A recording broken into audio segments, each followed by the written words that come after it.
Well, thump my bungus and spread my thick ass. This Tuesday, we're expecting high winds and heavy flooding. And if y'all think I ain't gonna head down to Pleasant Mart to get sucked sideways, then y'all got me f***ed up.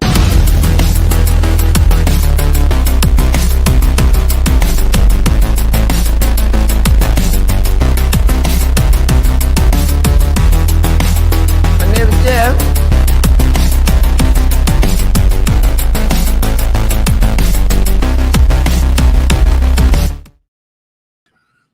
Well, folks, we're here at the end of the campaign, and I made you a promise that I'm going to keep. This might be the 12-hour power stream, but for the first 2 hours, it's Good Morning Pop Culture. We are live. It is Thursday. Yeah, it's Thursday. I've been sick. It's Thursday, December 11th. It is 8:13 a.m. on the East Coast, and it's time to start Good Morning Pop Culture. Now, hold on, folks. We have a special version of the background for today. There we are. Me. Star Wars, the book. Well up, everybody. Welcome to Good Morning Pop Culture. If you're new to the channel and you've never seen one of these, Good Morning Pop Culture, before the pandemic, was my popular morning show in which we talked about entertainment in the morning. But unlike a lot of shows, it's very, very interactive. And so we have all sorts of topics to talk about this morning. Also, I have all 12 hours of this stream mapped out. So I'm going the distance unless my body gives out. Now, full transparency, folks, I have been sick. You know that. You can hear it in my voice. When tonight's video drops, you're definitely going to hear it as well. But I have some goals I want to reach for this book. Why? Because it's world class, and so am I. So I'm getting a few things pulled up because I got to bed early, but like I said, my body needed more rest. So we're going to be talking about this stuff and a whole lot more. Let me get a few things pulled up, and we'll start. We have our countdown clock. We have our temperature gauge for how much we're trying to raise today, because over the next 12 hours, we're trying to raise $4,000 for this book so we can hit a nice round number. Nothing's rounder than a zero. So I'd like to hit 10K by the end of this 12-hour stream. We are already at 6,200 roughly. So it's not like it's some crazy pipe dream or some goal that we're trying to achieve that's not possible. It's something that we can do. I broke it down by the hour. So, folks, we're going to start today's show like we always do here on Good Morning Pop Culture by shouting out everybody that is here so far. So we got Godzilla 95, who just took a shower and is drinking a Coca-Cola. You know, I have started a day with a Coca-Cola many a time in my life. When I was a kid, I would go to my favorite aunt's house, and we'd go on vacations. And maybe this is where I get it from, but they were the type of people that when you went on a vacation, you went on vacation early that day. So, like, when we went to Gatlinburg, we left at 5 or 6. No, I say we left at like 6 or 7 in the morning. It was light out, and I remember going to Cracker Barrel for breakfast. But my point is, we were always early rise people, and I was a little young for coffee, but a Coca-Cola got me started. So that was one of the few times I actually willingly drank Coke. Now I've evolved to coffee. What do I got this morning? Peppermint bark from Dunkin' Donuts. So if you guys are curious what it is, that's the coffee. Bear Paw 1969, what a wonderful year, says $4.99 super chat sticker. Well, thank you very much, Bear Paw 1969. I don't have a bear paw or a bear claw. I have oatmeal. I wish I had a bear claw, but you know, just because I'm sick doesn't mean I'm going to let myself eat a shitload of donuts. Yes, the Skeptic Tank. I am rocking the French press. Yeah, and 1 cup is that much of a French press, so this is going to be a big cup of coffee. But welcome to everybody here this morning. Now, we will interact with you guys all day long. I don't want you guys to think that this is a 12-hour stream about Stealing Solo. We are going to check in. We are going to move the book. We're going to do all these wonderful things. But if anything, it's a fun day here on the channel. We have all kinds of... There's just me today. But there will be a podcast tonight if I can survive. But I have the book ready to go. Oh, the book was gone up since I last looked. Cool. So we have 12 hours left in this campaign. Let me share this, and then we're going to do on this day and everything else. And eventually, I'll bust out the jacket. I got the shirt on now, but it's a little hot here. So here we are, folks. If you have not checked out Stealing Solo, The Power of the Farce, our goal was 3,000. We're at 6,340. I would like us to hit the 10,000 by the end of the night. I think it's a nice round number, and it does a couple things. No matter what, everybody's getting their book. No matter what, everybody's going to get them their stuff taken care of. But if we can pass that goal, I will unlock all the stretch goals for everybody as a fun gesture and a thank you. I will also be able to put a little more into the business for Frankenfisher and what I want to build out and get us to more conventions. So like I tell you guys, beyond the back in the book, you're kind of back in a business. And also, too, if we hit that number, I will bring out the thank you page in the back of the book. So everyone that backed it will get a thank you mention in the back of Stealing Solo, just like Stealing Solo 1. Because, you know, if you listen to the channel, you guys know how grateful we are for everything we get to do. And it wouldn't be possible if it wasn't for you guys. But this morning is a celebration. We did it already. We're here to raise more and to do bigger things. So let me just get one last thing pulled up, because I had this really nice funding thermometer is what they call it. And I was so ready to go. And I really wanted to share it because it was a fun little graphic, and I thought it represented what we're trying to do very well. But while I keep looking for that, you can see where we are with the numbers right here. So shout out to Clone Geek for joining us this morning. Godzilla, I Will Survive. Ollie's video, we had an Ollie's video on Saturday. So make sure you guys check it out. And there's another toy-related video dropping tonight while I'm on the air. I already made it. I stayed up last night to take care of business. But as you can see here, folks, we have, we're past our goal. We want to pass it even further. Now, here's the countdown timer. And I will check in with this periodically through the day instead of constantly going back to that screen. We will share this one right here. Well, I love technology. Like I tell everybody at the bank, everybody at the store, it's supposed to make life easier, but it rarely does. So, Stealing Solo closes in 11 hours, 55 minutes, and 45 seconds. That is Cincinnati time. So if you're a local like me, well, it's 8:19 in the morning and you're on your way to work, or you're suffering. I don't know, but I'm here for you guys. Also, too, I try to keep Good Morning Pop Culture a little cleaner. So if you're listening with your kids, the show is safe. If you're listening at work, I'm not going to say anything that's going to get you side-eyed. I'm not that kind of guy. We're world class after all. Xenia, Ohio. I used to have family up there. I've spent a lot of time in Xenia. I've heard stories about the great, well, not great, but the giant tornado of 1972. It was the day my cousin was born, but I wasn't alive yet. So, guys, let's start Good Morning Pop Culture like we always do with On This Day. I wish I had my edge button ready, but I don't. So let's do On This Day in Film. We've been doing this for a while. The side-scrollers have their day in gaming. Well, we have our day in film. So, movies released on December 11th. In 2009, we have The Princess and the Frog. Now, I know this is looked at as the Disney diversity movie. I saw it. I had a girlfriend in college. This is all she wanted to see. So I took her to go see it and to dinner. And that's the only time I ever saw it. But I had a good date. So I think of this movie as a good date. Much like the Pink Panther with Steve Martin. You know, maybe it's a whatever movie, but I had a good time with it. Oh, God. There's another movie that we saw on a date, which we'll talk about in a minute. Hook, released in 1991. Hook is one of those movies that I don't really remember the first time seeing it. I just kind of remember it always being there. I do vividly remember walking into a Toys R Us, though, and getting the Dustin Hoffman Captain Hook action figure. You could, like, press his legs down, and it would get taller and shorter. Dumb play feature, but I liked it. It was cool. He was red. I played with Captain Hook quite a bit. Now, I never got the Peter Pan Robin Williams figure because it didn't have the likeness of him, and I was 3 at this point in 1991, so I really wasn't that concerned about anything that wasn't bright and colorful. Now, on this day in 1998, we have Jack Frost. Now, a lot of people mistake Jack Frost with Michael Keaton for Jack Frost with Shannon Elizabeth.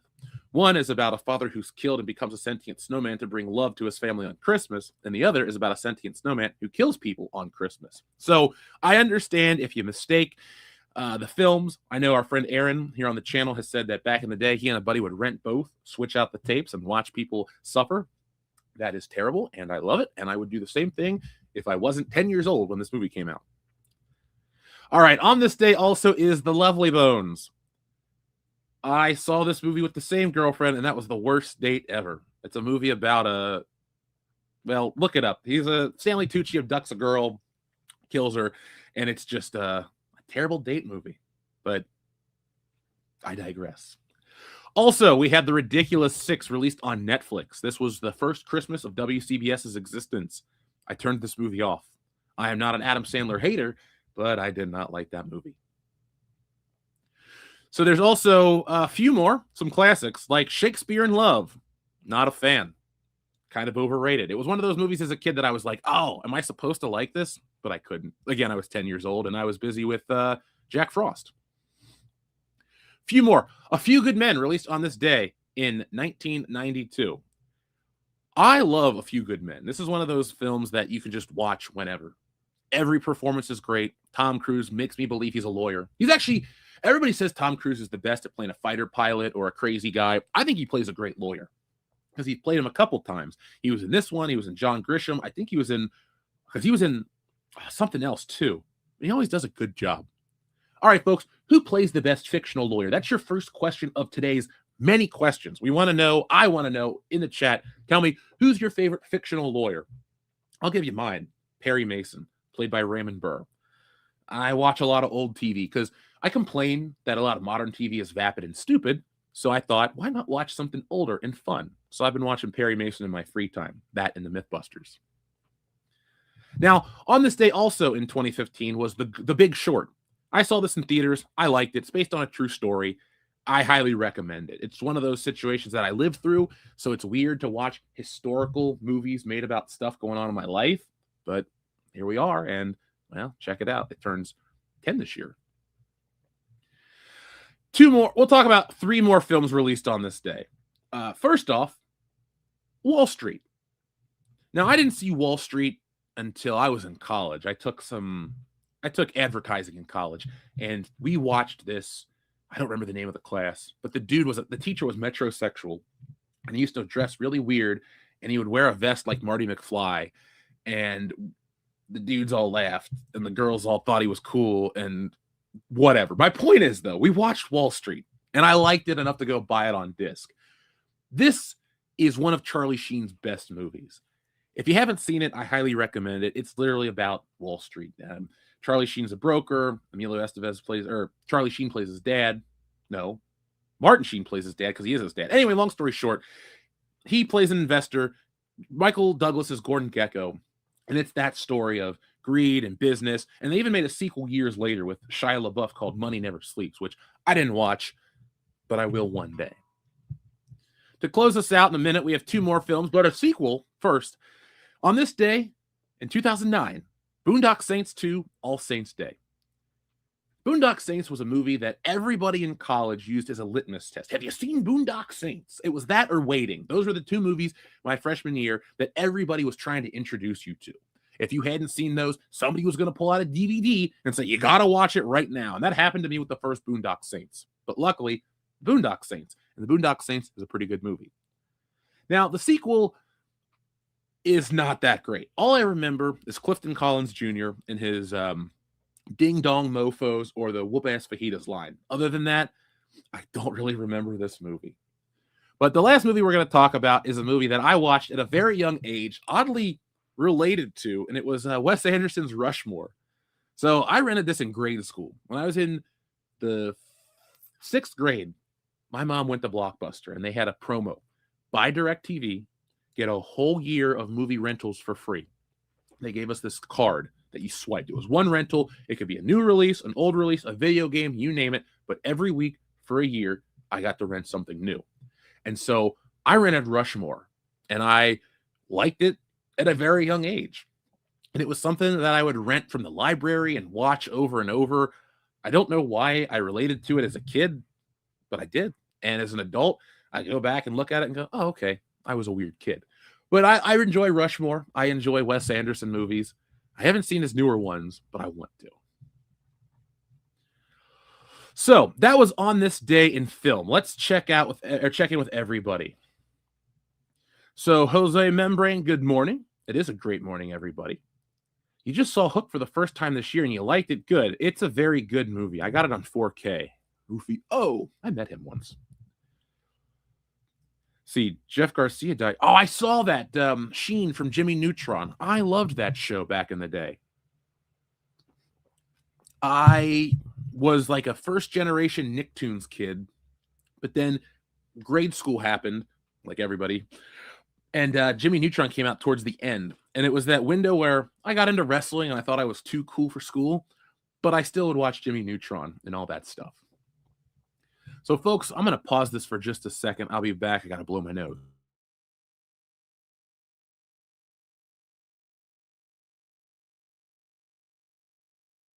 And we're back. Sorry about that. Nobody wants to hear gross sounds all day. And if you do, this is the wrong ASMR channel. But I could give you that for the price. Price is wrong, Bobby. All right, so folks, that was my favorite segment of Good Morning Pop Culture on this day. But we have a whole show structured out for you right now. So as you guys know, the Warner Brothers merger is going on. We got the Supergirl poster to talk about. There's Marvel hype. Star Wars, is it savable? And a whole lot more for this morning's section of Good Morning Pop Culture. But let's pull out the Supergirl poster first, because I was too sick to stream on Tuesday. Whoa, not Supergirl, the TV show. I mean, what I'm about to say isn't going to win anybody over, but let's pull this up on screen right here. So 17 hours ago, this image dropped. Oh, you could hear me, Godzilla. That's because you're a giant radioactive lizard. You could hear everything. You can hear a guy farting on a submarine from 3,000 feet away. So there we go. Thank you, Jose Membrane. I am on coffee and NyQuil and DayQuil and oatmeal. I was going to have I was like, I'm going to get up and go get something for breakfast and come back. And last night I was like, I won't feel good if I eat McDonald's. I never do. However, I did break my rule and try that Grinch meal because as an artist, I love Dr. Seuss and I collect Dr. Seuss stuff. When I have the house, I have a whole Grinch Christmas setup, tree included. So next Christmas, when I move, you guys can check out my Grinch setup. I'll have that all for you guys in a live stream. We'll open presents. And the P.O. box is coming back. It was just a situation where I had a lot of stuff on my plate. And even though I live close to the mailbox, I just kept messing up. So on screen right here is the Supergirl poster. So over the summer, James Gunn's DC universe launched with Superman. And if you want to hear a full in-depth review, Nick and I reviewed that film right as we left the theater. We saw it quite early, and we liked it. Now, my litmus test for quality, or let me rephrase that. My litmus test for my enjoyment is if I really like the film, I will buy merchandise. I will feel inclined to own a physical representation of the movie. And so over there on the shelf, next to Michael Keaton's Batmobile, is a David Cornsweet Superman and Krypto, the super dog, wonder dog, whatever he's called. But they're up there. I was very happy with the new Superman movie because it was a Superman movie that gave me some hope. That was bright. That was colorful. I liked the costume. I was very much on board with it. Is it perfect? No. Is he Christopher Reeve? Hell no. It's not even as good as like the animated series Superman. But for what we got, I was very impressed. So at the end of the film, there was a stinger for Supergirl where she comes back to take Krypto and she's drunk and people were upset. And so we got this poster that was released and she looks drunk and edgy. She's got headphones. She's dressed like Star-Lord. That's what there is here on screen. But I've seen a lot of people talking about this. And there are many takes from this, but what I've seen either boils down to, I don't like this because I don't like James Gunn. I don't like this because I don't like the character. I like this because I like the character. Or I like this, but I'm hesitant to trust it because I've seen what they've done with other superhero properties. I'm in a weird window where I like comic books. Wink, wink. Why else would we be doing a 12-hour power stream? But I don't like Supergirl. If you look at my comic collection, which is way larger than I'm willing to admit, but it's like maybe 5,000 books. Yeah, I think I own 5,000 comic books. I think I have like maybe 1% are like female-led superhero books. And it's not I dislike women comic books. It's I don't like derivative comic books. So there's Superman, and then there's Supergirl, and then there's Superboy, which I get as Superman, but you get my point. Like, I'm only reading the original. I have a couple Spider-Girl comics because I got them real cheap and a lot, but I don't want to read, other stuff. Now, Wonder Woman is the exception. Wonder Woman's not derivative, and I'm okay with Wonder Woman. I own her movie. I don't own any merchandise, but like Wonder Woman's cool in my book. I mean, how could you not like Gal Gadot? Well, how could you not like Linda Carter? That's the real Wonder Woman for me. But it is what it is. Okay, so the trailer, the film trailer is Blondie. Oh, I haven't seen the trailer yet. Did the trailer drop this morning?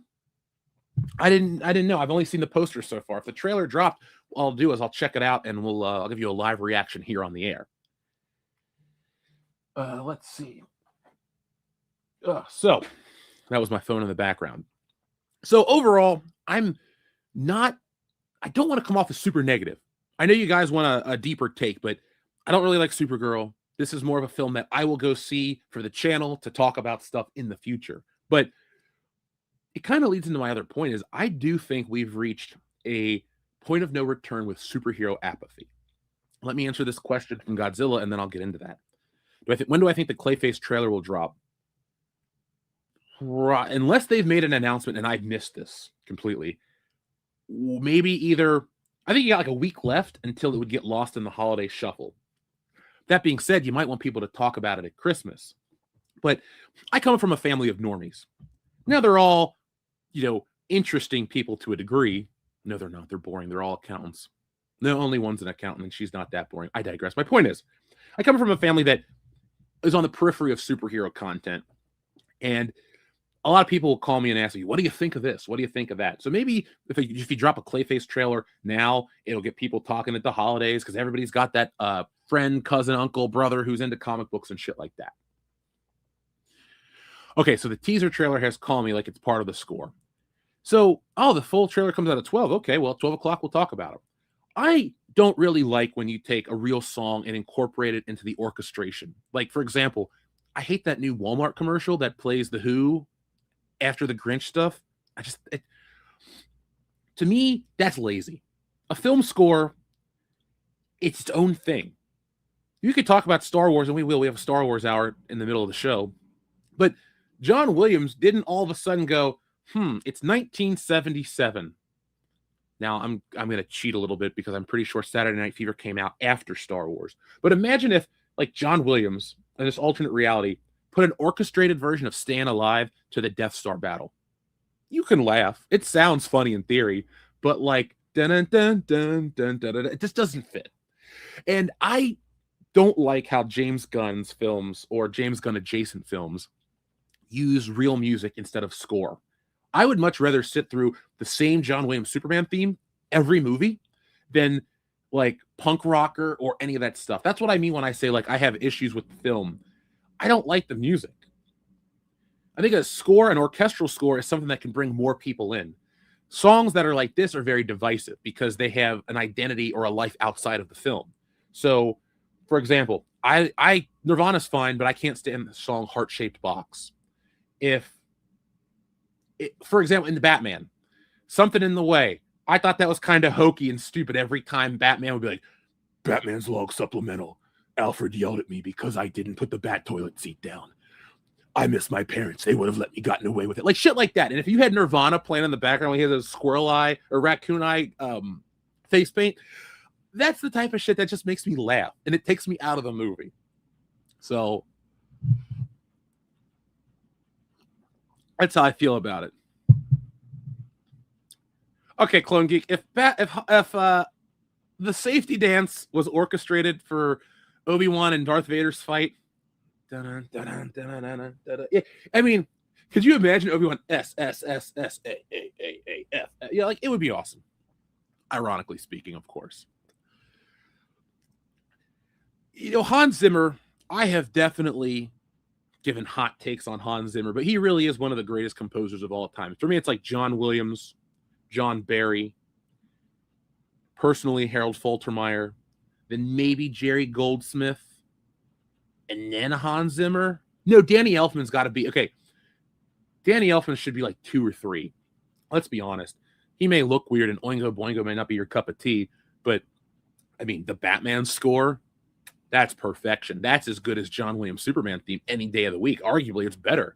It's been adapted more. It's just a great piece of music. I can't believe we're sitting here talking about superhero music at 8:37 in the morning. But hey, this is a 12-hour power stream, and we got shit to do. We got books to move, folks. So, with that being said, the Supergirl trailer, I'll watch it. You'll get a live reaction. I'll be honest about it. I'm not excited. I'm not going to be able to fake and do the like reaction where I cry and get all like, ooh, it's happening. It's here. if I never got a Supergirl movie, I wouldn't give a damn. See, luckily, this movie's coming out in 2026 versus like 2016, where it would be more like a Ghostbusters, where it's got to have a message. I think we're past that on a bigger scale because Warner Brothers and studios want to make money. And I get it that there's an agenda that's above money. I've been in the trenches with you guys since 2015. Since before a lot of these channels even existed, we were covering these subjects. Back when people called us crazy. Turns out we were right about a lot of shit. Excuse me, I digress. My point is, Supergirl hopefully is devoid of any modern day politics or issues. And hopefully they get like hopefully it's better than the original Supergirl film with Helen Slater, not Helen Shaver. They're two people, right? I digress. All right, so let's see what you guys think about the anything more about Supergirl in the chat. We got more people coming in. Folks, hit that thumbs up button. Just a heads up. Anybody that's watching this now, this stream will go away after this stream ends. YouTube algorithm does not favor long streams that don't get 20,000 views. So at the end of the stream, it will be set to private or whatever. So it doesn't hurt our algorithm. Same with a lot of our other live shows. It just helps us grow. It seems crazy, but it's something I do, and then I watch the numbers go up every time. So it must be an algorithmic thing that looks at numbers versus hours on and like dictates your value. It's messed up. It's like living inside of LinkedIn or some shit. Helen's used shaver. Hey, I ain't judging Helen. Supergirl will make less than $400 million worldwide. Folks in the chat, tell me what you think Supergirl is going to make. I'm going to take a quick bite of oatmeal, and I don't think you want to hear it or see it. So give me 20 seconds. Not even 20 seconds. I'll be back in 10.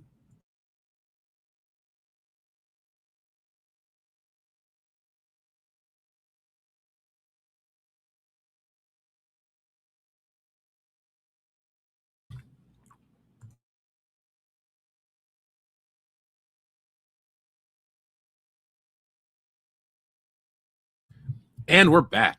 Yes, I haven't eaten between streams like this in years. This is like 2018 me. I miss those days. Not really. I'm in a better place. Physically, emotionally, I'm about the same. What, 15 years old? That's why you love me. Make it a members-only video for the 12-hour stream. All right, so Georgian, since you're like our first member, and you're like, if there is a community of, well, there is a WCBS fan community. You're like the mayor. You've been here since the beginning. So, all right, so Georgian, we'll do it. We'll do it. All right, Godzilla, again, man. Do you know that right now there is some old lady making breakfast in Nova Scotia, and she just cracked an egg? You do, because you can hear it right now. I just have the force.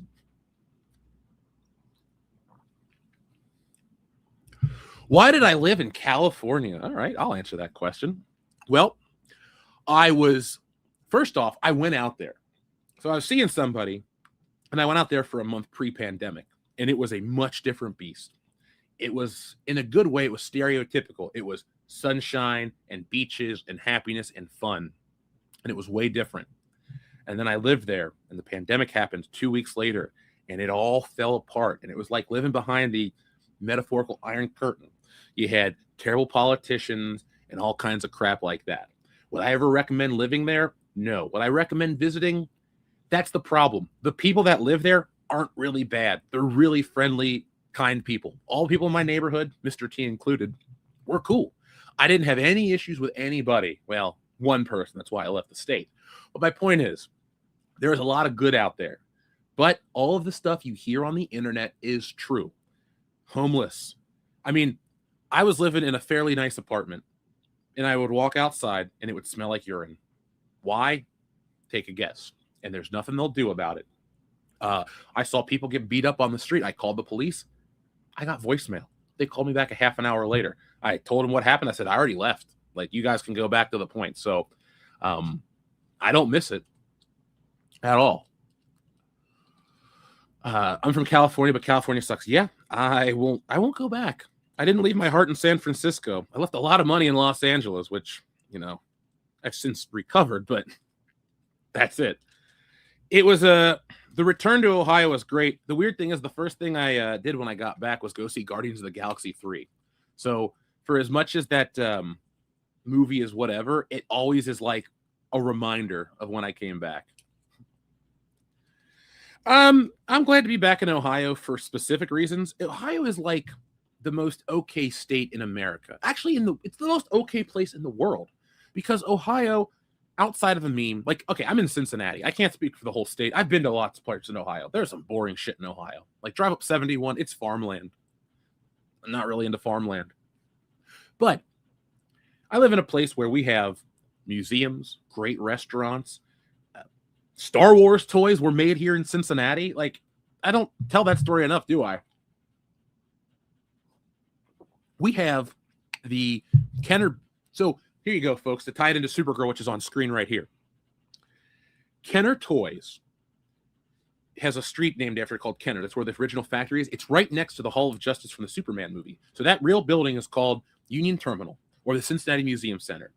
And if you're looking at it head on, like in the movie, it's got this huge entryway. It's beautiful. But underneath that entryway is like an overpass that you can drive underneath it. And that street is called Kenner Street.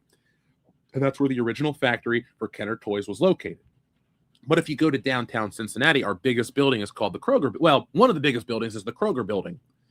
Now, like Kroger grocery store, depending on where you live in the country, they might have bought your grocery store. Like I lived in LA, Kroger bought Ralph's. So when I walked into Ralph's, it was Kroger. Same signage, same logo, everything except the Kroger logo. It said Ralph's. Hell, when I did the self-checkout, it had the same voice, and my Kroger Plus card worked. So that's why I left California, or moved to California, folks, because it was just like Cincinnati. No. But I digress. My point is, in that Kroger building is where they developed all the Star Wars toys. The stuff was done. And then up at UC, a lot of the students developed the ships and vehicles. And then there was a factory a little ways up the highway, and that's where the stuff would come in from Hong Kong. It would get packaged here and then shipped back out to the rest of the world. So that's exactly how Kenner Toys went down. And if you are of the age to have played with the real Ghostbusters toys back in the 80s, my mom packaged them. There was a short period of time she was pregnant with me where she needed to pick up some Christmas work, and so she packaged Ghostbusters toys. Commandant VHS, what is up? That is a name I haven't heard in a long time. A long time. So, Georgian, I have heard the reports of the Hasbro Toy Archive dump. I've just been making a couple other toy-related topics more in line with our channel, but I thought that was ridiculous. I don't get why Hasbro is so bad about some stuff. It's weird, too, because I am in a place where some of their merchandise is solid, like the newer Star Wars stuff. And yeah, I buy it. I don't care. I put it like this. A New Hope's my favorite Star Wars movie and maybe my favorite movie. I'm not going to miss out on getting stuff at retail and paying, double price down the road because whatever, Disney. They already got their money. That's the thing. If you buy merchandise, I'm not advocating. You do whatever you want with your dollar bill. But you got to remember, like, for this Luke or my Chewbacca or Princess Leia, they already made their money. If it sits at the store, it sits at the store. People want it. It represents things people like. So that's why I picked it up. But in terms of their business practices, I'm not a fan. They want to get out of toys. They want to make video games. Their damn video games don't work. When I had Game Pass, Monopoly, that's a Hasbro product. Their Monopoly board game is garbage, like the digital one. And I don't think they do Uno. Uno worked a little better. But Hasbro doesn't have it together. And it's silly, too. All gaming is not created equal. Like, if you're a Candy Crush player or one of those little like puzzle sims, that's not really a gamer. That's just somebody that's like wasting time on the toilet. So Hasbro is chasing the toilet wasters because there are so many people. Like, everybody's got to use the bathroom. Everybody's got a phone. So you think perfect crossover. I get it. But I'm not going to spend money on those types of games. But I'll drop, $80 on wrestling, or when James Bond comes out, I'm going to buy that game too. I don't care. Like, you know what? Here's the thing, folks. Here's how low the bar is for entertainment. When the James Bond trailer dropped, I went, oh, he's white. Okay, I'll buy it. Like, I literally thought that to myself. And look at me. Look at the guy saying this. I always point this out because when I was just a faceless voice on the internet, everybody assumed I was some angry white guy. Skin color is irrelevant. If you're angry, you have a right to be angry. I hate that talk. But I say it ironically to be like, hey, not everybody cares about it the way you do it. Let's see. Do I think Disney is done making live action Star Wars after Ahsoka? I'm going to make you guys wait because we do have a Star Wars section because Star Wars is a topic again. It's like you wait long enough and everything comes full circle. And I am a Star Wars guy. In my living room, I have 2 Star Wars posters displayed on the wall. I guess it would be the B sheet for A New Hope and the special edition version of A New Hope without text. I found like a canvas print wrapped around a frame. And so I pulled that out and I put that on my wall. And I even have Empire Strikes Back behind the couch. But I will tell you more about Star Wars in a little while. I have a lot to say, and I have a different take than a lot of your other favorite YouTubers because I look at the numbers, I look at the stuff, and I never go into leaks because in 2020, a lot of people were purporting these fake leaks. I made a video that said, hey, this was printed in a book, which turned out to be accurate, but I still got all this. And I'm not talking from listeners. I'm talking like other YouTubers are like, you're going against this rumor. And I'm like, this is bullshit. I'm not going to lie about it. And so a lot of that caused a problem for me and them. So I don't really cover leaks, but somebody has leaked the restoration of Star Wars, this anniversary release that we're talking about, the one that's coming out in 2027. I had talked about that about 3 weeks earlier on the show, and everyone's like, oh, I don't believe it. But I'd seen the footage, and I've seen more footage. Like, I've seen a good chunk of the movie, this remaster. I'm pretty sure what it is for IMAX.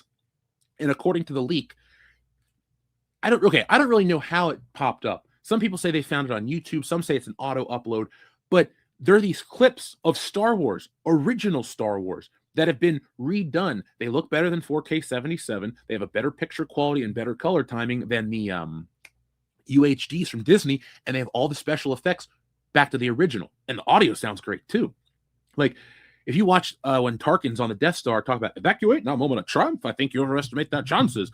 That sounds kind of weird, and like there's a hiss in it in these other versions. And then in this one, it sounds great. So we'll get into the Star Wars stuff, why I think certain things are going to happen in the Star Wars section of the show. But Godzilla, if you can hear what I think you can hear, I'm thinking my answer right now, and I just told you what you want to know. Shout out to you, Sir Georgian, for tipping us off about all of that stuff, too. I got to take a deeper dive. I don't look at toys as just like a plaything. For me, my toy collection behind here, which, by the way, folks, we do have in this 12-hour power stream, we have a My Life in Toys segment where you guys can pick stuff off the shelf. I will go get it. We will talk about it. I can't really take the camera to the shelf, but I'll give you subject categories like, what do you want to see? Something from Batman, wrestling, Power Rangers, Marvel, expensive Japanese imports, or something random from the closet. And there's tons of shit in the closet. Like, I have it's not really a custom made, but I got this DeLorean. This, like, I don't know, it's big enough for action figures to sit in it. And it's made of metal and it shoots smoke and it has sound effects. If I love something, I go hard in the paint for it. Like Back to the Future got a re-release the other day, or the other month on 4K. I got that big box set. So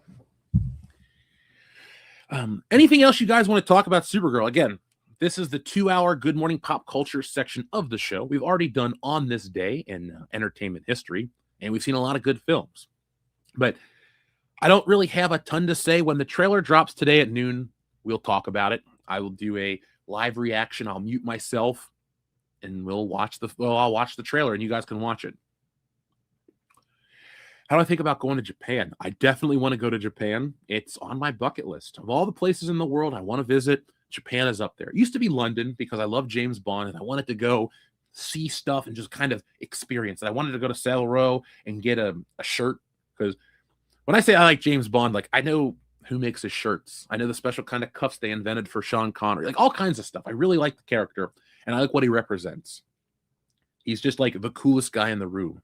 And so why do I have a lot of suit coats or a lot of dress clothes and stuff? I like James Bond. To me, it's cool to, be the sharpest dude in the room. And anytime I go to a con, that's my secret too. When we work the conventions, we do Suit Saturday because people Yeah, of course, ladies are looking at you like, who is this guy? Blah, blah, blah. But people think you're a part of the con and they let you in the green rooms. The celebrities just think they know you. Like they just talk to you like you're just some guy that works the show or is a bigger deal. So that's why we always do Suit Saturday. Because when you see 4'6'2" plus guys walking in, dressed to the nines, people are like, who are they? And so that always works. It's a lot of fun. But the point I was making about Japan, is we want to do a Japan trip for the channel because I love the culture. I love the food. I like anime and manga. I may not talk about it a lot, but I like it on a different level. I think it's fascinating. I like a lot of the older stuff. If you're going to ask me about anime, give me stuff from the 80s. A lot of those direct to VHS, AMV stuff from the anime bubble of the 1980s, like Goku Midnight Eye, any of the cyberpunk noir stuff. I like that art style. I like that feel. And I like when they get remastered. They look pretty good in high def. A lot of the hand-drawn stuff is beautiful. But I'm cool with going to Japan too, because I read about how culturally they're very strict, and that's fine. I just want to go, look at stuff, take pictures, eat katsu. I love Japanese curry, all that good stuff. And then I'm going to peace out. Give me a week there. Maybe I'll go to, I want to go to Mount Fuji and Mount Midoriyama. You guys remember Ninja Warrior? That show was awesome. Not the American one. The American one's cool, but the Japanese one was way better. TLJ Screwjob, good morning and welcome to you. Welcome to our 12-hour of power stream. Unlimited power! Or until my voice gives out. I'm here, folks. I'm here. I will not have a show where I'm just kind of pantomiming like this for, 2 hours. But remember, this stream is to entertain you guys, but it is to push Stealing Solo to over where it currently is. We want to get, I'm trying to raise an additional, 3,800, because I just want to hit the round number. It'll give us a little more padding. No matter what, everybody's got the book. I didn't underestimate the costs. What I literally did is before I launched, I got the exact price of the books to the penny, including with shipping. And then I know what shipping costs per book and stuff like that. So I got myself covered no matter what. This is not a desperation, please help stream. I don't do those types of things because who wants that? I don't want to be known as some pity party guy. We've reached our goal. We'll have our books. I'll have books to sell at cons in the future. But I would like to hit that number just because it's a nice round number and it shows the power of the community, and it gives me personally a little more wiggle room to do a couple things with the business. And on top of that, it's going to unlock all the bonus perks. Originally, it was every 100 backers, you're going to get a new magnet and unlock. But we hit that number. We won't even need to hit that the backer number. We hit that financial number, and I'm just going to unlock everything and give you guys bonus stuff. And I will even look into one other edition, but we have to hit that number first because, I don't want to get you guys super excited and then not give you, what I promised. But folks, that link is in the description right now. That is Stealing Solo, The Power of the Farce. We'll show the trailer. We'll do all that stuff later on. But don't click away. We have a big, big show for you. And I'm still trying to figure out where I put that damn price thermometer thing because I really liked it. Also, too, folks, I'm giving you guys a little bit of a preview.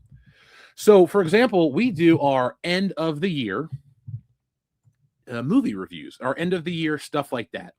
Well, I have something for you guys today. I'm going to do one of those. Sorry, I found the thing I'm talking about. I found one of those here for you today. I'm going to give you my top shows of the year, my top movies of the year. We're going to go in depth and talk about that stuff as well. I spent all day yesterday mapping out today's stream. If the technology part holds up, because I had a hell of a time dealing with it, I might even do some sketching for you guys. I did some rough stuff, really rough stuff yesterday to just test out if it will show up on camera. So that's that. But here's our funding goal thermometer. Let's pull this out real quick and show you what I'm talking about. I can't really keep talking about a graphic and say, hey, I'm really happy with this thing and, not share it. But here it is, folks.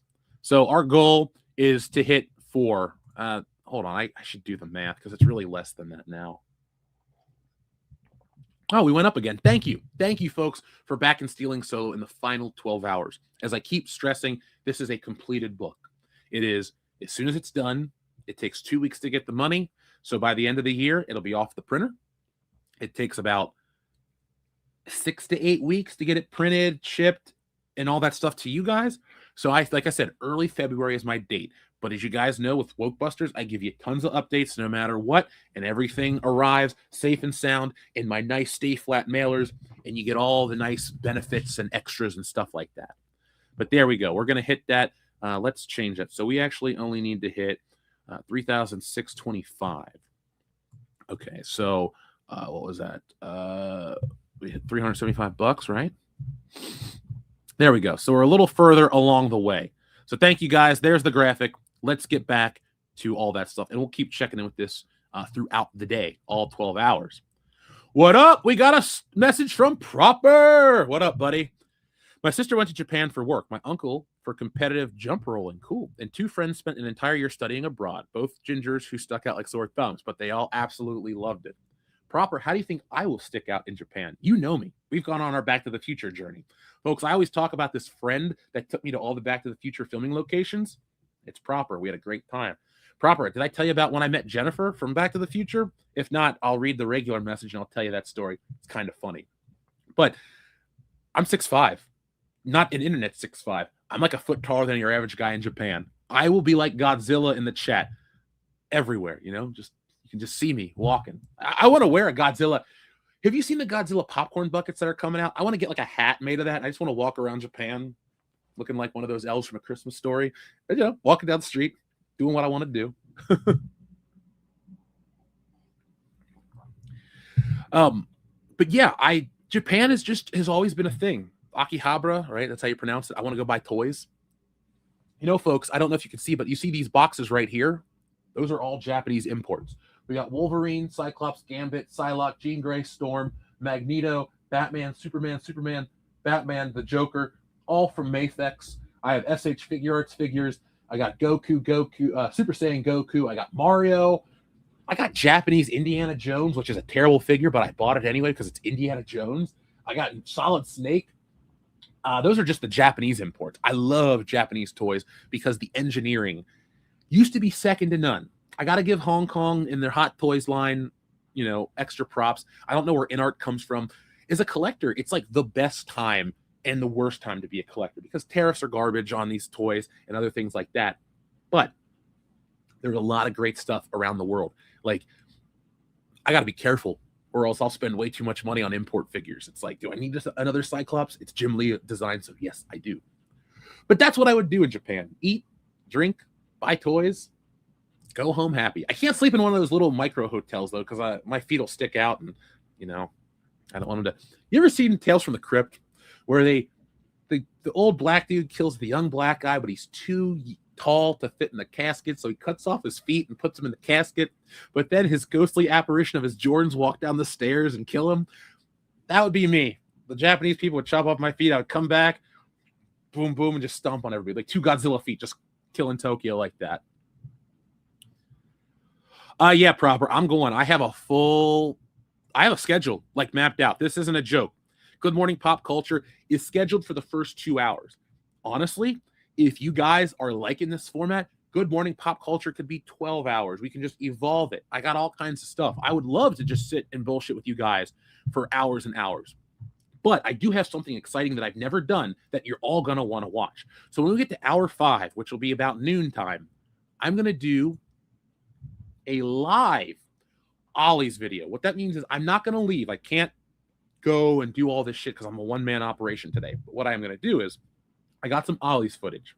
I'm going to play it, and I'm going to do a live narration with you guys, and we're just going to have fun. I'm going to look at what you're saying and see how that goes. Because if you like that type of stuff, just because something hits today doesn't mean it could only be in this stream. We're always evolving to make it more fun for you guys. So just be on the lookout for that. But Proper, thank you for the support, brother.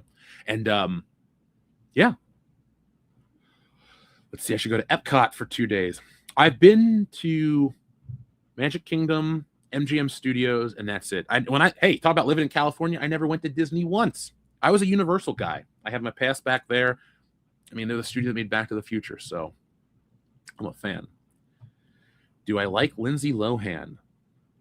I don't dislike Lindsay Lohan. I never found her, like, because she's older than me. So, like, you know, you're like, there's those it girls that are, oh, Lindsay Lohan's so hot. When I was a kid, the wrestler Trish Stratus debuted when I was in late grade school. And I was like, she's the best looking woman I've ever seen. And so from like the year 2000 until like 2008, that was always like, oh, so-and-so's hot. Yeah, but she's not Trish Stratus. And then like I met Trish Stratus and she's nice and she looks better than ever. So like, I don't know. That just kind of changed my perception of women in entertainment. That's all I'll say. TLJ Screwjob, thank you very much for backing it when you get home. You got time. It does close at like 8:17. That is the exact time on the dot. So folks, if you want to grab it, go ahead. I actually received a message from a longtime listener that said, Jeff, I thought I backed Wokebusters on Indiegogo, so I didn't get the Kickstarter. Turns out I didn't back either. Is it too late for me? Now, you can go to the Stealing Solo, the Wokebusters website to get that book.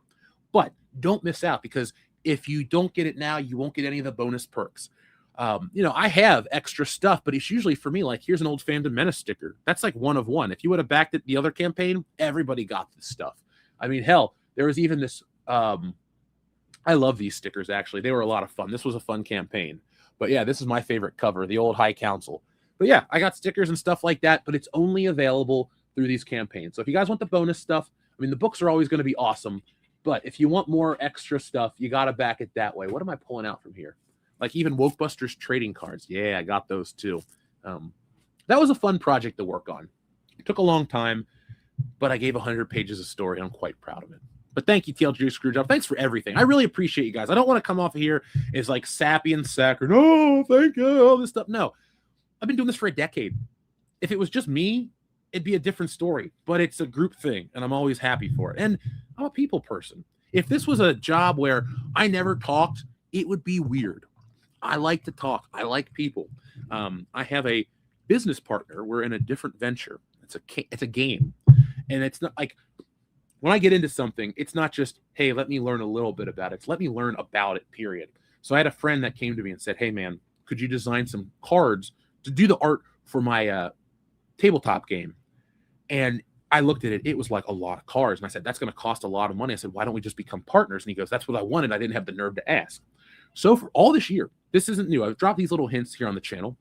I have been learning about tabletop gaming. I actually went to one of the biggest gaming conventions up in Ohio. And I don't mean just like the biggest in Ohio. It's one of the biggest gaming conventions, period. It is like, when we went to Star Wars Celebration and we showed you how big the convention center is, we have something like that in Columbus, and it was full with gaming. Like, you name it, it was crazy. And we went and we learned. We got to demo our game. And everywhere we've taken this game, people love it. It's called Bar Brawl, and it's a lot of fun. It's just a card-based fighting game. It's got tons of great mechanics. We have tested this thing out to the nth degree. And I'm excited, too, because I, being the business guy, I have our plan. And so I know where we're going to go to demo the game, test it out, all that stuff. It's going to be a lot of fun. But that's the next thing I'm working on, guys. And I can't wait to share it with you.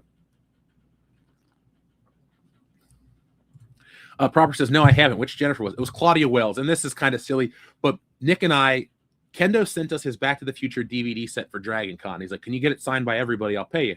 So we go, sure. And we took it to Jennifer. And she said, out of the blue, she goes, you're a handsome man. And I didn't know what to say. I was like, thanks. And then she sat and talked to me for 10 minutes and said, I reminded her of her friend Vincent D'Onofrio. So I guess she thinks he's handsome too.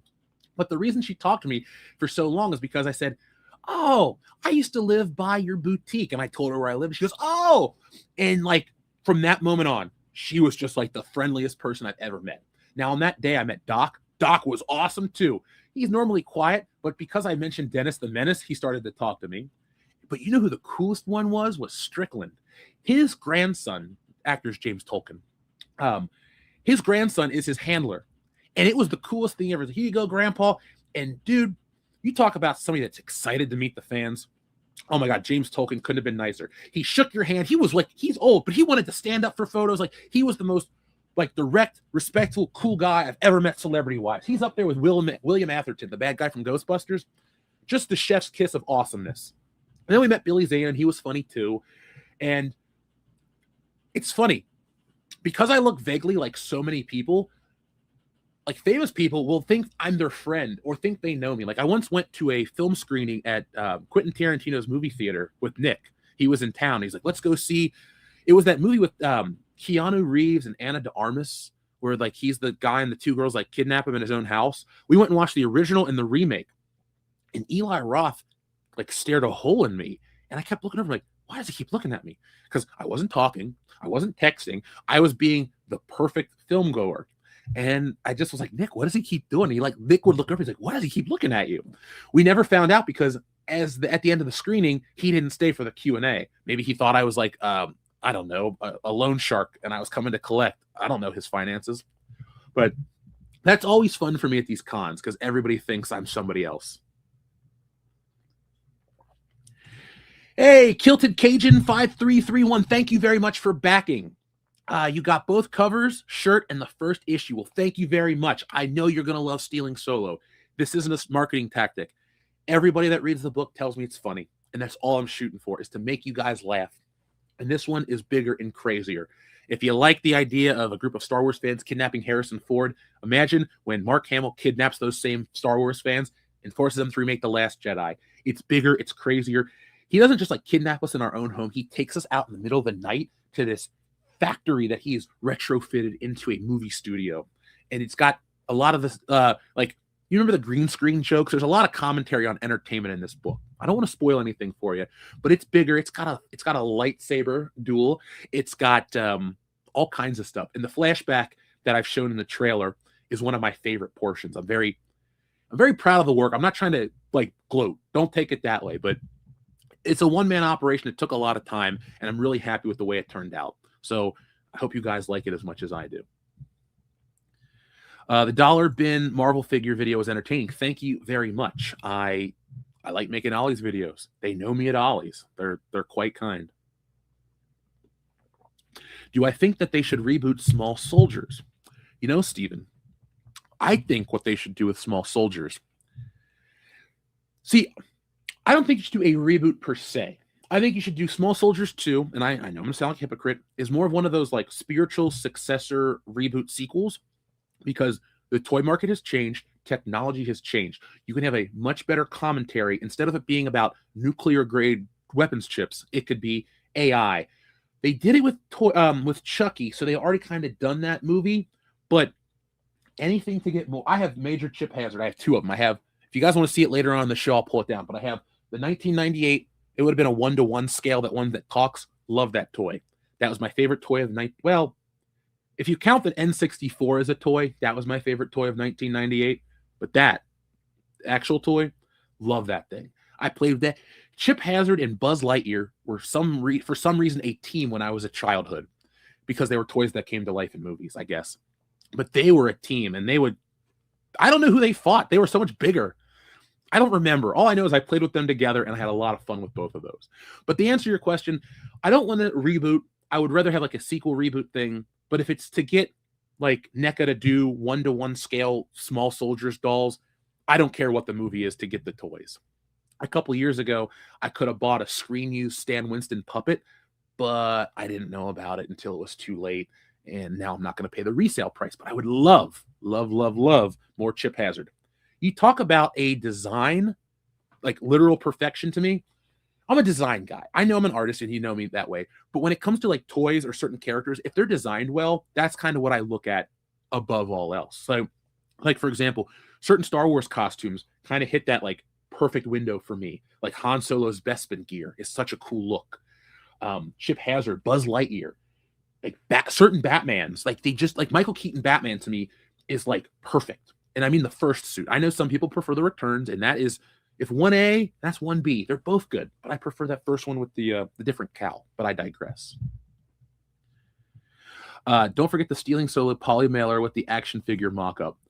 What do you mean? From the stuff from the campaign? I'm confused there, Sir Georgian. I know I had those old poly mailers back in the day. I still have one in my living room.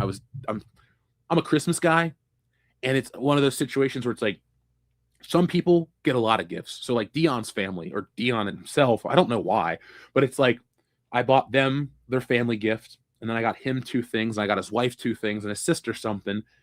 But what was I saying? Sorry, I went on a tirade. I forgot what I was saying. Long story short, or no, I'm doing Christmas presents for everybody, and I use that Stealing Solo mailer to see if I could ship. I got my one friend a Golden Girls blanket, and so I wanted to make sure it would fit in there. So I'm not going to send it off, but I am going to use that as a test.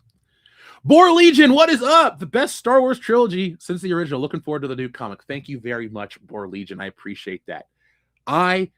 Frankenfisher is in production, meaning I'm working on the script right now. I got, like I said, the beginning and the end and a good chunk of where I want it to go. But I want you guys to remember it, so I'm making it very insane.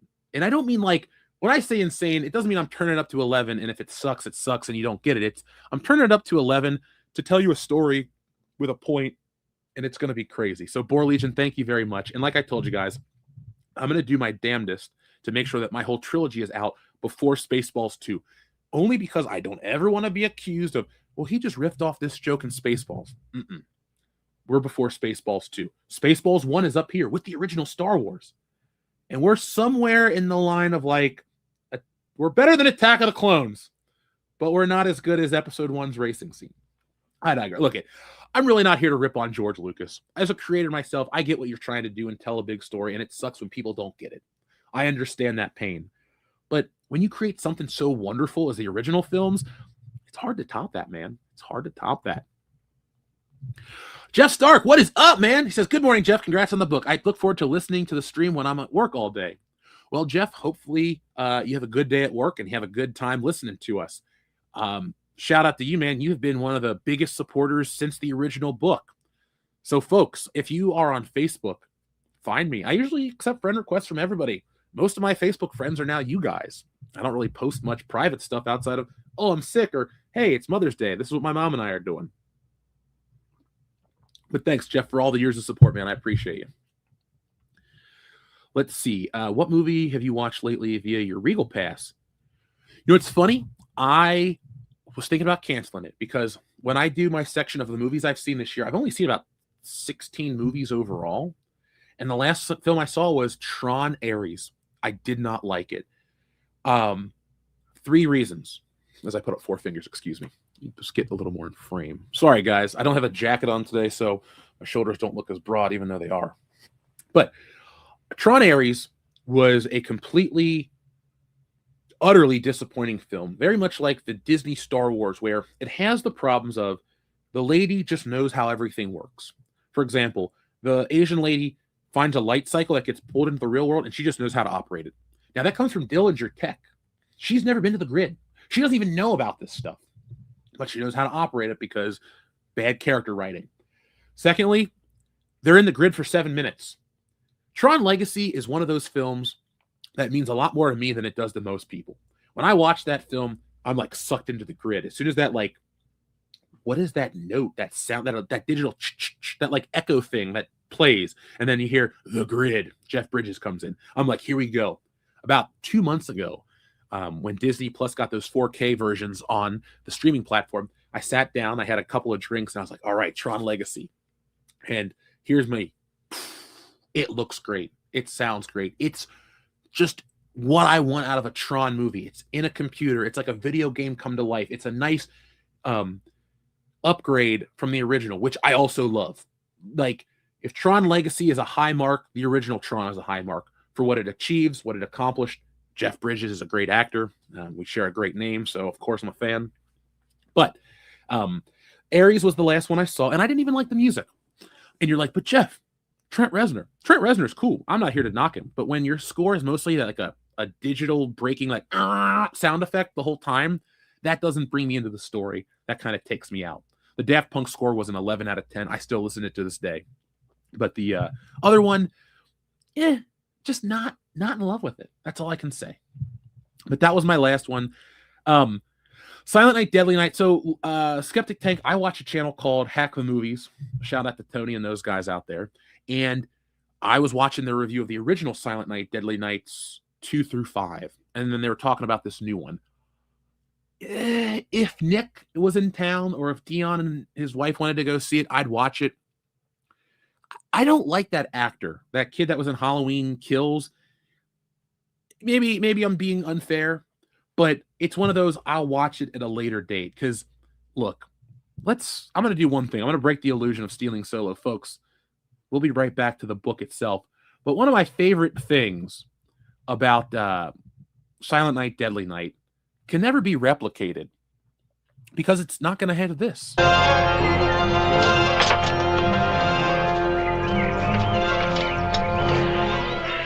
Garbage day! Huh? No!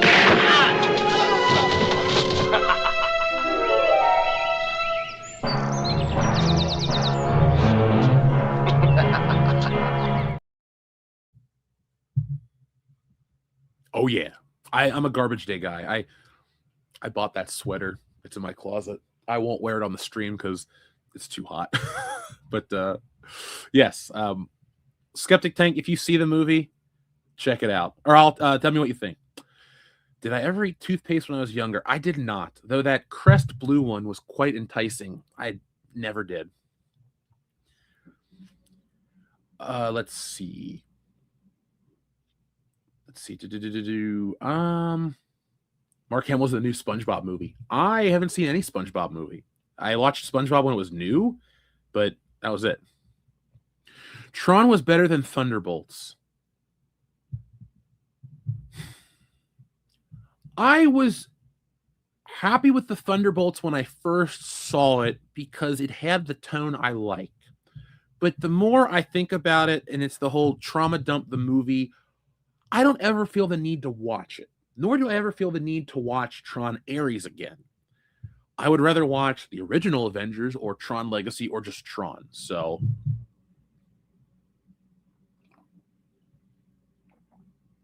that's how I feel about that. Okay, Adama, don't worry. That's all I'm going to say is don't worry. The way this will work is I'm raising the rest of the money because I want to do business stuff and I want to get people bonus stuff. Yes, but I operate a little differently because I work cons. I go out into the real world. That's actually my favorite part because, you know, selling on the internet's cool. You guys are awesome out there supporting the channel. I appreciate you. But there's nothing like going to a convention with tens of thousands of people walking by your table, people coming over, you give them the spiel, you show them the book, you shake hands. That's like I'm a politician, except I'm honest about what I'm bringing you, you know, a Star Wars story. So don't worry, Adama. You know how to contact us. You're going to be okay. Don't worry. I wanted to do this as a smaller, shorter campaign because I really didn't want to have to like wait an additional month and a half to get the book out because next year is a big year for me. I got the Lexington Comic and Toy Show as well as many other shows lined up.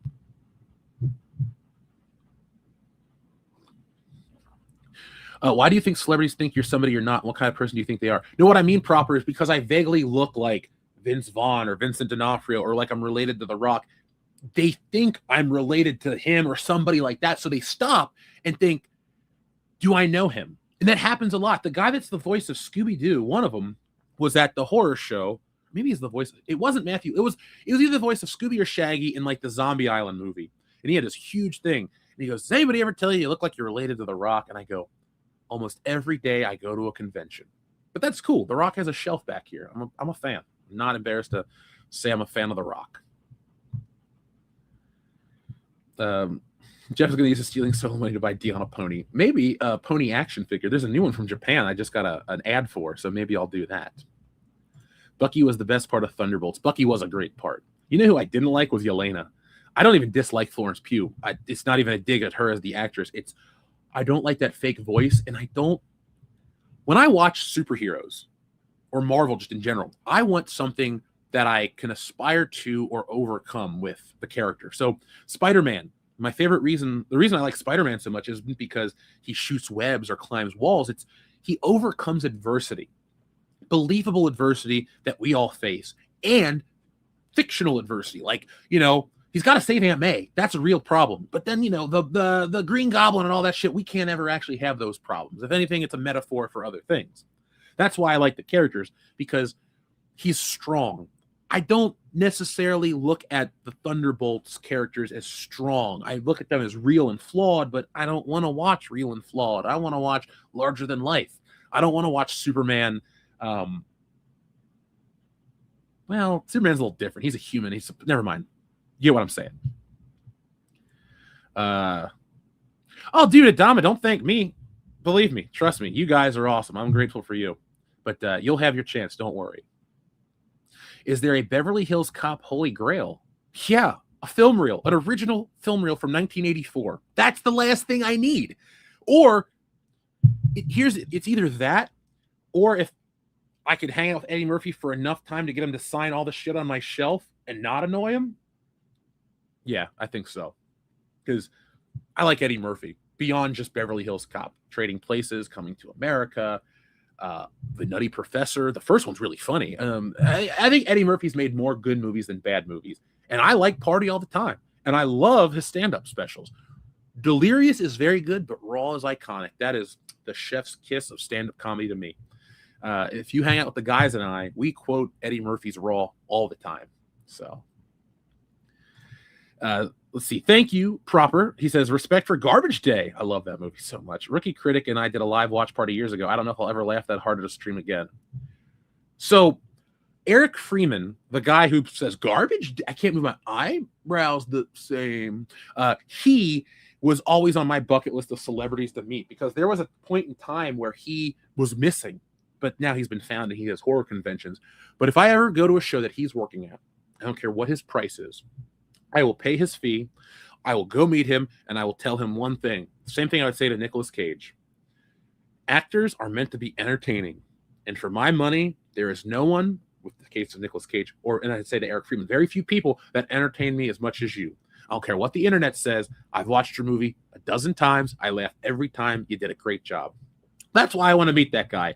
And I would wear my sweater and I'd be like, all right, dude, Garbage Day. And then put it on the channel for you guys. It would be a lot of fun. Have I ever dressed as The Rock for Halloween? Yes, 2000 and some. Halloween 2001.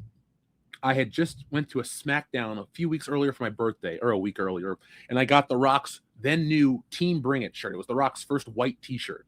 And my mom gave me, it was like $28 in 2001 for a t-shirt.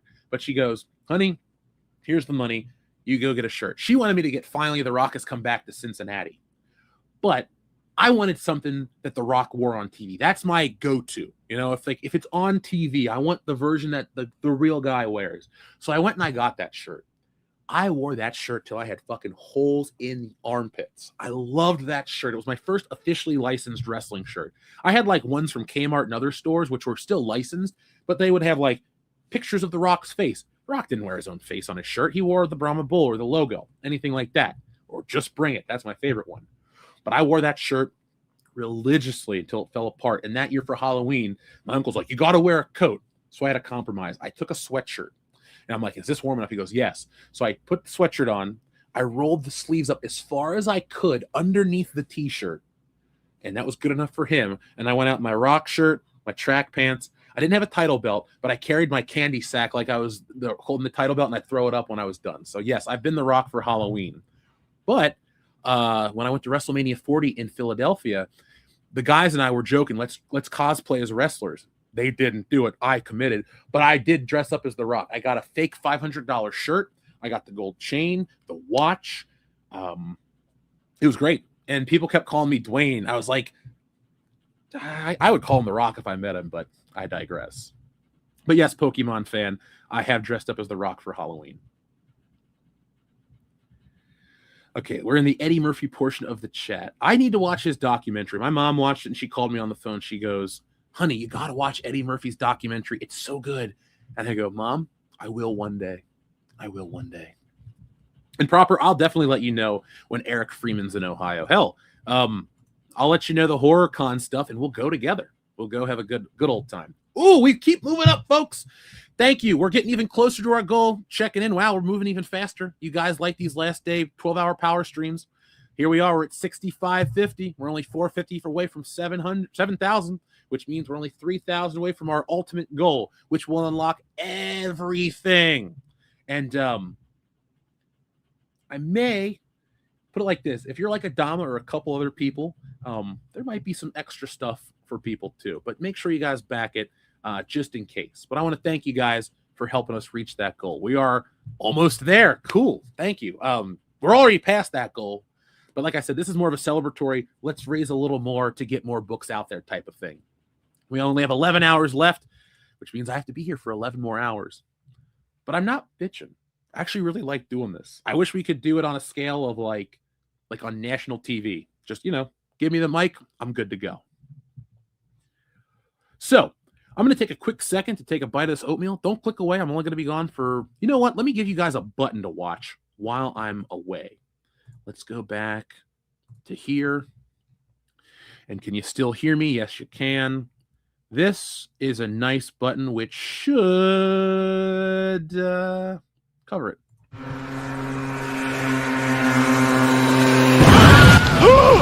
Another one.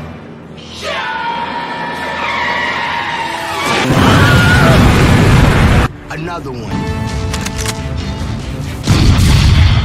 Another one.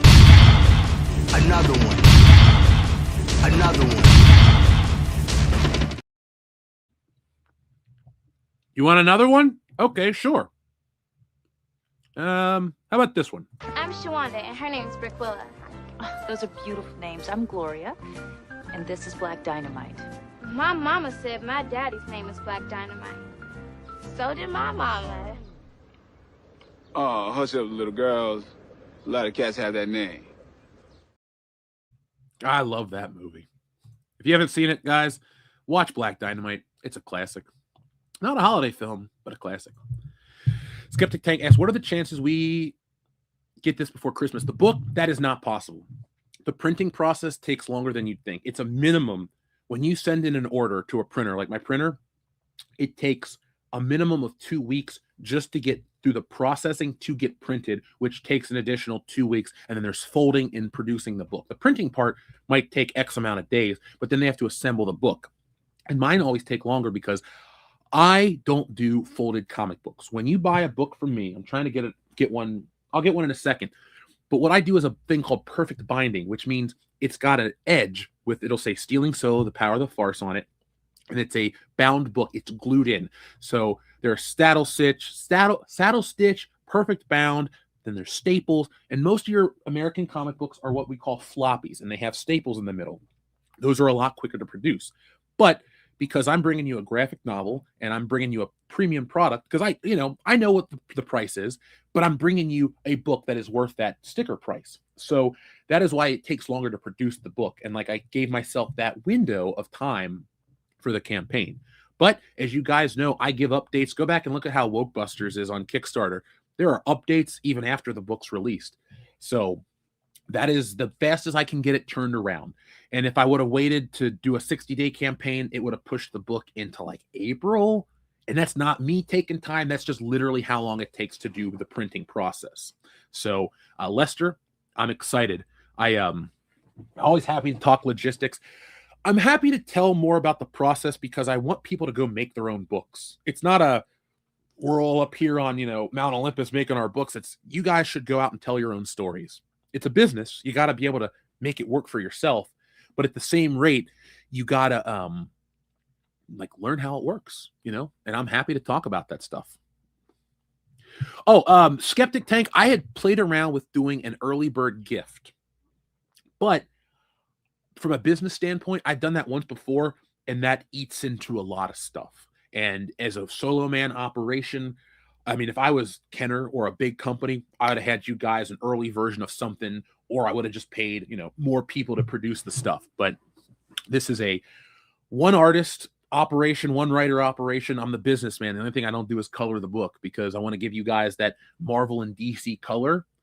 I don't know how to do it. So instead I give you something flat and ugly, I go, the guy that did the background that you see here, the cover B, he's worked for Marvel. I think he's done a Death of Wolverine cover, or it was an Old Man Logan cover. He colored it. His name's David Ocampo. He's a really talented guy. And then the other cover, the A cover with Mark Hamill and us as the figures, which is my personal favorite cover, that was done by my guy who colored Wokebusters and does a lot of my other stuff. So I have a small team, but it's really just kind of a small operation.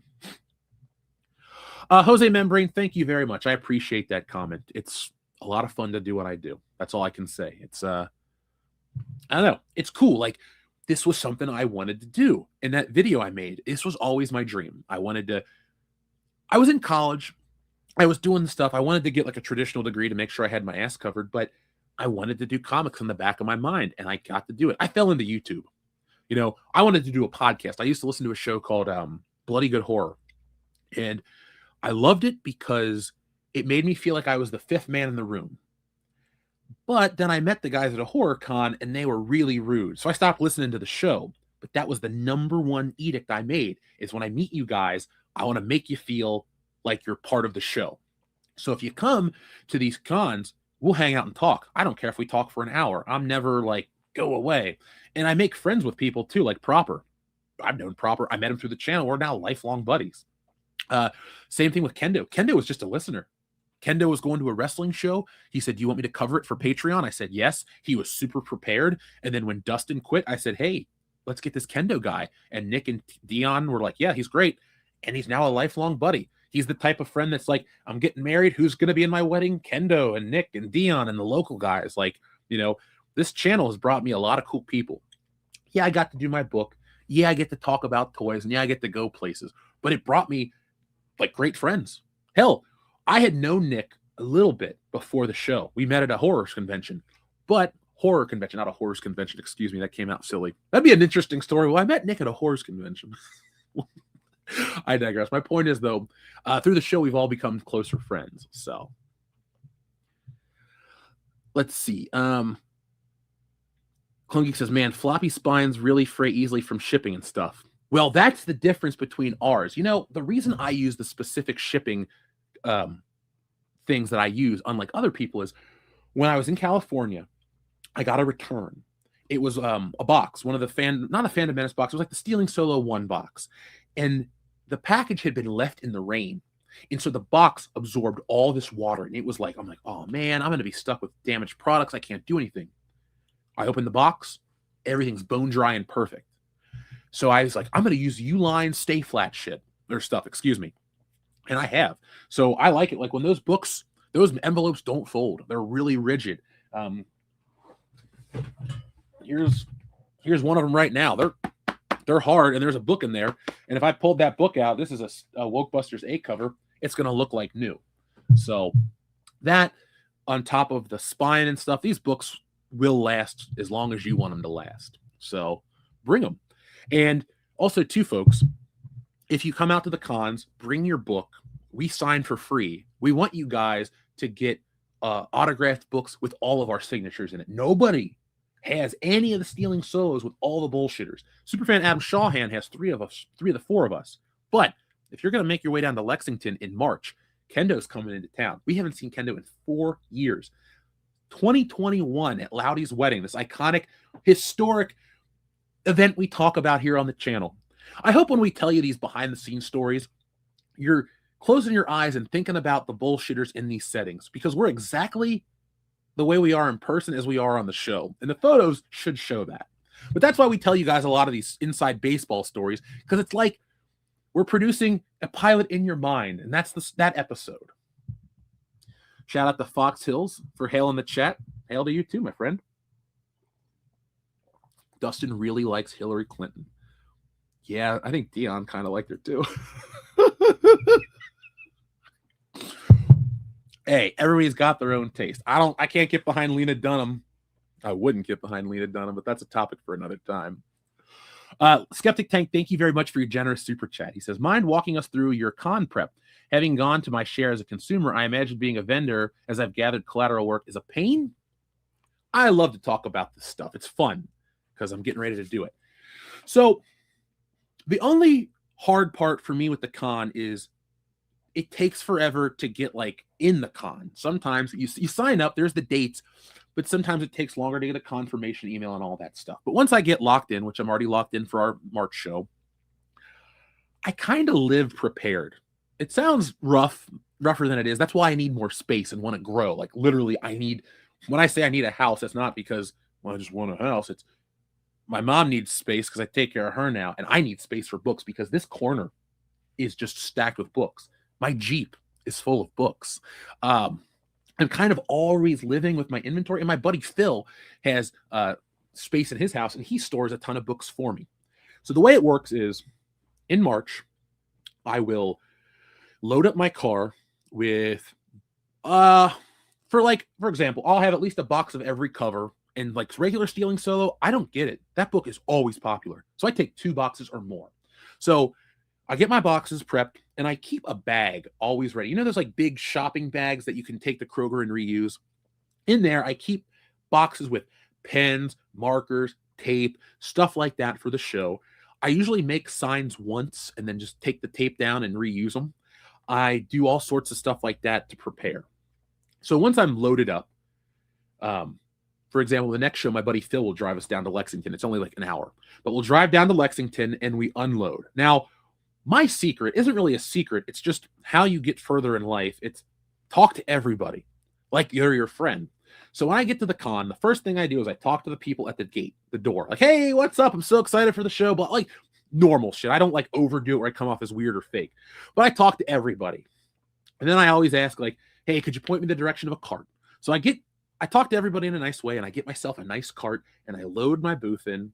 And now I never go by myself. I always have at least a friend, because my buddy Dan, when I was just an artist and I would work horror cons, my buddy Dan and I would go. I had a Volkswagen Jetta wagon. I used to take these metal grates, like the kind that you see at a store, and I would set them up. I would tie them together with cable ties, and I'd make this big thing, and I would take and hang up all my artwork in frames. And I usually would cut up my fingers because you had to like bend the metal. That sucked. Then I got more money and I got into printing retractable banners. So I have like a World Class Bullshitters banner. I have a Woke Busters banner. I have a Tits and Art banner. I will have a Stealing Solo 2 banner for this year. Thanks for reminding me.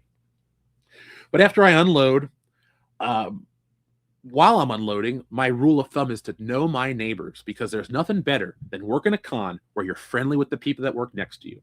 So like the last time I had these ladies that do 3D printing. It was a couple, excuse me. I was like, hey guys, what's up? This stuff looks really cool. And then, you know, you're polite, you wish them the best, and you move to your other neighbor and you get cool with them. And then sometimes you have people across the hall. Luckily, I tend to get spots by the bathroom, and you're thinking, why do I want to be by the bathroom? Because everybody needs to go to the bathroom. Everybody will walk by your table. That is the best place to be.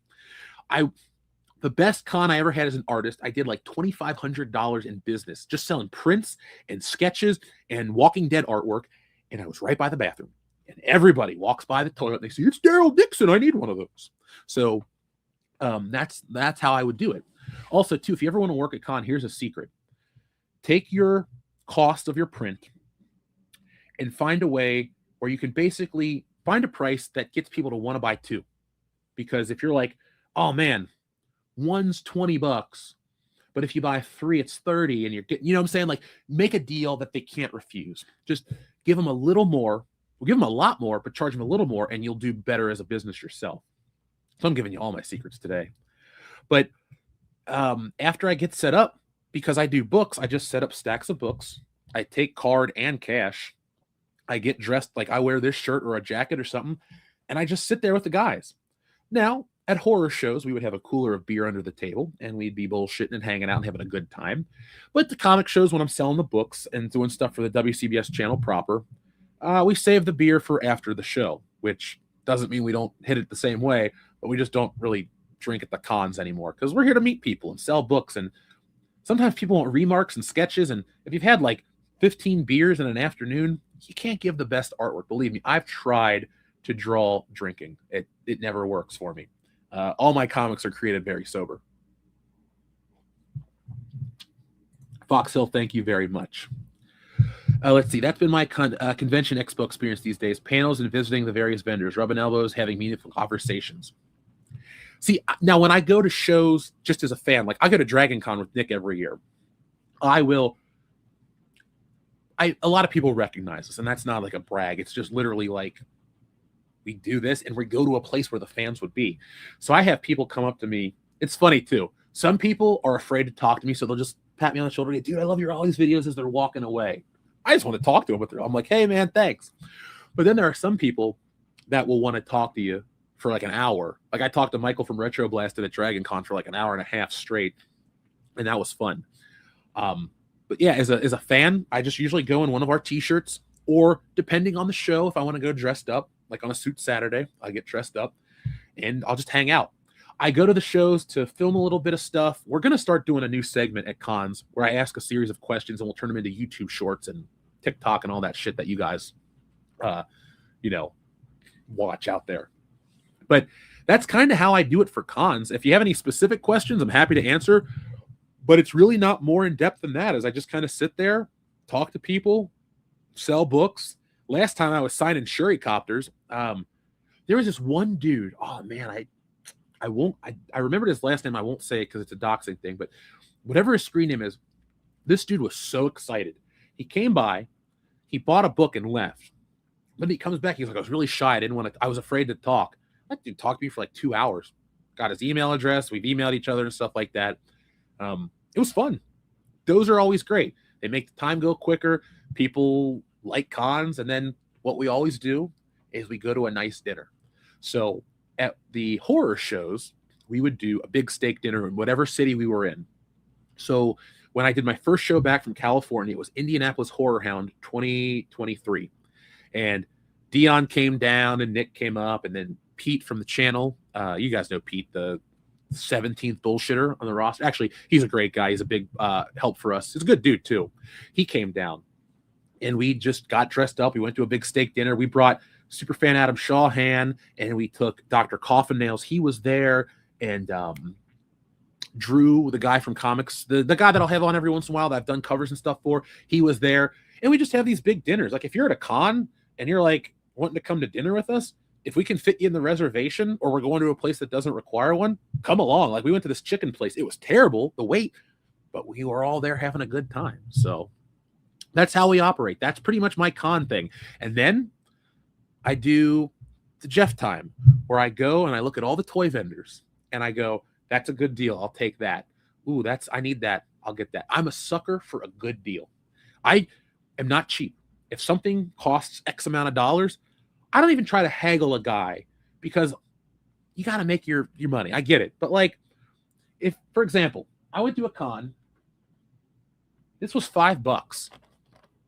How could I say no to a 1995 sealed Batman Forever 2-pack? I had Batman and Robin as a kid. I never got these ones. I was like, $5? I'm there. It was funny, too. I actually bought a whole box full of toys. They were $5 each. I was like, I'll take everything you have here. And I had to leave it at Nick's because I was flying from Atlanta. I fly to Atlanta for that show. And Nick's like, I'll drive it up to you when I see you. So when I saw Nick for the March show, he brought me this big box of toys. I got Marvel Legends, the original ones from Toy Biz for $5. I got all kinds of stuff for $5. If you're a collector, I got something awesome. You don't even need to see a picture of it, but I got a Combat Belt Batman, which is the only animated series figure in the color of the show. That's like a $50 to a $250 action figure if it's in the box. I got a mint one in a baggie for $8. And I got another one at another show for $2. And I still got my original from my grandma. So that's, I love a good deal. And if you guys remember the G.I. Joe figures back in the Real American ones with the O-rings where you stretch them out and they got like a rubber band in between them. In the 90s, they made a Spider-Man like that. They made multiple. They made two, actually. They made the original Toy Biz Marvel Superheroes one, which is a little funky, but I had it. And then they made a one from the cartoon. And the cartoon one was awesome. And I love that toy. And years later, I found it. And it was all there, but I couldn't get the thing to stretch, and it was messed up. So I went to a con. I found one for $2 because the bubble had separated from the card. And the guy's like, oh, it's open. Just take it. $2. I'm like, okay. And so that's up on the shelf over there. It was always my favorite Spider-Man animated series figure. And I got it at a con because it was super duper cheap. So that is how I like to operate at toy shows. I'm a sucker for a good deal. I'm a sucker for, cheap toys. But folks, we are moving on. Not from the show at all. It's only an hour and 34-minute mark. And I told you guys a 12-hour power stream to close out Stealing Solo, the power of the farce. If you're there watching it work right now, on your break, go over to Kickstarter and back Stealing Solo today. It's the last time you can back the book. But if you want to get the first book as well, you can either back it right now and get it as an add-on, or like I think Lester in the chat, Skeptic Tank had asked in the chat, if you go to stealingsolo.com, you can buy the first book, and I ship those books out quick. That's a situation if you're like, I'm looking for a gift for Christmas. Any of the books I have, Wokebusters, Tits and Art, Stealing Solo, or the Fandom Menace edition, but hold off on buying the Fandom Menace edition because we're doing something with that As soon as this campaign closes, I'm gonna drop another video. I'm doing something with the remainder of that inventory to help out somebody who needs some help. So if you're thinking about buying that book, hold off on that one. But if you need something guaranteed for Christmas, I will 100% get your books shipped out. So if you're like, oh man, so-and-so would love this. Let's say, for example, you bought it today. Tomorrow morning, it will be in the mailbox. It'll be at the post office because I print my own shipping. I got all my stuff. I got that little license to do my own mailing. And so that is a guarantee you'll get it for Christmas type of situation. Hold on a second. I'll be right back.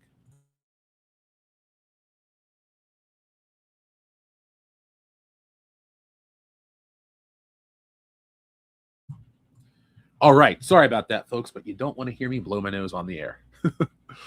Room of requirements class, you're a madman. You damn right I'm a madman, but I'm world class and mad, but happy about it too. Let's see. Spider-Man animated series continuation mini that's coming out right now is pretty good. Art isn't the best, but it has the best origin of Moreland has ever had. You know, Clone Geek, I stopped reading it because Peter Parker looked weird. I wanted the artwork to just look like the cartoon. You got a lot of guys out there that can copy it. I would actually buy the book if it just looked like it was ripped out of the show. That being said, I've always been weird about Moreland and the Spider Totem. I remember reading, what was it? I guess it was just, was it, not the one. It has like a name. I bought all the books. I read all the books. It was back when Mike Diodato Jr. was the artist on the book. I'm sorry. I'll stop saying the book. But my point is, I never liked any mystical Spider-Man stuff. You could argue that Kraven the Hunter is mystical because of the herbs and potions from the jungle, but to me, that's more like a fantasy sci-fi elixir thing than it is like the Spider Totem. And I think that's all, what's his name? J. Michael Straczynski's the writer. That guy brought that element to Spider-Man, and I have nothing but respect for these guys because it's a hard job to get there. But I don't like J. Michael Straczynski's Spider-Man writing. It is okay at best to me. The non-fantastical stuff is cool, but that's not my favorite run ever. What up, Mary? Thank you. Merry Christmas, you filthy animal. Well, thank you for the super chat, Mary. Appreciate you. And I'm glad you brought up Home Alone. For some reason, this holiday season, maybe because it's a 35-year-old movie, but Home Alone has been on my mind. I have watched the first 3. I posted a tweet with a poll to see what you guys prefer, 1 or 2. And I actually watched a couple of the scenes yesterday. When I was getting ready for bed, I was like, I want to watch the scene where Marv gets electrocuted. And, you know, and then he becomes a skeleton, and he's like, and he falls over. I know it's a kid's movie, but that comedy still lands. I love Home Alone 1 and 2, and 3 is a guilty pleasure. You ever watch a movie that you know is not good, that you will never try to convince other people that it is good? But I'll tell you this, I watch it, I kind of chuckle, I cover my face because I'm embarrassed that I liked it as a kid, but you know, it is what it is. We all have our guilty pleasure movies. That Home Alone 3 is my guilty pleasure movie. Now, like Samurai Cop, I'm not guilty for liking that one. I don't feel guilty for liking The Room. They suck, they make me laugh, and I'm proud of it. But, you know, Home Alone 3, not so much. But as a kid, that whole "you filthy animals," was it Angels with Dirty Wings or Angels with Dirty Faces? You know what I'm referencing. That part of the movie is amazing. I love it. Dion can't understand Home Alone anymore. It's sad. It's you know what, Clone Geek? That's why Dion only likes the new Crow, because he can't understand the original anymore. Like, that's it. That's the whole reason right there. 1 second.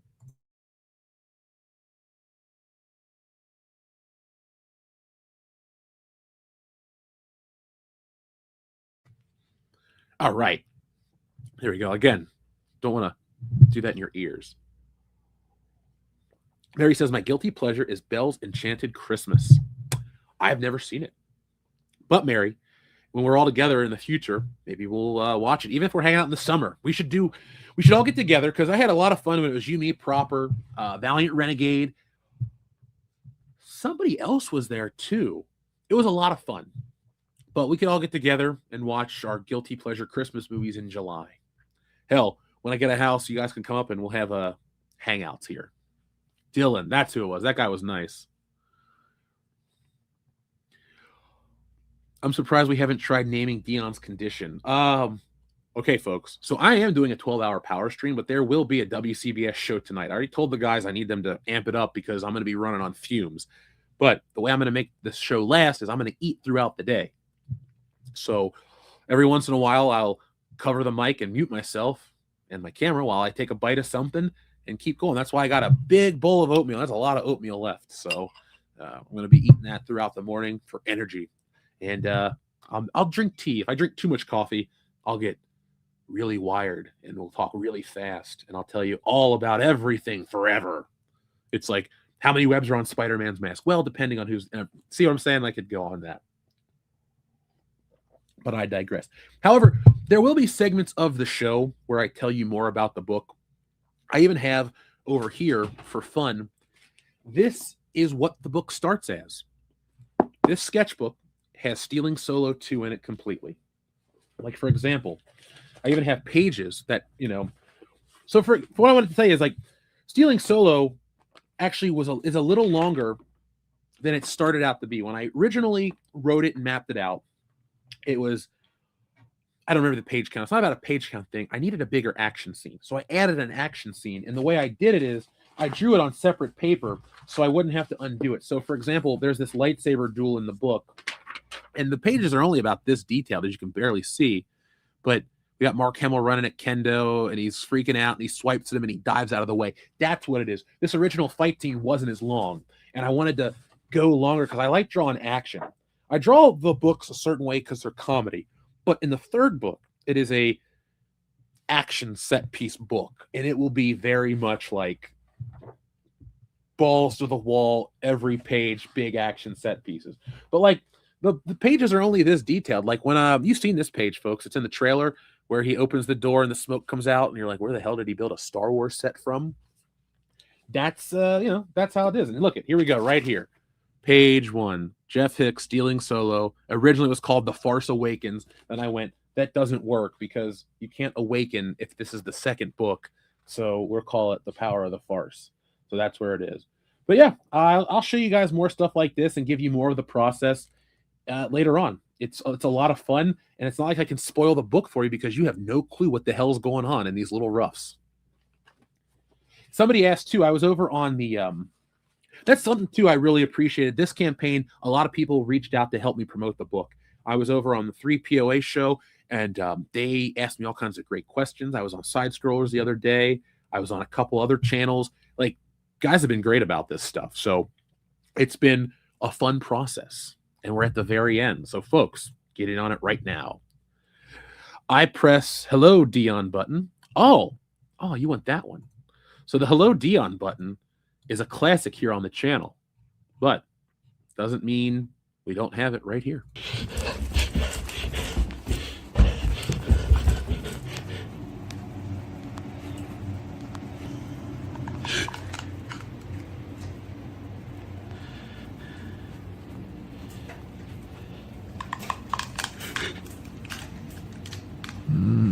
Hello, Dion.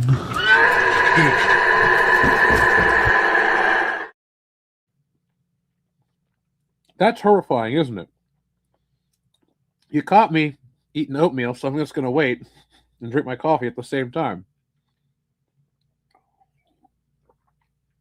All right, there we go. Thank you, those Georgian. Now I got to scare Mary. Oh, the headphones died. Oh, no, you didn't get to hear Dion. How does it go? Hello, Dion. Yay! You'll never see me and Buffalo Jeff in the same room. I guarantee it. We're not the same person. So let's see. We're all caught up on Super Chats. This is a show to celebrate the book and you guys. So thank you for that. Let me look at my notes. Like I said, I got all this stuff planned. I literally spent all day talking or preparing for this and making a video. So check out this evening's video. It's toy related. It's why diversity toys never sell.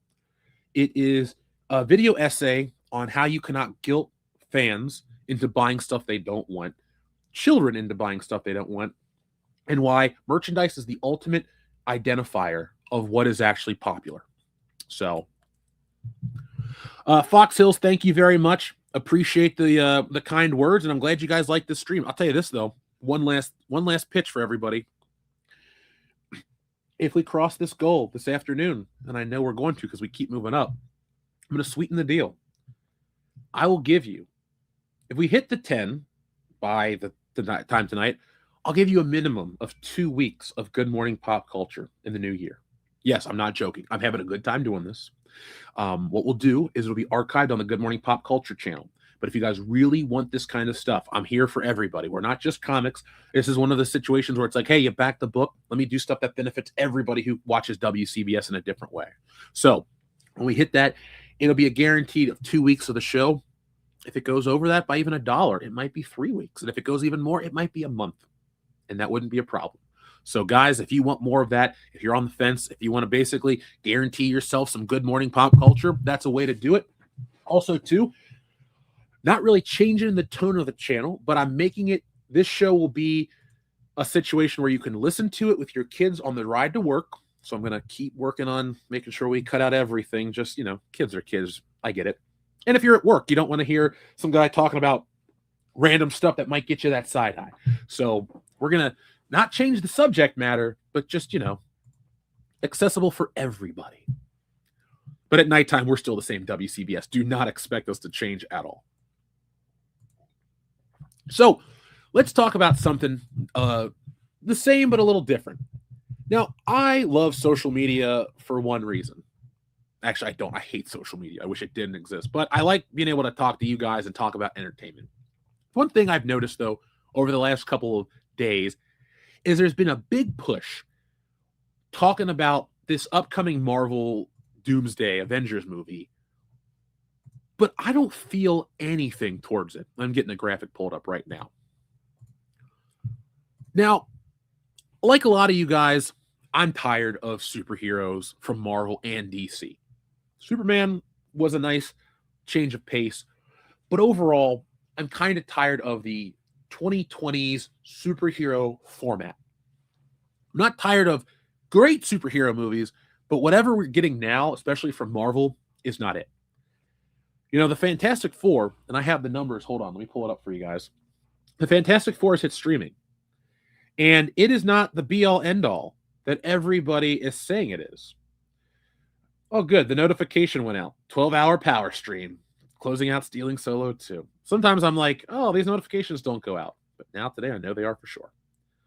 So, okay. So where are the numbers at? Here we go. So this comes from MCU Film News. The Fantastic Four First Steps had the worst Disney Plus debut of any MCU film, earning just 4.9 million views. For comparison, Captain America Brave New World had 6.4 million. Ant-Man and the Wasp Quantumania, 6.1 million. Thunderbolts, 5.5 million. The Marvels, 5.3 million views. And this comes from TVFandomLounge.com is their source they're citing. So obviously take it with a grain of salt, if you will. We got to have more, concrete things. But based off these numbers, we're just going to have this conversation right now. If the Fantastic Four, Marvel's first family, the biggest, their first big hit. Also, too, it's technically the first Marvel comic. They were timely, and then Fantastic Four 1 comes out with the Marvel Comics banner, but you guys know that history. I apologize for repeating it. But Fantastic Four was supposed to be this big game changer. It was supposed to be the big movie of this year. Excuse me. See, that's how forgettable it was. I saw this movie the first day. We reviewed it for you guys on the channel. The only time I ever think about it is when I got in the stores and I see the merchandise. I don't dislike it. It wasn't the worst Fantastic Four movie, but it wasn't a good movie that had me hooked. Now, there are many reasons why people aren't watching it. You don't like Pedro Pascal. They don't like Disney. They don't like Marvel. Fine. All of those reasons are valid and add to this problem.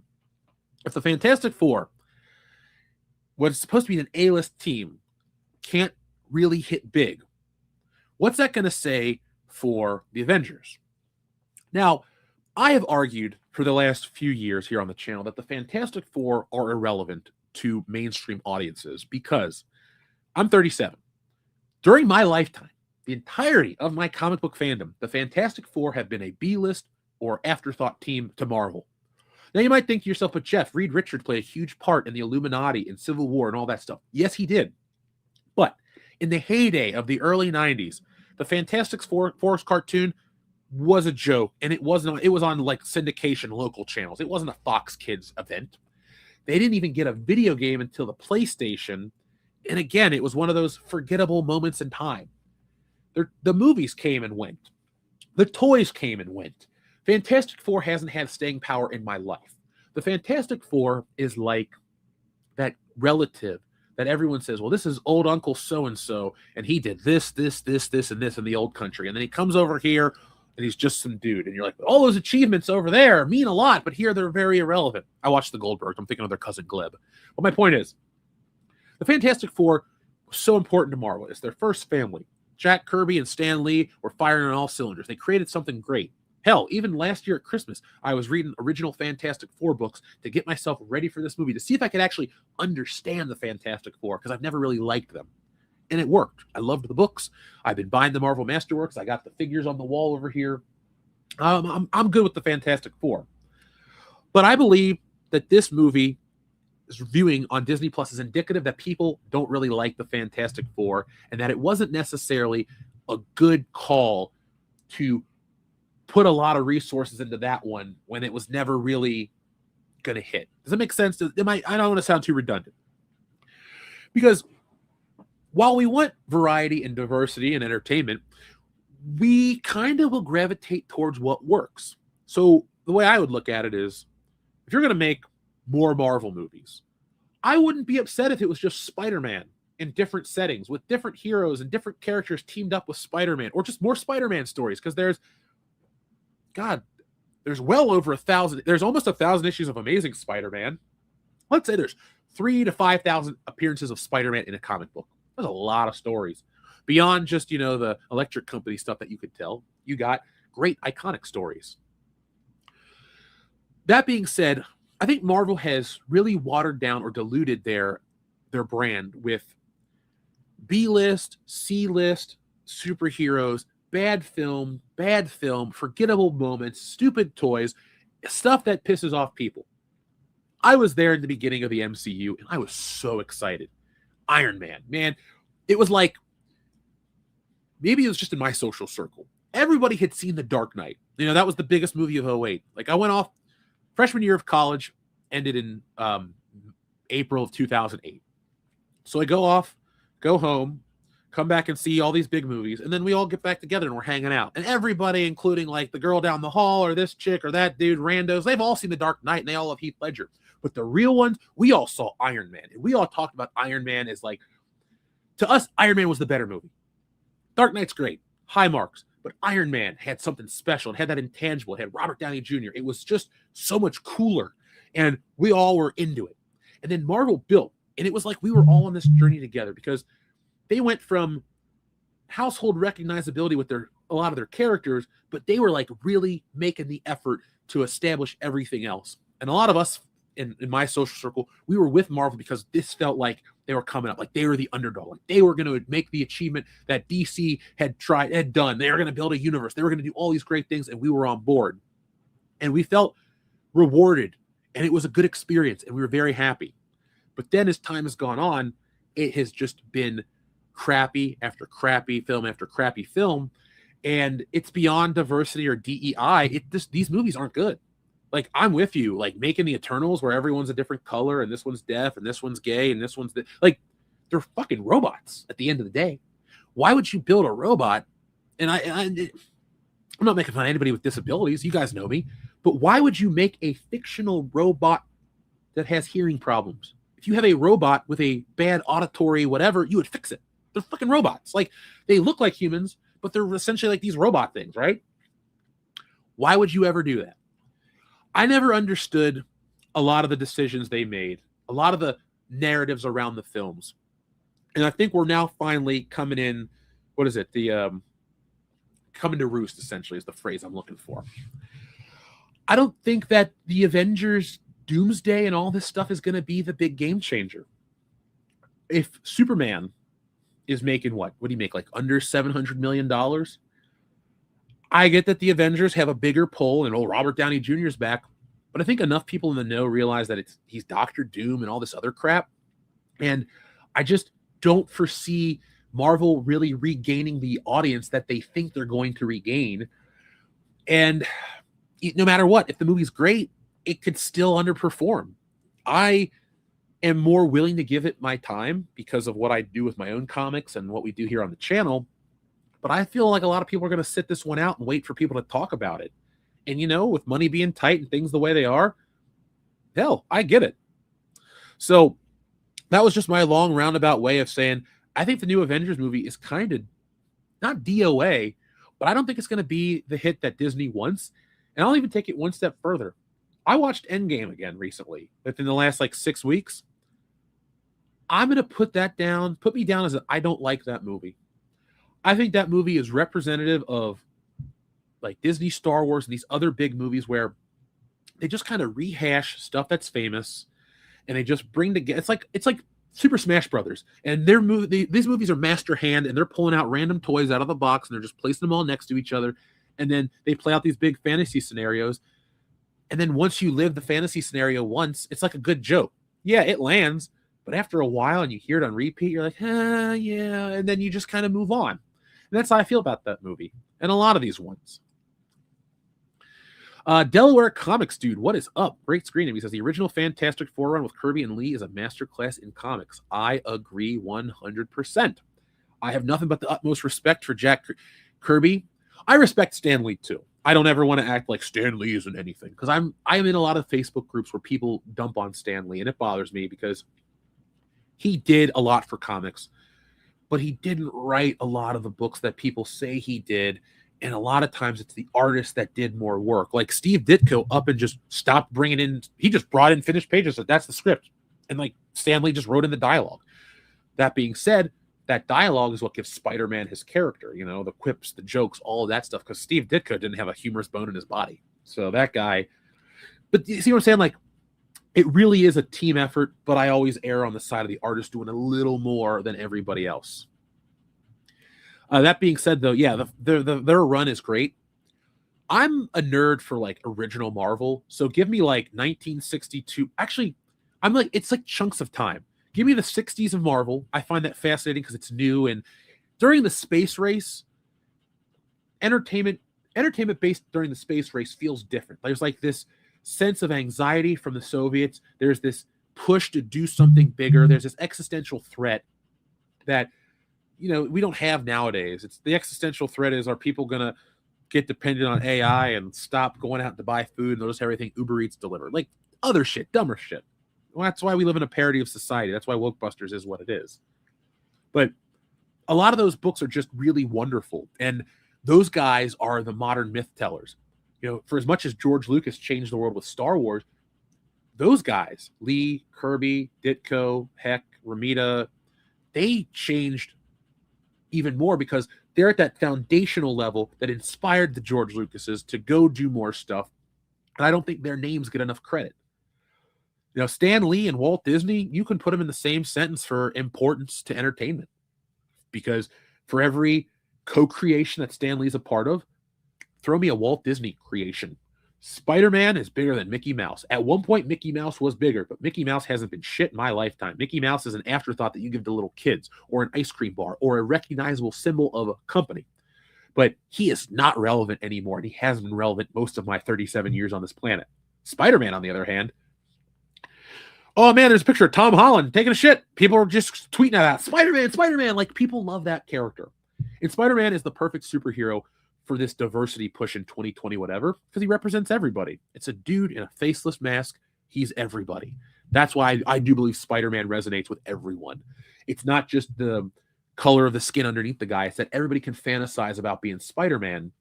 And I do think that matters. Because as a kid, I wanted to be Spider-Man and Batman and James Bond and The Rock and a lot of people. It just didn't really matter. But it was great for that fantasy element. Yeah, Skeptic Tank, I agree, man. There's just a lot of bad elements that are tied into these Marvel movies, and I want to be positive, but I also want to feel something. Like, when I talk about these movies, I sometimes feel like I'm Dennis Reynolds, and there's a running joke on It's Always Sunny in Philadelphia. He's like, I don't feel anything anymore, guys. I'm dead on the inside. And I'm not dead on the inside. I love life. I'm happy. But, like, with these movies, I don't know, man. Something's off. I'll be right back.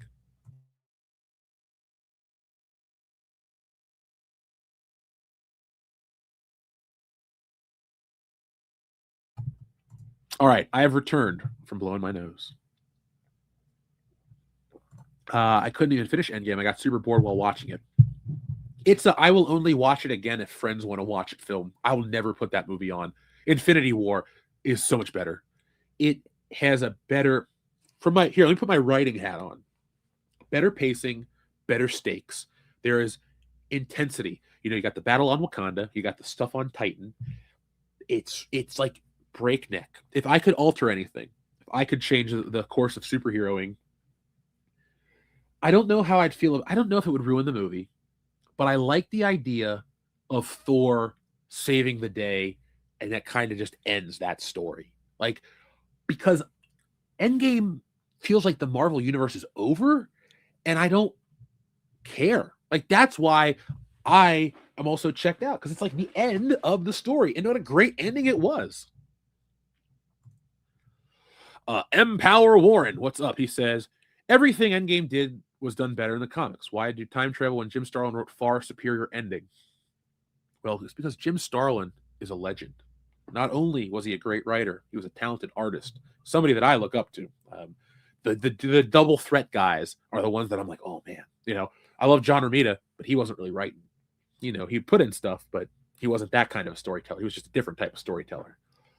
But I think it's to change for the sake of change. But I'm okay sometimes if you would just adapt a comic book. Spider-Man 2 is a very close adaptation of Amazing Spider-Man number 50. I like that. That is, my favorite superhero movie. Amazing Spider-Man 50 is probably one of the most read comic books I have ever. It's number one on my list of books I want to buy. It's just not cheap. And right now, I'm not buying expensive back issues. I'm kind of working on. I have a system, folks. I'm working on a series for you guys called How to Collect on a Budget, because we all want to collect stuff. We all want to have cool stuff, but you shouldn't pay full price for it. If you were to say to me, Jeff, what do you want to sell your collection for? What you paid or what it's worth? Always what it's worth, because I can show you so many things that I got on sale. There's tricks, there's ways to do it, and it's not even sketchy. It's just buy it on this date. Or if you're trying to do comic books, a lot of your local shops will do Black Friday specials where they'll offer half price on back issues, 50%, or buy one, get one half off, or buy one, get one free even. That is when you bulk up on your back issues. So last Black Friday, because this year I just didn't go shopping at all. I had something to do. Last year on Black Friday, I went to my a store called Up and Away. I spent $300 on comic books. And then you're thinking, that's a ton of money. But I got so many like $50 back issues, like books that are worth more, and they're in great condition. And I added it to I have a spreadsheet that I keep on Google Sheets, and I just finished, I'm working on my collection. Once we, let's see where we're at. We're moving up on the book. Maybe later on in the day, I'll show you that spreadsheet and we can talk about some stuff. Oh, wow. We moved up another. Wow. We are only $275 away from 7,000, folks, in our final 10 hours. Let me just share this real quick and we'll get right back to what we're talking about. You guys are awesome and you're keeping it going. Our goal is to get it to 10 by the end of the stream. So 10,000 in the next 10 hours. So we need to get $3,275 on the map. That can be through any campaign or any tier. Do we have any more of the deluxe editions left? Do I have those ones? Because that is, let's see, how many do we sell? Okay, we still have 5 of those left, but that's the only way you can get the sketch cover variant. So if you're interested and in something like that, do I have one right here?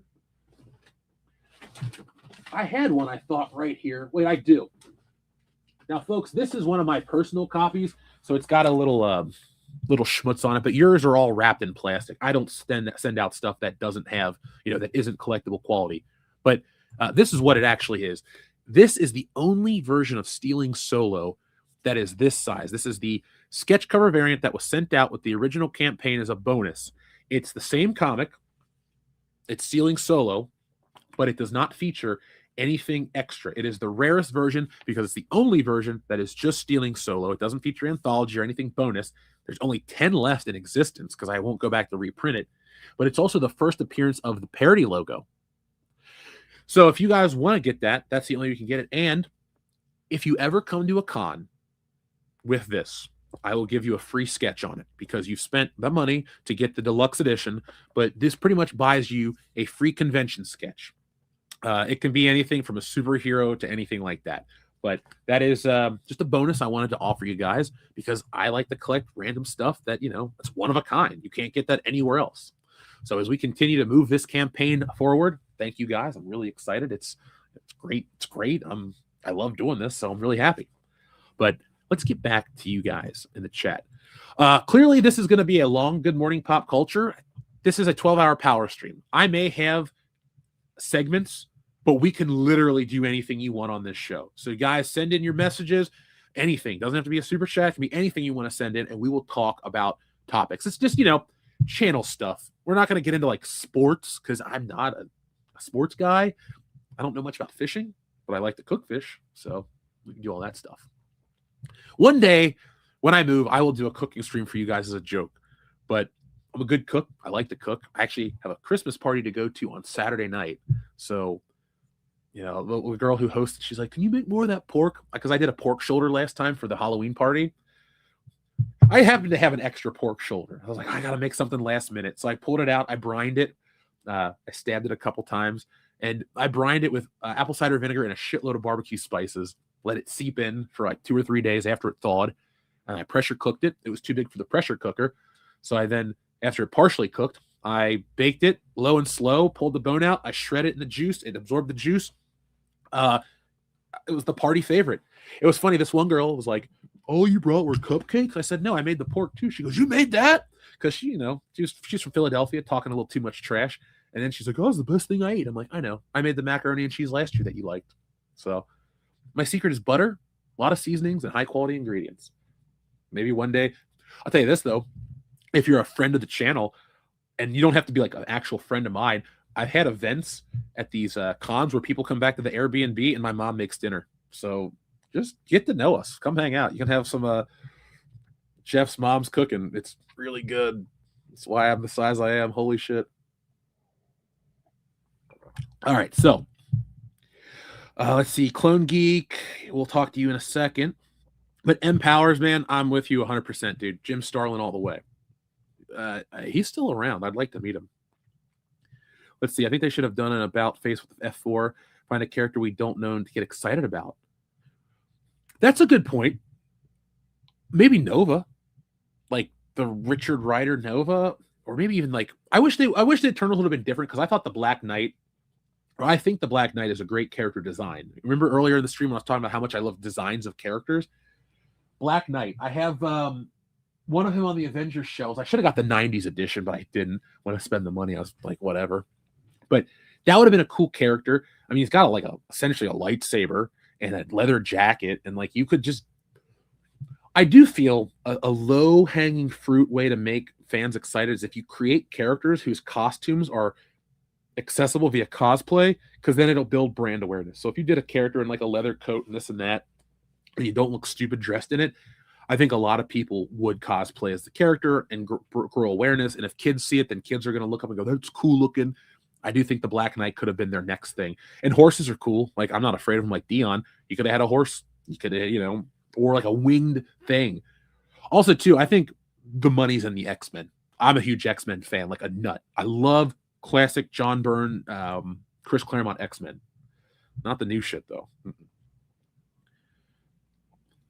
Oh, you checked out after Civil War. That's a fair point. At least you watched Civil War. I like Civil War quite a bit. And I was on board.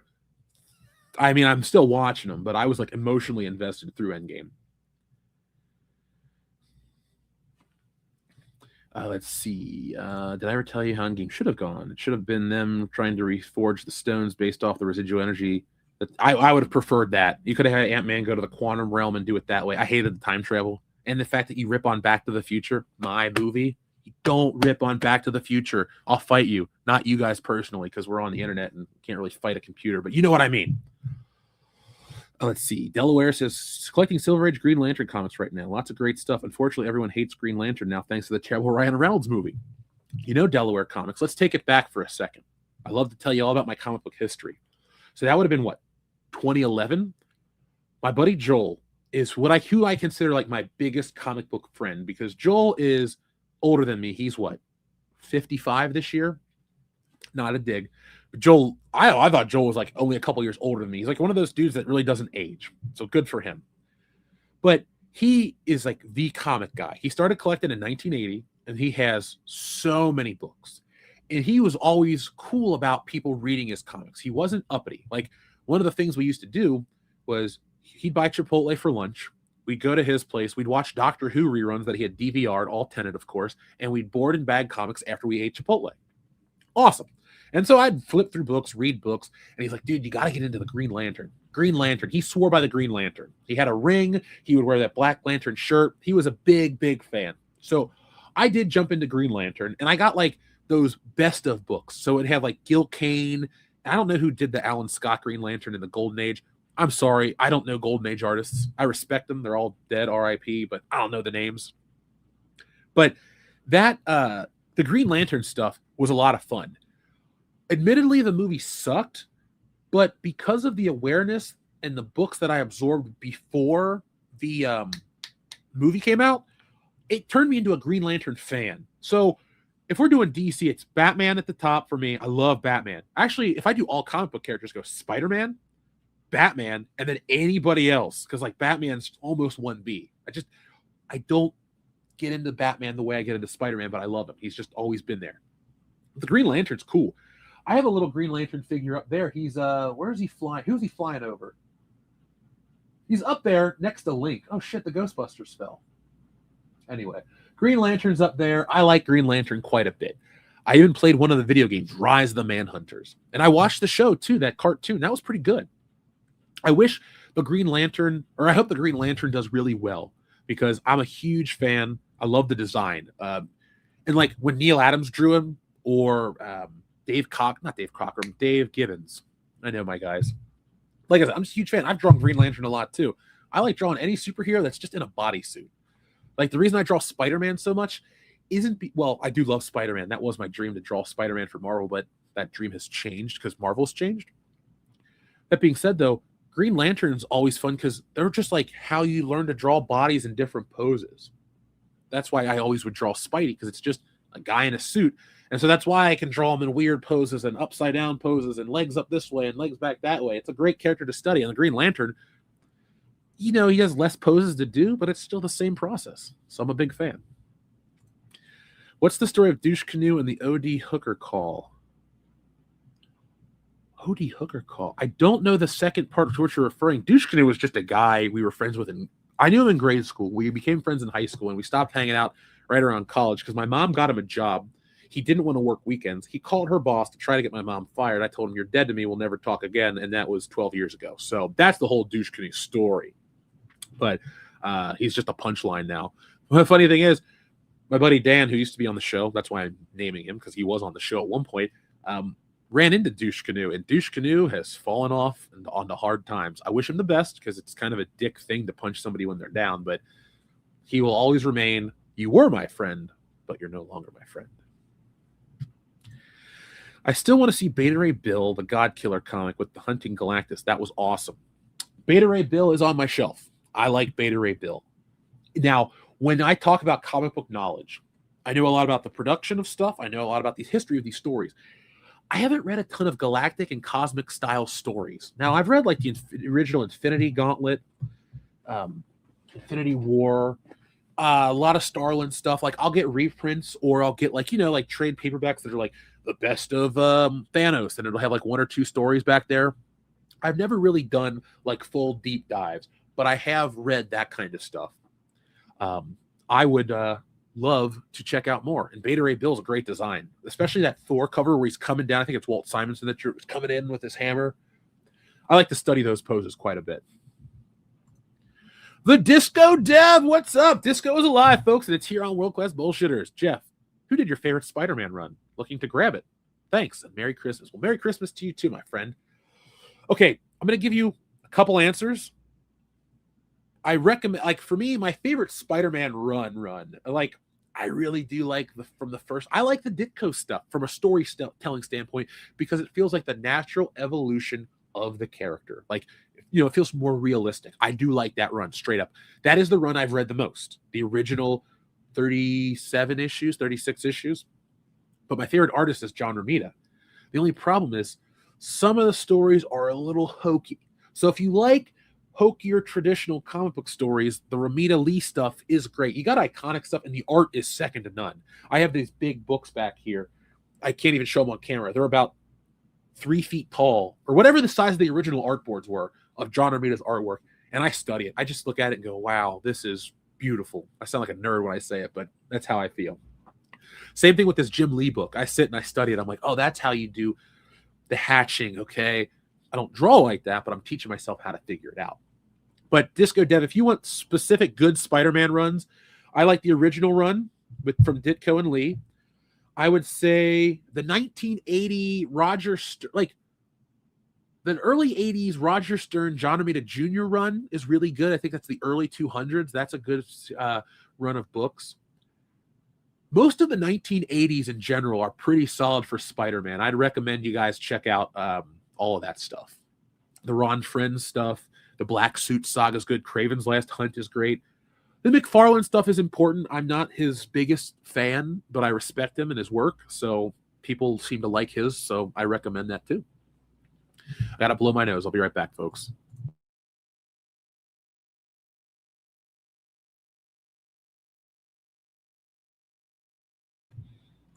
All right, I'm back. A dinosaur story. But yeah, if you do go, check out Marvel Masterworks. Also, if you guys want a discount alert, Ollie's has Marvel Masterworks. Marvel Masterworks are silver hardback books that just collect old issues. They don't change them. They don't do anything. They just clean up the artwork.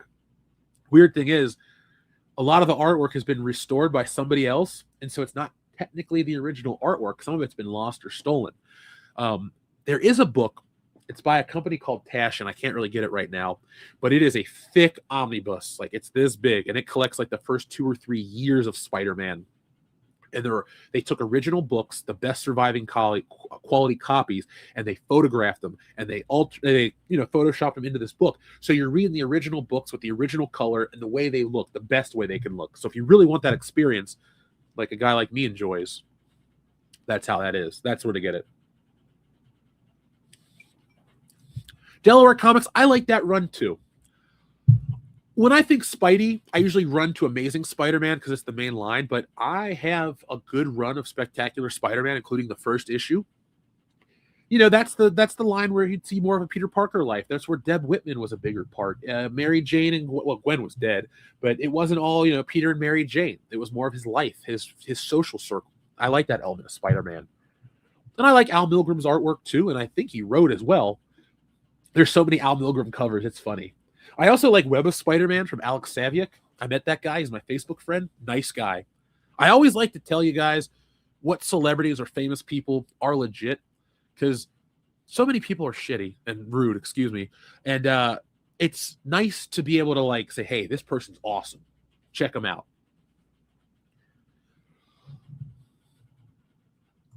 Simply Alan451, thank you very much for those kind words. You guys are great. It's fun to make stuff, and I'm going to continue to do it for you. So thank you for being a supporter for all these years.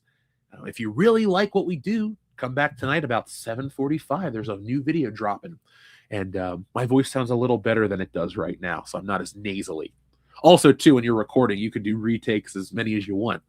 It was funny. The first, I was fine all day. And then I went to record it. And my voice went like this. And I went, hold on, let's re-record that. Because I don't want to sound like, what Brady is it? Peter Brady is the one where his voice cracks. He goes through puberty when they're trying to record the song. Look, the Brady Bunch is before my time. But syndication and reruns, I was a TV kid. That's why I like storytelling so much. But thank you, Simply Alan. That's a really nice compliment. I appreciate that.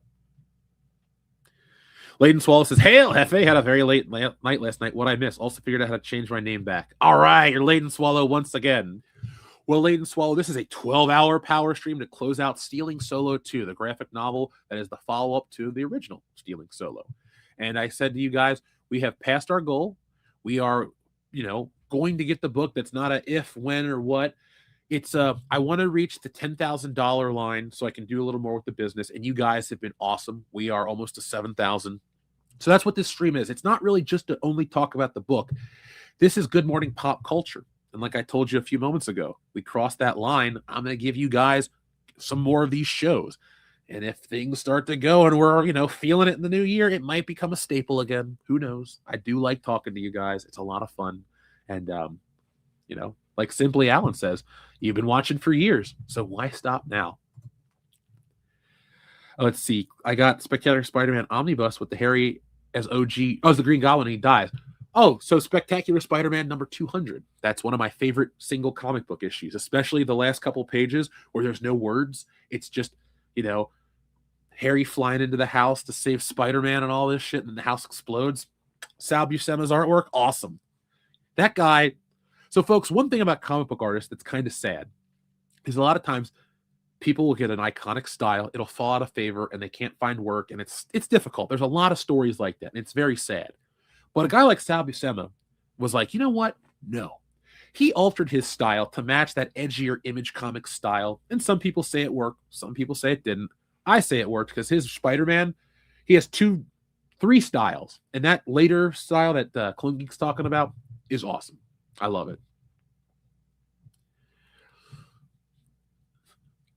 Hopefully the video is completely turning into a wholesale business for unsold Disney merch.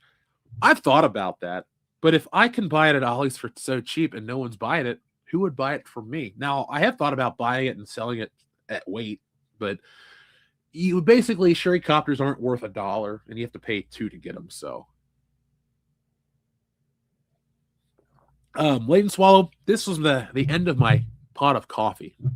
It's quite cold, and in a little bit I'll go make a cup of tea and keep the show going so I can, decongest. I took Dayquil earlier, not NyQuil. I don't want to fall asleep on the show.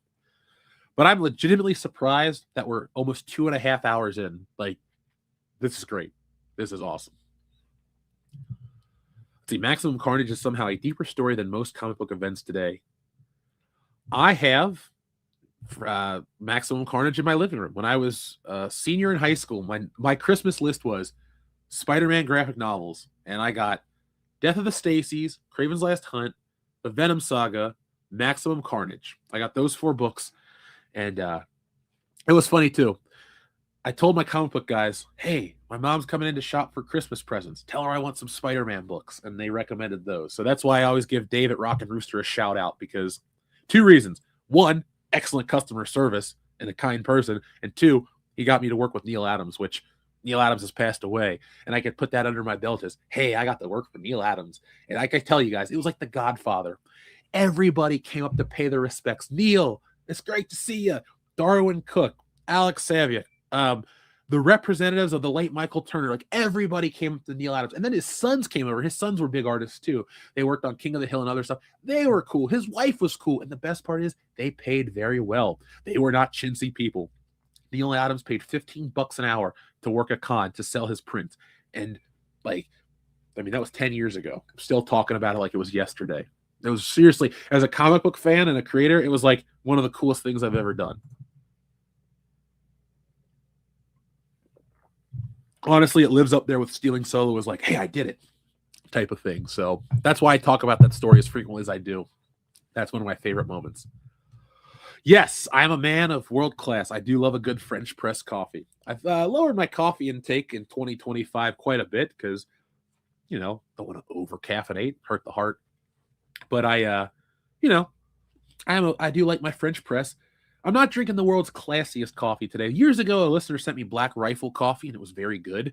But I also do love, going to Kroger and, hey, these are buy one, get one free. So today I'm drinking something basic. It's a Dunkin' Donuts peppermint bark for the holiday season, and I love it.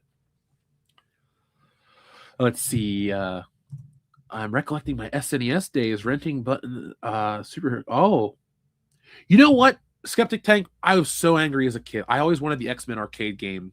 And so when it got released on the Xbox 360, I bought it, and I bought it on my phone.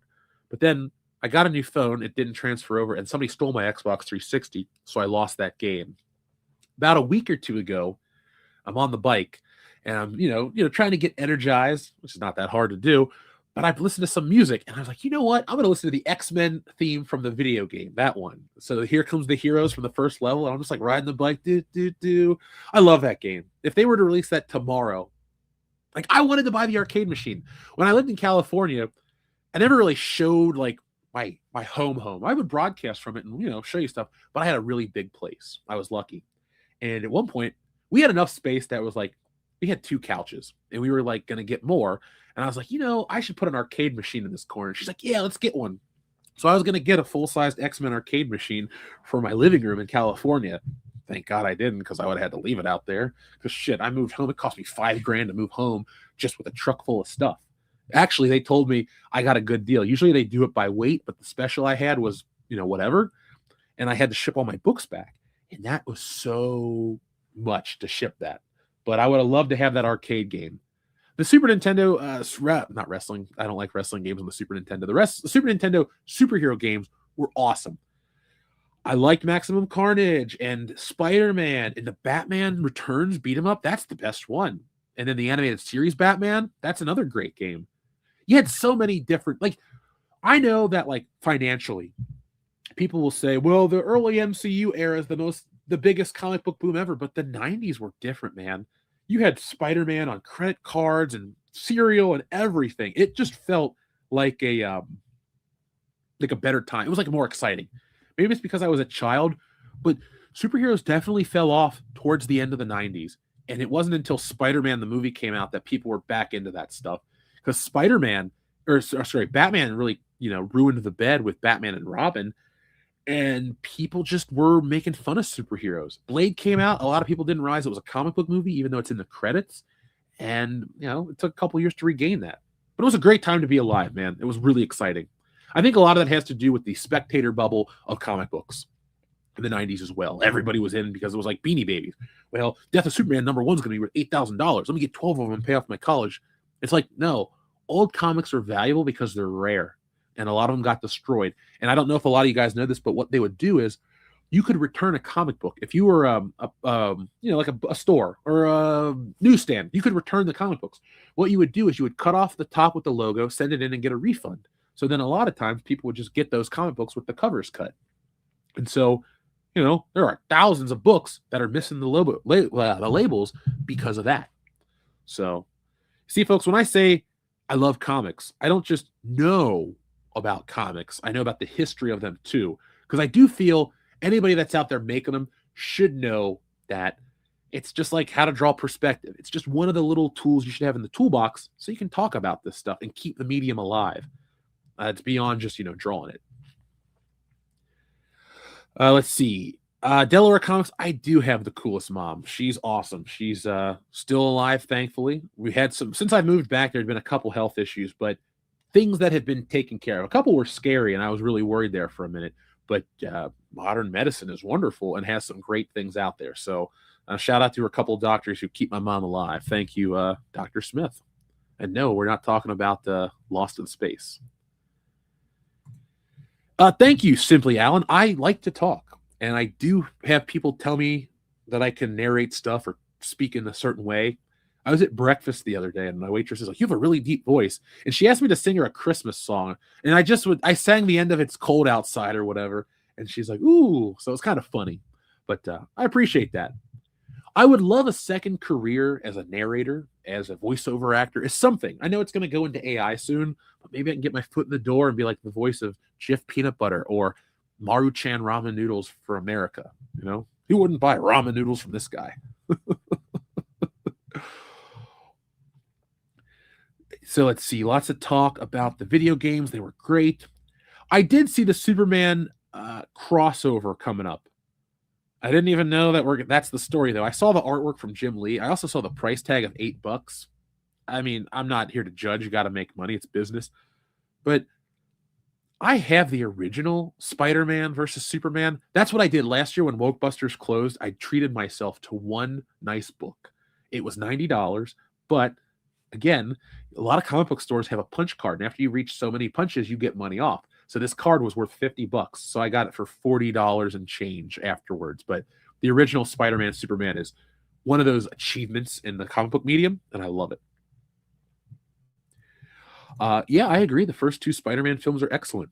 I saw them in theaters multiple times for the first one. It's weird. Spider-Man 2 is the only one I saw once in theaters, but I've watched it on videotape so much. Like, you cannot comprehend, or not videotape, excuse me, DVD. It didn't exist. Well, I didn't buy videotapes in the early 2000s. I was a DVD kid. So you talked about my mom earlier. She was cool. I'm like, Mom, I got to get this thing. It's called a DVD player. It can you can watch movies and you don't have to rewind them. She's like, oh, okay. So I don't remember what the event was, but she told my grandma to take me to get one because my mom always worked. That's the thing. It's like my mom was always there and present. I saw her every day. She came to the baseball games and stuff, but mom was usually at work, so grandma did a lot of stuff. So I remember going to get a DVD player, and Men in Black was my first DVD. But that Christmas, I got X-Men. The very first, it had to be year 2000. But that Christmas, I got X-Men on DVD, and it was like the box set, and it was like cool. It folded out. It had like a shiny paper box. I loved my extra discs and stuff. I'm still a sucker for boutique videos. I got Dogma on 4K Steelbook coming. I got the shipping notification. It'll be here any day, so expect a review on that if you like Dogma. Longura, thank you, says Hasbro is genuinely the worst company in America. Not only did they ruin Power Rangers, but they took Super Sentai down with them. Yeah, I have a weird relationship with Hasbro, but I'll be honest with you about it. I didn't like what Hasbro did with Power Rangers, period. I'm a big Power Ranger fan. Like, hold on a second. Let's take this off for a second. And you can see, let's see if the lighting helps. Hold on a second. Let's try that. If you can see back there, Power Rangers. It was my childhood. That was my favorite part next to wrestling. I am working on a comic book. It's a short one. It's just called Christmas 93. But like, the movie Jingle All the Way? My mom lived that to get the original Power Rangers toys. And it was funny. I went to Santa Claus. He's like, I promise you'll get them all. And you don't realize how hot those toys were unless you were around back then. That was like promise in the sky was going to be gold tomorrow or some random stuff like that. And, but long story short, she got them all. So Christmas 93, I woke up, I got all the Power Rangers. And I still have them. They're there, the original ones I had as a kid.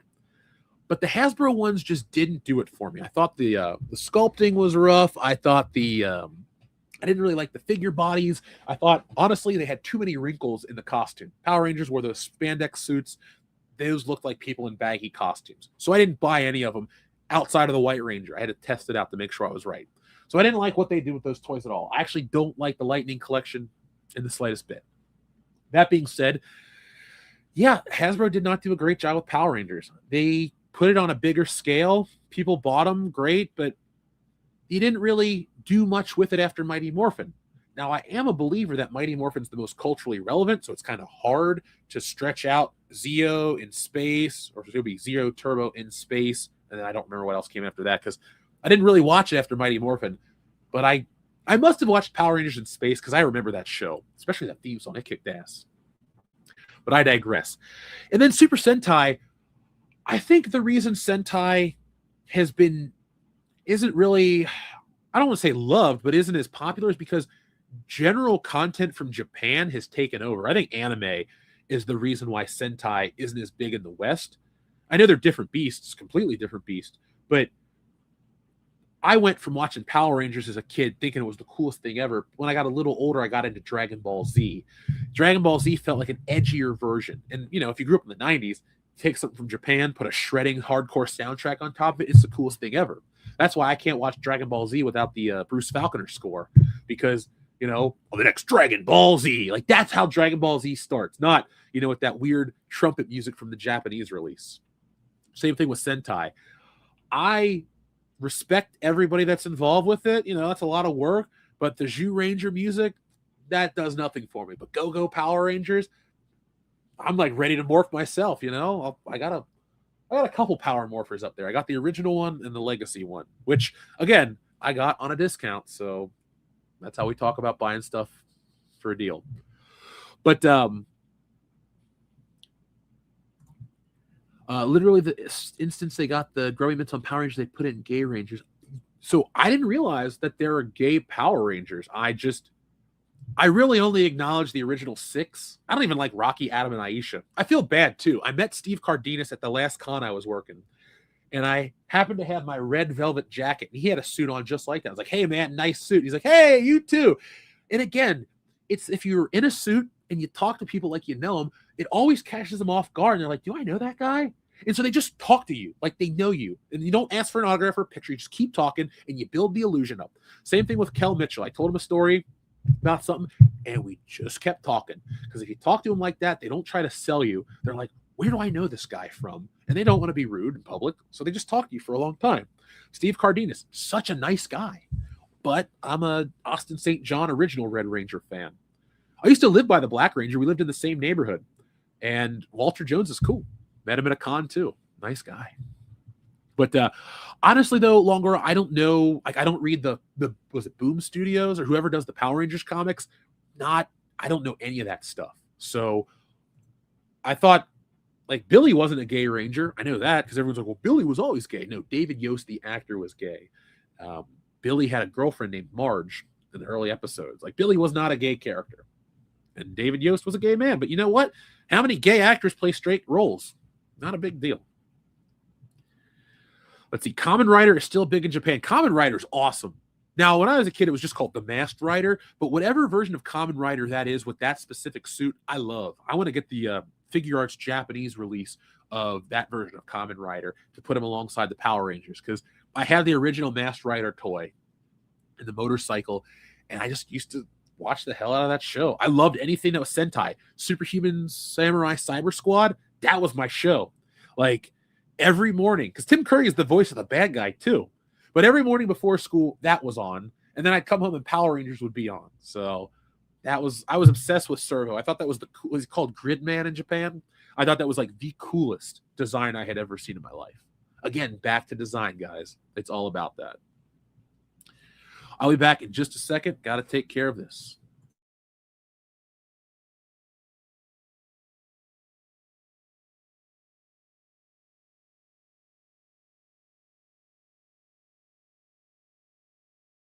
And we're back. All right. Whew. I need more water in a second. Hold on, wait. I came prepared.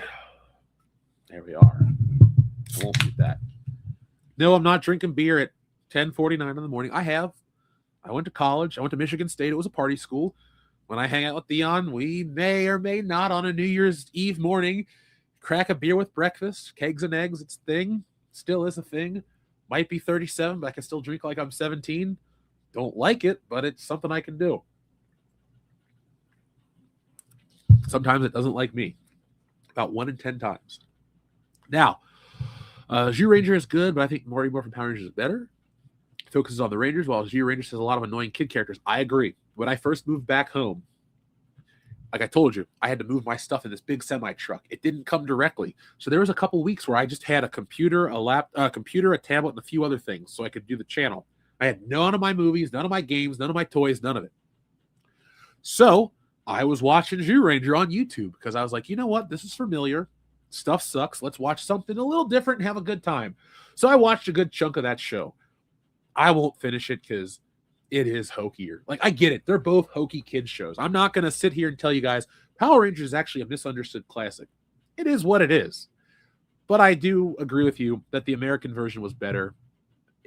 Better music, better action. Like, I like the premise that they're superheroes, not gods. That the Megazord is just a robot, not a sentient god called Daijujin. Like, it's so different and cool for what it is, but just give me the Americanized one. Hell, give me the first 5 Rangers. That's my favorite era. Let's see. TLJ Screwjob. Disney investing $1 billion into OpenAI and is allowing characters to be used in the Sora AI video game generator. This includes anything.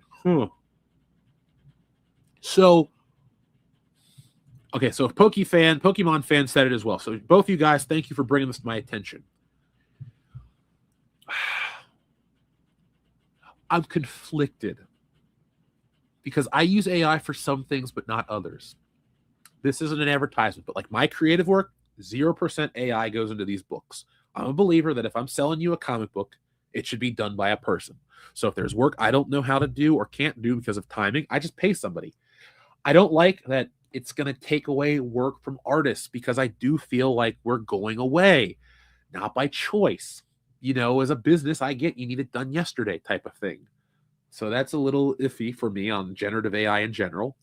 That being said, with Disney allowing its characters to be used in stuff, I guess that's the future, but that sucks because like it means like hair. I always thought it would be cool. Like, you ever seen Sky Captain in the World of Tomorrow?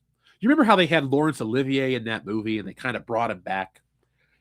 I always thought it would be cool if like Harrison Ford, my favorite actor, would live forever in that way, where it's like we have Harrison Ford movies, but then there's like this younger Harrison Ford movies that we can make. Like, we can make 100 Indiana Joneses forever if they're good.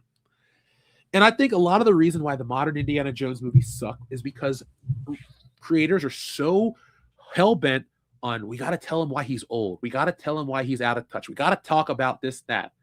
All we want is to watch our heroes in their prime do their thing forever.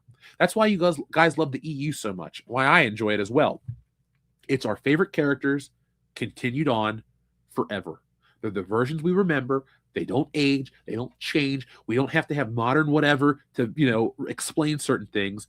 It's literally, hey, Han, Luke, and Leia, Chewbacca, Darth Vader. Well, Darth Vader died, but you know what I mean? They're all alive forever in our memories a certain way. There's a benefit to how the AI can keep that alive. So, like, if, for example, I have Sora AI. If in the future it's completely legal that I could prompt my own Star Wars movie, that would be a lot of fun for me. But at the same time, it's going to kind of kill, like, I like movie theaters. There's so many people that make a movie that's so creative and it's important. The only thing I could think would be beneficial is if there is a market for human-made products in the future and like people are adamant about it. Like, for example, I would love it if, everyone's like AI-free comic books only, and there's a huge push for more original art and stuff. We'd all ride the wave together. Because I don't think it's exclusionary or gatekeeping to say, like, if you can't make the art, don't use a tool to take away from the other artists. Like, hire the other artists. I have a friend who does comic books, and he can't really draw. Well, I tell everybody, draw your own stuff, good or bad. Look at Eastman and Laird. Look what they made with Ninja Turtles. A good concept, good art. I'm not knocking it at all, believe me. But like, they don't draw as well as Frank Miller. But it doesn't matter. They made something great. If you're passionate and have a good story, you can make something work. And I do think it benefits you to learn how to do the skill yourself or do it yourself. I'm just confused conflicted because I love the idea of saying, let's do Indiana Jones and the Fate of Atlantis. And I go into my program and I type it in and I prompt it out and I do all these things. And then in a couple hours, Indiana Jones and the Fate of Atlantis with Harrison Ford is a real thing. It's an inevitability. AI is an inevitability. I use it for prompting. I use it for some of the title cards to help things go faster. It would literally take me an additional 8 hours to do a video if I didn't use AI. And I'm honest. I use a program where I write my own script and I record my own voice. But I have a program that then transcribes it, and I'm able to edit it, remove retakes, all this stuff instantly with a click of a button. And then I'm able to then edit that in and do, like, all these videos haven't changed. I literally, when I do a live one later, it's let's pull up the footage, let's go. That's how that one works. But the other ones that I write a script for, that helps. And it makes me able to bring you guys more content. And YouTube has really tightened the noose on restrictions, and they want speed, and the algorithm wants certain things. And you just gotta sometimes play the game. But with Disney investing in that's going to be the future. And, if I can prompt AI to say, hey, write me or make me the movie of Spider-Man number 271, I'm probably going to do it for fun. We got to see what that future is. I'm confused, though. I'm conflicted. Caffeinated Wolf, what is up, my friend? How you doing? I'm sorry I'm behind on the messages. I've been excited to talk about all sorts of stuff. But, folks, we keep moving forward with the book. It keeps going forward. So, folks, we have, what is our time? Let's look at the timer. Let's pull up the timer right now. Here we are. Wait, no, that's our, there we go. Launch countdown. We have 9 hours, 18 minutes, and 24 seconds left for Stealing Solo 2. There we go. We're together. Let's put the clock on for a few minutes while we keep talking.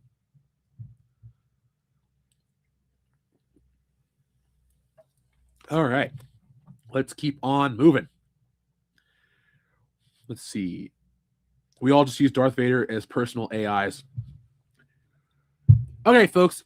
what fictional voice would you use for your own personal AI assistant? I like Jarvis. I might actually use Jarvis because I think it's kind of funny to have that witty banter. I do like, what is it, Majel Barrett's voice from Star Trek. I might pull that out, even though there are things I love far more than Star Trek. I think it'd be kind of cool. I think it would be funny is if I had an AI assistant with the voice of Darth Vader and I programmed it to call me Master. I guess I would be Palpatine, but Master. Yeah, I think it'd be hilarious. Like, there was a show called Chad Vader Day Shift Manager, and it was a parody Darth Vader story, and I'd like to have Chad Vader as my AI assistant. I think that'd be cool.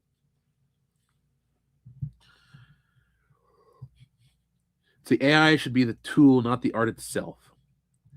Yeah, I don't want to ding anybody that's using AI to make stuff. That's not meant to be disrespectful. I just, from a business standpoint, it's like not a basically AI is trained from other people's art without their consent.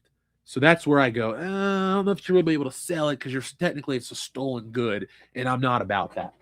Plus, so many artists get ripped off, even big ones. The guy that really created Batman got ripped off by the guy who purportedly claimed to create Batman. Bob Kane was a con artist. Bill Finger, it took him he's dead. He's been dead for 60 years. But it wasn't until Batman versus Superman that his name was credited as a creator on Batman. Now, forever moving forward, he gets that credit. But come on, the guy died. I don't know how you feel about the afterlife, but I don't think he's in heaven going, finally, I'm validated. Who knows how stuff works? So we'll find out. Are you going to do your own Batman comic when Batman becomes public domain, Jeff? Maybe, but I am going to write my own James Bond novel when he becomes public domain first. James Bond is above all superhero content. I love James Bond. I've been watching these retrospectives on YouTube about the old James Bond games for Agent Under Fire. That was a good video. I think the guy who made the video, it even says, I discovered this game in 2020. I have a weird thing. Let me put this down because I'm going to make a point for a minute. Maybe this is me being an old man yelling at a cloud.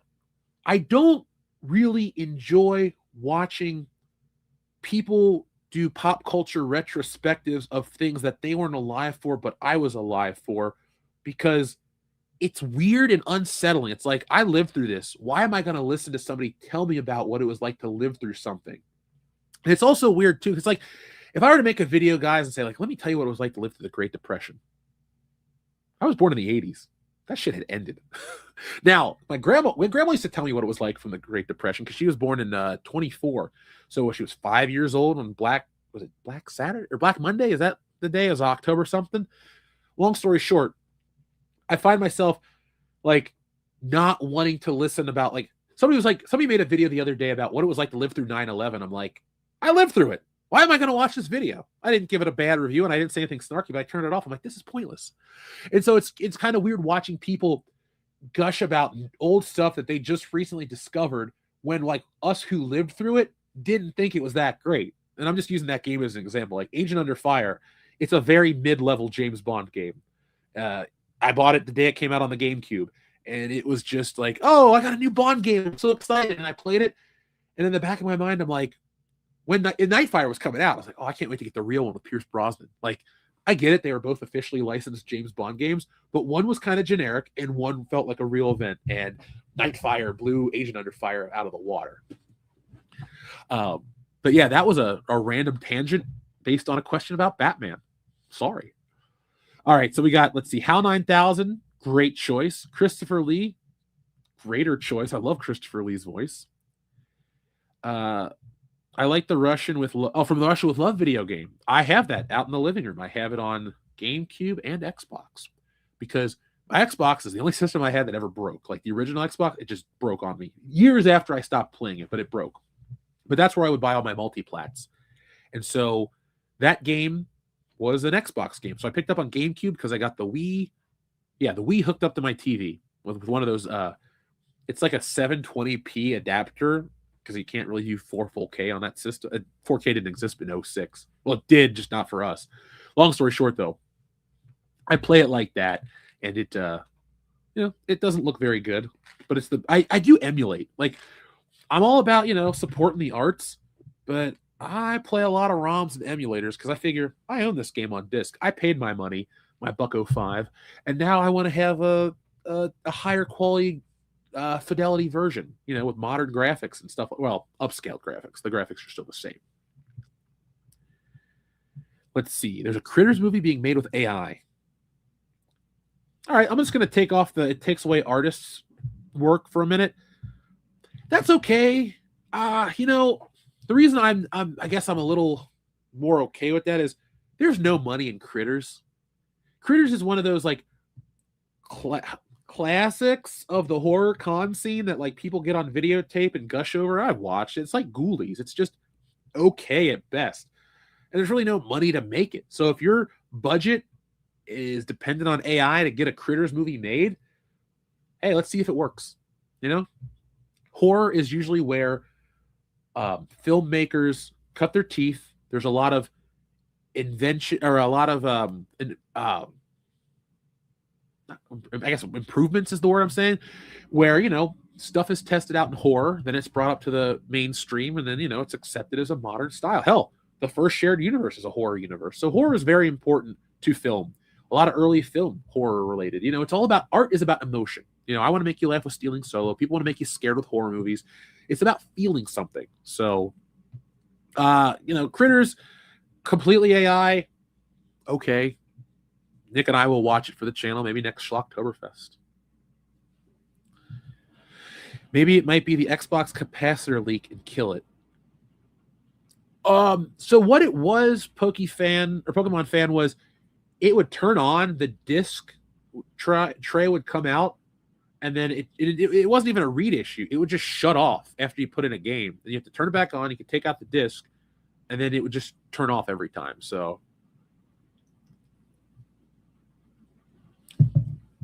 oh, there's screenshots. Judging from the screenshots, it looks like a children's movie. Oh, I thought it was gonna look like a real Critters film. Look, if AI and animation are pretty simpatico, and you can make good stuff, maybe you'll get a Stealing Solo movie that way. Maybe you'll get a Wokebusters movie that way. Actually, Stealing Solo will be a movie. I have plans to do stuff. I have contact information for people, thanks to Script Doctor. That wasn't a joke on the show. It's over here, actually. But when AI animation gets to the point, I might do a Wokebusters movie. It would be far too expensive to try to produce anything yourself. It requires monsters and special effects and all this other stuff. But, maybe an AI Wokebusters movie would be kind of cool. Maybe I could be the first comic book movie fully made out of AI. Maybe I could put myself in the history books as I take my vitamin C. Ooh, Dick Van Dyke turns 100 on Saturday. He's going to make it. I love Dick Van Dyke. He's a great actor, and he reminds me of my grandma. Not from looks at all, but when I was a kid, my mom was cool about everything, but I had to go to bed at 9 o'clock. Every kid has a bedtime. But I was allowed to stay up one night a week to watch a show. So I would choose to stay up and watch Diagnosis Murder because I used to watch it with my grandma. And then when my grandma moved to live with my uncle, she would let me still stay up to watch Diagnosis Murder. So my grandma and I had something to talk about. So Dick Van Dyke will forever be Dr. Mark Sloan, MD. I loved that show. I can think of a theme song right now. Fuck. I might go watch it tomorrow when I'm recovering from this 12 hours of power stream, which we're almost a quarter of the way done. What is this? This is way too much fun, folks. Thank you for making this stream a possibility, and thank you for making Stealing Solo continue to grow. We have just 9 hours and change left, and we keep moving forward. So, folks, like I told you, we're trying to hit that 10K goal because I want to do more with the business. I want to do more with these books and be able to take them more and do more. So that's what we're doing. If you back it, you're guaranteed to get it no matter what. We're past that funding threshold. We've been past that threshold for a while. So thank you to everybody who believes in the project. So let's see. Hopefully they will never AI Back to the Future. I won't support it. Back to the Future is the perfect movie. Great trilogy, too. I'd say it's the perfect trilogy. I don't love part 3, but I don't dislike part 3. It's one of those movies that you got to put it on for me to watch, but I'll watch it happily. There's nothing bad about it. Back to the Future is, because there's only 3 of them, it's the perfect trilogy. Like if Indiana Jones was just 3 or Star Wars was just 3, I would go Indy, Star Wars, Back to the Future, because I love Temple of Doom, and I love Raiders, and I love Last Crusade. I love A New Hope. I love Empire. I almost fully love Return of the Jedi. There's just a couple parts that I'm like, and it's not even just the Ewoks. It's just a couple things. It's a little too copy and paste of A New Hope. I mean, they actually use reorchestrated film cues from the first movie, and I'm like, come on, John Williams. It just feels like we're phoning this whole movie in. But Back to the Future should never be touched. And Back to the Future has the greatest fan community around it. Not because I'm a part of it, but seriously, it's about celebrating the movie, celebrating the actors.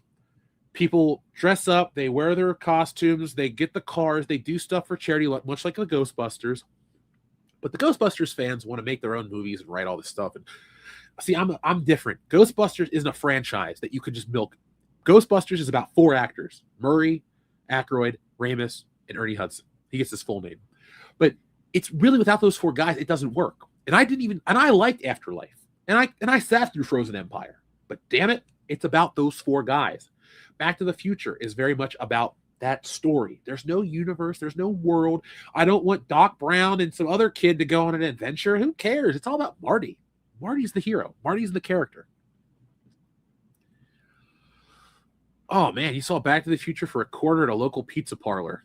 I should have joined you. I love Ohio pizza. The Dayton-style thin tavern pizza, especially Casano's. Ooh, we're going to do a pizza stream one day, folks. Hold on a second. I'll tell you a pizza story in just a second.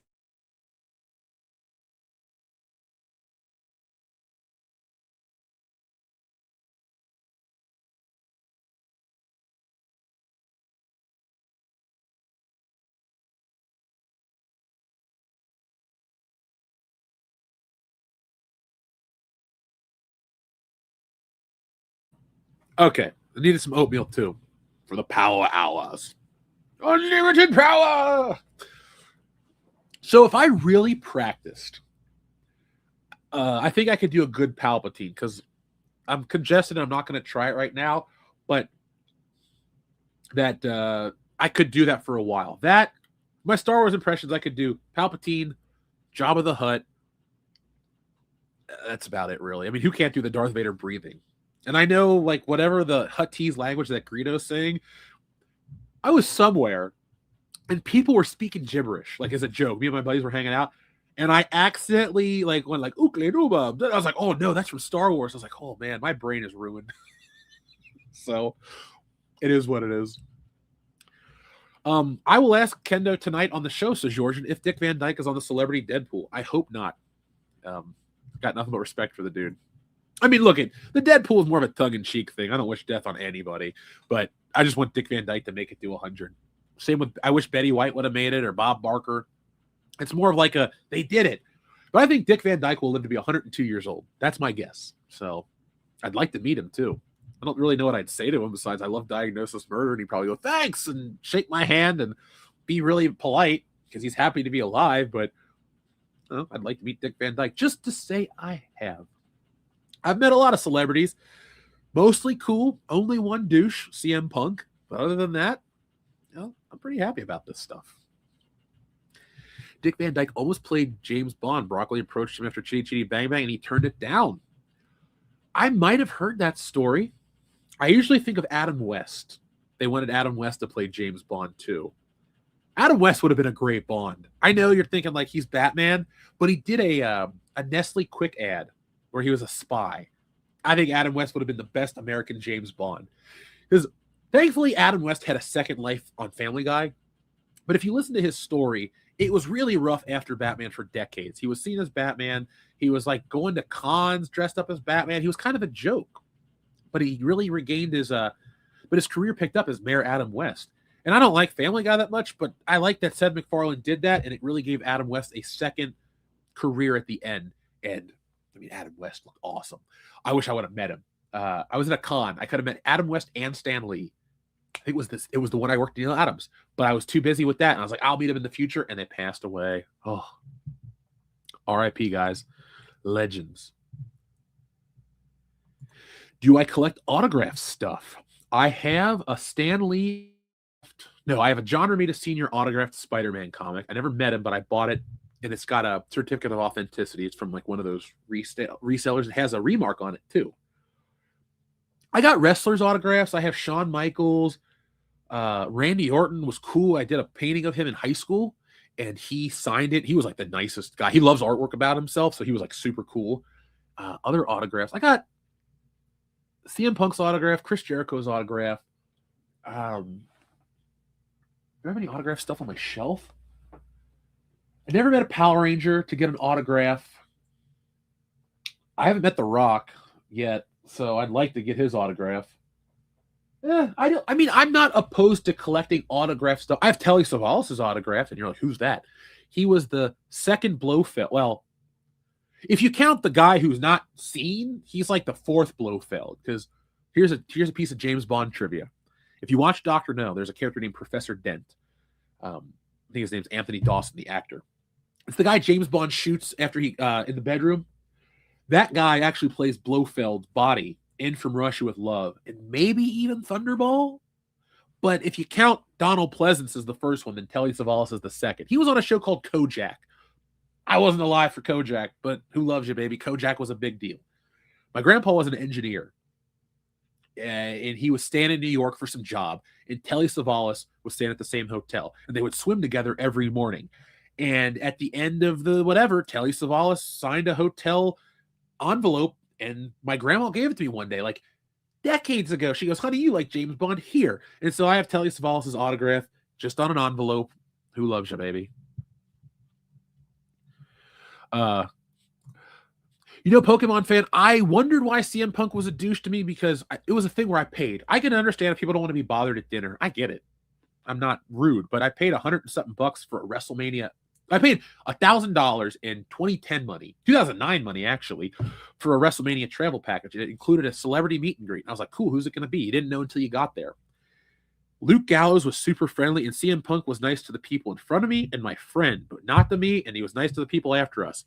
So I don't know what it was. I don't care. I figured I'll never buy his merchandise. That's how I'm not going to go try to be like, you were rude to me. I don't give a shit. He doesn't give a shit. But it was just that. Oh yeah. My mom's watching. She says you have Eddie Guerrero, Perry Saturn, Dean Malenko, and Chris Benoit. That's a true story. My mom was a Frisch's manager many years ago when it still existed. And on her the beginning of her, the beginning of her job, the Radicals wrestling was in town, and she got the autograph. She goes up to him and says, is The Rock here? And I think that pissed off some of them, but Eddie Guerrero was cool.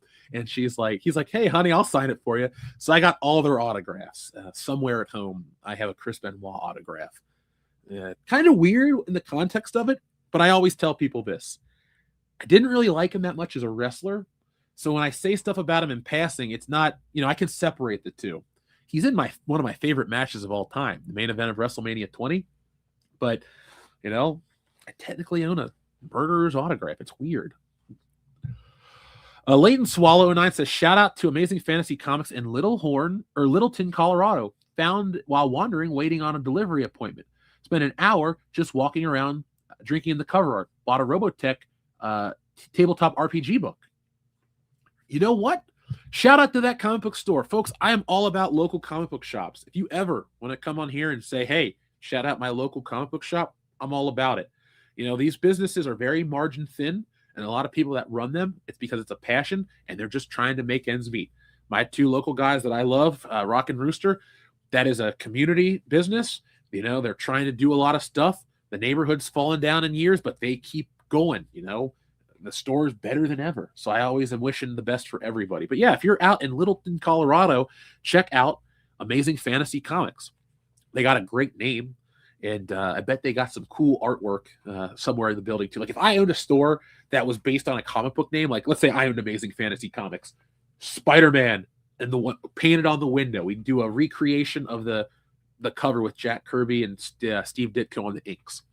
And then I have this giant wood carving of Spider-Man I bought. It's about this big. It's just his head. It's based off a John Romita drawing. I'd put stuff like that in the store. I'd probably do if I owned a comic book shop, it would be very 1960s Silver Age Marvel aesthetic. but like we'd have all the new stuff too, but it would be very cool. And Layton Swallow, shout out to you for supporting the books. That's my rule of thumb. If I go into a toy store or a vintage toy store or a comic book store, I always buy stuff because it's like I said, razor thin margins. You guys got to do what you want to do, support who you want to support. Thank you for supporting us. But I always do that because, I mean, I want these things to survive. Yes, I can go to Amazon and buy a book, but I'd rather go get it in person. That's my my go-to. Silky Noah, thank you very much for the kind words. Yes, folks, Stealing Solo is funded. We are well past our funding goal. We're shooting for another goal just to reach because we can. So we're still close to 7,000. Let's check in real quick to show you guys where we are. That is a countdown timer. We have just under 9 hours to go until the campaign closes. But this is a finished book.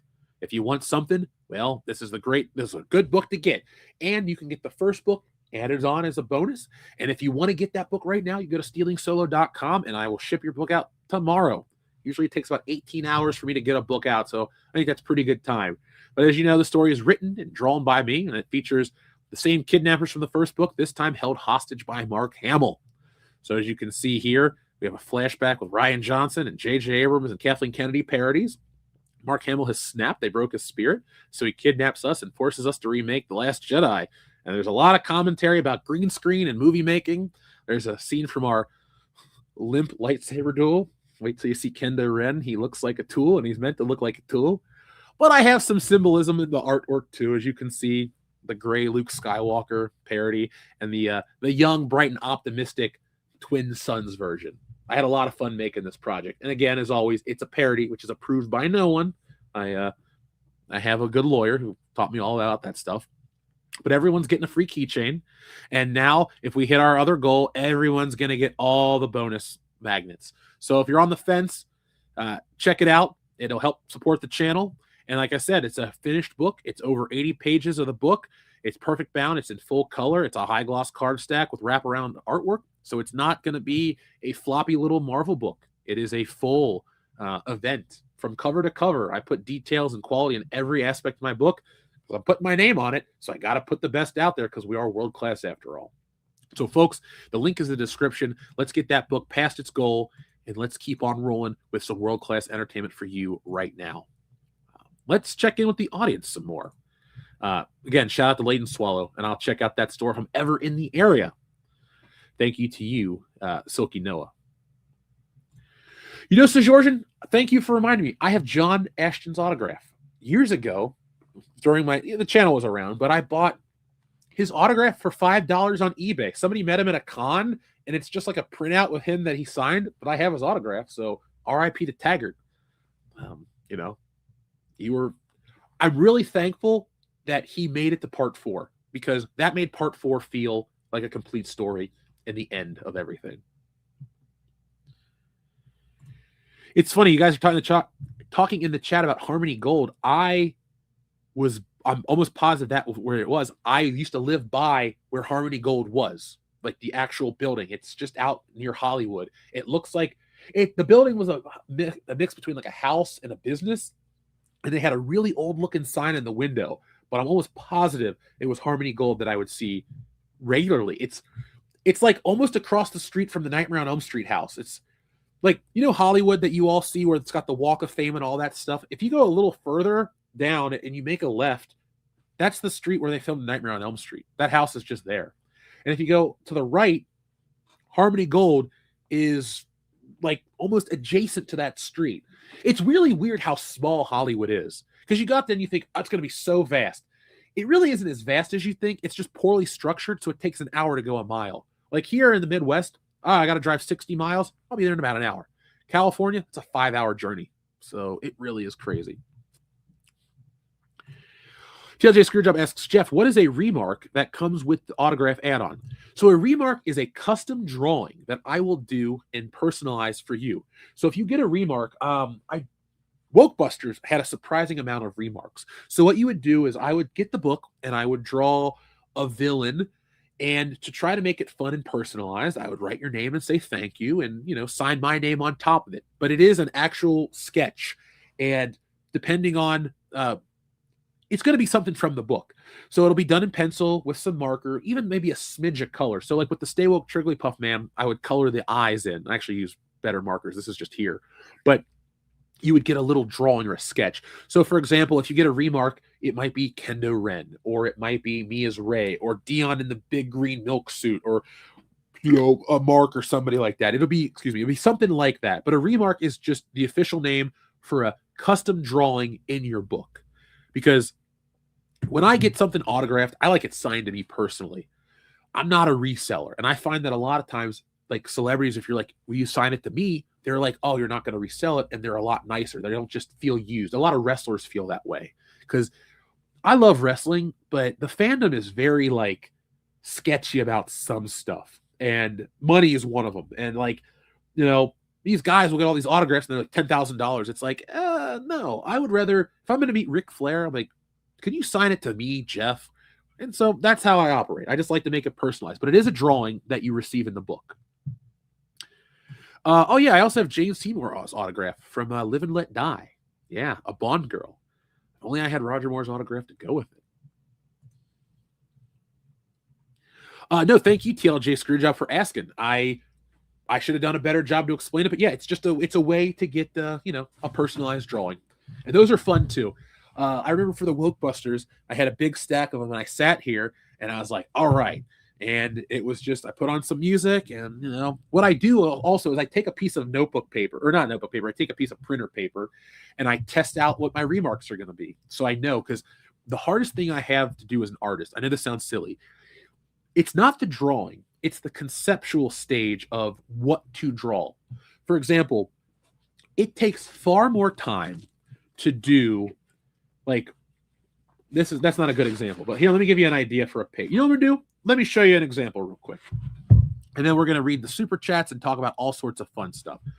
Let me show you what's a little different between a little more of my art process, just for fun, because this is a campaign closeout stream beyond everything we're doing. We're treating this as like the biggest day in WCBS's year, which kind of is turning out to be. It's exciting too.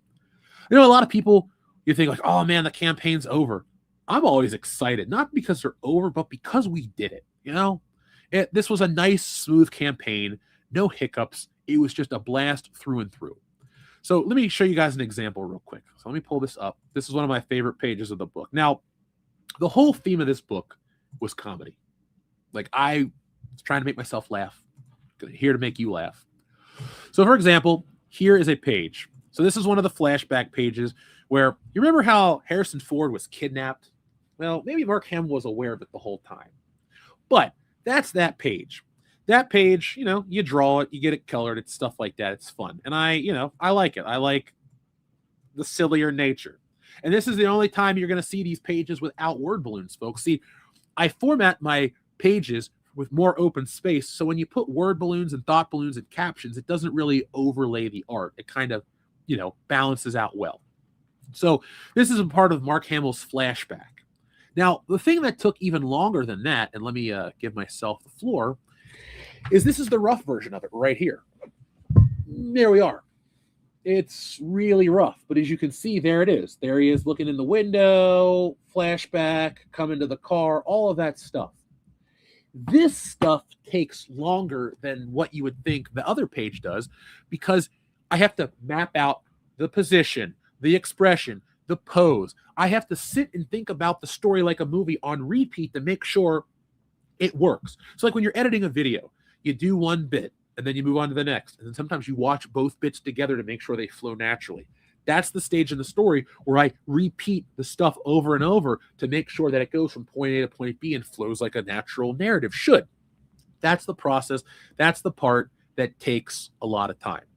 This stuff, and that requires more thought on my part because I have to sit and think about it. But once those are done, then it's off to the races. It's okay, I'm drawing, I'm doing this, this, this, and this. And I look at that and I draw it and I do it. And then I add more, like the inking now is my favorite part because I roughly pencil, like really rough. Like it's like, you're like, what are you looking at? You can kind of tell, but it's really sketchy. Then I go with another layer of pencil and it tightens it up, but it has no line weight. It looks very flat and bland.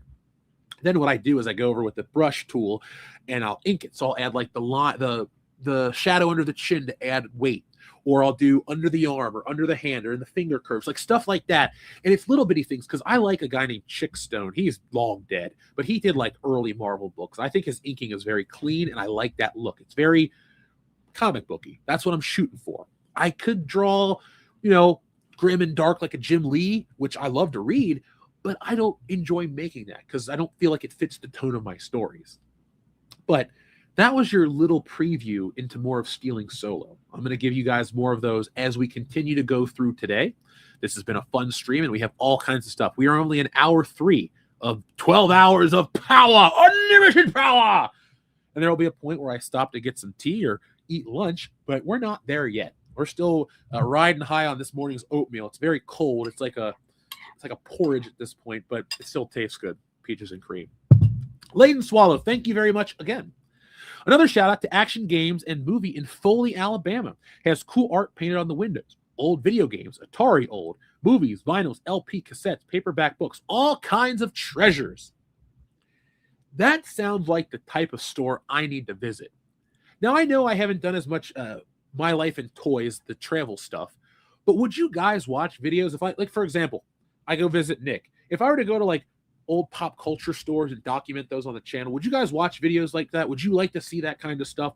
Because I like to go to those types of stores, and they're a lot of fun to visit. For example, if I went to Action Games and Movies, I probably would buy anything with Beverly Hills Cop on it. That and James Bond are my two, oh man. If I go to Target and they got a James Bond car, gotta have it. I bought a Die Another Day one the other week. Gotta have it. But stores like this are awesome, not only because they have a lot of stuff that I like, but they're like mom and pop stores. They're just people doing it on their own. You get better customer service there too. We have an ice cream parlor in town that's technically local, but they're now corporate. The customer service has really fallen off. People just aren't I don't need my ass kissed. I'm not asking for, you walk into a store, oh, sir, this and ma'am, that. No. But I like a warmth. Hi, how you doing? Welcome in. Or, hey, if you need anything, let me know. Because a lot of times they don't want to be intrusive. I like that. So I find a lot of these local places keep that spirit of real retail alive. And so, I lost Toys R Us, and I miss that store. I think about it weekly. But I got a lot of independent toy stores that I can go to. And guess what? I can go look at the toys that I was going to Toys R Us for 30 years ago. My one local toy store has a Power of the Force 2 display from Toys R Us. It's got the Falcon. It's got the characters. It's like a Death Star docking bay. Not docking bay 94. That's from the Tatooine. But you know what I mean? The Death Star where they, capture the Millennium Falcon. It looks like that, and it's a lot of fun. But Layden Swallow, if I'm ever down in their neck of the woods or that part of the country, I'll definitely check that store out because, I want to support it. Snotlip says, woo, we're going to see Jeff's beard grow in real time. Yeah, I can't grow a full beard. During the pandemic, I let it grow out for a couple of months. When we hit our $10,000 goal, I'll share that picture too. I look stupid, but I had a COVID beard, and I used to brush it out every day. And it was full. I took care of it. I wasn't like a scraggly looking guy, but I did have a COVID beard. I thought, this is the end of the world. Let's grow a beard. I never had one. It was overrated. I didn't really like it, but I kept my sideburns because, I like The Rock. Plus, I have a mole somewhere that I like to keep hidden with my sideburns. So there's your little, secret. TLJ Screwjob, thank you very much for back in Stealing Solo. I really appreciate that. Yes, we are moving closer and closer to our goal, folks. The second goal, the let's break it, take it over the top goal. Oh, wow. We're only $190 away from 7,000. Now, you can get all kinds of stuff. We will talk about that later because I just did the spiel. We don't want to overdo it. This is an entertainment stream above all else because you subscribe to the channel for all sorts of world-class content, and I'm here to give you 12 hours of power all day long. Now, when we get to the podcast tonight, it might be a little different. I have some stuff mapped out. Did you know that In-N-Out Burger has now banned order number 67 because of that stupid meme? And Kendo, Kendo's got a lot to say too, because Kendo teaches the youths of America, and he has a lot to say about 6-7. So join me tonight when we make fun of that and a whole lot more. WCBS episode 470, as we're nearing episode 500. It's funny. It feels like we just did episode 400 not that long ago. Now we're almost to 500. I mean this seriously. That show is a breeze. I can't believe we've been doing it for 10 years, and I'm glad you guys are still watching it. It's a lot of fun. I mean, I get to hang out with my buddies, talk about entertainment, and hang out with you guys. So Thursday is always my favorite night of the week. I can't wait for more. Also, too, you might get a surprise Dion and Jeff stream because we're going to go see Anaconda right after Christmas. So we might just sit out on the balcony, have a couple drinks, and give you guys an impromptu live stream from the great state of Michigan, the Great White North. I don't know if that's its tagline or slogan, but it's cold. Snow is white. You get the gist. Now, let's see. Anything you guys want to talk about, or should we move into some of the other stuff I have mapped out for today? So, it was funny. In the original notes, it was hour 1 to 2, Good Morning Pop Culture. Hour 4 was going to be the Star Wars hour. We're halfway into Star Wars hour. So everything's just going to be slowly pushed back as we go through the 12 hours of power. Now, let's talk about that. We'll make this Star Wars hour. This is a Star Wars themed graphic novel where I make fun of Star Wars. But if somebody out there happens to catch this stream, it's like, Jeff, I like comic books, but I don't really love Star Wars as much as you. That's okay. It makes fun of Star Wars. And you'll know all the jokes because they're very iconic jokes. I don't go, oh, let's make fun of Rose Tico. Sorry. She's a joke herself, so we're not going to put her in the book. There is a little appearance of Rey, Finn, and Poe, but I made Finn dress up like Princess Leia because he's kind of he's the whipping boy of the new movies. Like, come on, he goes from being the stormtrooper that's gonna about face to a joke. Those movies are terrible, and I'm working on a video for you guys. 10 years of The Force Awakens. Oh, we lived it together. It was terrible and it wasn't good, but it's over. But let me share something with you too, because I want to talk about something I actually love, and that is the original Star Wars film. There's movies out there that mean a lot to people. And this is one that means a lot to me. I know it sounds hyperbolic to some people, but Star Wars is a movie that really changed my life. Along the lines of certain Kevin Smith movies and things like that, because they inspired me to make stuff. It's not about, I love to watch movies about space and explosions and science fiction and fantasy. There are certain things that make me go, I want to do that. No, I don't want to be a Jedi. I mean, I want to be Han Solo. Who doesn't? He's the coolest dude in the galaxy. But I want to make stories that take people to other places. And so Star Wars has always been a special movie to me. I mean, hell, here over on this shelf, I have this Making of Star Wars book. I have the anger towards the Disney stuff and the disappointment and everything that you guys have heard me say for the last 10 years. I mean it. I stand by it. I'm not changing. But the original film is great. And I can't hold a grudge against something that I love because of the other crap. I never really liked the prequels that much, but I still love the original Star Wars movies. When everyone was, I like Revenge of the Sith, don't get me wrong. But while everyone was gushing on about this and that, I got that DVD box set in 2004, and all I did is watch the special features and really dive deep into Star Wars. So the other week, by the way, thank you, AJ Journeyman. Mark Hamill is a mix between himself and the Joker. That's why I gave him the big teeth and the crazy expressions, and his psyche breaks multiple times through the book. So be on the lookout for those little hints of when his psyche breaks, and it gets crazy. The book ends in a very dark way, but a very comical way. But the reason I wanted to bring this up is the 50th anniversary of Star Wars is coming up. And a lot of people have read the release officially from StarWars.com. The 1977 version is being released. It caused so much confusion, in fact, that they had to make the press release twice to tell you it's the original 77 version, not the CGI heavy crappy shit that we get from 97 on. So I was very excited about this. And I've been looking at the leaks. Now, I don't know. I can't really show those because I don't know if I'm going to get a copy strike. But if you just Google originaltrilogy.com, it's a forum. You don't have to sign up. You can read the forum. It's very open. They've been posting these leaks for the last 2 months.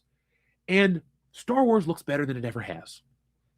Empire and Jedi are getting remastered too, and they look great. The original Sarlacc pit is back. Old Cloud City's back. All that stuff is back.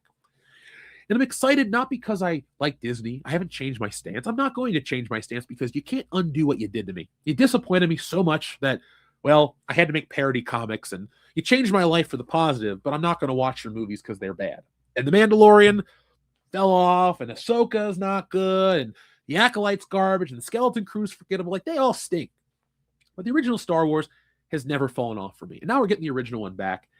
And I'm excited for a personal reason, but I think this is part of the plan, and I'm hoping it's part of the plan because while I'm going to be realistic about everything I talk about, I want to be a little optimistic here too. I think this is an attempt to correct the course. We're never going to undo those movies. We're never going to have them deleted, and sadly, the EU won't come back. But this, from my point of view, is an attempt to get the next generation onto the original Star Wars because Disney has now seen, after 10 years of failure, that no matter how much money you make in the initial hype, you cannot keep these characters, Finn, Poe, Rey, Kylo Ren, all of them, Holdo, you cannot keep them in the public eye in a positive way.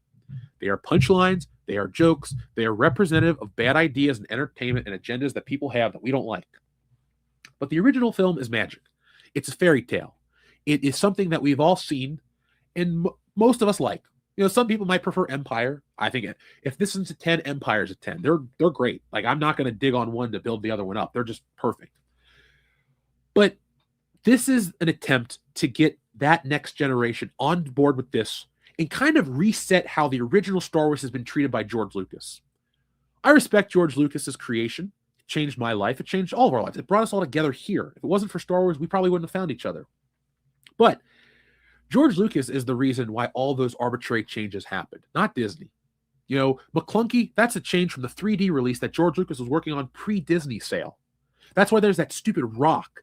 It just goes to show you how little respect and how much disdain he had for that movie. Maybe he's embarrassed. Maybe he thinks he did better with the prequels, but he didn't. What he created with the prequels were something interesting in theory, but the execution didn't land. Episode 3 worked. I enjoyed that movie. I saw it re-released this past year, and I loved it. I had a great time. I went out and got barbecue afterwards. We were joking about, you are the chosen one. I even picked up my rib and said, this is Anakin Skywalker's leg. Look at it. Charred and delicious. And I took a bite. Like, I'm making jokes about this shit. I do like that movie. Hell, 20 years ago, I saw it in America. I saw it in Spain. I would have seen it anywhere I went. I liked episode 3 a lot. But the magic's in the original one. It's the one that changed society. It changed culture. And it's the movie that's getting the proper treatment. I'm going to go on the fact that these leaks of this remaster is real because I don't think you could fake this. Like I keep telling you guys, the leaks have stuff that we don't have access to as fans. You know, a lot of the fan projects are just, they get really good quality film reels, they scan them in, they clean it up, and they look great. It's an achievement for what fans can do. But we don't have access to everything. We don't have access to the archives. These leaks have background plates, things that have never been released, like footage that only exists in Lucasfilm that had never been remastered for actual final consumption, meaning a lot of this stuff that they're showing is like going to be based for special features or things that are getting cleaned up that will, you know, we've never seen before.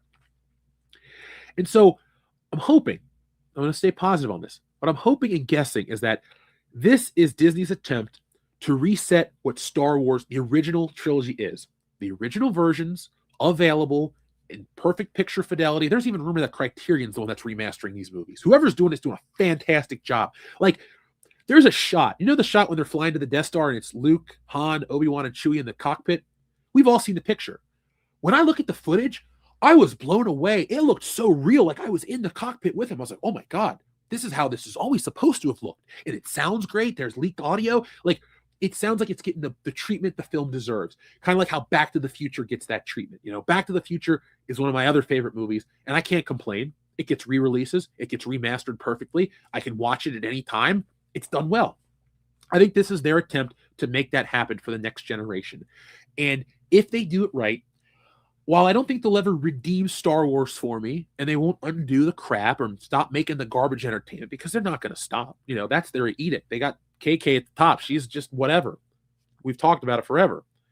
But if I get to live in a world in 2027 where the original Star Wars gets released in IMAX and it blows me away, by Christmas I got the film on 4K, and they're already doing the merchandise. They've been releasing tons of original Star Wars characters pre-50th anniversary because they're going to re-release them again in 2027. Then there's a part of me that is at peace as a Star Wars fan, because I've never in my entire life had it treated like this. Not since it first came out. You know, I got into Star Wars pre-special edition, right as the Power of the Force 2 toy line came out. It was like the most exciting thing ever. Like, yes, I loved Power Rangers. It was cool. But Star Wars was something that older people liked, that you could go to the library and get books on. Like, Star Wars had like a weird educational slant to it, because it's like the making of Star Wars taught you how filmmaking worked, or how merchandising was sold, or how to do business. Like, it had all these elements tied into it that really fascinated me as a kid, outside of the story of Luke Skywalker. And so if in the future, in 2027, that's what it is, I'll be very happy. I'm not going to change my stance on the internet. I'm not going to make different kind of content. I'm going to keep doing what you guys like, and add to it, of course. But I will be content as a fan. And I'm not going to be thanking Disney, because Disney didn't make this movie. Disney didn't make it what I love about it. It's just somebody's paying the bill to clean it up and give us the version that the fans deserve. So at the end of the day, if we're going to get the original cuts of these movies, I'm buying them. If we even get a box set like Blade Runner, where it's the 77 cut remastered with best picture quality and sound, and the 97 cut, and the 04 cut, and the 2011 cut, and even that candy-ass 2019 3D remaster, I'm there. I'm going to buy it all and be happy, because at the end of the day, it's a movie that I love. But I also understand everybody's stance if you're like, Star Wars is dead to me. I don't think Star Wars is particularly dead. I think Disney Star Wars has been dead for 5 years, and we're just kicking a corpse, and rightly so, because Disney is propping up a corpse. It's like beating a dead horse. But I think it will last forever if they just focus on the originals, keep the prequels alive in the way they do, meaning, like, because you can't remaster the prequels the way you can remaster the originals, folks. George Lucas shot 2 and 3 in HD. I think it was 1080i that he shot it at. So if you go watch the 4K remasters, they don't look very good. You can't do more with the movies. George Lucas, trying to future-proof himself, actually locked himself in the past, because technology surpassed what he was able to do. So those movies will always be blurry and a little dated, and they'll never look as crisp and clear as the originals, which is ironic, because for years he was doing everything he could to build up his new ones to make his old ones look worse. And at the end of the day, time has said, hey, your first attempt, that was your best attempt. And, you know, that's either here or there. So I want to read what you guys say. I just wanted to say that because this is really important to me. I mean, if Star Wars is important enough to dedicate thousands of hours of my life to do parody comics, I mean, if I'm going to get what I finally want done the way I want, I mean, I'm only hurting myself if I say no. And it's not about wanting to support Disney. I've never seen the original Star Wars in theaters. So for me, I'll be there on day one. Like, I even told my mom as a joke, I might go buy a 10 a.m. ticket and a 2 p.m. ticket and a 5 p.m. ticket and a 10 p.m. ticket. And I might just sit, because my local theater has like food and like a mall around it. I literally might go and just watch Star Wars and then go get lunch and then watch it again and then eat dinner and watch it again and then watch it another time. It sounds hyperbolic and crazy, but I'm not trying to build it up on a stream. It's something that I will do and enjoy. And I want to go by myself too. It's not something I want to do with friends. It's not something I want to, take a date to. It's something that I want to go experience, to check it off my list and say, hey, I got to see Star Wars the way it was meant to be seen. Because I got to do that for Raiders of the Lost Ark, and I got to do it for Die Hard. And this year I saw Batman re-released in theaters. And it was the best experience I ever had watching Batman 89, a movie that I can quote, a movie that I know the sound effects to. It's like top 5 most important movies to me in my life. Batman 89 is like 2 or 3. It's like, funny. My mom's a superhero fan too. She can quote you the whole George Reeves Superman show intro about strange visitor from another world and all that. She's the reason I got into superhero stuff. And she bought me the Batman 89 tape. And I just watched that from childhood to adulthood. And to see it presented in that way was like a whole new movie. And that's what I want. I want to be able to experience things that I love with new eyes, and it makes me love them more, and it makes me happier. And so that's kind of what I wanted to say, and I want to hear what you guys say, and I'm going to be checking in with the chat right now. So first off, let's go back a little further back. Our friend Kenaroo says Star Wars fans is weak sauce now. I remember watching Ewok movies on TV in the 80s and having nightmares of losing my family. I have never been able to fully sit through the Ewok movies, man. I never liked the Ewoks, even in the 90s. I remember there was this girl from grade school that would come over. Like, sometimes my mom would watch her, and sometimes, well, it really wasn't watching. We were just hanging out. Like, parents tell me hang out here, parents tell me hang out there. And so she would watch Star Wars, and she would go how much she likes the Ewoks and how cute they were. And I'm just like, I want to watch Han Solo shoot stormtroopers. I want to watch Luke Skywalker beat Darth Vader.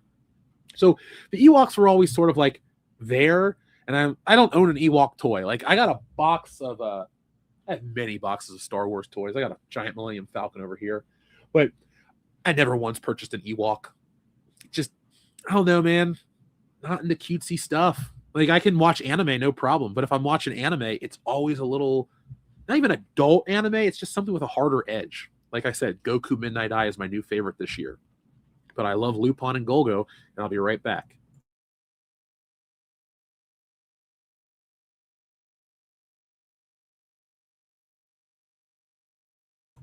All right. Let's do it this way. There we go. Now we're both on screen. You can see my post-flu look. I didn't have the flu. Layden Swallow, thank you very much again. More shout-outs! The time capsule in Wenatchee, Washington has a few arcade cabinet games, consoles you can play with friends, comics, manga, movies, and a couple of figurines and toys. Also, card game tourneys. I need to find places like that to take our card game, because you're going to hear about our card game on a national scale. That's not a promotional tip, and we're not going to really talk about it here on the channel. The channel is not going to be to promote it. I'll mention it. You can check it out. But we have a product, a game that is really special, and I cannot wait to give it to the world. You guys are going to hear about Bar Brawl. You're going to find it at your local Target, your local Walmart. Like, my partner, Brian, and I, we've been working on this like last Sunday. We went to breakfast. We had our little business talk, and then we went and we refined the game even more. We have game testers. It's weird too. Like, guys that are really into this stuff, they come over, we sit, we take notes, we have ideas. I got, all these different things we're working on. I'm all about that. And a store like this just sounds fun. I wish you would have told me more about it, Layden Swallow, because I used to have a friend that lived out in Seattle. So I would make it to Washington every once in a while. Washington's actually one of my favorite places to go. Seattle specifically, because the food. I love good seafood. Maybe the culture is a little weird. Not a grunge guy. And some of the homelessness stuff is very aggressive compared to LA or even Cincinnati. But I digress. Always about these stores. I want to go visit them all. Folks, if you own any of these businesses, if you're like, hey, Jeff, I own a toy store and so, I'll give you a shout out. And if I'm in the area, just let me come and film. And that's all I ask in return. So, folks, if you are in Wenatchee, Washington, make sure you go to the time capsule, because because Layden Swallow sent you. And that's the bottom line. Let's see. Will Uncle Remus be included in the Disney Sora AI? If Uncle Remus is not included in it, it's a lost cause. AI is waste. I want Songs of the South 2 Electric Boogaloo, where Uncle Remus does zippity doo-dah breakdancing. Could you imagine that? I would watch that movie. It's like You Got Served, except with Uncle Remus. I've never seen You Got Served, but I know it's a dance movie. You Got Served is the dance one. Bring It On is the cheerleader movie. And then there's tons. I will watch a lot of movies, okay? I've seen Bring It On. I watched it back in the day. I've never seen White Chicks, though. So, Clone Geek says, I hope we get a 4K release at the 50th that has every cut. I do. If it's only the original, that's okay. But what I would love, this is what I really want. I want them to release, because people can rip discs. What I want them to do is a perfect 1-to-1 color timed version based on the original of every version of Star Wars. Because personally, I would love to do my own edit. All it would be is the original film up to the Battle of Yavin, and then it would be, I do like some of the effect shots. Sorry, I can't. There's a couple shots of the X-Wings going down that just, the perspective on the Death Star is going this way, but they're going that way, and it's kind of off. And even George Lucas has tried to fix that stuff naturally. So I would like all of them, but if I'm only getting the original, Come on now. I ain't going to be complaining at all. Kudos for Kendo, acknowledging my comparison of Pedro Pascal to Marty Jannetty. Oh, God. Did I tell you about the time I met Marty Jannetty and he wanted to go out and party with us? It was right before I moved to California. I was at a show called Battle on the Border, and Marty Jannetty was there. And the guys and I, that were the wrestlers, were like, are we going to take Marty Jannetty out and party? Like, we thought about it. Like, I wasn't like, I'm not going to like enable somebody with illegal substances, but like if Ric Flair's at the bar and I'm like, Nate, can I get you a drink? And he's like, yeah, brother. I'll buy Ric Flair whatever he wants. I just want to hear some stories. So we were going to take Marty Jannetty out, but then we thought, Marty Jannetty kind of gets a little too wild, and I don't want to be associated with what he's involved with. So I moved on. But yeah, that was my Marty Jannetty story. Let's see. Digsby, I hope Harrison Ford makes it to the 50th anniversary. I hope Harrison Ford makes it to 200 years old. I want him to be the oldest living person on the planet, and he's still acting, and he's still telling people to, he's still curmudgeonly. I love him. I would like to meet him obviously just as a fan. But I also wouldn't gush about Star Wars. I just shake his hand like, you're my favorite. That's all I wanted to say. And then let's party. I'd like to hang out with Harrison Ford like that. That's my thing. I just want to, it's not even that they're famous people. I just like to hang out with people socially and hear cool stories. So if you're at a con and you got cool stories, come on over and tell them to me. Didn't you post a video 5 months ago about the people who watched the OG 1997 cut said they didn't like it? I might have said something in a stream, but I don't think I made a video about that. Because I haven't made a ton of Star Wars videos that aren't like news related. Because, I just gotta pay the bills, gotta make stuff that people are gonna watch. All I can tell you is that I saw it in 1997 and I loved it because it was just Star Wars on the big screen. And then my mom bought me the box set on the first day. It was funny. She took me to a store called Media Play. She's like, we're going to get it there because you got a free Yoda figure. They forgot to give me my Yoda figure. And I've never owned a Yoda figure, like ever. So I got the box set, but no Yoda. That's okay. I had Star Wars. But let me tell you a little inside baseball about me since I'm always open on these streams. As a kid, I didn't realize that Greedo shot first. It wasn't until I got Jay and Silent Bob on DVD that he talks about the worst idea since Greedo shooting first. And then I went back and watched Star Wars. And then I even went to somebody's house to watch it, the different version. I went, oh, that's terrible. And then I couldn't unsee it. But like as a kid, I didn't I had watched it a bunch on tape and I committed a lot to it to memory, but I never owned it. So I'd have to rent it a lot. And so when I finally owned it, I was watching that shit on repeat back to back. Like it was not uncommon on a Sunday afternoon to like have breakfast, watch Star Wars, rewind it, watch Star Wars again. Then maybe I'd close out the rest of the trilogy. But man, I wore that tape out. I can still see it. It had the label that said Star Wars Special Edition in gold. That was my cut. I watched that. I've seen Star Wars probably 300 times. That's not an exaggeration. I don't know. It flows perfectly. There are other movies that flow like that for me too. Beverly Hills Cop, Back to the Future, Die Hard. There are lots of movies I like, but it's that specific film that I like. And I like it for the movie's sake, not I want to live in the Star Wars galaxy and talk about the universe. It's like literally I watch it as just a movie, and that's how I enjoy it the most. My local pizza parlor showed Star Wars and Empire. Dude, you have a contact information for me. Shoot me an email next time they're doing a big movie like that. We're not even that far away. I'll drive up and eat pizza with you. We'll watch Star Wars, and then I'll drive up to Michigan or something. With the release of the originals, George Lucas has no longer any control over anything Star Wars. Well, he didn't have any control since 2012. What was actually said by Kathleen Kennedy is those are George's movies. We're going to leave him alone. George Lucas doesn't have actually any standing on any of this. He sold those rights a long time ago. Disney could have, in theory, in 2015 said, hey, we're bringing back the original Star Wars in theaters. They could have done this a decade ago.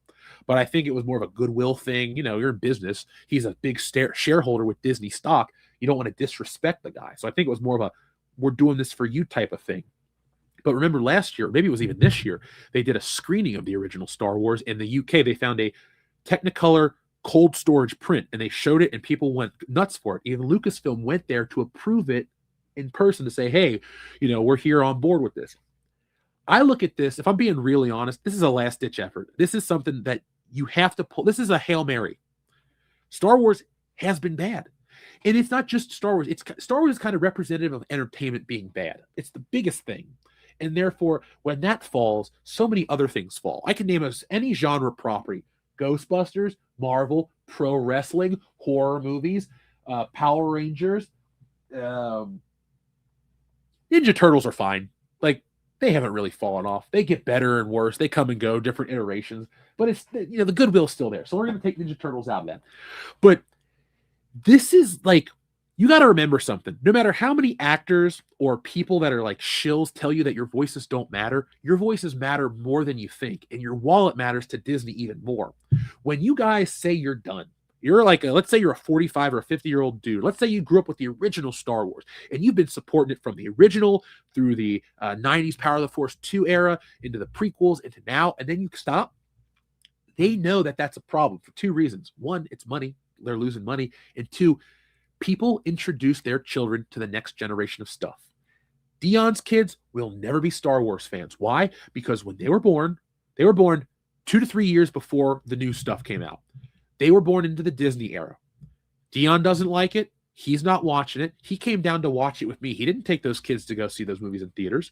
Those kids didn't have those toys. One of their grandmas bought him a giant fin. He never played with that stuff. That's the thing you got to take into account. Same thing with these wrestling ticket prices. If you anger, I'm just going to use me for an example, but I represent all you guys. If you anger me and you turn me off, not only do you turn me off from spending money, I will not introduce the next generation, and that will slowly choke out any viability. Because you think Disney spent $4 billion on Star Wars just for 10 years of content? No, this isn't the UFC and Paramount where they're just going to burn money for stupid reasons. Disney is a business. They want to hold Star Wars forever and make money forever. And you can only make money from something if the audience cares. The audience didn't care about Indiana Jones. The audience doesn't care about Willow. The audience doesn't care about so many other things that Disney produces. But if your flagship, the thing that you spent a ton of money on, that you want to build your business around, build your theme parks around, really build the next generation around, and you don't have a footing for those people, you're screwed. That's what this is. So George Lucas doesn't have any say, and I'm okay with that because I don't want to come off as a Disney supporter versus a George Lucas supporter, but I've been a fan the whole time, and George Lucas has done stuff that's just rude to us. Like McClunky is a middle finger to the fans. That is not my creative idea. Like, come on, dude. That's why he kept changing Han Solo's shooting and all this stuff. If he really just wanted to shut the fans up and make us happy, we would have got this 20 years ago. You know, oh, we did the special editions. Now that all the films are out, we're going to release a mega box set on DVD with all the originals in the same quality. Like, you guys think, oh, he released it on DVD. George Lucas is a tech genius and a wizard about this stuff, and he gets the best people around him. They intentionally took a crappy Laserdisc master, a non-anamorphic version, put it on disc. When you watch it, Star Wars is a little picture on your screen. Like, if you have a big flat screen like I do, when you watch some DVDs, they just float in the middle. They're like little pictures. That's what Star Wars is. He did that intentionally. That's a choice. That's why people have the feelings they do towards him. Not Jar Jar, not other stuff. That's a creative choice. You can't really judge a guy for trying to do something new and unique like he did in the past. But when you do those, like, turning the screws to the audience, that's just rude, you know. So that's how I feel about that statement, and I don't think he has much control over it, and I'm okay with it.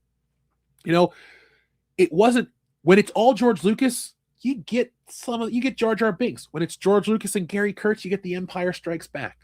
What's better? I leave that answer up to you. AJ Journeyman, I have that DeLorean right there. You can't really see it, but it's off camera next to my Dr. No action figure. I love that toy. I've seen Phantom Menace, Star Wars, and Empire in a theater. The only one I haven't seen in a theater at all is Empire Strikes Back. I caught the 97 re-release of A New Hope. I saw 40th anniversary of Return of the Jedi before I left California, and then I lived through the prequels and the sequels, so I saw everyone on day one except episode 1. My grandma took me to go see it, and I tell you, I remember vividly it was the day Austin Powers 2 came out. There was a line for people to go see Austin Powers, and my grandma was like, oh, is there a line for this movie? And they go, we're here to see Austin Powers. I'm like, we're here to see Star Wars. We were like the only people in there seeing Star Wars that day. It was like 10 in the morning. But it was funny. My grandma was great about everything, but she had never seen a Star Wars movie ever. You know, she was 53 when Star Wars came out in 1977. So, but she liked Batman. Like, when I used to watch her when she was older, she'd be like, hey, honey, put on Batman. And she met Michael Keaton Batman. And she would just sit there and watch that and Batman Returns. She used to watch Miami Vice. My grandma had good taste. I guess that's where I inherited it from. You know, I got a lot of good people with good taste in my family. Let's see. I know that Disney Plus has the Ewok movie and all that stuff. Well, maybe I'll give it a watch one day with Dion. We'll have a couple of drinks and we'll watch it. What about the that Ewok scene? Probably loved that scene. I mean, so as much as I dislike Ewoks, I don't like cutesy stuff getting killed. Like, there was an episode of South Park where they had the lady from Ice shooting all the dogs. And I get the joke because, you know, she did it in real life.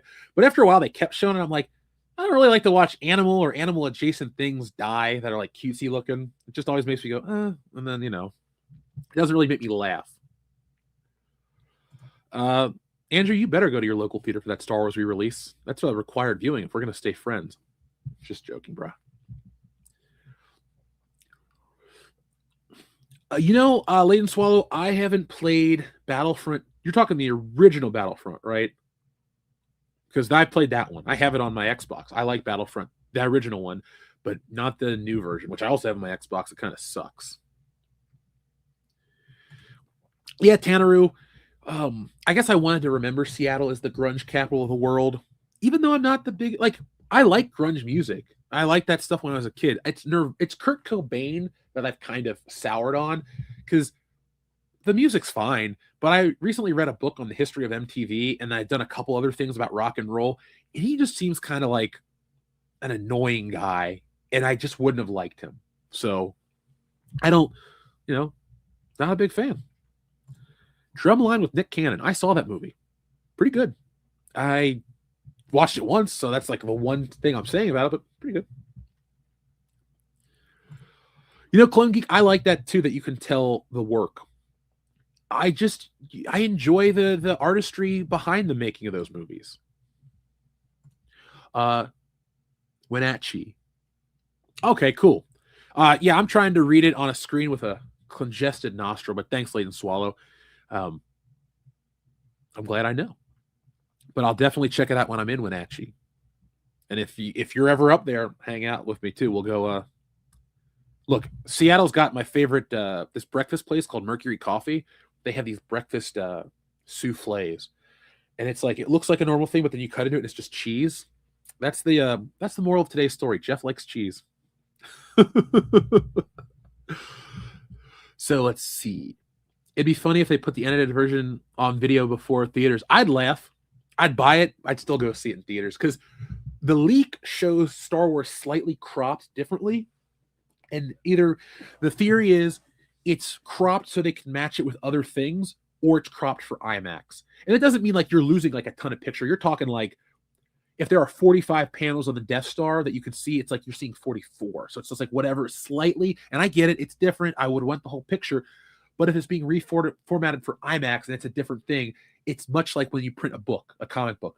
Sometimes different formats, different things. It's just the nature of the beast. So I'm excited for that. Let's see. The Supergirl trailer is out now. I will go check it out in just a moment. Let's see. What is the worst special edition release? Oh, like specific releases? So, I mean, it's weird. The Blu-ray cut, the DVD cut is the worst cut, because mistake, but they took out the fanfare. When the X-Wings are flying to the Death Star and they do that bitch and turn and they go in, dun, dun, dun, dun, dun, dun, dun, they cut that music out. It just doesn't exist. So it's like, whoosh.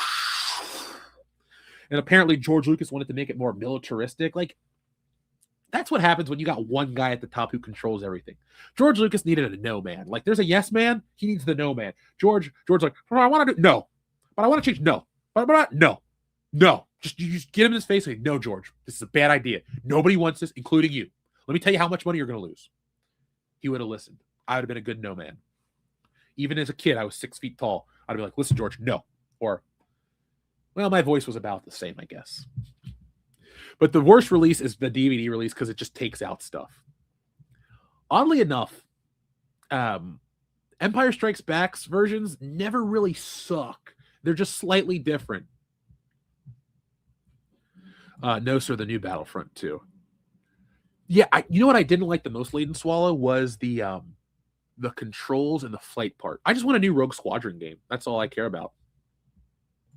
Shout out to P-Dubs. What's up, my friend? Hopefully you're enjoying the stream. Folks, this is a 12-hour power stream to move Stealing Solo 2 into another stratosphere. We're already past our funding goal. We moved up again. We're now only $110 from $7,000. We're trying to hit 10 by the end of the stream. And you know what? We have a lot of time left. We have 8 hours and 9 minutes left until the book closes. So, folks, I believe we can make that happen. A lot of people are going to be in and out, but this is a completed book, ready to go. As soon as it closes out, I received my funds within, I think it's 14 business days, they tell you. Then it's off to the printer, and that's all she wrote. When I get the books back, you'll get all your updates. We'll be sharing all the stuff out there, all the updates, and I'm excited to bring the book to you.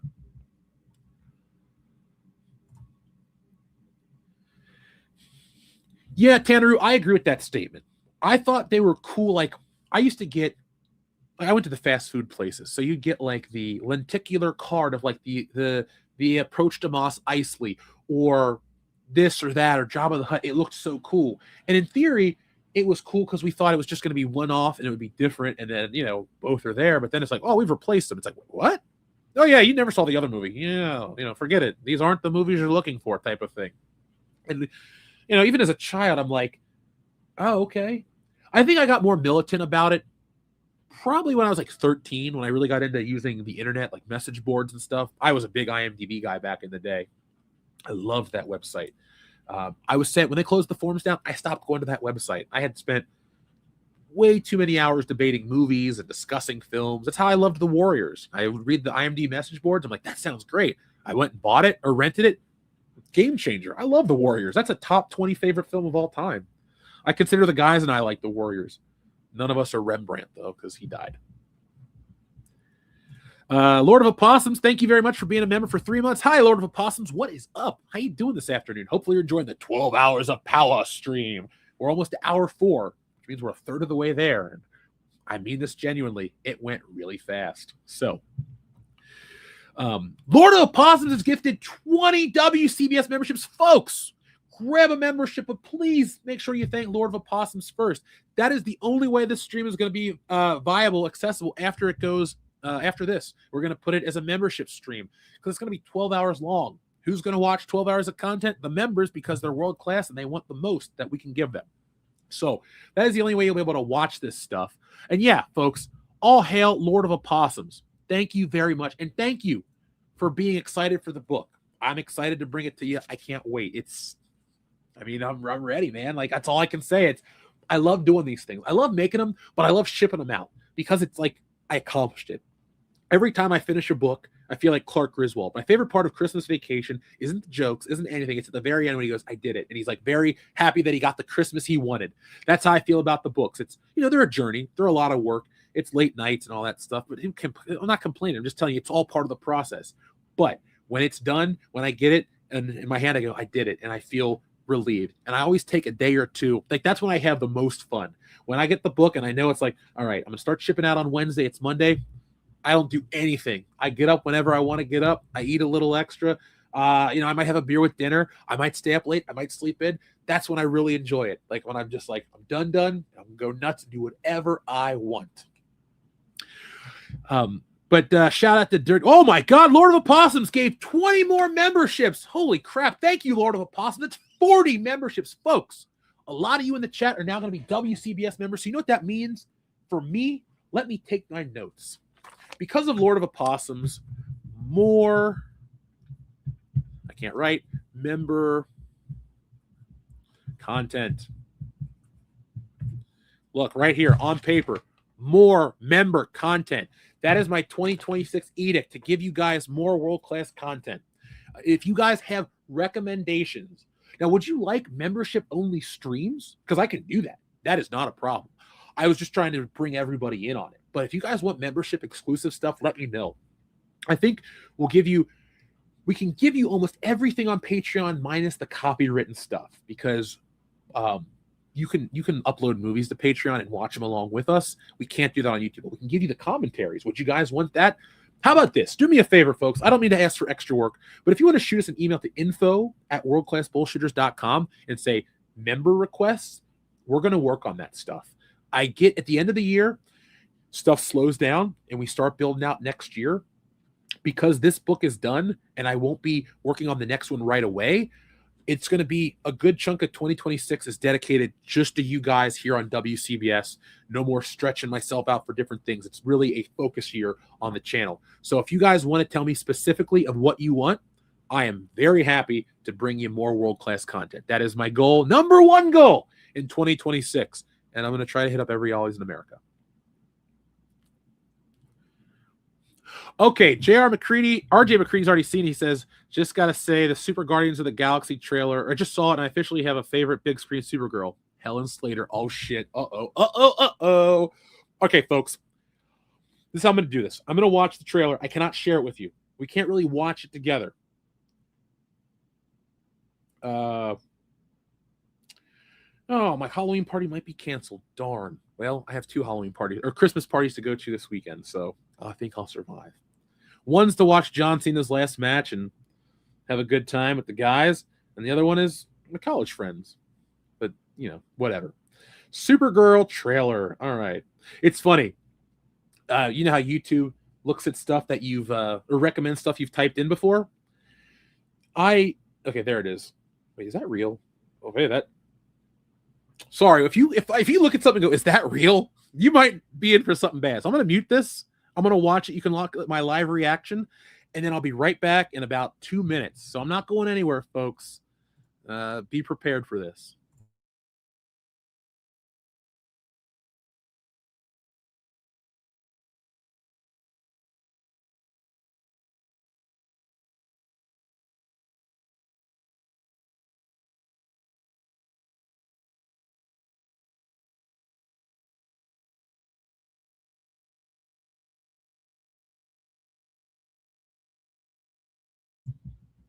This trailer starts out with Crypto peeing on a newspaper. I like dogs. I like Crypto. I have his action figure. I don't like this so far. I'll be right back.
Well, everything I said good about James Gunn's Superman has gone right out the window.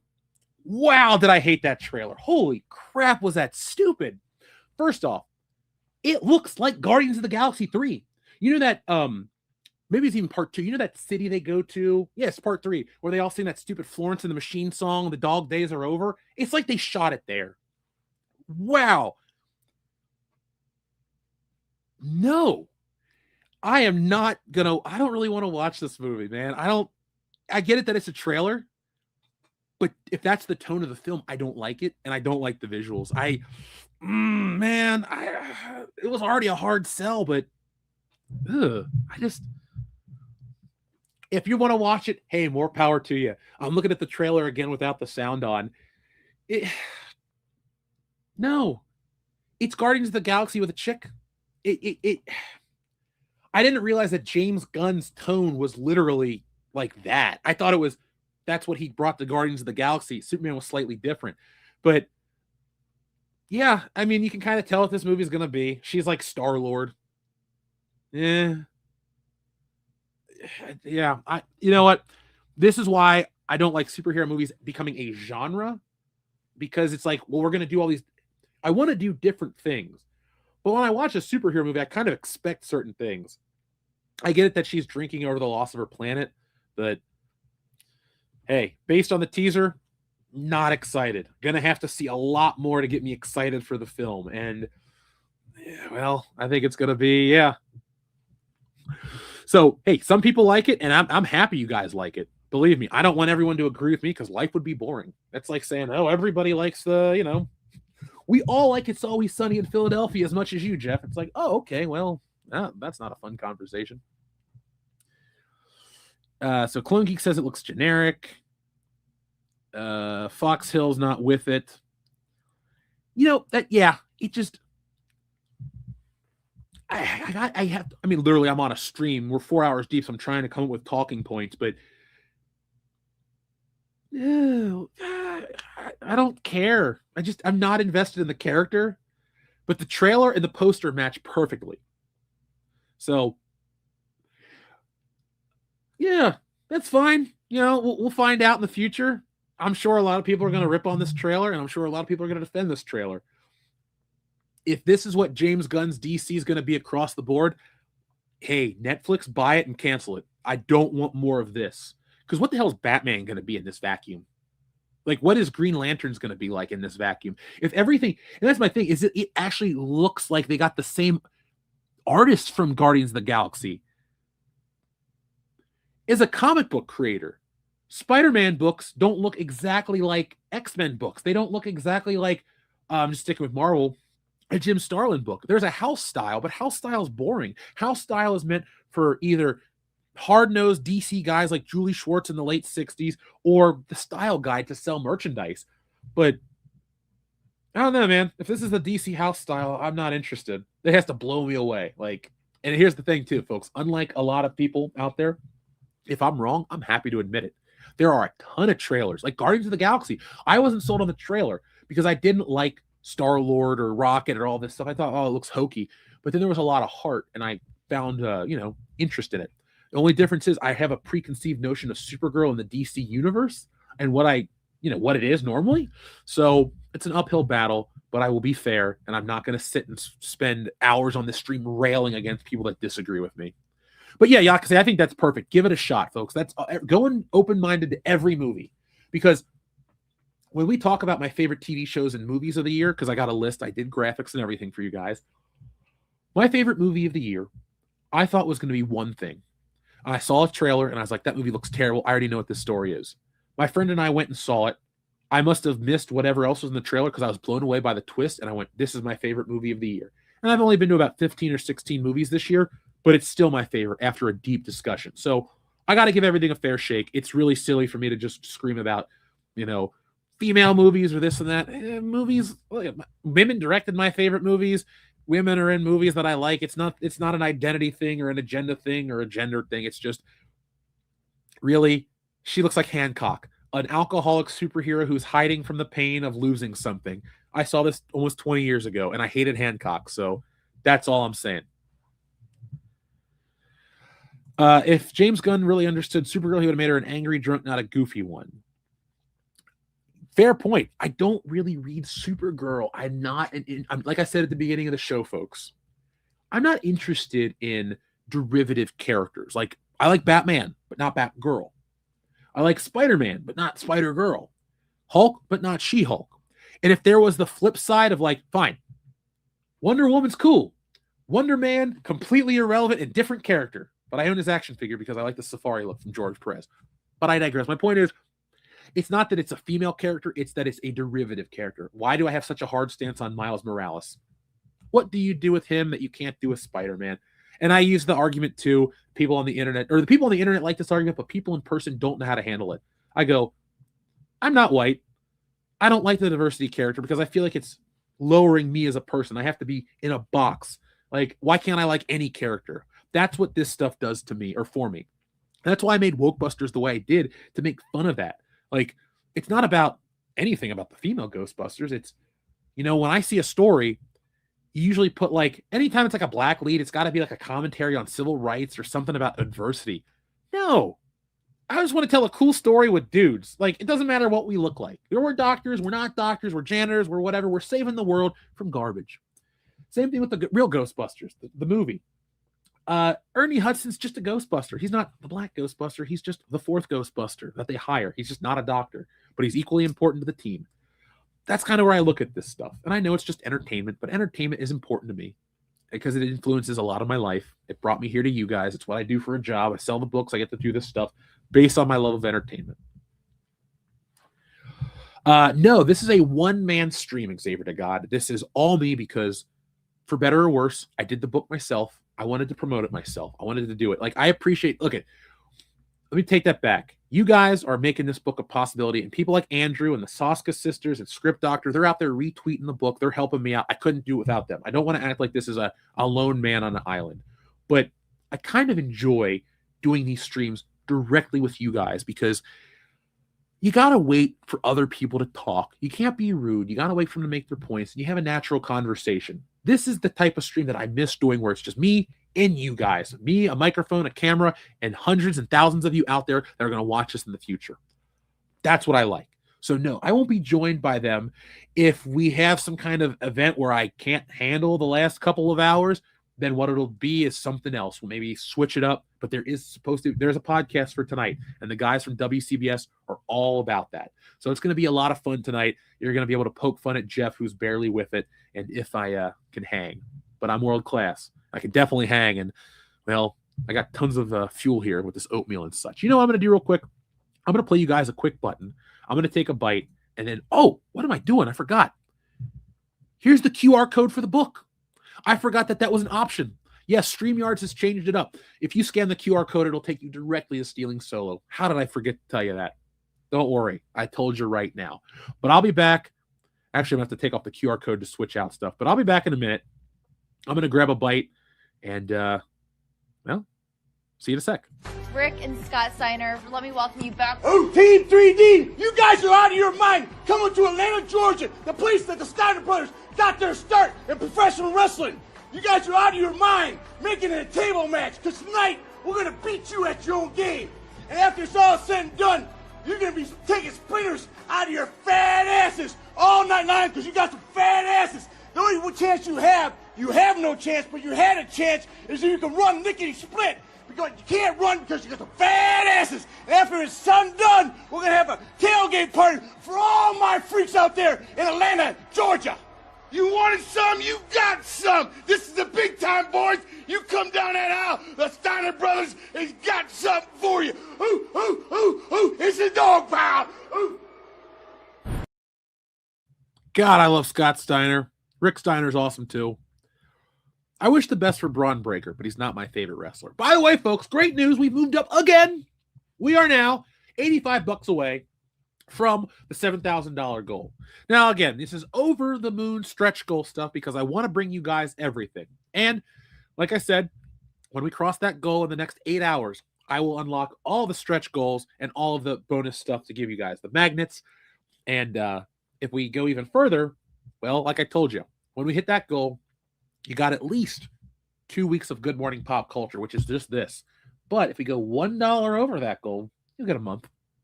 I'm just feeling it's Christmas time. It's the time of miracles, Theo. And, you know, more is more.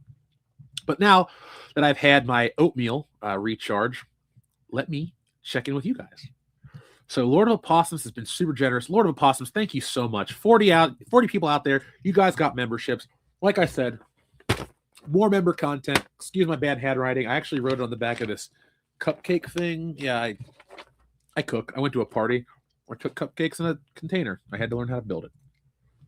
But thank you, Yakase. What is up? He says, I had major reservations about The Dark Knight and Heath Ledger as the Joker. And it turned out to be my absolute favorite Batman movie and the version of the Joker ever. Anything is possible, so we'll see. Very fair point, Yakase, and I agree 100%. Same thing can be said about Michael Keaton. Now, I only offer a counterpoint, not to be an adversarial dick on the internet, just to give you a counterpoint, though, to play devil's advocate. That same metric was used for Jared Leto Joker. And so for many years, we were shown these ugly photos and we were told, you know, people use the same logic. And that makes sense because Heath Ledger did a good job.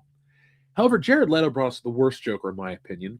And so after that, I have decided that while I will give things a chance, put it like this, having a preconceived notion or having an opinion now really won't get me to not spend my money in next summer.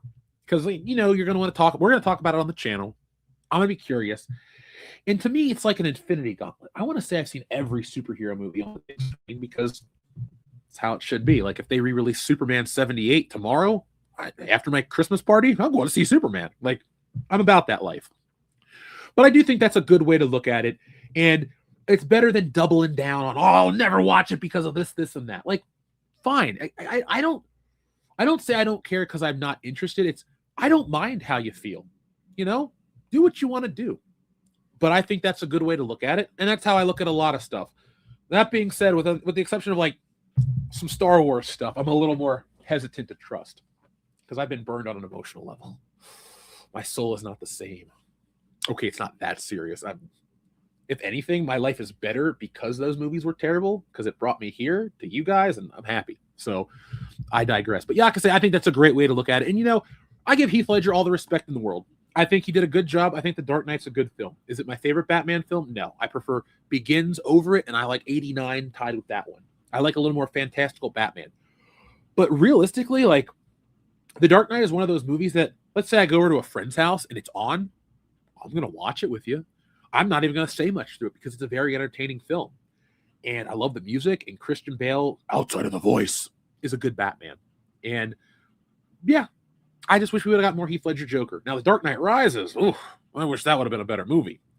Bane is awesome, but I didn't like that movie. But Anne Hathaway, if Michelle Pfeiffer and Julie Newmar are the top of the mountain, Anne Hathaway's pretty close because she looked good in that suit, did a pretty good job. Like, Anne Hathaway's a lot like Natalie Portman. I think she's very nice looking, but there's something that just seems like she wouldn't be very friendly, and she looks kind of cold. So I always refer to them as beautiful but unlikable. Not because I dislike them, but I don't think it would be an enjoyable conversation. You know, I've met people, famous, not famous, whatever. You can just tell a warm, engaging person. And Anne Hathaway is a beautiful photo, but she just seems like, I don't know, an ice princess. Thank you, Xavier. Thank you, though, Yakase. Xavier God, thank you, says, Jeff, if Spider-Man and Batman switch cities, who do you think would have a tougher time, and who do you think would break first mentally or physically? Spider-Man would break mentally because he would probably see the ugliness in humanity and he would change who he is as a person. However, I think Spider-Man would have a very easy time stopping the criminals because Batman is a man. For example, let's say the Joker has a, well, how do I phrase it? I'm trying to think of it. Bane. You know, let's say Bane amps up his venom and he's super strong, right? Spider-Man has to pull his punches. He can dodge. If he hits him and it doesn't do anything, he can just up the power. Like he could knock the hell out of Bane. Like boom, he could get him. I think Batman would have a pretty easy time with Spider-Man's villain because he would scare him to death. So I think Doc Ock would have an ego like he always does, but Batman would beat him and embarrass him. I think that because Batman and Spider-Man have very similar things because they're both smart and they both know science. So it's not going to be like one can't figure out how to beat the other one's villains. I don't think Batman could handle Venom. That's the one where I think it would break him because to create the character, you have to have it has to attach to you first and expose your darker traits. And I do think that might be too much for Batman to beat because Batman can't beat the inner trauma that created Batman. So I don't think he would be able to beat the physical manifestation of his trauma because he would have to stop being Batman to truly beat that. And he'll never stop. I don't think Batman's crazy like Frank Miller writes him, but I think Batman is damaged. If I were to write Batman, I don't think people would like it because let's say I wrote a Batman series. I do think Batman could do good permanently in Gotham and then would keep himself as a myth and not necessarily retire, but I think he would feel that his work would be done because I think his work can be done. Spider-Man's work, I mean, he lives in a bigger universe. Like, Manhattan is shared in Marvel, so he doesn't just deal with his own villains. He deals with other villains, other heroes, and stuff like that. So that is my answer. I hope I wasn't too deep and philosophical about that. Uncle Remus, I just did a reaction to the Supergirl trailer. Didn't really like what I saw. Going to keep an open mind. So I don't want to, judge and rail on something and be closed-minded about stuff. But for my money, I was not impressed with the trailer. I wasn't excited or happy with it. And it looks very basic. Just kind of like, Uncle Scrooge is immortal. Uncle Scrooge, I love DuckTales. I know I don't look like that kind of guy, but on my PS3 and my Series X, I have DuckTales Remastered. And every time I play that game, I let the whole theme song play because I mean, DuckTales is cool, man. Darkwing Duck, like the Disney Adventure Afternoon stuff. I don't like what Disney does. I don't like the IDEI and all that. I'm not going to change. But you got to remember, that stuff wasn't a thing in like 1990. And so those shows were created in a different time, in a vacuum, in a different world, the world I grew up in. So they're a fun reminder. And DuckTales is, it's weird. I love the game DuckTales and the theme song. I didn't really watch a lot of it. And I preferred the other shows, Darkwing Duck, Tailspin. I watched the hell out of that. And Chip and Dale Rescue Rangers. Those are my shows. Jared Leto's Joker was complete ass. Oh my God. Like, I value the Snyder Cut that it brought listeners and viewers' voices a product they wanted. That's where I like it. But I didn't like that Nightmare Joker stuff, the apocalyptic world. Like, it's good for an Otherworlds, Elseworlds story, but I wasn't really into, like, it. So I want a Batman movie that has the excellent visuals like the 89 film and the story of Begins or Dark Knight. I would like that too. You can give me a realistic Batman and an operatic theatrical. Like, to me, Tim Burton's Batman is very operatic and theatrical. Like the buildings of Gotham City look, I mean, they're German impressionistic. So they're very artistic in general. They have a certain feel that they engage. I wouldn't mind if Michael Keaton Batman, we'll just use him for an example, would like leave Gotham and then he was in the real world. Like Gotham was this like weird, like not Elseworld, but you get what I'm saying? Like Gotham is old and it never really evolved and the crime stayed there and it got bad and Batman did that. But like, I would like to see that Batman then go out and meet Superman to a real world modern day metropolis. I think that would have been really cool. And that's what, eventually with all this AI stuff, maybe you can finally get Christopher Reeve meet Michael Keaton Batman and you can have a badass score and all of this stuff. I think it could be, amazing. Yeah, even in her 80s, Julie Newmar has maintained her beauty. She's aged incredibly well. And she seems like, from what I've read, she's like a cool person, like when she meets people. So I'm all about that. What about Halle Berry's Catwoman? The less said, the better. But she's a very lovely looking lady. Like that scene in Die Another Day when she pops out of the water, you're like, yep, that is why she was cast as Bond. That is perfection. Like I get it. We're talking about an aesthetic of a film, but the way she looked in that movie, 10 out of 10. It was great. I mean, you can tell I'm just thinking she's hot. That's it. But like Halle Berry as an actor's fine. She's pretty funny. But yeah, Catwoman was terrible, dude. And that video game, oh my God. I played it on an emulator and I deleted the ROM. It wasn't worth playing. But you know what game is surprisingly good is Batman Begins on the PlayStation 2 or Xbox or GameCube. That is a really well-made game. It's not as good as the Arkham games, but it's like Arkham Light, and Batman was on the right trajectory. Like, Batman has had two eras in my life. The original era, the Tim Burton, like Batman is the king of superheroes from 89 to like 97. And then it died. And then Spider-Man was the guy from 02.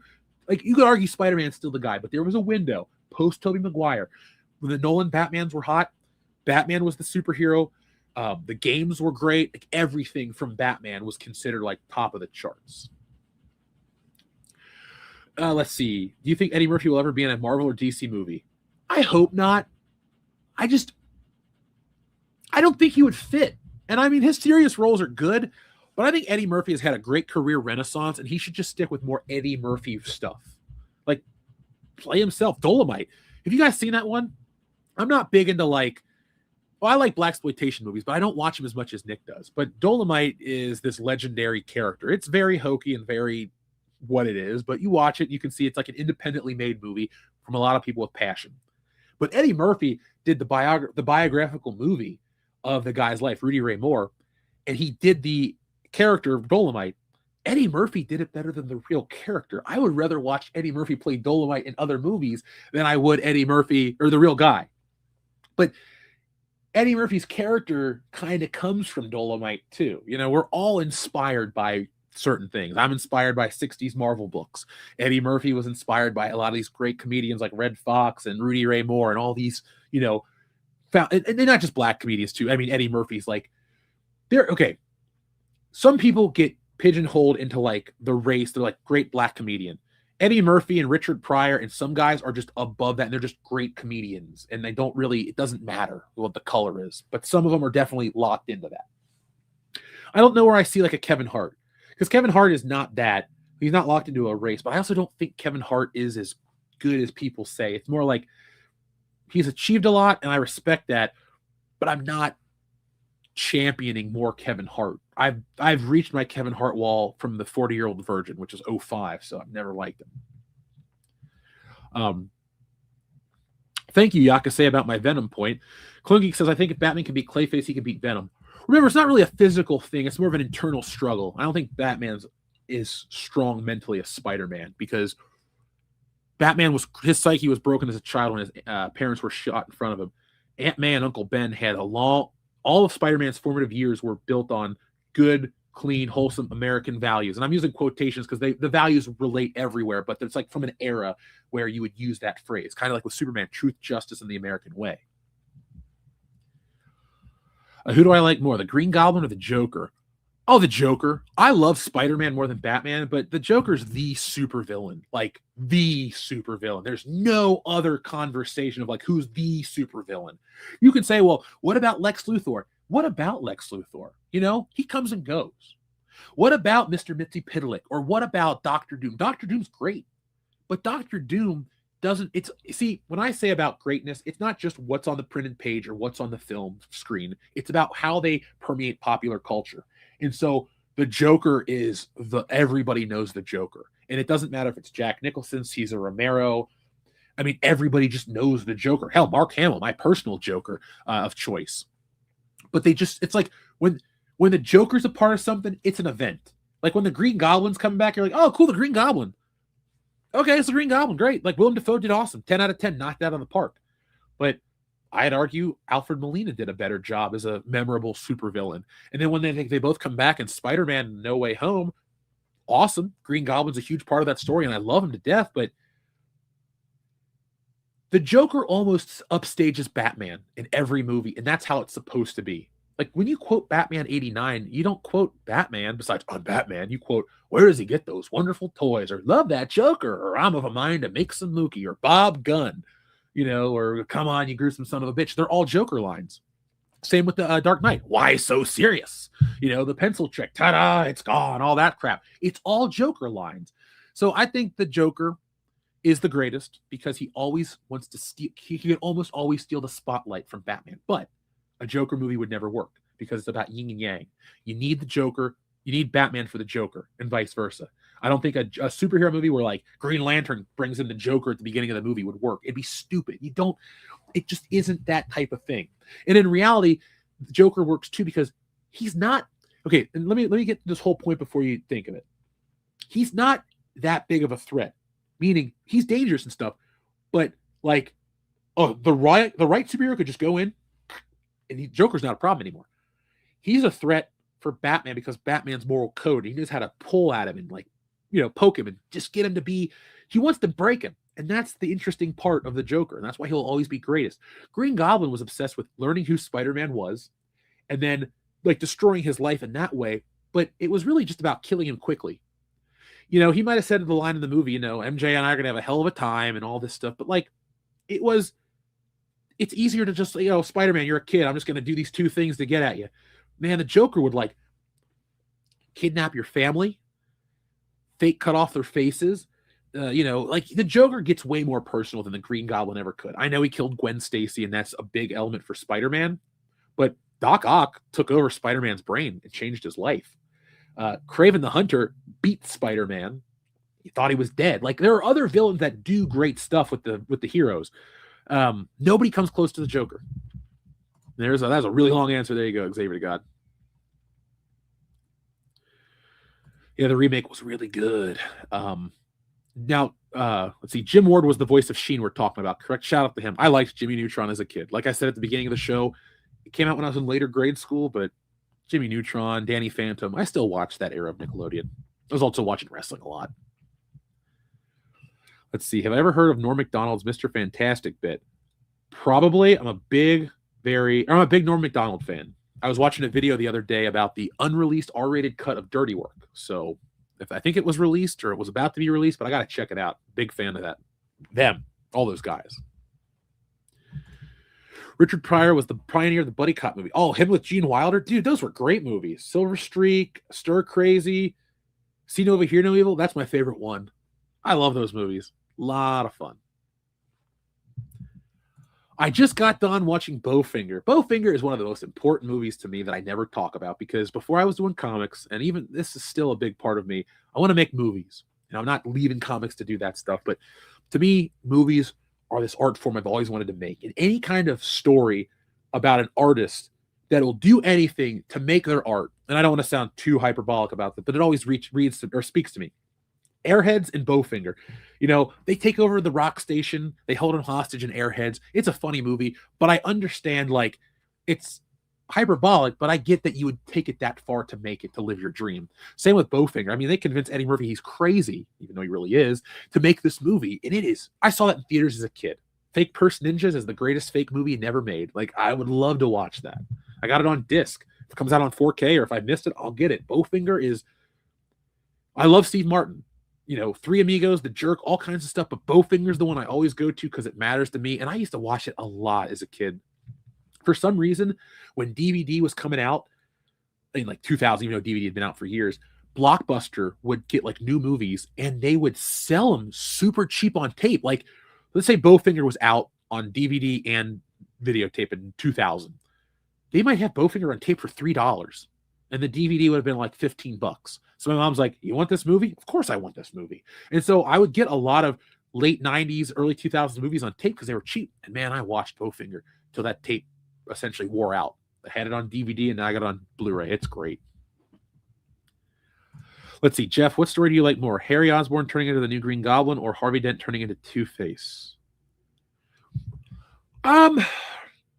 The Harvey Dent story is a tragedy, so I always have a little more like feeling, especially like in the cartoon version when he looks over in the hospital and his wife's there and he's like, or his gonna be fiance, and he's like all blue and just tragic. You're like, oh man, I can understand and sympathize with that.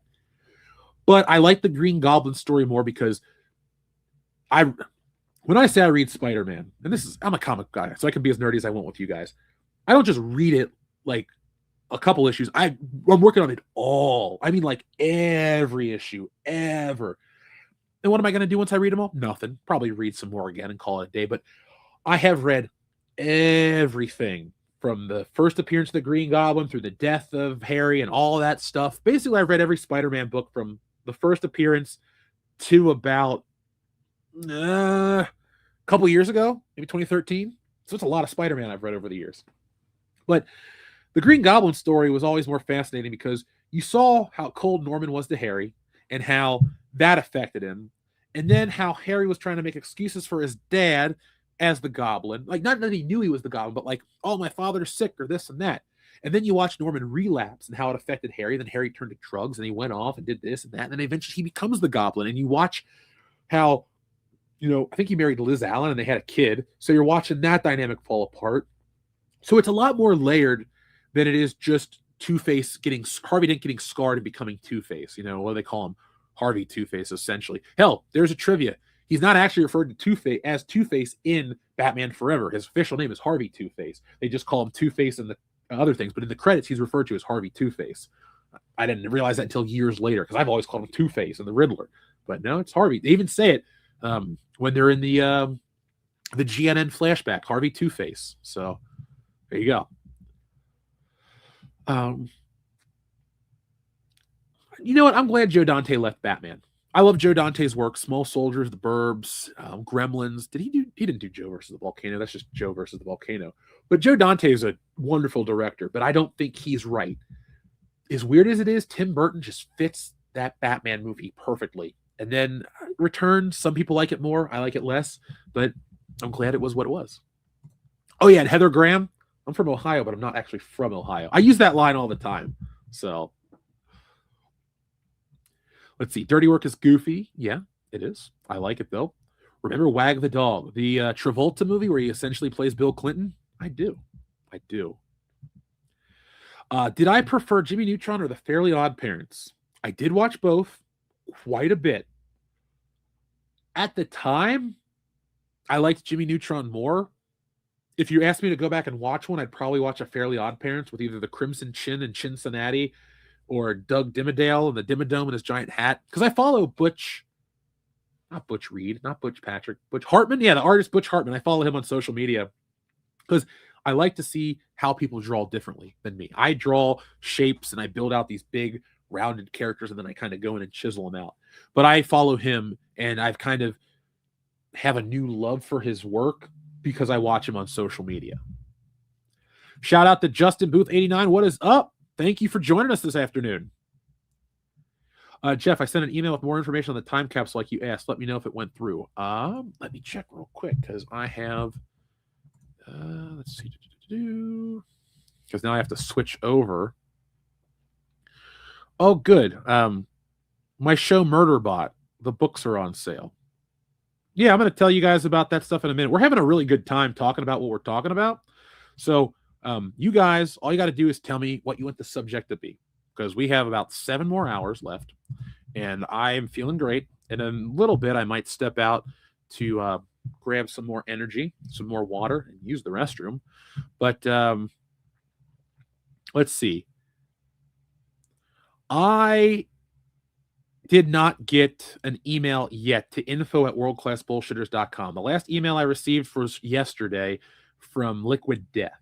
So it's info@worldclassbullshitters.com. But somebody did, wow, if I paid the copter shipping and a little bit more for your time, would you buy a Shurikopter and sign it and ship it to me? Of course I would. Do you want me to go get one this weekend? Jeff. Seriously, this is a real email. I'm not going to say the guy's name, but somebody wants to sign Shurikopter. If you really want it, I'll make it happen for you guys. That shit blows my mind. A joke turns into a whole thing.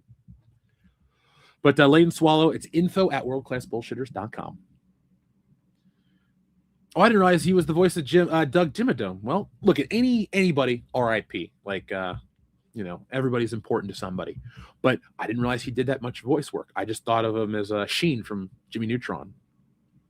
Oh, I used to love the Super Mario Brothers Super Show. That was my wasn't my introduction to Mario, but I know there's a lot of you out there because I look at the demographics. You're either roughly my age or usually older, honestly. The audience is a lot older.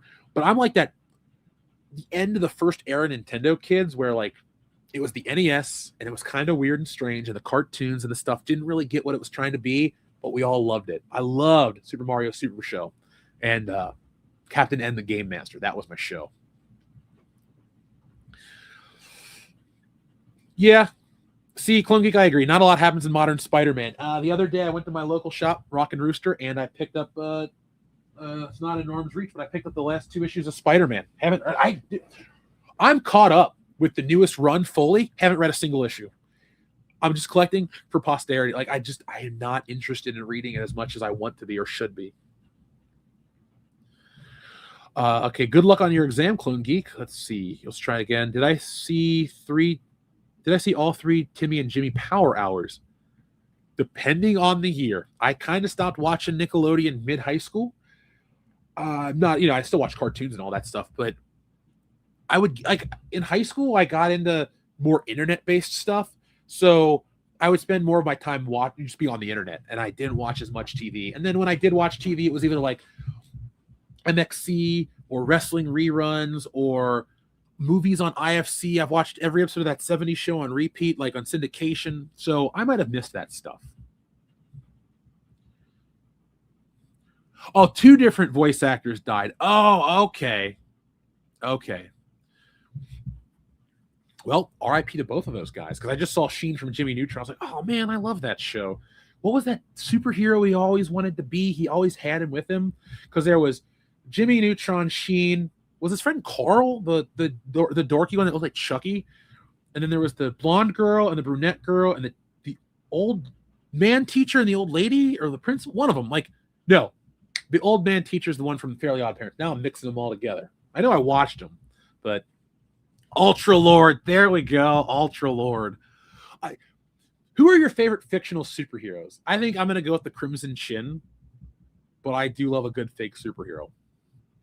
I mean, Blank Man's not really a fake superhero. He's got his own film, so I digress. Anybody out there seen Blank Man? It's a Wayans brothers film. Well, Damon Wayans was in the film, but it's a classic, and I quite like it. And I recommend if you want a good laugh, you check it out. It was supposed to be the Handyman film, but for reasons, they did not make it. And maybe it was right. Maybe it wasn't. The bird lady teacher is from Jimmy Neutron. Okay.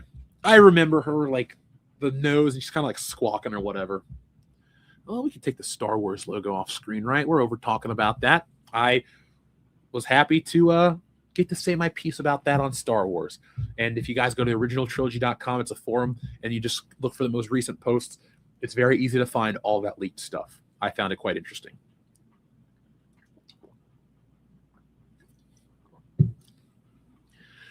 Mermaid Man and Barnacle Boy. I love them. I like that it's Ernest Borgnine. So I was in the 5th grade when SpongeBob debuted, and I liked it until I was about in the 8th grade. Then I got into high school, and I was like, SpongeBob's whatever. But there were a couple years where I watched a lot of SpongeBob, and the Mermaid Man and Barnacle Boy theme is actually an NFL song. I found it on YouTube Music, and I listened to it the other day. I was like, hey, Mermaid Man and Barnacle Boy. Yep, SpongeBob is 99. Yep, that's when I was in the 5th grade in 1999, year 2000. That's the year I got into wrestling. 99 was this great year for me. I know I joke about it on the channel, but give me 30 seconds to tell you why that window of time is magical. So if we take it back to Christmas 98, little Jeff has just been gifted a Nintendo 64. I thought I was the king of the world. I got GoldenEye, I got Mission Impossible, I had Mario Kart, and I had this new machine. So I was riding high into the new year on this Nintendo 64. April rolls around. Mom says, hey, go upstairs. I come home from school. She's like, honey, I got a surprise for you upstairs. What's on my bed? Legend of Zelda, Ocarina of Time. She's got it sitting on my pillow. It's like a movie. You would frame it perfectly. I was like, oh, Zelda. So that rest of that year, I'm playing Zelda. Now, at the same time, I'm excited for Star Wars Episode 1 because I'm a kid. It's Star Wars. I'm like, oh my God, here we go. Also, too, so many great movies came out in 1999. Television was great in 1999. You had a James Bond movie get released. You had a Star Wars movie get released. You had, I saw Bowfinger in theaters as a kid. It was excellent. And then also, too, a lot of that 1998 video game hangover, the stuff that had come out the previous Christmas, is like Metal Gear Solid. And then that year, Tony Hawk comes out, and I'm getting into extreme sports, and I'm drawing, and I'm doing all this stuff, still playing with my toys. Like, it was just the best year to be alive. It was funny. Dion and I had this discussion back in college. I was like, man, what do you think the best year ever was? And he just looks at me and he goes, 1999. And I go, you damn right it is. It really, like, I should do a whole video. Why 1999 was the greatest year for entertainment or a great time to be alive. Because if you're older than me, you probably remember this, but pre-9/11 world is a much different beast. It was like a whole different thing. And we were all excited for the new millennium, the Y2K scare for all the crazy people. Like, all this stuff was going down. It was just a really fun time to be alive. And I don't think it's an age thing for me. No matter what age I would have been, I think I would have enjoyed it. If I liked the same entertainment I like, I could have been 20. I would have been having a great time. So 1999 was the shit. I have a Meteor Man action figure, Yakase. I have a Meteor Man bendable. I haven't seen the first SpongeBob movie. I didn't... it's the one with David Hasselhoff and Scarlett Johansson, right? I've seen clips. I've just never watched the whole movie. I think I remember that one, Xavier, because Man Ray is the big superhero that's got like the head. He looks like he's a mix between like a Darth Vader and a diving suit, right? I was there for all this stuff. I watched it. And now what do I watch? All sorts of things. Oh, it's from 2003. Okay. So let's see. I would have been 15 years old, depending on the year. What was I doing in 2003? Well, that year I got an Xbox for my birthday. I was all about gaming at that point. 2001, got a GameCube. 2002, got a PS2. 2003, got an Xbox. Really was deep into gaming. That Christmas, I got Indiana Jones and the Emperor's Tomb. Great game, still play it to this day. Luckily, it's backwards compatible on the Series X. So if I'm feeling nostalgic, I just turn it on and it plays great. But I was 15. I just didn't go. I was, just didn't go see SpongeBob the movie. Okay. I did not know that Pearl was created before Mr. Krabs. I have SpongeBob. I had SpongeBob t-shirts, and I have a couple of action figures, like these bendables. I bought it at like a Hot Topic. That's funny. I wanted a SpongeBob figure, but all they made were these stupid plushies. I don't like stuffed animals. I don't dislike them, but what's in the collection? Plastic stuff.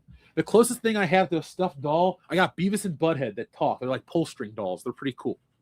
But the SpongeBob I had was just, he was like a bendable SpongeBob.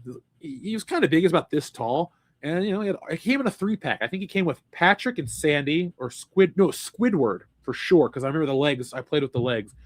And somebody else. And that was like the only thing I had. So somewhere in my collection, I'll pull out that. I'll put SpongeBob up when I find him. He can go live next to Pee Wee Herman and Inspector Gadget and James Bond Jr. That's my random thing. Yeah, I can say the superheroes of the 1990s were excellent. We had Blade, Batman, Blank Man, Meteor Man. You ever seen Condor Man? I know it's from like 1979, but that movie looks horrible. Holy crap. Going into the 2000s, comedy movies went on a decline. By the late 2000s, there were too many Seth Rogen movies. Yeah, I lived through all those. And, like, Knocked Up. I hate that movie. 40-Year-Old Virgin. Hate that movie. Okay. Didn't hate it when I first saw it. My problem with any Judd Apatow film or Judd Apatow adjacent film is they start out as the greatest comedies you've ever seen, and then they get serious. And I don't like that. Ever. I don't like funny people. I don't like This Is 40. This Is 40. This year, folks, if I can remember to do it, I will. On my Facebook page, personal one, Dion and I went and saw This Is 40 with Hillary, and my post was, This is 40 equals this is bullshit. I will tweet that out this year to show you it's the truth. I hated that movie with a passion. But hold on one second. I'll be right back.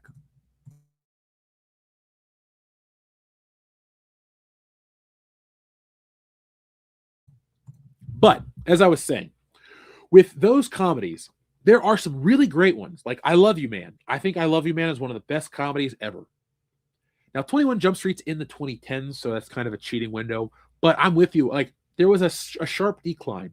You kind of had to look for the great comedies in the 2000s. But there were a lot of comedies that hit but don't stand the test of time. Like when I played football, I remember the year I was on the varsity team, the number one conversation during our summer like practice and the games and stuff, because they put you on a bus and you're melting.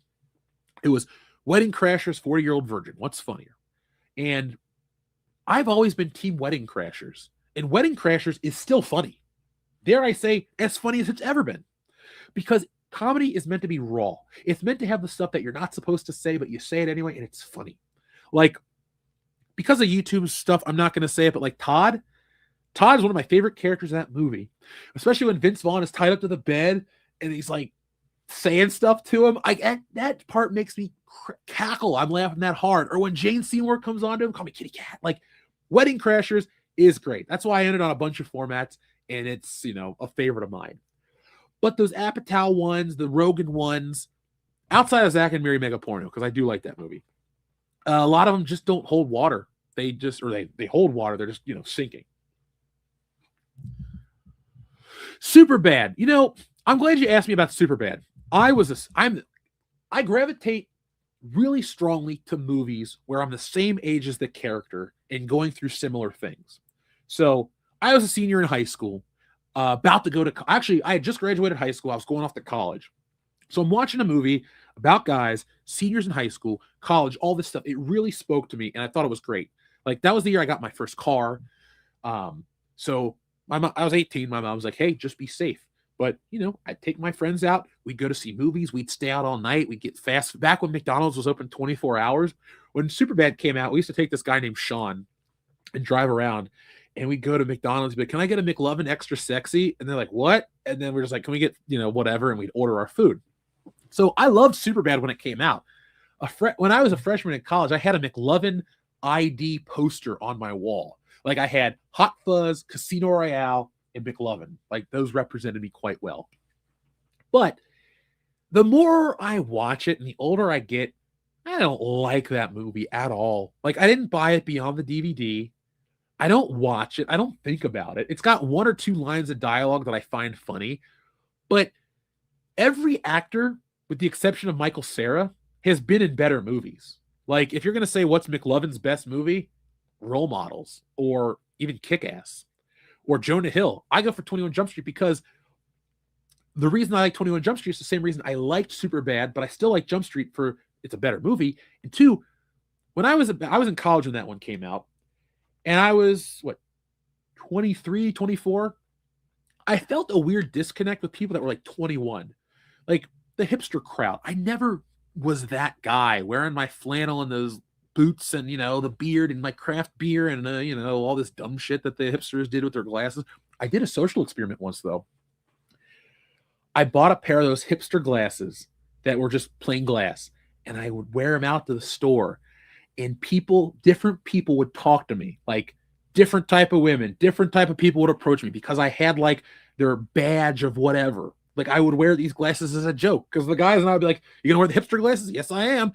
And it worked every time. So, that being said, that disconnect that's in 21 Jump Street about how you feel slightly disconnected from people of different generations and this and that kind of spoke to me at the time. And I still watch 21 Jump Street like it's, brand new. I love it. Every time I watch it, I laugh. And the sequel's pretty good too. N64 or GameCube? As I had both, I'm going to go N64. GameCube was fun and has a lot of great first-party games, but as somebody who got it on day one, by 2003, GameCube had really fallen off. Because Nintendo's great if you only want to play Nintendo games, but the GameCube might have come out at the worst. Okay, the GameCube might have been the worst possible time for Nintendo to be Nintendo because the gaming landscape changed more than history would like to tell you. In 2001, we got Grand Theft Auto 3 and Halo. Nintendo did not have anything to compete with those game changers. There wasn't open world gaming on the GameCube. Xbox and PlayStation and Grand Theft Auto. I was 13, 14 years old when Vice City came out. 16 when San Andreas came out. It came out right after my 16th birthday. I wanted to play those games. I wanted to play Halo. I wanted to play stuff that was a little harder edged. Yes, I like Super Smash Brothers. Yeah, Mario and Zelda are great. But at that point in my life, I wanted those games because those were the games of the era. Culturally, those were the games. Like, it wasn't, people like to think, well, the GameCube was great and everybody loved it. No, the GameCube was the third option. People weren't talking about GameCube. GameCube is the reason I canceled my Nintendo Power subscription as a kid. Because, EGM, we're promoting The Warriors or The Godfather or Batman or every other game. What's on Nintendo? Billy Hatcher and the Giant Egg. What the hell is that? I didn't want to play Billy Hatcher. I didn't want to play Mega Man Battle Network. I didn't want to play turn-based games. I don't even like Mario Sunshine. Mario Odyssey, 64. I love those games. Those are great 3D Mario games. But I wasn't feeling it. And I don't like The Wind Waker. And I'm not going to back down. I've never liked Legend of Zelda The Wind Waker. I don't like the style. I don't like the gameplay. I hate the fact that you have to traverse the open seas to look for the Triforce. I wasn't invested in the story. It's like, with the exception of Melee, every iteration that first came out on that system really wasn't for me. Now, Twilight Princess, on the other hand, would go on to be one of my favorite Zelda games, period. Ocarina, Twilight Princess, Breath of the Wild, they're kind of tied. I like a certain Zelda. I like a realistic, darker Zelda. Not even dark. I just like a realistic. Link as an adult. Swords, shields, blood. I don't want little kitty stuff. Even as a child, I never liked the kitty stuff. So, GameCube was such a disappointment overall. But I have a ton of GameCube games and I actually played one yesterday. I was playing Rogue Squadron 2 because for as much as I have a hard stance on the GameCube, there are a lot of great games for it. And I can't act like if you're a GameCube enthusiast, you're wrong. It's just, if you were there like I was, GameCube was an afterthought for a lot of people. And that's why, like, I picked up games like Metal Gear Solid Twin Snakes for $10 brand new from Toys R Us, like within a small window of time when it was released, which I still have the game, so I know it's valuable. But yeah, that was my GameCube. The N64 was like the first three. Okay, we had a PlayStation, but the N64 was a game changer for me because as a kid, I wanted to be James Bond.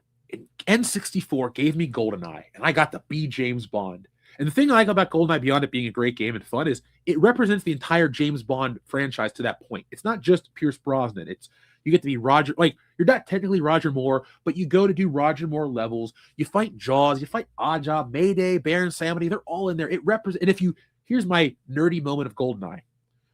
Most GoldenEye songs, while you think they're just GoldenEye songs written for the game, they all carry little elements of James Bond themes that you wouldn't expect. Like on the very first level, that music for the dam is just part of Honor Majesty's Secret Service. The opening couple of notes, the first time you see James Bond in that movie is the first time you see James Bond in that game. That that's just from that movie. And every level has little bits of that. Like the level of the statue, that's the Moonraker music. It's just reorchestrated and added the James Bond theme. So that game blew me away. Ocarina of Time blew me away. Smash Brothers, No Mercy. I was playing Tony Hawk on it for a hot minute. Like, those games blew me away because they were big deals. GameCube just never brought me that, and that's really the only reason why I'm kind of towards the GameCube. But I got the emulator of it, and a lot of my multiplats were played on the GameCube until I got an Xbox. Like Christmas 2002. God, we're 23 years removed. That's the James Bond Christmas. I love that year. I got the doll. I got the first box set. I got the soundtrack. I got Nightfire. I played Nightfire like it was going out of style. That game is so much fun. Not as good as GoldenEye, but maybe third best James Bond game. It was fantastic. Anything with Martin Lawrence in the 2000s was great. Even though it's not 2000s, Blue Streak is one of my all-time favorite movies. Anytime I talk shit in a video game, like, when I talk shit in a game, I'm not saying like, you suck, your mom's this, blah, blah, blah. I'll build myself up as the best. And a lot of times if I win a game and people are like, how did you do it? I'll say I'm a federale and do that thing from the movie. Like, that's just a thing I do. I love Blue Streak. But I also like National Security. My mom and I saw it in theaters. That was one of those cheap videotape movies I bought too.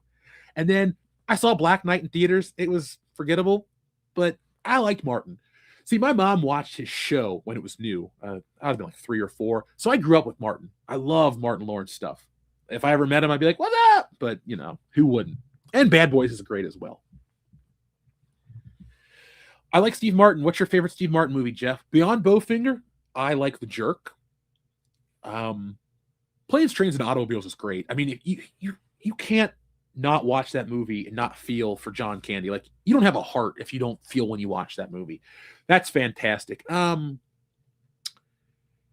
we talk about my favorite TV shows of the year, Steve Martin's going to pop up. I'm just a Steve Martin fan. Like, I don't listen to the ukulele stuff he does, or the banjo stuff, but I watched Good Guys or Dead Man Don't Wear Plaid the other week. That was really fun. I like Steve Martin overall. He's like a slightly smarter comedian. Like, I don't need everything to be highbrow, Monty Python, Pinky Out, British, whatever. But I do like some of the stuff that you're like, that's funny. And then you think about, it's even funnier. And Steve Martin gives me a lot of those. So I love his appearances on SNL. I like Steve Martin to this day. I've seen every live action Marvel movie starring Blade and ending with Fantastic Four First Steps. Ooh. I think I have too. Even though I turned off Elektra, does that count even though I've watched part of it? So I'll let you decide. I was playing Max Payne while my friend was playing Luigi's Mansion. Yeah, see, that's the thing. It was such a dichotomy. It's like Nintendo went hard in the paint for the kids, and I was in that like puberty stage where I'm growing up to be an adult, and I'm like, I want realistic, hard edge stuff. Or skateboarding. I lived a career as a pro skater in video games. I wear a size 15. It's hard to stand on a skateboard. I know there's probably guys that wear big shoes too and stuff, but like, I couldn't coordinate on a skateboard as a kid. I just never got it down. So I went to the digital world. I was the best at Tony Hawk. I'm still pretty good. I can still bust out like 1 million points in a 2-minute window if I'm really into it. But that was just like the life I lived, man, back in the day. Late 90s, early 2000s, Jeff. I was a MTV, skateboard, Viva La Bam jackass kid. I didn't dress like it. I didn't want to dress like it, but I was into that. I listened to the music. Hell, I got into Dead Kennedys when I was in high school going into college. I've had my phases. Surprising. I don't look like that type of guy. But if the Dead Kennedys ever needed a backup singer, I think I can still remember all the words to their songs. So I had a lot of fun. And but that's the weird thing is that's the only thing I'm embarrassed that I was ever into. Because I go back and listen to it, and it's just like noise. And I'm like, what was I thinking? But that was me. And hey, I still have all the same friends from that window of time. So I wasn't obnoxious about it, I hope. Let's see. True Crime Streets of LA. I remember that game.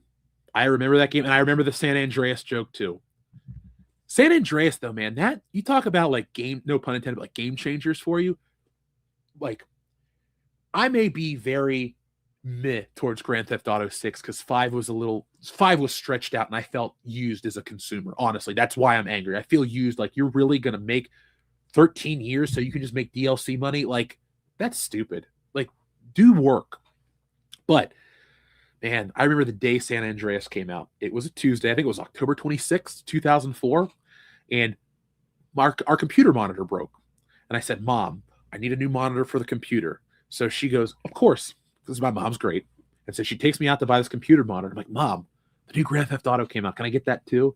And she's like, yeah, throw it in the cart. So we're at Best Buy, and I get this game.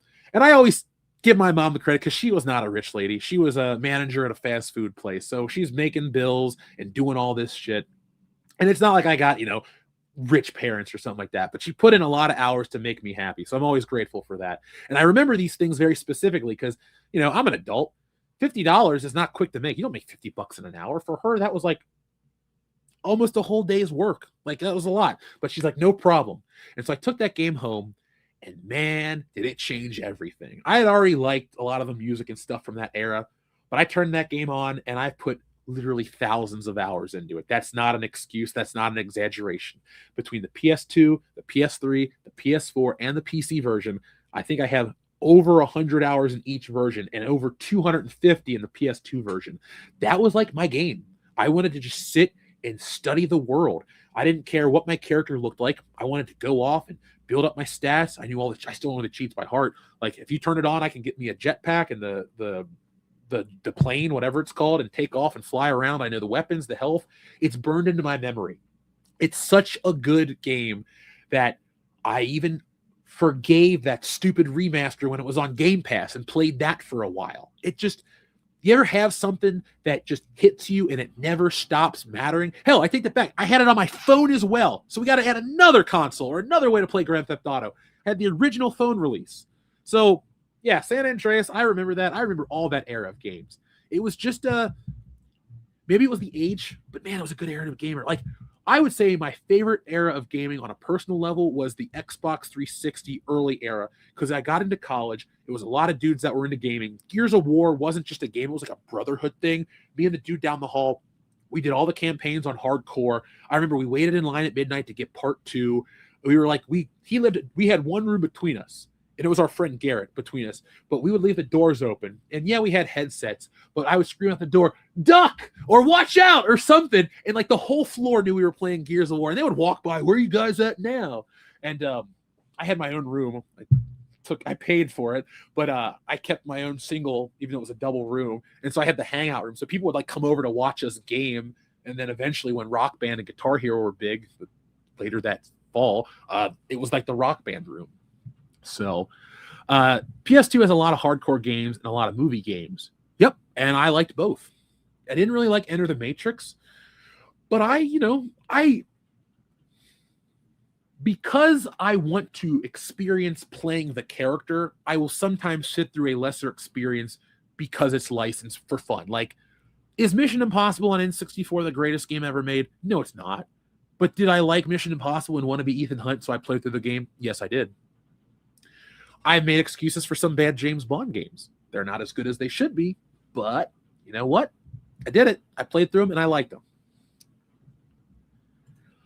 All right, Yakase says, GoldenEye, Tony Hawk's Pro Skater, and WrestleMania 2000, and WCW NW Revenge, and a 6-pack of Surge. Dude, that is almost my childhood. I drank Surge, but when Citra came out, I replaced it with that. And then it would have been No Mercy and WrestleMania 2000. Or, if I'm being honest, I got WrestleMania 2000. I didn't like it. I asked my mom to take it back, so she did. And she gave me a copy of SmackDown. So I was a SmackDown. Then I got WrestleMania 2000 a little later. And then I got No Mercy and SmackDown 2 later on. But pretty much that was me right there. Tony Hawk 2. Oh my God, forget about it. And I got that on my 12th birthday. It was a great day because we had this pizza party, and my mom's like, "All right, you got your birthday money. What do you want to do with it?" So I went to Toys R Us. I bought The World Is Not Enough on N64 and Tony Hawk 2 on PlayStation. I called my buddy. I was like, "Dude, I got Tony Hawk 2. Come on over." It was like a Sunday. And, school nights, you got to go to bed early and stuff. But his mom was cool with it. He stayed over till like 10 o'clock, and we played Tony Hawk 2 that first day. It was, I love that game. I still play it. It's great. Oh, yeah, leitmotif is what I think I'm trying to figure out, right? No Fun My Comic Jeff asks Wizard the Board Time Lord 2685. I had asked a couple other creators about that that platform. I had a good experience with Kickstarter, and so that's why I went with Kickstarter the second time. I'm open to any platform. Indiegogo asked me about coming to their platform and stuff too for this specific book, but it was more of a, this is convenient. I've already kind of built this out, but I'm not opposed to it. I don't have any, I will go and take my book. I might even put it on there in the future. I will put my books wherever I can reach the most people. I don't really have an allegiance to a platform. I don't know anybody that run these platforms, but whatever can get our books, all our books, to the next level, to the most people, I will go there. So if you guys have any information about that platform or the benefits versus Indiegogo or Kickstarter, I'm all ears. I'm not really dogmatic about where I go. I just want to get the books out to the most people possible. Let's see. GTA San Andreas with the flying cars. Yep, I knew that code as well. The best car to get for the flying would be the Bullet, which is the Ford GT. Also, I used to know how to mod the game. And so what I do is I took the weight off of the Ford GT or the Bullet. So when it would take off, it would just go like that. And it would just, it was unfair as hell. But it's a single-player game. You're not cheap. Do I have a favorite Jack Black movie? Hopefully Anaconda is my favorite Jack Black movie coming up at Christmas. I like Jack Black. I have liked him since the 90s, like the Cable Guy and stuff. I like Saving Silverman. That is up there. I really love Saving Silverman. I think that movie's hilarious. I like Tenacious D a lot. Let me pull this up real quick because Jack Black's in so much stuff. Like, for example, I like the Super Mario Brothers movie enough to own it on 4K. I got movie Mario figures up on my shelf. Jack Black movies. So there's a lot of them. Let me blow my nose, and I will be right back.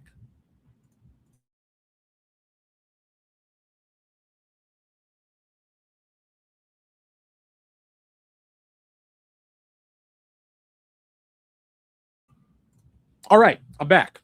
There we go. So I liked Dear Santa. That movie had a lot of heart.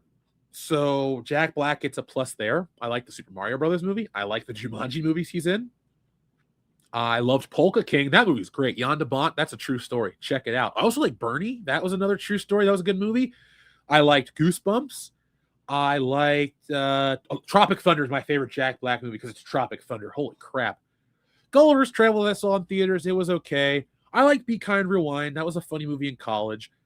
Nacho Libre and King Kong are pretty good. Anchorman, it's only one scene, but School of Rock is up there for sure. Love School of Rock. And Orange County. Like, when I say I wasn't into kids' movies, it's like, I get it that Orange County is not really an adult movie in any stretch of the imagination. But, like, while other kids were watching Shrek, like, still, because I knew Shrek was only 01, but this is 02. That's the kind of stuff I was watching. Like, I saw High Fidelity in grade school and liked it. I understood it. So, yeah. Quite a few Jack Black movies, man. I would consider myself a Jack Black fan. Remake the sequel trilogy. You know what? Dirty D Senpai, sure. I'd say just flush it all. Have you seen that article from Screen Rant that says The Mandalorian is the new episode 7? There we go. No thanks. Star Wars remake or Back to the Future remake? Well, we already got a Star Wars remake. It was called The Force Awakens, and it sucked. That's why I made Stealing Solo, where we kidnap Harrison Ford, because it hurt me right here. Not here. Not here. Right here. What movie is that from? Def Jam Fight for New York was an excellent game. That was a lot of fun. And you know what was another great game on GameCube? NBA Street Volume 2. I rented that game. I was not even a sports game kid, but we played the hell out of that game. That was a good basketball game. I've only played 3 religiously. NBA something 97, NBA Street Volume 2, and 2K16 because it was free. And I used to play, I made my dream team. It was like Shaq, Kobe Bryant, Michael Jordan, Larry Bird, like every great player all on one team. And I would win games like 120 to like 70, if that. Like sometimes it'd be like 100. I have pictures on my Facebook. I'll share one day. What is my favorite Austin Powers movie? Hands down, The Spy Who Shagged Me. You guys ever watch a movie that you haven't seen in like decades and you put it on and you remember every line of dialogue? That's The Spy Who Shagged Me. My uncle, Christmas 1999 was a good Christmas. This is the Pokemon Christmas. I got the Pokédex, which is really right back there. I got all kinds of cool stuff. I got this thing called Flight Control Buzz Lightyear. It was neat, too. It was the first Buzz Lightyear that I had where his wrist communicator opened up because I'm a stickler for it's got to be like in the movie. So I don't need karate chop action, but if it doesn't have the purple fingertips, I don't buy the Buzz Lightyear. I care that much. But that Christmas, my uncle got me The Spy Who Shagged Me on tape, and it came with a T-shirt. It was like a Andy Warhol-style shirt with Austin Powers' face on it. And I had never seen The Spy Who Shagged Me, but I had seen the original a bunch. Man, my friend and I, we watched that movie till the tape about broke. If it wasn't a giant flying Johnson, or if it wasn't, a lot of Ivana Hump a lot, it was something else. Like, I can't hear the song "What If God Was One of Us" without going blue, blue, blue, blue, blue, blue, blue, like Dr. Evil. I mean, Austin Powers 2, Chef's Kiss, absolutely love it. Now, folks, we are here for the next few hours, not just to talk about entertainment, but we're here to talk about Stealing Solo. So we're getting close to the end of the campaign, but we're still about $85 from our next goal. That'll take us to 7,000, which is over what we need. I'm shooting for 10 so I can do some extra stuff with the campaign and unlock all the stretch goals for everybody. I did know that Mini-Me died. I liked Vern Troyer. He was pretty funny. Let's see. I like Fat Bastard. I have a Fat Bastard talking action figure. It's funny, too. So I'm the toy guy, but my mom buys collectibles every once in a while. And back in the late 90s, she wanted to get the Austin Powers with the chest hair. She thought that was the funniest action figure. The one reason his underwear doing the pose. So in a box in her house, we have like every Austin Powers figure from Todd McFarlane, like brand new in the box. Never opened them, never gonna open them, but I love those things. That's when I really like Todd McFarlane's toys, because they were things you couldn't get elsewhere. It's like he's making Metal Gear Solid, he's making The Matrix, he's making Austin Powers, stuff like that. Let's see. Not gonna lie, Solo is my favorite Disney Star Wars movie. I don't have as strong of a stance on Solo because I don't like it, but I don't hate it. Does that make sense? It's there, and I can't ignore it, or I can't avoid that it exists, but I don't. It's not like the sequel trilogy where it's like offensively bad. It's just there, but I don't watch it. Now, Rogue One is my favorite Disney Star Wars movie. I liked it when I first saw it. I bought it on disc. If I'm going to rank the Star Wars movies, it's the original, it's Empire, it's Jedi, it's Episode 3, Episode 1, maybe it's Rogue One before. Okay, it's got to be Rogue One before Episode 1. I'm sorry. The lightsaber duel and a lot of stuff in Episode 1's great. But Jar Jar Binks is really annoying, and he always has been. And I'm not going to go, well, I hate Rey and Finn and all those people, and Jar Jar is great. They suck, and Jar Jar sucks. Like, we have more bad Star Wars than we have good Star Wars. That's the thing. Let's see. Jim Carrey Grinch or Mike Myers Cat in the Hat? Jim Carrey Grinch. I'm a Grinch cartoon fan. Like, that's the #1 version. But I can tolerate the Grinch with Jim Carrey. I don't like the Cat in the Hat with Mike Myers. Have I played any King Coliseum games? I don't even know what those are. Let me look what they are real quick.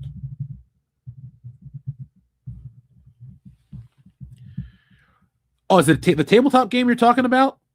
Is it the Warhammer thing? I have not played that. King of the Coliseum, full battle set. Or are you talking about this? There's a PS2 game. Oh, the Japanese wrestling game. Oh, you know what? This is news to me, but I might check it out. Let's see. I got to find out who makes it. Is it like a Ukes game? Or is it like Fire Pro Wrestling? I'll have to check this out because I have a PS2 emulator I use quite regularly. And I'll check it out. I love wrestling games, period. one of my favorite ones is on the Switch.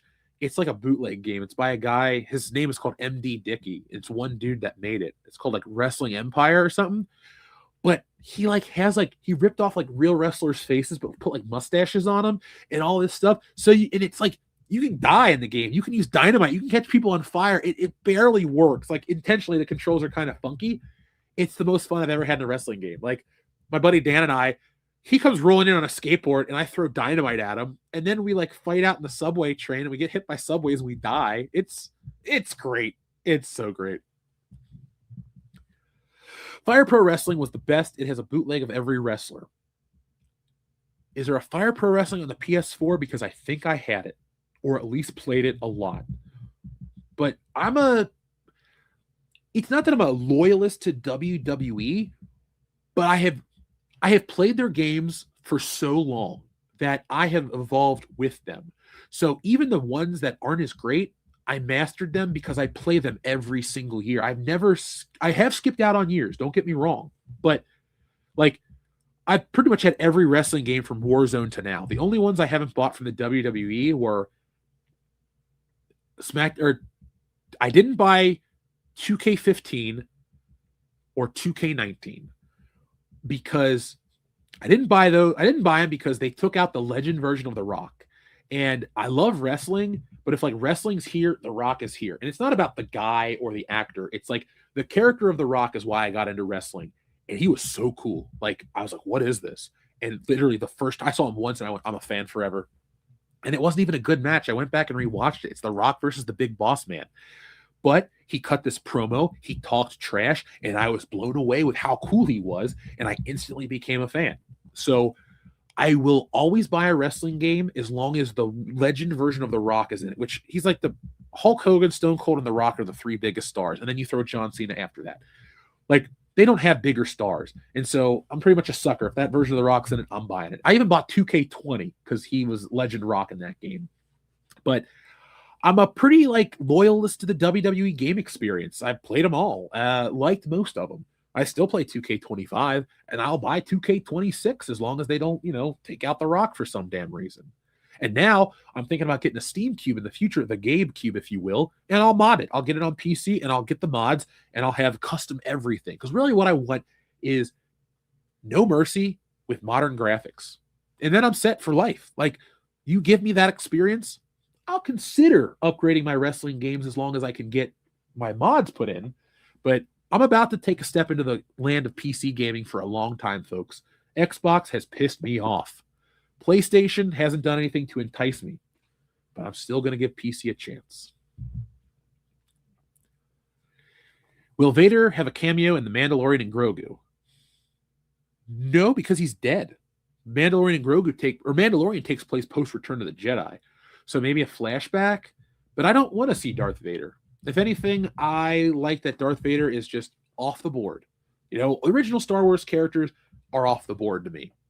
Now, I will watch animated versions. Like, if they were to say, like, Jeff, you have the power to have anything from Disney Star Wars, what would it be? And you can't erase anything. I would say, I want a long-running animated series that takes place between the first film and Empire Strikes Back. Period. That is what I want. Because you have all the characters. You just don't have Lando or Yoda. And I can live without Lando or Yoda. But you have the original characters. You got Darth Vader. You got the Empire still doing what they're doing. They're on their heels a little bit because they lost the Death Star. But the rebels are still on the run. You can tell so many more stories that way. And you can introduce Boba Fett. Because remember, they've met Boba Fett before The Empire Strikes Back. You could even lie and fudge it. Remember the line in Empire or the bounty hunter we ran into when Ord Mantell changed it? The bounty hunter. That could have been Boba Fett. You could have just, what I'm saying? Like, you can have this like specter of Boba Fett chasing after him.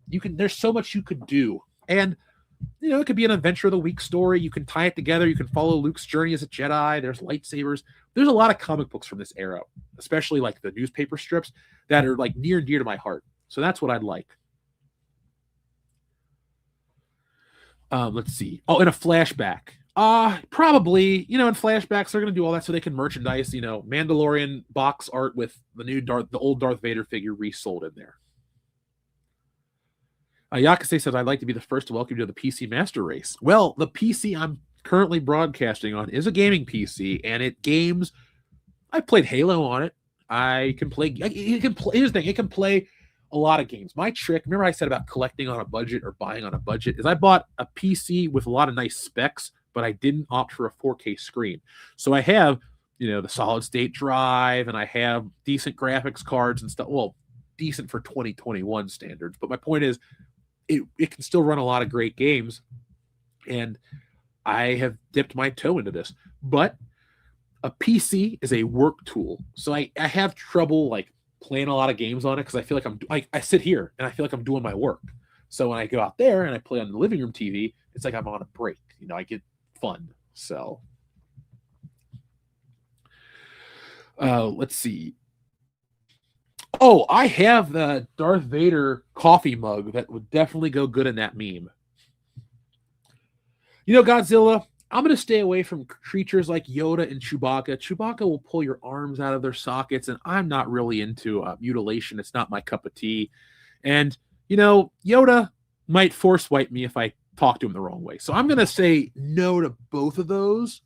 But I would like to see the Yoda puppet and the Chewbacca suit in person. I've seen the C-3PO costume at the Smithsonian.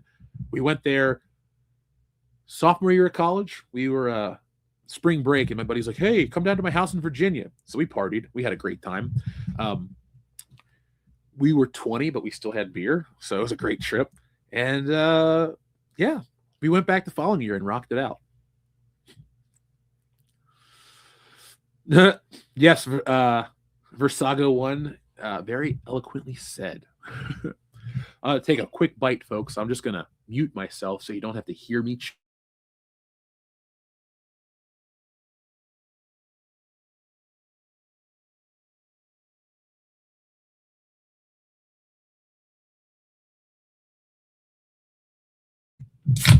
So now's the time where we have to ask ourselves, what do you want next? Do you want me to pull some shit from the shelf and give you a My Life in Toys little retrospective? Or do you want to hear about some of the shows that I thought were the best in 2025 and movies? That'll be a dual thing. So you vote right now in the chat. Toys or entertainment? Oh, Godzilla, are you asking about who will pass away next? I hope none of them for a long time. I never take joy in hearing anybody's passed away, but something tells me Harrison Ford is going to outlive all of us. Like if there's a nuclear apocalypse, it'll be cockroaches, Twinkies, and Harrison Ford. He'll be just as curmudgeonly. He'll be like, don't bother me, but there aren't people anymore. Okay, can I make a poll? Because I'm currently on StreamYards, and I don't have access to all those tools. Do I? Entertainment and toy. Okay, we're just going to do it like this way because it's easier for me to read the engagement. But in the future, I'll make sure I have more polls and more interactive stuff. Thank you, Xavier to God. Here's the thing, folks. It's really what do you want first, because you're going to get both. So whoever votes next is going to dictate what we get. There's one for each. And I know a lot of people are working and lurking, so you can't really engage right now. But I see the numbers are still steadily moving up. So next person to vote gets to decide. Has to be a different person, though. I'm going to drink my water while we wait. By the way, I'm glad I didn't pull out the jacket because the shirt is enough. Okay, it's Toy Tour. Well, hold on. Layton Swallow voted twice. So we got to get one more new vote. Layton Swallow, you're going to get both. Don't worry. Because we're going to break it down. When we get to the toy part, you're going to tell me what you guys want to see. Don't worry, Layton Swallow. Uh-oh, you're a garbage truck outside. Are they coming to take me away? Anytime I think of a garbage truck, not garbage day. You guys ever seen Commando with Arnold Schwarzenegger? And Bill Duke is like playing the garbage man? All right, entertainment it is, says TLJ Screwjob. Don't worry, Layton Swallow. I know you're here for the long haul, and we appreciate all you do. I'm going to make the toy tour extra good for you, extra primo good, as they say at the end of Trading Places. So we're going to have lobster and crab for lunch. God, that sounds good. Oh, my God. I shouldn't have said that. I mean, oatmeal's fine. It's keeping me going. But, man, I love – anybody like seafood? That's what I miss about living out west. Man, It was so great that you could just go and go down the street to some place and they got fresh seafood and it's really not that expensive. Everything else was prohibitively expensive and living out there was terrible. Yeah, there was some good and bad. You know, it'd be disingenuous to tell you every day of my life was miserable and all this other crap. It's funny, but there were some good moments too. And you were there with me. I didn't stop doing what I do at all.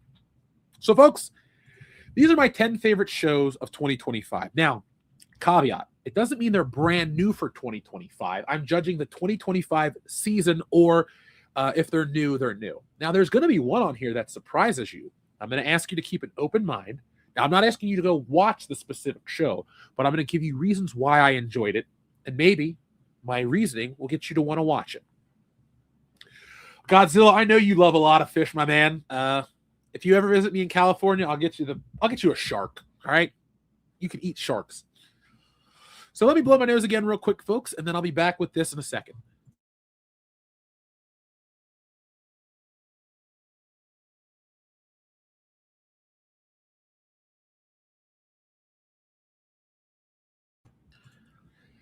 I might not disagree that the 2020s is the worst decade. It's the worst decade I've lived through. I haven't been through as many decades as other people, but like, it just, yeah. It's one of those things where you're going to look back and go, man, the 20s sucked. And Layden Swallow, if I ever make it down to Axel Foley, Alabama, I will go to the Gulf of Mexico and eat tons of seafood. That's what I love about New Orleans, man. See, there are 3 things I'd love to do in life. Be a late night talk show host, make movies, movie producer, and host a food show. Like Man versus Food. If there was like an audition, I could be that guy, because I might not have had every restaurant job possible, but I've worked in restaurants. I'm a pretty good cook, and I like care about the food science. So, folks, if they're ever doing Man versus Food, the revival, no disrespect to that Casey guy, but Adam was the best. But I think I could be number 2.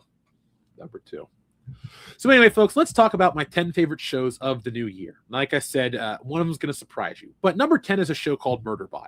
Now, this is new to me because I've only seen a little bit of it, but it was something that was unique and different and made me laugh. The only thing that could have made this show any better is if Alan Tudyk was the robot. But let me I have a little description for you guys if you're curious what these shows are about. Murderbot, where is that? And notice when I'm super prepared, I have a little bit of everything covered. So Murderbot is a show about a self-aware security robot who reluctantly protects humans while secretly preferring to be left alone to watch streaming TV. So it's about this colony. It's a mining colony, essentially, but it's like on a budget. So they get the cheapest robot possible. And this robot figures out how to hack its own system. And instead of killing the people like everyone thinks it is, he realizes that if he kills the people, he won't be able to watch his TV show. So he's just obsessed with TV, but he ends up saving the people and kind of becoming a reluctant hero. It was a lot of fun. The visuals were great, and I liked the casting. So it's on Apple Plus TV. I wouldn't say go out and buy Apple Plus TV for it, but if you have access to it and you haven't watched this show, I thought it was a lot of fun, and I definitely want to finish it out, and I recommend it. Now, here's the one that's going to surprise people because I haven't said very much about it, but I thought the new Spider-Man cartoon was pretty accurate to the spirit of Spider-Man. I haven't felt like I was watching classic Spider-Man since The Spectacular in 2008. And I like the art style. This is my favorite design for a Spider-Man costume ever on screen. It just is John Romita to a T. Perfect. But I was very hesitant to watch this because I didn't like the changes and I didn't like the suit. But it quickly evolved into Spider-Man that I know and love. And I was very entertained. And I found myself counting down until the show was about to drop. So, gun to my head, what would I rather watch? More of this or X-Men 97? This. I like Spider-Man more than the X-Men, but the X-Men cartoon is better than the old Spider-Man show. But this show was a lot of fun, and I would definitely go back and watch it if I was bored. Is it my favorite Spider-Man show? Absolutely not. It goes Spectacular, 94, 67, 81, maybe this one, maybe the Neil Patrick Harris. I got to go back and watch them all. But I was very entertained with Spidey, and I had a good time. Number 8 on my list is It, Welcome to Derry. I'm a huge It fan. I don't want to read the book because of that one specific scene. And I get it. I know it's silly to be, but it's weird to me. Like, why would you? I just don't want to read it. But I love the It special from the 90s. I love It from 2017. And I'm really enjoying It Welcome to Derry. It really expands upon the world of Stephen King and is creating an in-universe thing. But I don't dislike that. It just kind of expands upon what's out there. And I'm a big Stephen King fan. I love a lot of I love most movies and shows based on his work. I love stuff like Thinner or 11/22/63. The Mist is one of my favorite movies, period. I love that ending. It just goes, oh, and it cuts right through you. Plus, Frank Darabont is really just a great creator in general. But this show is violent, it's gory, it's over the top, and it's everything you want cable television to be. So if you're looking for something that's kind of fun, I'd say watch it. Be careful. There's a little modern year, like civil rightsy stuff, but it also takes place in the 60s, but it's not too heavy-handed, but it's a little like, oh, you're using this timetable because it fits, and you're definitely nailing that point home. So be prepared for that. But overall, it's an enjoyable show. But I only tell that because, you know, some people do care about that stuff. All right, so number 7 on my list, Only Murders in the Building. This is one of my favorite shows, period. This season was another win. It wasn't as good as the previous season. In this show season started out with a rough episode. It was a flashback about the doorman, and I wasn't invested. But once we got past that one episode, the show was a return to form. It's funny. It's well thought out, well acted. It's smart. This is my type of comedy. And I love Martin Short, and Steve Martin's great. And hell, Selena Gomez. I don't know anything about her. Never listened to any of her music willingly, and I've never watched her Disney show. But I will watch this show any day it drops. It is one of my all-time favorite comedies. And if a show can make you laugh till you cry, well, that's the whole point of a show to me for a comedy. So Only Murders in the Building was another great season, and I was very, very happy with it. Up next on my list was Twisted Metal Season 2. Like is not a strong enough word for Twisted Metal. Love is the word I would use to describe Twisted Metal. Twisted Metal is like I made it. It's a blend of comedy, it's absurd, it's over the top, it's a little violent, it's crazy. It's everything I thought the world of Twisted Metal would be, but it's even better than I thought it could ever be, or I could possibly imagine. Twisted Metal is set in an apocalyptic future, but it's played up for laughs.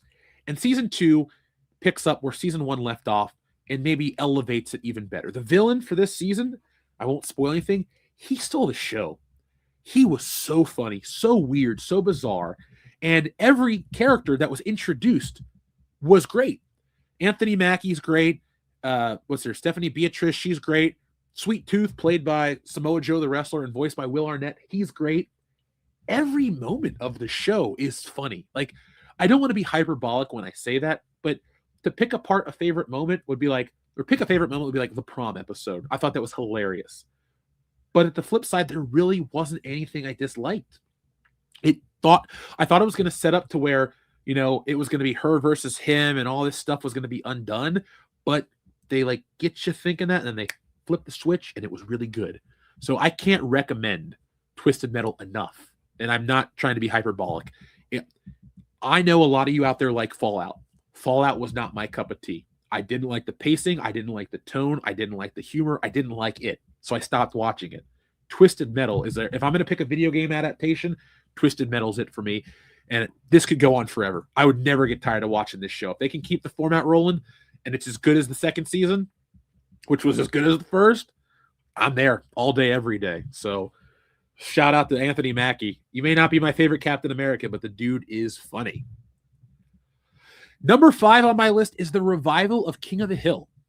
I love King of the Hill. It is arguably top 2 or 3 favorite TV shows of all time. And it's definitely in the conversation for the show I've watched the most. King of the Hill is like comfort food. I can put on any episode of the original run of King of the Hill any day of the week and be excited. It's the reason I wish streaming had a randomized feature, because I would watch King of the Hill randomized all day, every day. I would never get tired of it. You know, picking the episodes is hard. It's hard to decide, like, do I want to watch this one or that one? So when King of the Hill was announced to be revived, I was very excited. Now, Mike Judge has not disappointed me. The revival, both revivals of Beavis and Butthead were awesome. I loved those, and I watched Beavis and Butthead still. So with Mike Judge being Mike Judge, I wasn't worried about it. And you know what? I wasn't worried or disappointed with King of the Hill at all. The King of the Hill revival feels just like the original show. Tonally, the actors do a great job. My only critique, and this isn't meant to be anything as a dig because the man was ill, but the original voice of Dale was so off the marker that it really took me out of the show, because everything else, King of the Hill always felt like a cartoon version of the real world. And you get comfortable, you see the characters, they're familiar to you. The Dale voice was just so different and played differently, even before Toby Huss took over, that it took me out of the show. And so I couldn't make it my favorite show of the year. That's really it. I know it's kind of a vapid reason, but I'm always honest with you guys. So nothing but love for Johnny Hardwick. Rest in peace. You were a great Dale Gribble and a great voice actor, but the show just felt different. And, one last thing. Watching the characters age made me feel older, which I don't really want to watch a show that makes me question life as a cartoon. I kind of like the King of the Hill. You drop in and drop out. And it's kind of, the characters are always in this never-ending cycle. So this was very good, and I will excitedly watch more. And Hank is as great as ever. But that's it, really. That's the only reason why it's not number 1. Number 4 is Duster. Talk about a disappointment. The reason why it's a disappointment, this show was so good. It fired on all cylinders. It takes place in the 1970s. That guy you see on screen is a driver for the mob. The show takes place in New Mexico, I believe. And so the black lady is an FBI agent, and she's trying to get Keith David, who is the mobster that the main guy works for. And Keith David killed her dad. This isn't a spoiler to the first episode, so it's just to set up the show. But the main guy, we'll just call him Duster, is trying to juggle a lot of things in his life. He's trying to be a secret informant because he thinks his brother was killed by the mobster. He's trying to protect himself, protect his family. There's a lot of stuff going on in this show. And it was like the perfect season. And then the day after it ended, it got canceled. So I would recommend that if you watch Duster, do not watch the last 7 minutes or so. I got to go back and time it. But the thing is, the show ends perfectly. But then there's a little more that builds up for the next season. If I was HBO personally, I know people wouldn't like this, and I know it's a slippery slope. I would actually edit that part out and treat Duster as a one-and-done show, because it works perfectly as a one-and-done show. The action was on point. The driving was great. I liked the characters. The Indian Native American guy who's the cop or the FBI agent, he's got a backstory. The main dude's awesome. And it's like a weird alternate history. For example, the dude has to go to Elvis's manager's house to steal Elvis's blue suede shoes so he can get a mobster to help him do something. And my favorite joke in the whole show is he goes to this party to meet Adrienne Barbeau, meeting an actor who's playing a young Adrienne Barbeau. But another character is actually played by Adrienne Barbeau. So it's this weird, meta narrative. It's cool. It's fun. It had a great soundtrack. And if you like stuff that takes place in the 70s, I highly recommend it. Number 3, Dexter Resurrection. I am a huge Dexter nut, but I was so severely disappointed by Dexter's final season. It was terrible. You took a show that I thought was one of the best TV shows ever, like Breaking Bad, Dexter. They were in the conversation for great television, period. But Dexter fell apart very, very hard, to the point where I hated Dexter after. Well, then Dexter New Blood came out a few years ago, and I enjoyed it, but I didn't really think much about it. It was a nice way to kind of correct Dexter without doing too much. Then we had Dexter Resurrection drop this year. Man, was it excellent. It restored everything I like about the Dexter character. Michael C. Hall is a great actor. He still got it. Never a doubt. But they built a new world for Dexter. They carried over a lot of the elements from Miami. It tied a lot of loose ends up. You got Batista on the hunt for Dexter. Dexter's fighting a ring of serial killers, and all the serial killers are played by famous people. You got David Dalmakian. You have, what's-her-face, Kristen Ritter, the chick who plays Jessica Jones. You had all kinds of Peter Dinklage is in there too. It was a great show. And I'm not using the G word too much. If you're a Dexter fan, and I mean like Dexter fan like I am, where you know all the characters and the who killed who and who did what. Like I studied that show. I was really into it. Dexter Resurrection fixes how bad Dexter was. And now that there's more coming, I'm on board. Like, it's so nice that something I love can shit the bed, but come back even stronger. So Dexter Resurrection is a high recommend. If you haven't watched any Dexter, I would recommend you watch it all to see how much better it got after it fell apart. Number 2, Tulsa King. Man, I love Tulsa King. I am a huge Sylvester Stallone fan. I like his writing. I like him as a person. He seems interesting. I would like to meet him. My thing is, I didn't think that he could come back with a role that would make me go, maybe Rocky's not his best. Maybe Rambo's not his best. I think it could be Dwight Manfredi could be Stallone's best role, because you want depth, you want good acting, and you got that both.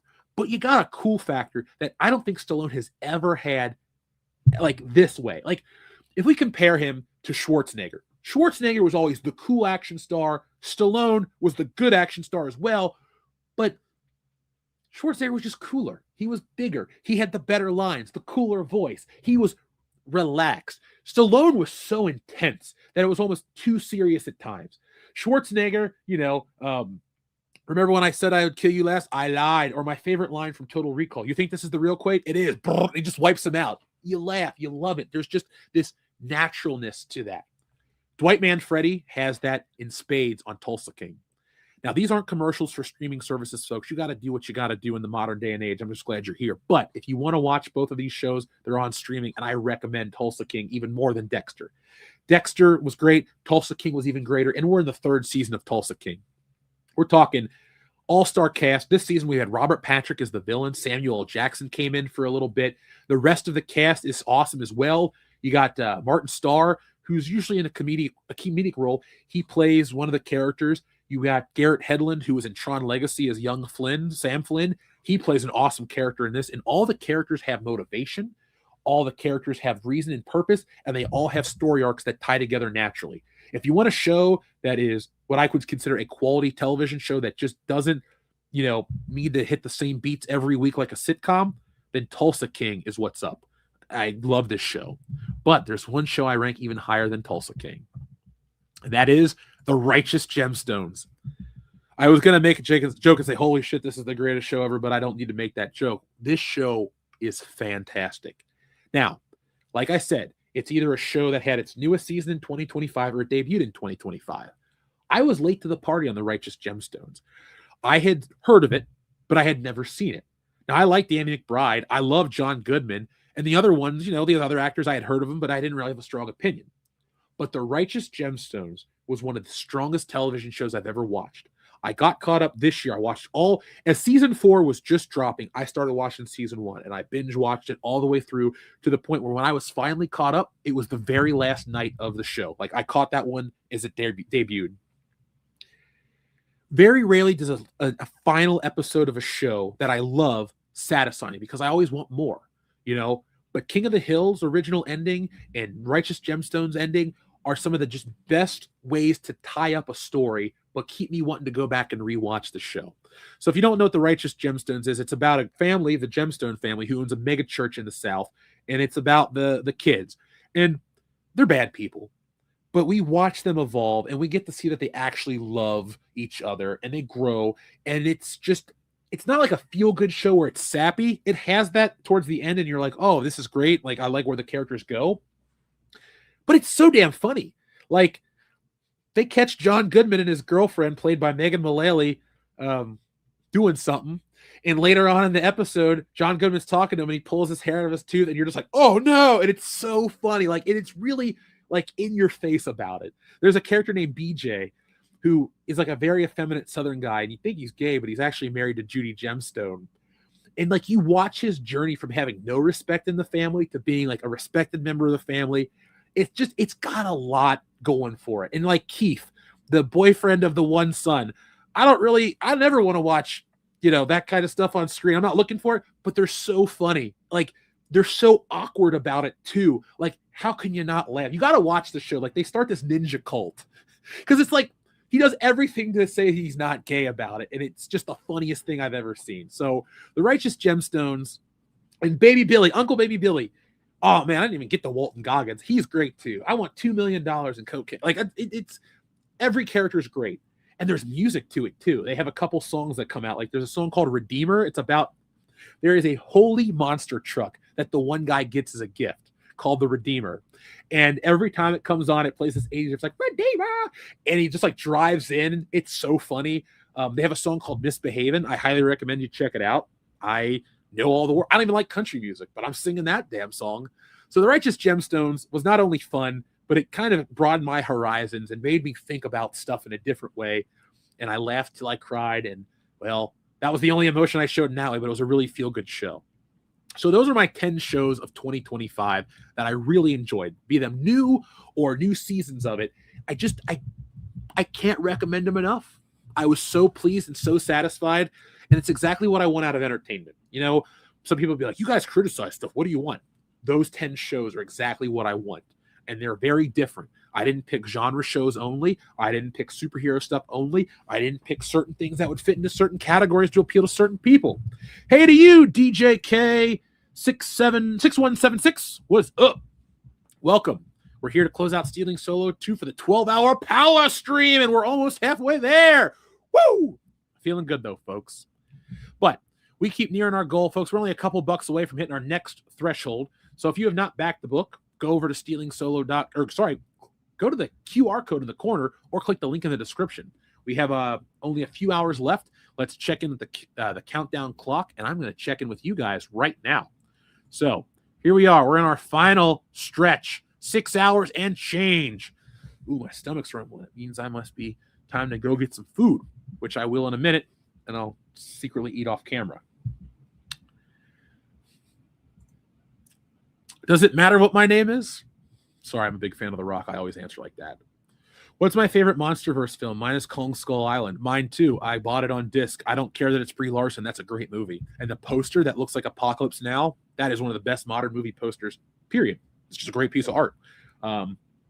When I have more space, I'm going to get one of those framed. That is beautiful. Seriously. That might be in my top 20 favorite movie posters of all time. Like Back to the Future and the one Star Wars B sheet where they're all coming out, like Luke's got his gun pointed at the camera. In my office or my living room, I got a clock and I got a poster of it just chilling there. It's great. Beautiful. Chef's kiss. That's all I can say.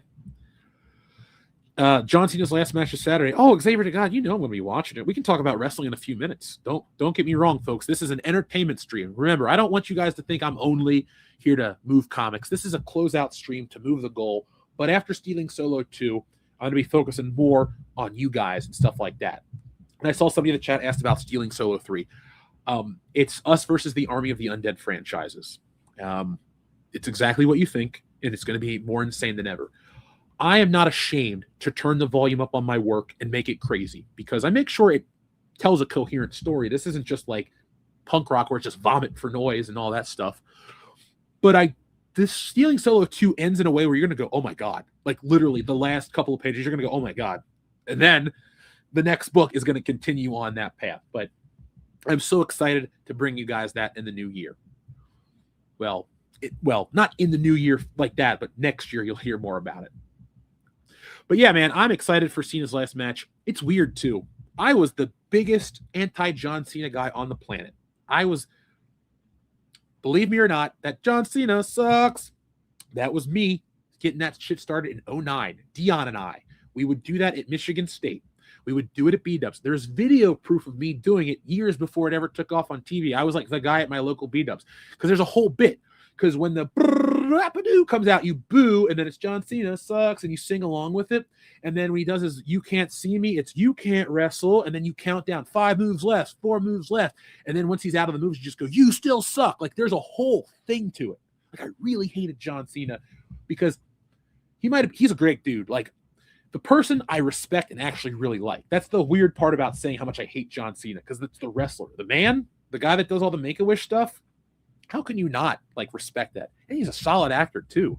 Peacemaker, Vacation Friends, Cock Blockers. Like it's really disingenuous for me to say John Cena, the person or the actor, sucks. But the wrestler, I got a lot of stuff to say about that because I watched wrestling He wasn't as good as Randy Orton. He wasn't as good as other guys. And I watched the whole business be brought down because he sold more merchandise. And I took offense to that because Shawn Michaels and Randy Orton and I can't even say Batista's better than Cena. Like, Batista's not that. We'll talk about that later. But yeah, the last match is Saturday. And if my one Halloween part or one Christmas party is canceled, I'll definitely be going to the other. I'm going to both no matter what. But we're going to celebrate John Cena's last match. You know, Xavier DeGod, I'm a big LA Knight fan. Yeah, I mean, he's literally my favorite wrestler today. Here's his action figure, the only new modern wrestling figure I will buy.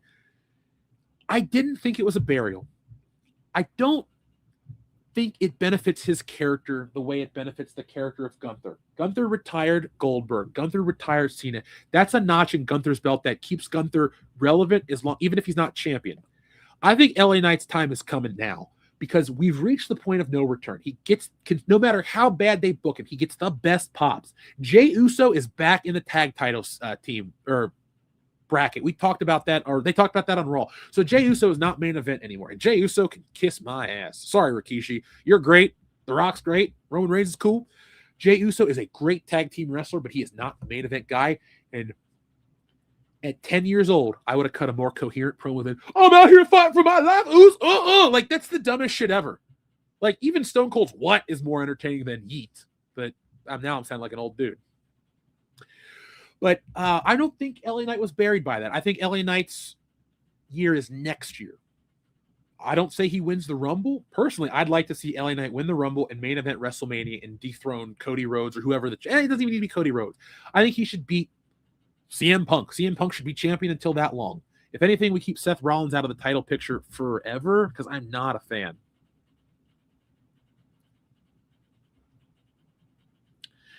My favorite wrestler, female and male, I like.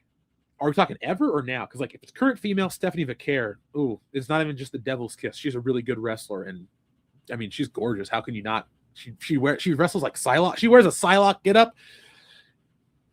Sorry, I'm a guy. What do you expect out of me? Being honest here. I do like Tiffy Time for the same reasons because she's really hot. But Trish Stratus is my all-time favorite because I respect her. I respect the other ones too, don't get me wrong. But Trish Stratus started out as a model and she really hustled to make it as a wrestler and became one of the all-time greats. So because of that career trajectory, she's got my utmost respect.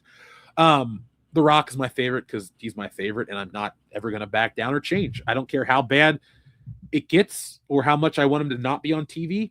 That window between 1999 and 2002 is like gold. And I go back and I still watch it all the time. Edge is a great wrestler. I wish Edge would have retired Cena. That's my favorite feud. I watched it back in the day. And Edge is an interesting cat too. I've always liked and respected Edge's career trajectory because he was the kid that wanted to be the pro wrestler that actually made it. Not really a fan of his AEW run. I'm not a fan of anybody's AEW run, but I like AEW. That's the weird thing. It's like if you were a wrestler in WWE and AEW, I prefer your WWE run. If you're like MJF, I like MJF. I don't like the Young Bucks. I don't really like, honestly, I'm cool with AEW, but MJF is the only wrestler that I like enough to support financially with merchandise. So, you know, I'm pretty open-minded about that. Versaggio 1, would you like to hear a true crazy story that I am very proud to admit I was wrong? I got to get a copy of the book. My buddy has one. So if I'm up in his house in Columbus, I'll take a picture. But there's a wrestling book. It's like a magazine. It's called like Wow Pro Wrestling Year 2000 in Review. It had a spine. It was a pretty thick magazine. But in the back, there was a section that said up and coming talent. And I was looking at the pictures. I said, that guy will never make it as a pro wrestler. It was a picture of the prototype who was John Cena. And I was so wrong. I was also like 12 years old. I was like, that guy looks stupid.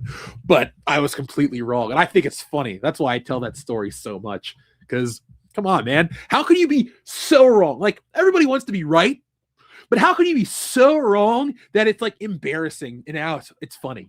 So that's how I feel about that. I was so wrong, dude. And I'm not embarrassed by it. My favorite Mario character is Super Mario, hands down. I have a box. Maybe I'll pull it out later when I do some collectible stuff. I have a box of Nintendo figures. I don't buy a lot of toys at Ollie's because they suck, but they had the Nintendo figures, the same ones that were at Walmart and Target at the same time. They're $10 or more at Walmart. They were $3.99 each or $4.99 each at Ollie's. I bought every one. Toad, Princess Peach, Daisy, Catsuit Mario. For that price, can you blame me? So no, I got them all. Who do I like more, Cena or Punk? As a wrestler, CM Punk. As a person, John Cena. As an actor, I mean, CM Punk hasn't really acted, so John Cena. What am I doing for Christmas? I'm celebrating with my family, like I do every year. And then I'm going to see my Michigan family. Is it wrong that... Now, I take my mom out of this category because my mom's great, and I got nothing but respect for her and love. But, like, I'm closer to the Michigan family. And the Michigan family is Dion, his wife, his sister, and the kids. My Christmas, my family here, they get the white elephant gift. Dion's family, I went out shopping for them on Saturday. They got tons of Christmas stuff. That was more important to me to get them gifts than it is anybody in my own family. And I don't dislike my family, but I don't know, man. Sometimes your family is who you make. And, you know, also I'll sound sad, but like all my favorite family members have passed away since 2020. So it's kind of like, well, outside of my mom, all the best ones are gone. So that's what I'm doing for Christmas. I'm going up there to see them. Jingle All the Way 2 is awful. Yeah, it's Larry the Cable Guy, right? Not going to watch it. Not going to watch it. Who's a better main eventer, Jey Uso or his dad? Rikishi. I love Rikishi. Like, I may say, yeah, shut up, Rikishi, about this stuff, but, like, I loved Too Cool as a kid. Rikishi is a wrestler. I have multiple Rikishi figures. I got the Mattel one. I got the Jakks Pacific one, the Titantron Live. I've always liked Rikishi. We used to do the dance. You know, I was a Too Cool kid. 2000 WWF, I liked almost every wrestler. Like, I hate Triple H for other reasons. Like, it's an asshole. And I mean the character. I don't know the real guy, but based on what I hear, the real guy is just as big of a dick. So, look, I ain't working for the WWE anytime soon. It was never my dream to be a pro wrestler. I just wanted to be a promo guy. Like, if I got hired to be a manager to talk trash, like, against Paul Heyman, I'd love that. I think I could lay the smackdown on anybody verbally. Actually, I can. I just pull back. But sometimes I look at stuff and I think, oh, like, how could I cut him down in a wrestling promo? And it comes real quick. And I don't even have to cuss, but it's a lot of fun. Yes, I recycle. Much to my chagrin, we recycle way too much. When I was in the 4th grade, my mom went on a field trip with us to the recycling plant. And my mom was always like, hey, I'm going to recycle the cans and put them in the green bin. But then she got like super into like recycling everything. Like, we got to make sure the plastic bags are this or that. It was a field trip that really spoke to my mom. So, hey, Mom, you're making the environment better. You don't like Tiffy's face personality. I haven't watched her since she became a face because I don't watch SmackDown. Xavier to God, heel Tiffy time was a lot hotter. And she was more muscular last year, like in her legs, so she looks a lot different to me. I hate the IWC or UK fans that say The Rock's Attitude Era stuff doesn't age well. Well, it does, and they're wrong, period. What, are they offended by The Rock saying certain things? Of course. Stone Cold said messed up stuff, and I like Stone Cold and The Rock and all those guys, but the one difference is people make excuses for Stone Cold, but Stone Cold did way more repugnant stuff in real life to wrestlers like Deborah. You know, look that up. Stone Cold isn't this hero to everybody, and I respect the shit out of Stone Cold and love him. But I find it funny that because a wrestler says something offensive, they want to, you know, rake him over the coals, but another guy has beat his wife, and that's okay. You know what? We're going to overlook that because you cut a great promo and you're sticking it to Vince McMahon. Like, foreign wrestling fans, and I like everybody around the world, but they bring a level of political bullshit that people think, like, honestly, I think people hear a foreign accent and they think it's higher class. Like, oh man, but like the What Culture guys, they can take their heads out of their asses. Their stuff is not that great and not the definitive take. It's really bad. It's like, guys, you don't like SJW or DEI stuff. Those are the type of people that bring that into pro wrestling. You know, oh, the tits are offensive. I understand that watching Trish Stratus bark like a dog might offend you. And I don't think it's entertaining to watch a woman bark like a dog. But when the storyline is that this maniacal billionaire has lost his damn mind and he is making everybody in his life miserable, including his mistress. And then the payoff is he gets his ass beat at WrestleMania. His wife comes out of the coma, kicks him in the balls. The woman slaps him in the face and his son beats him over the head with a trash can and whoops his ass. It's called long-term storytelling, and you got to have the bad with the good. If you're one of these people that I am offended by modern sense, oh, shut your mouth, essay. I don't want to hear it. It's long-form storytelling. You got to have the bad guy be the bad guy. Do you want the Joker to just go around and high-five people and put like, hey, kick me signs on the back and Batman's got to stop him? No, you want the Joker to be a murderous lunatic. You want the Smilex gas. You want the people, the casualties. You want Batman to save the day from someone evil. And you got to have the dark before you have the light. And damn it, that's how it is with wrestling. You got to have those evil storylines because nowadays everybody just walks around like Seth Rollins, dresses like a chick. I'm the best there is. That's the fucking bad guy? Some loser with a bad fashion sense? No, but the maniacal billionaire who's trying to ruin people's lives, that's a better bad guy. The guy who drugs the boss's daughter and marries her to usurp power in the company so he can get unlimited title shots, that's the better story. Not I'm evil because, whatever, or a shade of gray, or I'm jilted and pissed off. No. Modern people, beyond wrestling, don't know how to tell a damn story. That's where I step in. When I evolve into some stuff where we tell very, very evil versus very good stories, you don't need to make it lascivious or full of sex violence or that kind of stuff to make a person evil. You can have repugnant, evil characters without that kind of stuff. Sometimes that's low-hanging fruit. Sometimes that's necessary for the story. But damn it, you can do better. You should do better as a creator, as a wrestler, as a wrestling fan. And these IWC and UK fans are the worst fans because it's like when I say I want the Attitude Era back, I don't want Mick Foley taking 15 chair shots and getting a concussion. I want stories that connect between every show, every week, and have a big payoff. And if nobody has to get hurt or cut open for it, that's fine. I don't need to see a dude get a concussion with a chair shot. But I do want to see somebody cut a promo that say, I don't like you, I don't respect you, and I'm going to whoop your ass to take that title because that makes me the best. That kind of stuff. I want it to be dudes fighting over who's the best and money and stuff like that. And the women are doing their thing too. Like, it's not about progress, but I like some of the lady wrestlers. Trish is my all-time favorite. Lita's great. But there were a lot of bad ones too. Like Stacy Keibler was hot, but she was a model. She wasn't a wrestler. Same with Tori Wilson. But Stephanie Vaquer can wrestle, and Roxanne Perez can wrestle, and Tiffy Time, and Charlotte and Bailey, and all these other ones. But the stories are shit. They need to do better with all of that stuff. And so that's how I feel about, the IWC Xavier to God. As you can tell, I'm very passionate about wrestling. Yeah. Thank you. Okay. CM Punk's acting in movies no one's has watched. Yeah, I don't really know. I don't know what he would be in. The funny thing is, for as much as my interaction with him was really negative, I bet he would like Stealing Solo a lot. And I bet we'd have a lot of shit to talk about. But it's just one of those situations where it's like, nah, I'm good. And I don't want to be friends with anybody famous. I'm not trying to curry anybody's favor, but I do feel he would like the work a lot, but I'm not really interested in it. Booker T owns the book. Superfan Adam Shawhan would take books to people all the time. It was a lot of fun. Shout out to that dude. I know he's out there. Oh, you don't like her face.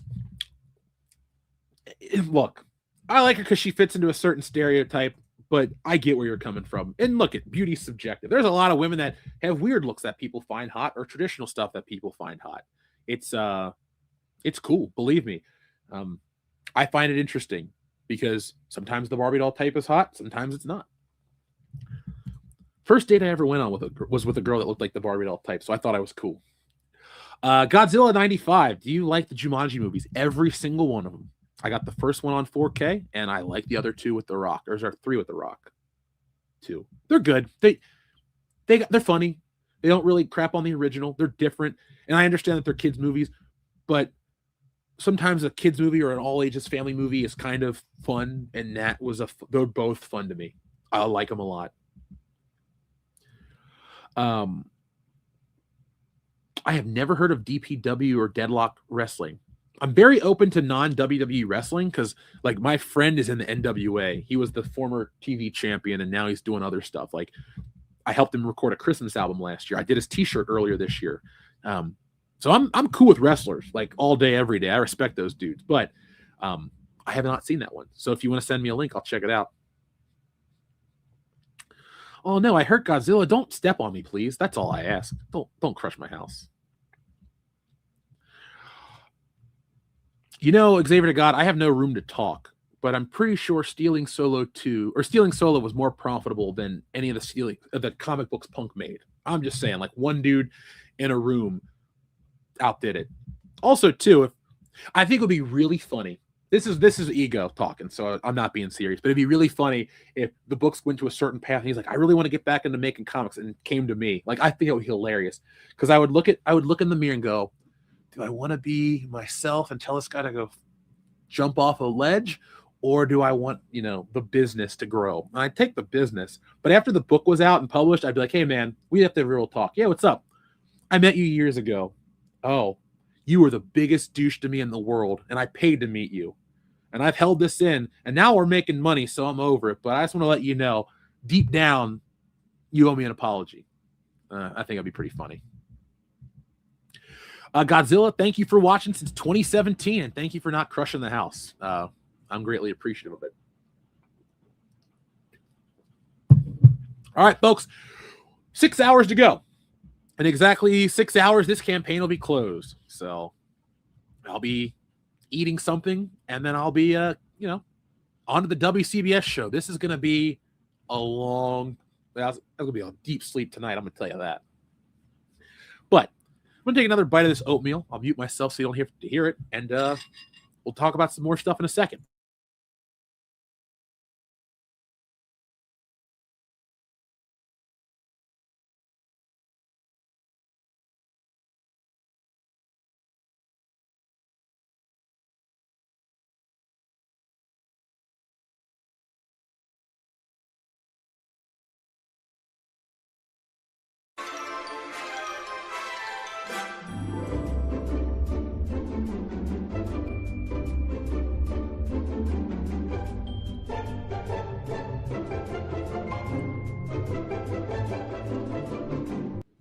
And we're back. I forgot I uploaded that. I have a long loop that I use in the videos, and I went to upload it to this program, and they're like, it's too big of a file. So I compressed it down. So I do have a 20-minute loop of that. So later on, when we do our live Ollie's video, I can do the whole thing without the music cutting out.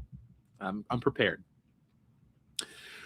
Yeah, the IWC doesn't like pie because they can't get any. Even if they pay for it, they're still not going to get it. No bakery in America is going to be like, Look, I'm saying this tongue in cheek. I don't really want to come off as that guy, but wrestling is a fandom that I am far more knowledgeable than 90% of the people you'll meet, but I can't put myself there because I don't want to wear a sweatshirt and a t-shirt and a hat and socks and carry a title belt and no, that's just not me.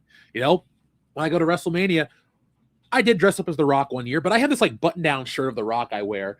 And every time I go somewhere, people are like, "Are you on your own shirt?" And I go, "No," and blah, blah, blah. I went to Waffle House with Nick for Dragon Con, and the woman goes, "If you smell," and I was like, "What, The Rock is cooking?" And I gave that lady an extra tip because if you're going to sit and quote The Rock, you know damn well I'm going to tip you better. So I'm all about tipping your waitresses, folks. My great-grandma, his mother was a waitress around the Great Depression era and made no money and lived a rough life. So my grandma was big into tipping. Therefore, my mom was, and I am too. Also, too, if it's like a waitress's first day, like my friend's friend owns the restaurant. And it was his kid's first day. So I'm like, let's tip this girl out. Good, because it was like she had never waited before, and you could tell, but she was super nervous. Or like, let's hook her up. And so now we see her at the restaurant. She's always like, "Hey, guys, what's up?" And, trying to get our table because, we gave her 20-something bucks just because whatever. Let's see. DPW is run by 3 wrestling YouTubers, James Darnell, a.k.a. CM Pulse, Anthony Douglas, a.k.a. Tony Pizza Guy, and John Blood from New Legacy, Inc. I know New Legacy. Wait, New Legacy, Inc. Are those the guys that play with video games and do commentary over it and stuff? Because I watch one of those guys. I think that's who it is. My buddy Dan's. So I have wrestling friends, and my buddy Dan's the most hardcore wrestling friend because Dion knows his history and Kendo does too. But Dan and I are encyclopedias. I'm like, "Dan, I was watching an episode of SmackDown from May of 2000 where Earl Hebner and The Rock teamed up." And he goes, "Oh yeah, when Jericho comes out and blah blah blah, all of that shit." And here's the thing, I don't really watch wrestling constantly. it was really good and it stuck in my mind. And all I'll do every once in a while is I'll read like a stat sheet of like what went down on a Raw or a SmackDown. And then every once in a while I get into this like wrestling mode where I'm like, I'm going to watch The Rock's greatest matches. And then what ends up happening is I'm watching all his promos and then I'm watching the matches that aren't good or aren't good. Like it's The Rock. I watch tons of that stuff. Okay, then I do know who New Legacy Inc. is, TLJ Screwjob, and I'm a fan. Anytime those videos pop up in my feed, I would love to do a crossover with them just to play video games and shoot the shit. Like, that's something I'm going to do a lot more in the new year is more crossovers, reach out. I've just, honestly, since the pandemic, it's been playing catch up, taking care of business, making sure everybody was taken care of with Woke Busters and everything like that. And now, for the first time in 5 years, I'm above water. I don't, I'm saying like all my responsibilities are met. This book is done. So all I got to do is, take care of that part. But now's where I'm going to do a lot more stuff because, when you're responsible to somebody, you want to make sure you follow up or live up to it. And now that I have met those responsibilities, I'm free to do a lot more. I have seen that. And I've played games where I've had stuff like that happen. Should wrestling appeal more to Americans or everyone around the world? Well, I mean, it's World Wrestling Entertainment, but I think what's there already appeals to people. It's for me, like if I'm doing wrestling, let's say I'm making it, right? Let's say I won the world jackpot of like $10 trillion. First thing I'm doing is buying Endeavor TKO, flat out. I don't care if it's $1 trillion. I will pay a lot of money to own it all, just so I can have my greatest toy. I can run the WWE. I'll be Vince McMahon, damn it, except I'm not pooping on anybody because that ain't my cup of tea. But it's about good versus evil, not trends. Stone Cold resonated because it was people, everybody has a crappy boss. You want to tell your boss off. Who doesn't want to stick it to the man? Everybody can relate. Or for me, the reason I like The Rock is because The Rock is about who wants to be the greatest and who's funny while doing it, who actually can back it up. It's like a quest for greatness of somebody that actually matches it. Or the story of like Orton, this like The Rock too, this multi-generational guy who's proving that he's actually better than everyone that came before him. So I think you can have it appeal to international audiences and American at the same time. It's the foreign sensibilities. Honestly, it's just these British people that bitch. It's more political. And like with you guys, you understand the difference between like, and I hate to use the phrase, and I'm not going to use the W word, but you know what I'm saying. Those people fall into that category. They fall on the left side of the aisle, and they want it to appeal to that. Like they go, it's disrespectful for women to do what? You mean pick their own gear and dress the way they want? Stephanie McCare wants her ass hanging out. That's her ass to hang out. I'm just happy to watch wrestling. I never once heard a dude go, oh man, I wish Triple H would cover up more. It makes me uncomfortable as a person. Like, no. It's like you're trying to bring... It's like a bunch of cucky dudes from England who just have a British accent and people think that they're an expert when they're really not.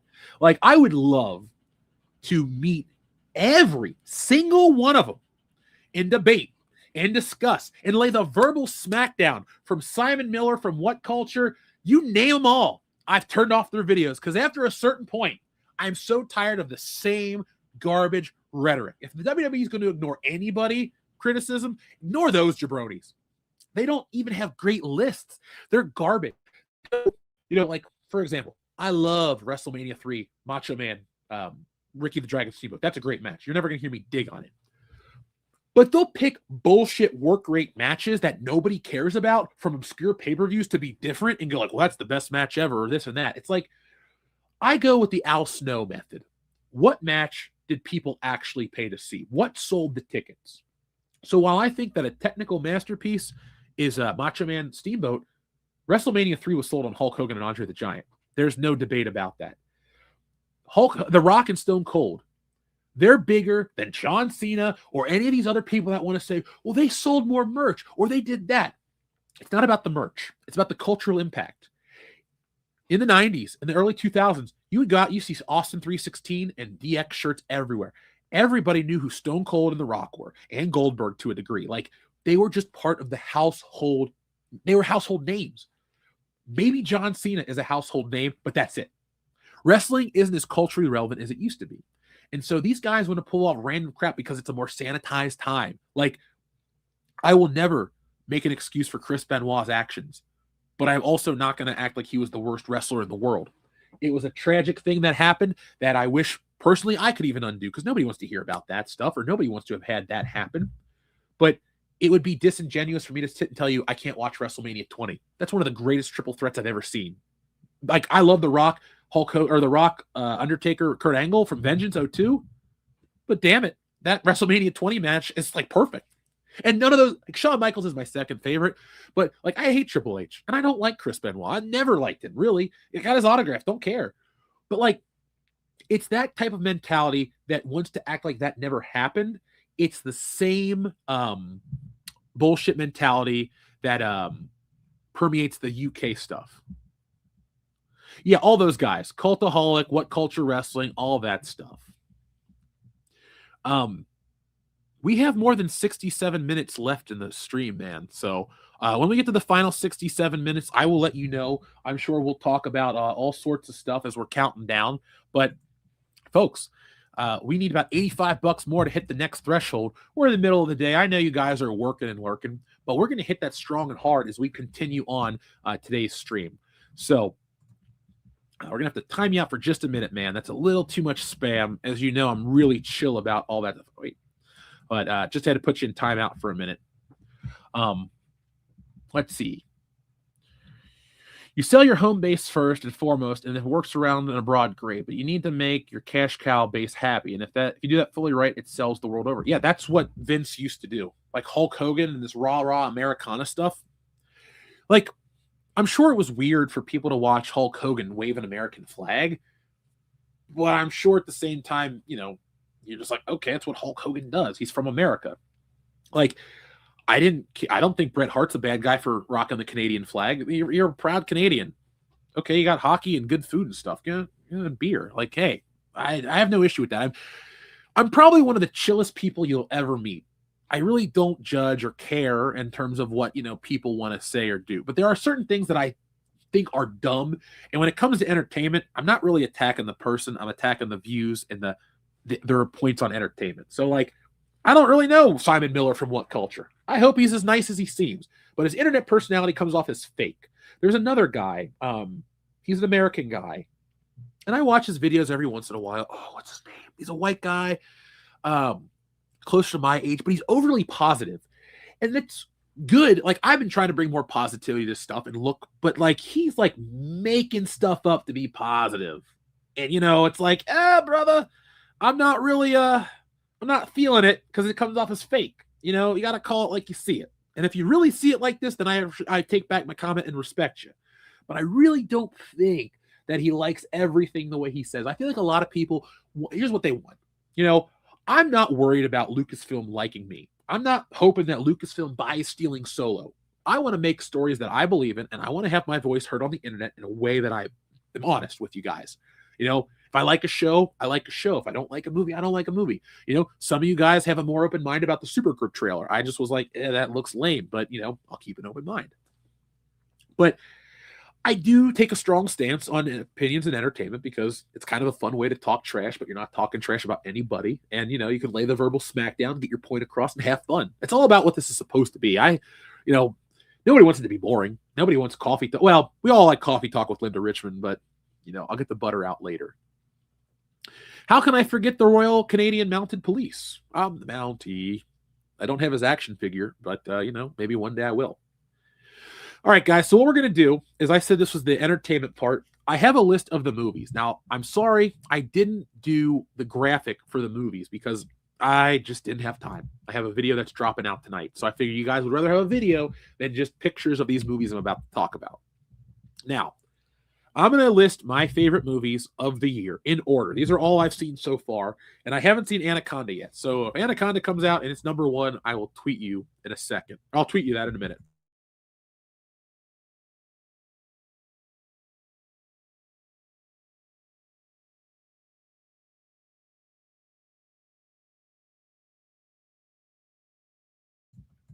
Okay, I am back. Who are my top 4 favorite Canadian wrestlers? Trish Stratus, Bret Hart, Edge, and Christian.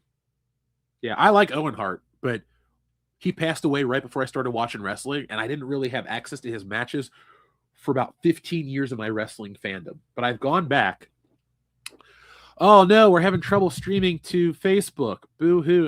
We must have reached the time limit on Facebook. But if you're watching on YouTube, which you are, here we go. We continue this journey. But shout out to everybody who's watching on every platform.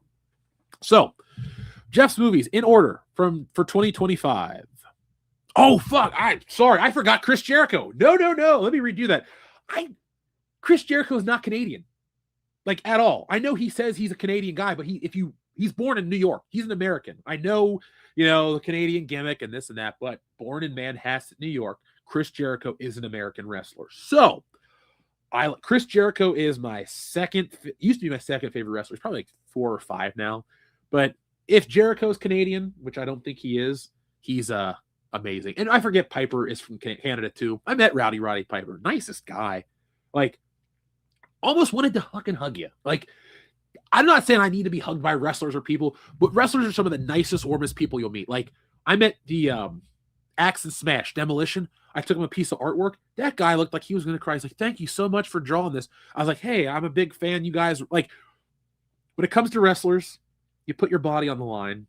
So I have this little extra layer of respect. It's like, you guys bust your ass for our entertainment. Thank you. Same with China. Like, if you're out there doing something physical, it's a passion and you're entertaining people. I mean, I respect a lot of people that do what they do, but wrestlers hold a special place in my heart. Shout out to Enrique. What is up, my man? Hopefully you're hanging in there this holiday season. I know you got a lot of stuff to take care of. Shrubbles away. What's up? Says, I'll take a garbage day and a new Buffalo Jeff. All right, let me get that tab pulled up and let's give you that. So first off, all right, you can still hear me, right?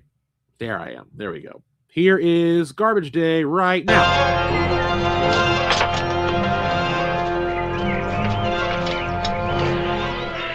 Garbage day! Huh? No!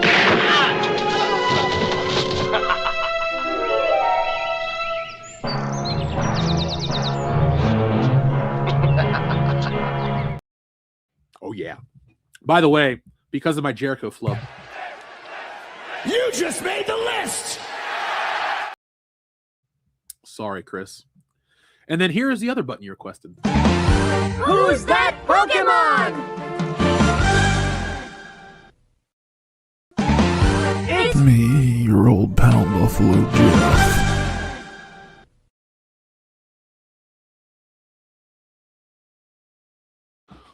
Thank you, Shrubbles08. Where is that voice coming from? It's been 5 years. It's weird. I gotta get that checked out. Anyway, folks,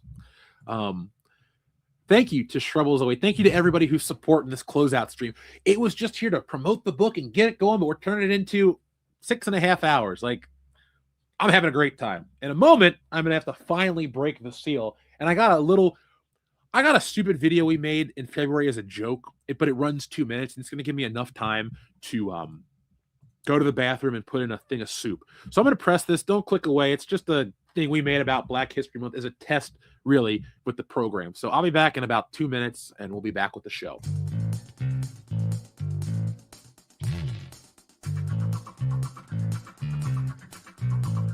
First introduced to audiences in 1971, John Shaft burst onto the screen in the film Shaft, portrayed by the charismatic Richard Roundtree.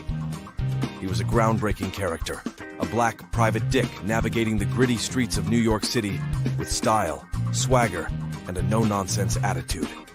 A Vietnam War veteran, he returned to Harlem to become a private investigator, navigating the complex web of crime and corruption in the city.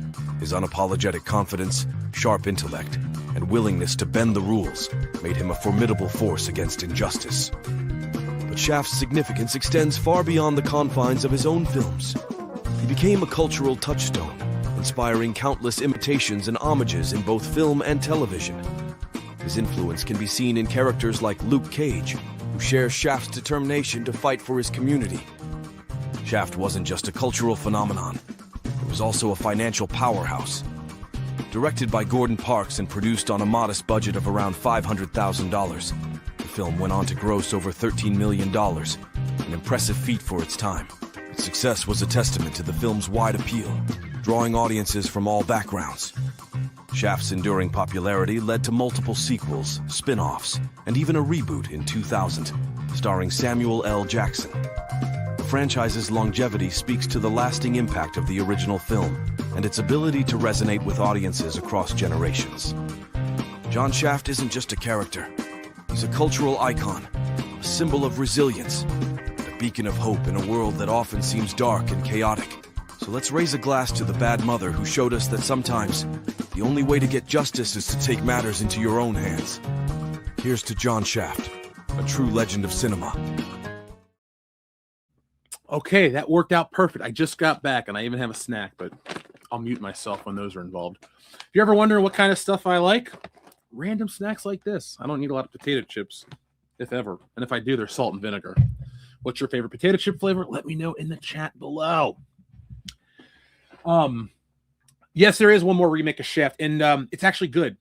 Shaft is one of those movies where the original's the best, but the 2000 version is good, and the 17 Kim Story movie, I own them all. Like, okay, I don't own the 2001 anymore. I had it on DVD. I don't know where it went, but I got the original on 4K, and I got the other one on Blu-ray. Yeah, I'm a big fan of Shaft. I was really a big fan of it. It's really rare that they do like generational sequels that don't suck, but the fact that they altered the second one to make Shaft's uncle, because it was Richard Roundtree was the uncle of the Samuel L. Jackson Shaft. Now it's grandfather, father, son. I liked it. I really dug Shaft. I thought it was a good movie. One of my favorite Samuel L. Jackson movies, period. And I know he's been in great stuff, but it's I don't know, man. It's funny when people are like, you wouldn't do a white Shaft. You wouldn't do a white Shaft because Shaft is cool. And I don't think you could make that. But I'm the same way. You shouldn't make black James Bond. It's just very different. Do you want to have a favorite wrestler Playboy? Like woman that was favorite. I mean, there's a lot of beautiful women, but I tell you, the one I was curious about as a kid was China, because the whole rumor was she's a dude, and you're like, wait, really, in Playboy? And so that was kind of like a morbid curiosity, but once you saw it, you're like, oh, okay, whatever. Sable and Tori Wilson looked good. Ashley Massaro, I'm a man. I've seen it all, so, you know. Enrique says your house is full of great snacks. Well, I'm glad you came to hang out and have some. Come back soon, man. We're excited to have you. But, yeah, folks, what else do I have? I was really sick the other day, and I had, like, crackers. I was like, I just need to eat something, so I wasn't, passing out. Also, too, if when we hit that goal, I got my keyboard back here. I'll play you a song finally. Maybe I'll play you Axel F on the way out. Let's see. Always wish they did a Shaft meets Mac, the Mac and Superfly. Hey, with I guess with Sora AI in the future, you never know. Maybe some film library will license out Richard Roundtree, and Curtis Mayfield sings the song Superfly. I don't know who the actor. I'm sorry. I've seen those movies once. Shaft is the blaxploit. That and anything with Pam Grier, because Pam Grier is really hot. Those are the blaxploitation movies I tend to have watched a couple of times over and over. Godzilla, I have had dreams about being in school, but only I figured out what they meant, and I don't have them anymore. When I feel like I'm behind in life, I would have dreams about being back in school. But I don't feel that way anymore, so I haven't had one of those dreams in like the better part of a decade. But I do know what you're talking. At least that's what I had.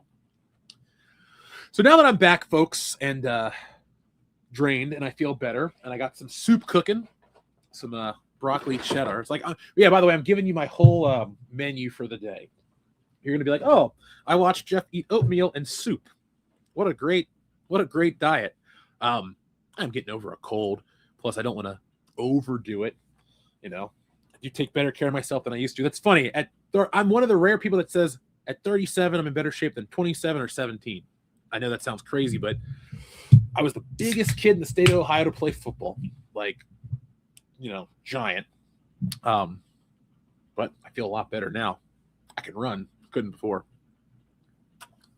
But that's the thing about California. I know you're like, some people are asking, what do I think? That's actually what changed me. I actually figured out how to do life healthier. So it wasn't it wasn't a bad experience overall because it brought me that. So I'm happy to be alive. Let's see. No flamin' barbecue. I like barbecue chips. And just salt and vinegar is my favorite. I usually like the tanginess that bounces. Like when I order a sandwich is usually when I eat chips. Like Jersey Mike's. I love Jersey Mike's. Not a plug.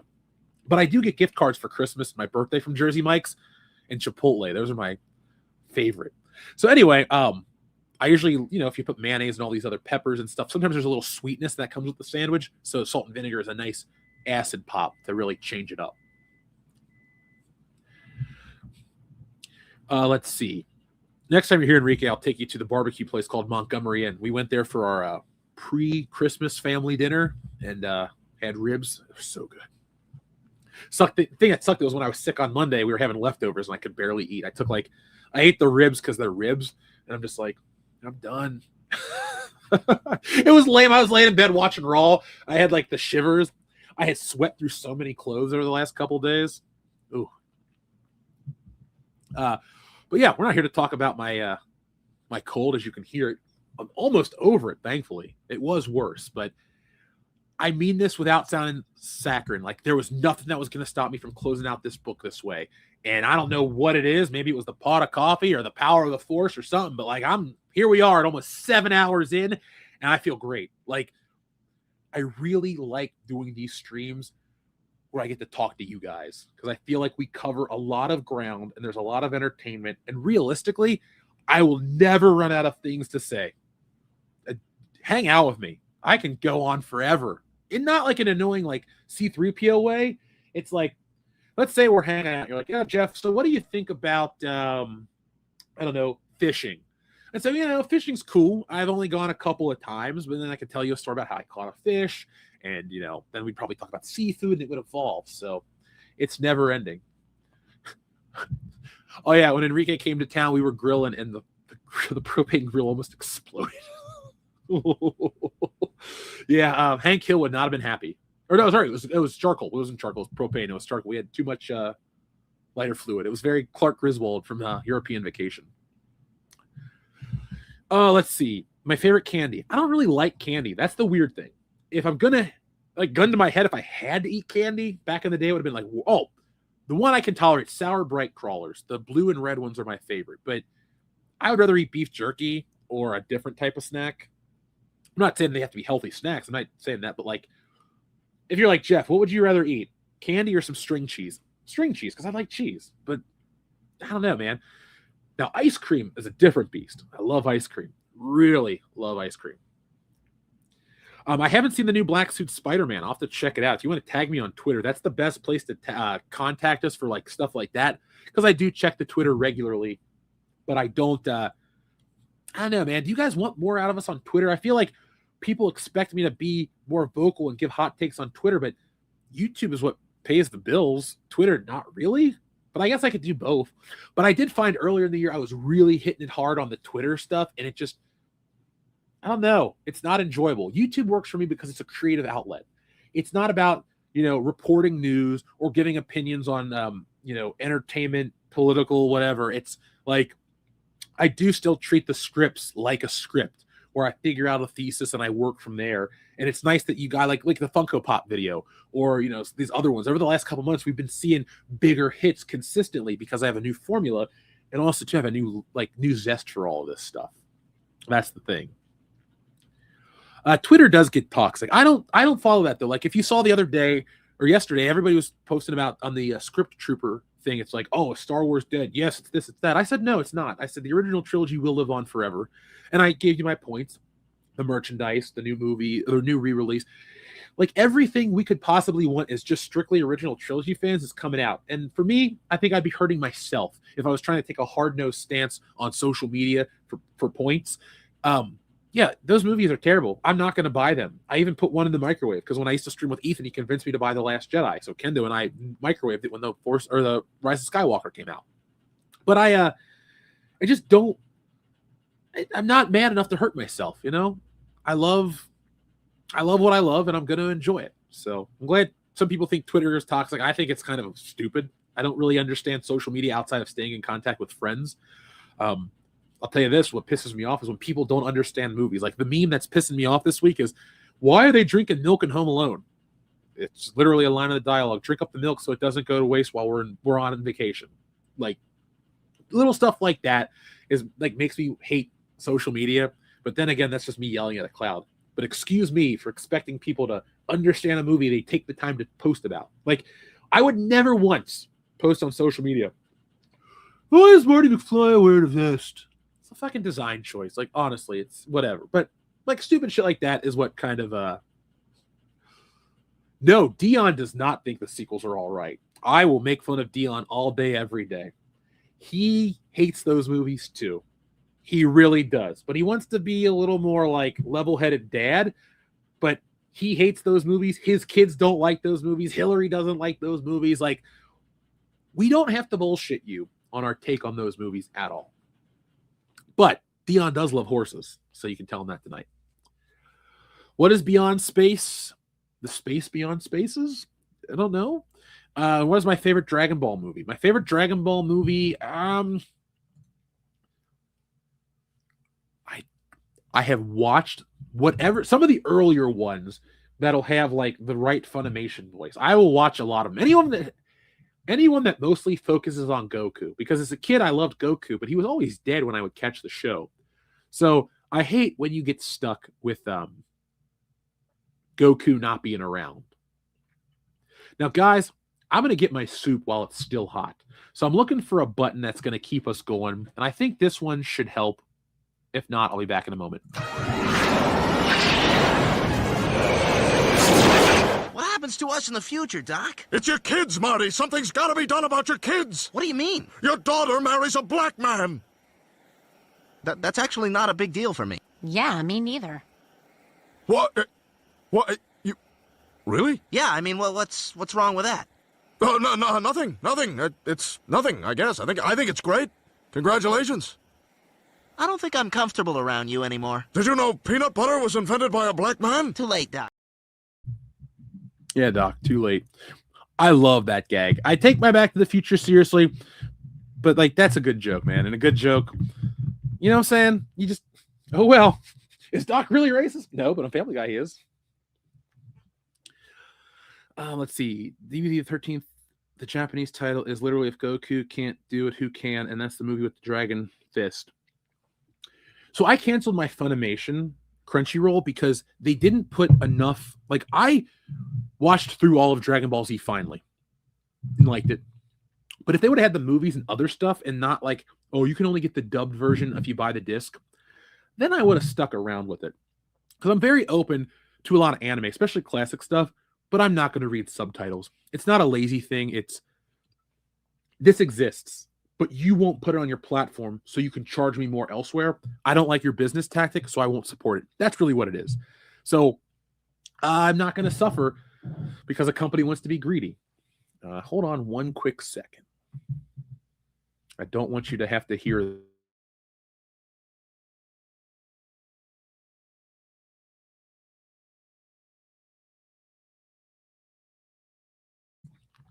broccoli cheddar, my favorite. Not really, but it's good. Yeah, it's only 30 degrees here, and we're supposed to get a bunch of snow over the weekend, which might cancel my plans. But I mean, being snowed in after your book clears and kind of celebrating.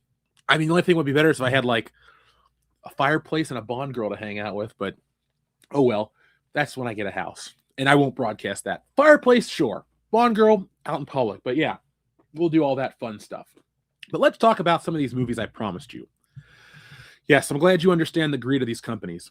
I mean, I can fully support independent stuff. I'm happy like boutique labels or smaller distributors or like mom and pop shops. You know what? If you're a couple percent, if you're like 5% higher or something to keep the lights on, I'll support you on principle. Comic book shops, awesome. Like I bought random books the other day just to spend a little more at my store. I love that stuff. I'm a patron of the arts, but big companies, kiss my ass. So anyway, guys, from worst to best, I'm going to read through these movies. If you have any questions, let me know. So worst movie I've seen of the year. I know it's going to sound angry, but these are just based on what I've seen. It's not really that it's a terrible film, but Captain America: Brave New World. Did not like it. Love Harrison Ford. Favorite actor. Would love to meet him. Didn't care about him in this movie. Didn't care about Anthony Mackie. Two actors I actually really thoroughly enjoy. Didn't care about the film. It felt like a derivative version of The Winter Soldier, except this time we have sleeper cell agents in the original, whatever he is, Moses, something, the original Captain America guy. Or no, sorry, the super soldier from the 50s. Like, I wasn't really into that. And I didn't like the story. Like, when they get to the bunker, it's essentially Civil War or Winter Soldier with Arnim Zola being replaced by the leader. It was just a derivative movie, and the action set pieces weren't very good. I didn't care about the new Falcon. I thought Steve and the Falcon, great duo. Loved them both. Seriously, I'm not exaggerating. When I went to see Civil War, everyone was like, I can't wait to see Iron Man versus Captain America. My number one thing, I can't wait to see how Bucky and the Falcon get along, because I loved the dynamic in the Winter Soldier so much. Like, we saw that. We talk about this legendary trip to New Orleans where we went to WrestleMania 30. What we don't talk about is during that trip, we went and saw Winter Soldier in a shopping mall because we had to catch it the day it dropped. It was me, Dion, Dan, Joel, all these guys that you've heard me talk about in the past, former bullshitters. We were all there in New Orleans, and we were like, we don't care about WrestleMania. We're here about Captain America.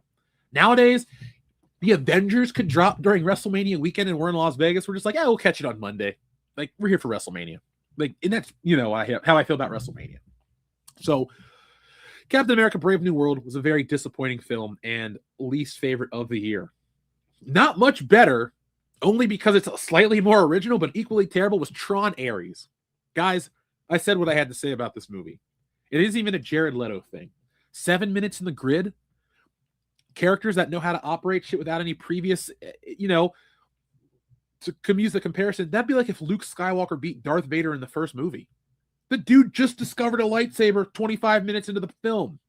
You think he's going to be an expert? No, he gets his ass whooped by a machine. The remote gets him.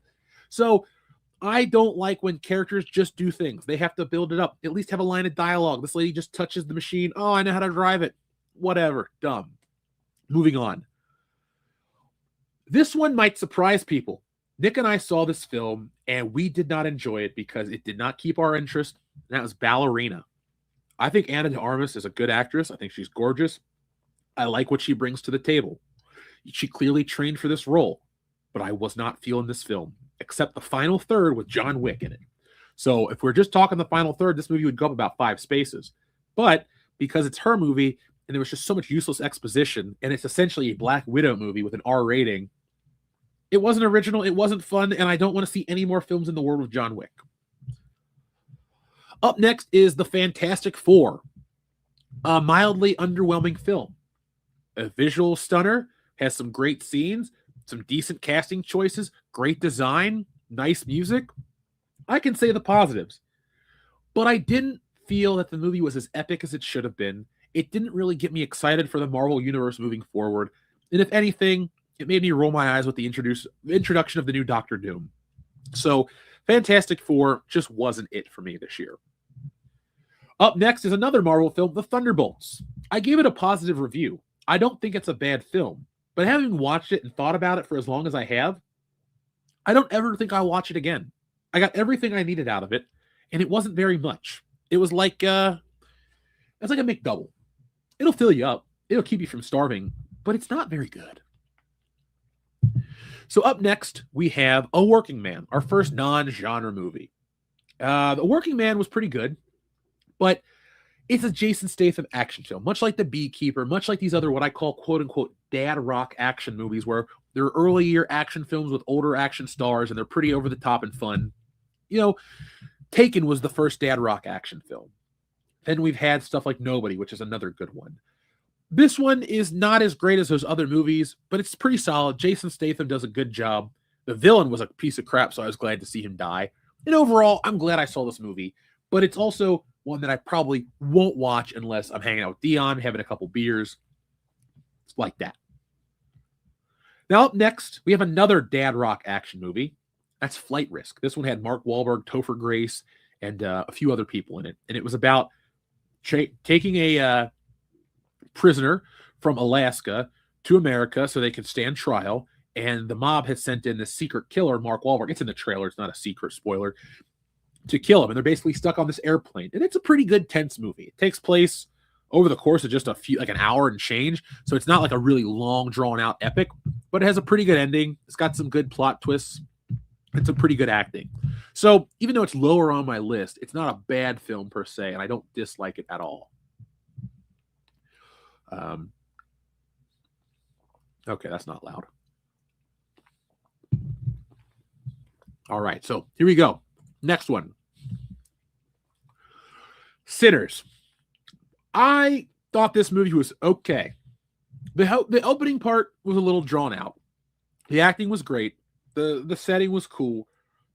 It just wasn't the best movie I've seen this year. It's one of those situations where it has a lot of hype. And if you don't buy into the hype, people think you're deficient in some way, like you don't understand the director's premise. And I do. But I'm also not blown away with a black version of From Dusk Till Dawn. Like Tarantino and George Clooney were much better than Michael B. Jordan and Haley Steinfeld. And Salma Hayek was a much better vampire than any of the other vampires. He had better look, better makeup work. He had Tom Savini. Originality and humor will always elevate a version of a film over another copycat. So that's where I kind of live with Sinners. Again, it's fine, but it's also a movie I'll never watch again. I got my fill. I didn't like the ending. And I don't really like Ryan Coogler. Michael B. Jordan's okay. But I just don't. Like, they're not big deals to me. And I feel like a lot of people today get propped up for silly reasons. And, well, those two don't really live up to the hype in my opinion. So now up next was a movie that was kind of a whatever movie at first, but it had a really great, it really had great tension, and it made me enjoy it quite a bit. And that was Drop, that movie about the lady who's on a date and she gets a phone call. And it's like, if you don't kill this guy, we're going to kill your kid. It was very Hitchcockian. Now, it wasn't as good as Dial M for Murder or anything like that, but it had that tone. And you don't see a lot of movies. I don't see a lot of movies that have that level of tension. So I greatly enjoyed the tension. And I thought that it was a pretty good film for what it was. It was quick, it was painless, and I would probably watch this one again. So, sorry, Godzilla, for chewing in your ear. Up next, surprise, Mission Impossible: The Final Reckoning. Thank you, Script Doctor. Thank you for supporting it. Thank you for being excited about it. I can't wait to hear what you think. I'm excited to close out this stream tonight and have the book all done and ready to go. But Script, I'll be talking to you soon, man. Hopefully the Great White North isn't too white right now. We're about to get a big storm, so buckle up or bundle up. No, not buckle up, buckaroo. Who are we? Caitlyn Jenner? That's a great episode of South Park, by the way. But yeah, Mission Impossible: The Final Reckoning.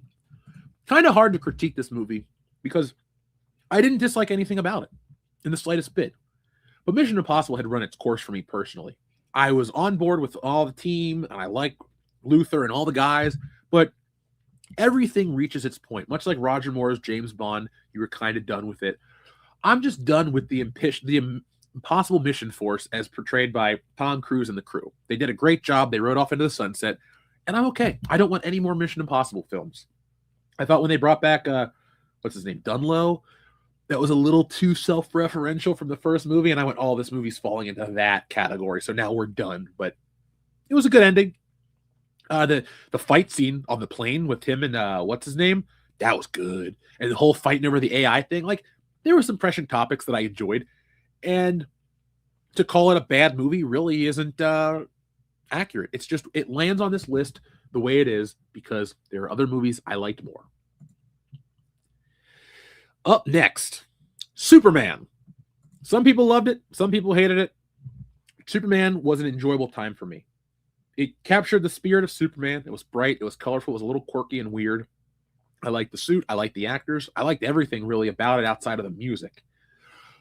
After the Supergirl trailer, maybe I'm definitely less excited for, put it like this. If the trailer is indicative of what the movie's like, if it's like that the whole way through, yeah, I'm out. Like, James Gunn could come to my house personally and say, hey, Jeff, I'm going to drive you to the theater. You want to buy a ticket? No, I'm good, dude. Let's go to lunch and talk about trauma. But David Cornsweet did a good job. He made me believe that Superman would actually care about people, because I hate the deconstructed Homelander, Omni-Man, evil Superman trope. I don't dislike those characters, but much like robots that are trying to become human, which we'll talk about later, is a trope I don't enjoy. It's, what would Superman do if he was real? Well, we've had that question since before Dr. Manhattan, and I'm tired of it. That's just flat out how I feel.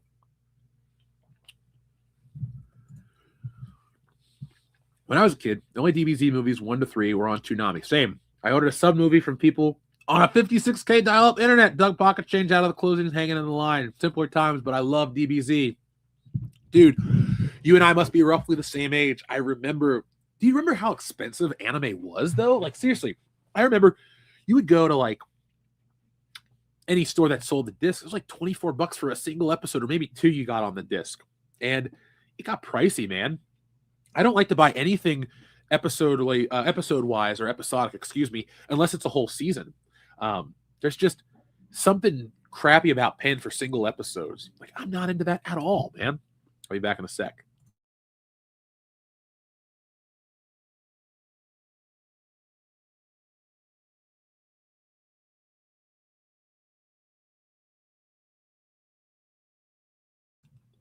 I have returned. I know you like the DBZ dub, but did you know it changes a lot of dialogue, the story, to make a lot more American audiences? It censored things for kids because they thought they were too dumb or soft. Well, the thing is, it's not that I dislike the dub, Xavier Degas. I don't like the music. I can, whatever the newest dub is of the voice, I'm fine with it. But just put the Bruce Falconer music. I want the story and the violence and the gore. I just don't like the music. To me, the music is too soft for Dragon Ball Z. It doesn't fit the tone. Like that do do do do do do do, and they're like charging up. I'm like, really? That's the fucking music? It used to be do do do do do do do. And you're like, oh my god, like he's really pulling from the earth. And that show's just like, they're gonna throw it. This one, it's like, you can like feel the veins, you could feel the energy. It's like with Power Rangers. It might be a hokey show, but when that music is blaring and the guitar or the synthesizer is playing at full speed and they're fighting, you're just like, oh wow, this is sensory overload. Holy crap, I'm on board. So that's really what I mean when I say the Dragon Ball Z. It's not the voices. It's literally just the music. I would rather have the newest dub with the most accurate story, but that Bruce Falconer music. That's it for me. I just can't. It just doesn't have the excitement for me. So let's see. I think we had a message about Superman a second ago. My toddler loves Superman, especially when he's fighting with the kaiju. Enrique, make sure you check your Ross Dress for Less. Ross has that giant set with the kaiju and Superman for like $8. They got Superman figures out there. So if you're looking for some last minute Christmas gifts, there you go. And I got what you asked me to pick up, so you'll be hearing from me soon.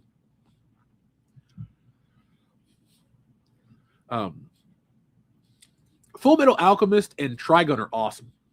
Now I'm way more knowledgeable of Trigun because we watched the hell out of that in college. My buddy Deshaun was like, dude, come over. And he had all these DVDs. We watched that. We watched Afro Samurai. Is there one called Hellsing, right? We watched a lot of stuff. Oh, dude, Gundam Wing. Oh, I'm all about that Gundam. I want to get into Mobile Suit Gundam, the original one, just for the art. I think the art's fantastic. That era of anime, the hand-drawn stuff, oh, man. I geek out about it way too much. I didn't have a problem with the Falconer score played all the time, like when there's no scenes with music not playing. Wait, are you saying that do I like when the music's played when it shouldn't be played? I don't mind. I'm a fan of like the Batman the Animated Series opening. There's a version where it doesn't have sound effects for the Batmobile. It's just the music. I like when music underscores everything. So like instead of like a punch sound effect, just have like a symbol like or this or that. And so if you're trying to create a tone, I do, because some anime I think it's praised because it's foreign and different, and some of it's dumb. And I don't mean like dumb as like funny story. It's like, this doesn't convey what you're trying to convey to me, but a little music might keep the tone going. So it doesn't have to be a one-to-one adaptation from what came from Japan. Sometimes localizing is okay. I'm not saying you change like stuff for sensibilities, but I'm seriously, it's just about that music, man. I can't get into Dragon Ball Z without the da-da-da-da-da-da-da, or even Rock the Dragon. One of those two.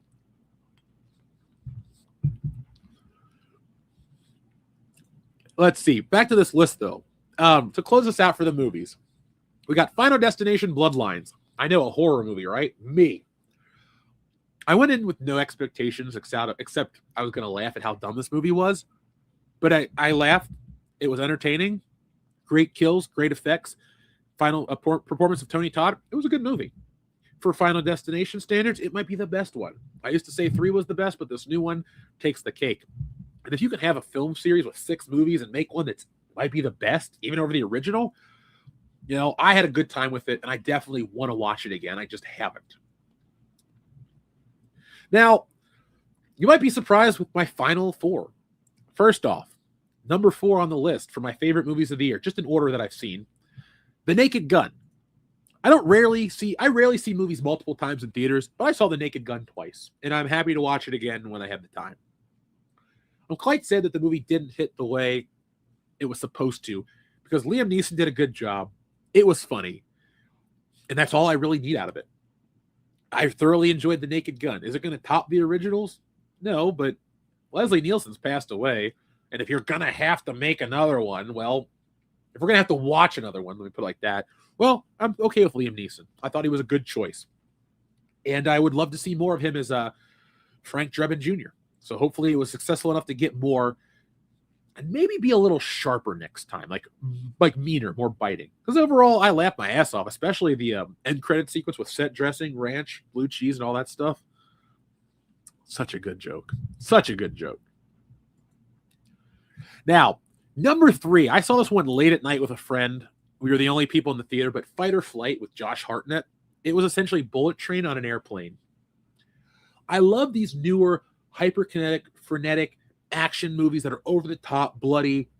Pretty much once you get from point A to point B, the movie's nonstop. That's how I feel about Fight or Flight.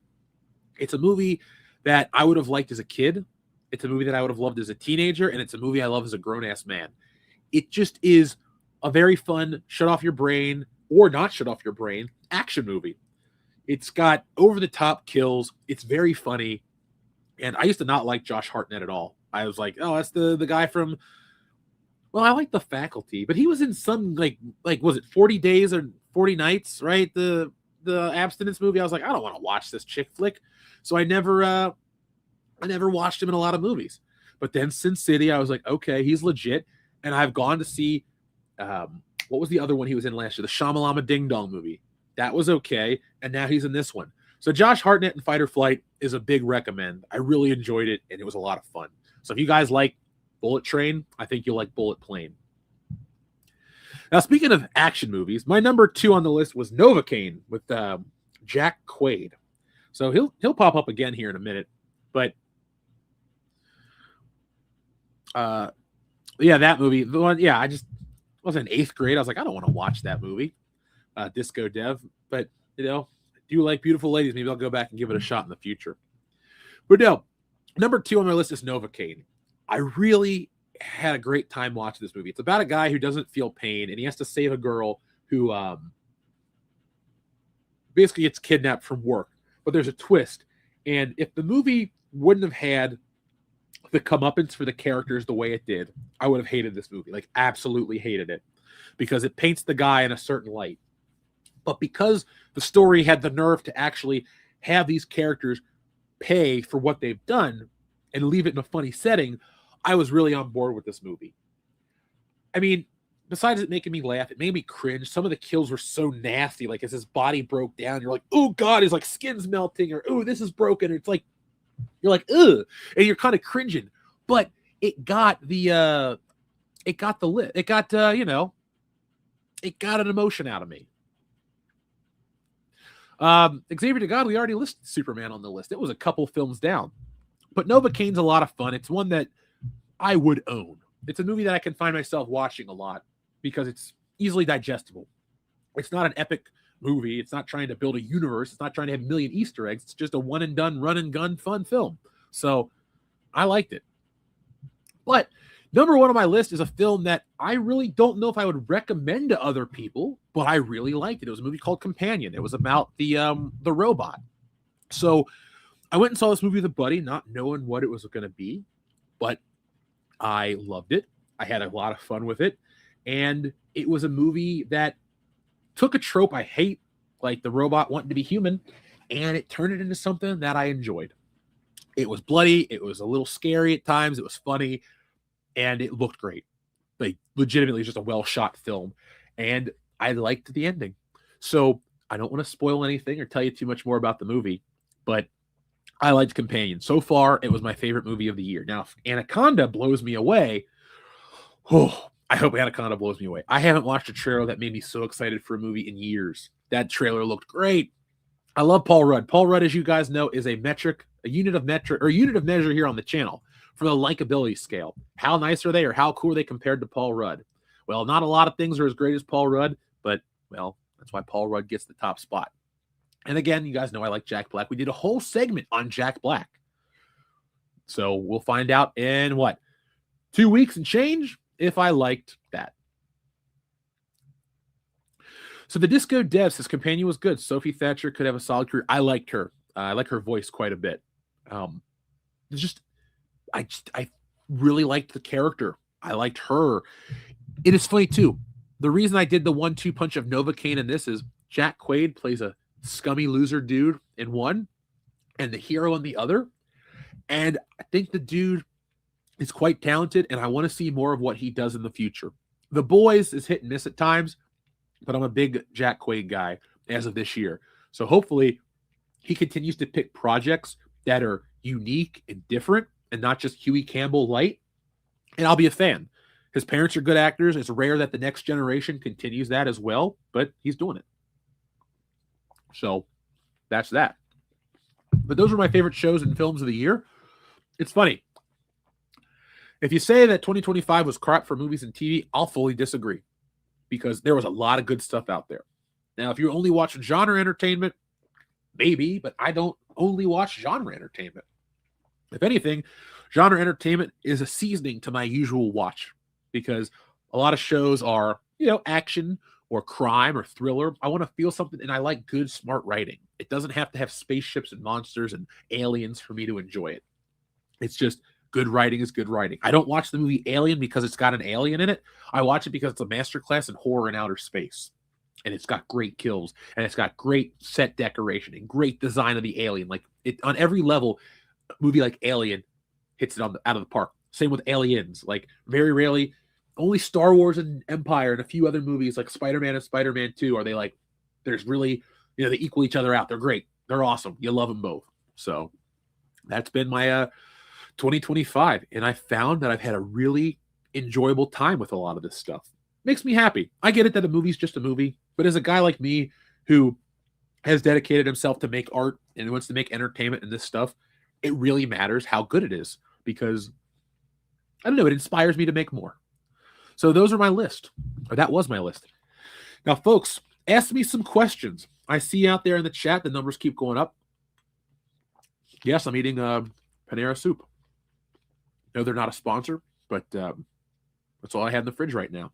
I ate my other leftovers the other day. So let's see. Disco Dev also says Fight or Flight is on my list. I'll have to give it a go. Please let me know what you think, guys, of any of these movies. I want you to tell me if... You'll never guess who just texted me. I texted the actor Miguel A. Nunez Jr. months ago because he gave Nick his phone number. And he's like, you want to interview me? I'll come on. Just text me. I didn't hear shit. I got a message at 3:13. It's 3:14 from Miguel A. Nunez Jr. saying, what's up? So you know what? We will text him when I'm off the air, because I want to give Mr. A. Nunez Jr. the entire respect he deserves. But if we can get an interview with that guy, that'd be great. I don't care if he sees this part. We're big fans of that dude. He's in Return of the Living Dead. He's in the best part of Friday the 13th, Part 5. He's in a ton of really good movies. So we just want to have somebody on that we can interview for a good time. So hopefully we can make that happen for you guys early next year. Oh, damn enchiladas! That guy. So my mom doesn't like horror movies. But I wanted to show her that some of these horror movies aren't really scary. They're just stupid with bloody parts. So I didn't show her any of the gore. But I showed her all the surrounding stuff about Friday the 13th, Part 5. And I played with her, ooh, baby, ooh, baby. And she's like, why are they singing to each other on the toilet? Like, seriously. We had a good laugh. But Miguel Nunez Jr. texted me, so I have to text him back. We'd love to interview him. All right. I'm trying to eat the soup as quiet as possible and do this show. I apologize if anybody's like, I hear the broccoli. Sorry, Godzilla. I know you're out there. They're in the trees. So after I finish this soup, I will get something from the pop culture cave. What do you guys want? Now, I'm not going to open certain things that are boxed because some things just don't have a place yet. So, for example, I have real Ghostbusters figures to open and to keep in the box, but since I don't have a space for them, I'm not going to open up stuff and mess up the collection. So tell me if you want to see something that I like in the box, or do you want to see something from the shelf? You guys can pick a genre. Here are your choices: superhero, wrestling, movie and TV, or that's it. Superhero, wrestling, or movie and TV. That kind of covers the gamut. All right, thanks, Godzilla. I was just checking, man. I know your ears are radioactive. They don't have spider blood, but they have a million other things in them. Wrestling boxed. Okay, that was the first thing we got. Okay. Here's the thing, guys. This is not a one-off thing. It could be, we're on hour 7. If this took me till hour 10 where we talked about toys in the collection and the view count kept going up, hey, we'll fucking do it all day. I don't care. I literally would love to do, if they get the views, I'd love to do streams just about stuff in the collection and do videos on that. I'm going to test it out in the new year, but we'll give you both. So TLJ Screwjob was quick to respond. As soon as I finish my soup, I'll go do that. But I won't tell you what it's going to be, but it's a figure I've been looking for a while, and I found it, and I was happy.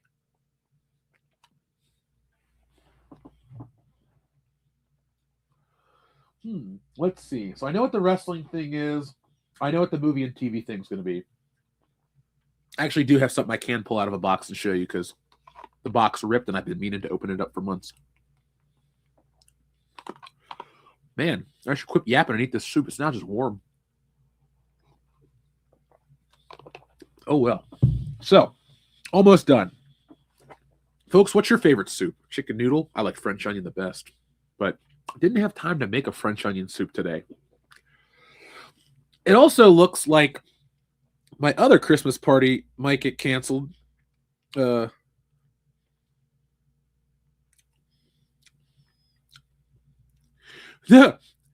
This is when you have a good friend.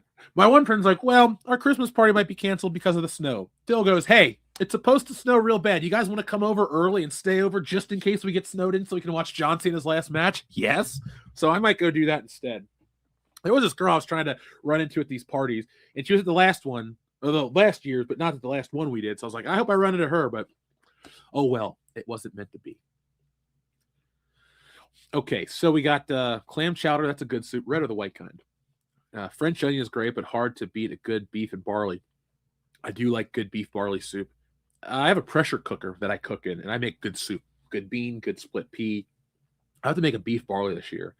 So I'm very particular when it comes to cooking stuff with meat because I'm trying to, like, when it comes to food, I'm always trying to get, like, the most natural flavor. That doesn't mean no spices or seasonings, but, like, I want to use stuff that accentuates the beefiness of beef. So, like, my mom loves to, like, she'll use, like, a beef stock, like the powder. I would much rather cook down something with the beef and get a natural jus from that and then build off of that. Like with my bean soup. Some people will put, like, fake spices or stuff in there. I'm like, we're using a good ham bone, fresh beans, this, that, and the other. And the result is always great. All you got to do is scoop off the fat on the top, or at least use a little napkin to suck it up. And you're good to go. Good to go. Minestrone is a good soup. TLJ Screwjob, if you're ever in Cincinnati, we have a local place called La Rosa's. Not a big fan of their pizza, but their minestrone soup is delicious. Ooh, tomato bisque and cheese toasty. I had a grilled cheese the other day when I was really sick. I could barely taste it, but the cheesiness was delicious. So lunchtime with Jeff, huh? I don't think I've ever streamed a lunchtime thing like this. I mean, I've streamed for like many hours, but I'm like, I'll be back later, guys, and have other people talk while I eat. Do I prefer Olive Garden, Fazoli's, or Spaghetti Warehouse? We don't have Spaghetti Warehouse where I live. But I'll take Fazoli's over Olive Garden because the breadsticks at Fazoli's are better. But I don't dislike Olive Garden. I just, like, I don't hate Taco Bell either. I don't eat there because it's not real Mexican food. Olive Garden's fine, but we have a couple other local Italian places that blow it out of the water. Only problem is they go to Italy every summer, so it's hard to eat there.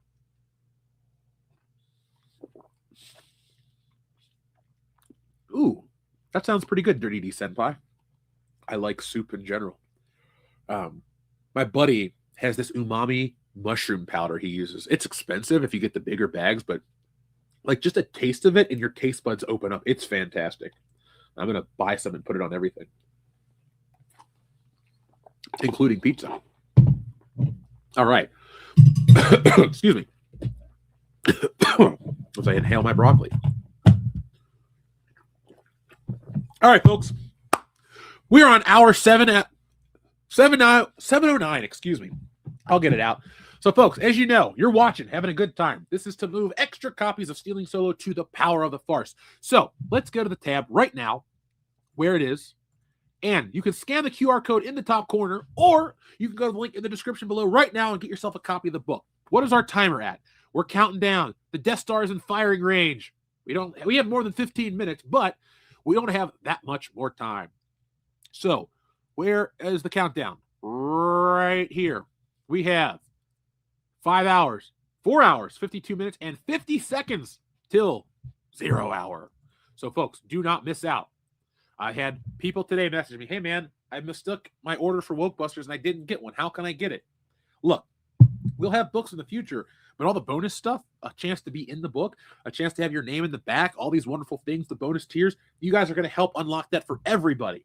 So if you can, go back a copy right now. We're only $85 away from our next threshold, and that takes us to about 3,000 away of where we are. Once we cross that 10, I'll bring you guys back 2 weeks of pop culture in the morning. But if we go $1 over that, it's a whole month. So you know what to do.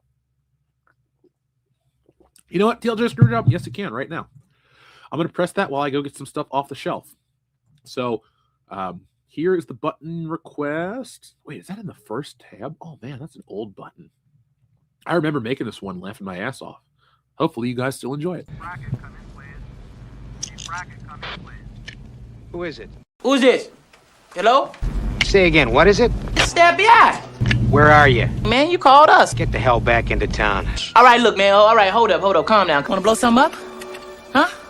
Come on. Now, I'm trying to hook you up, man. Push the button. Come on, push the button. Look out, slow down. What? Over there, look.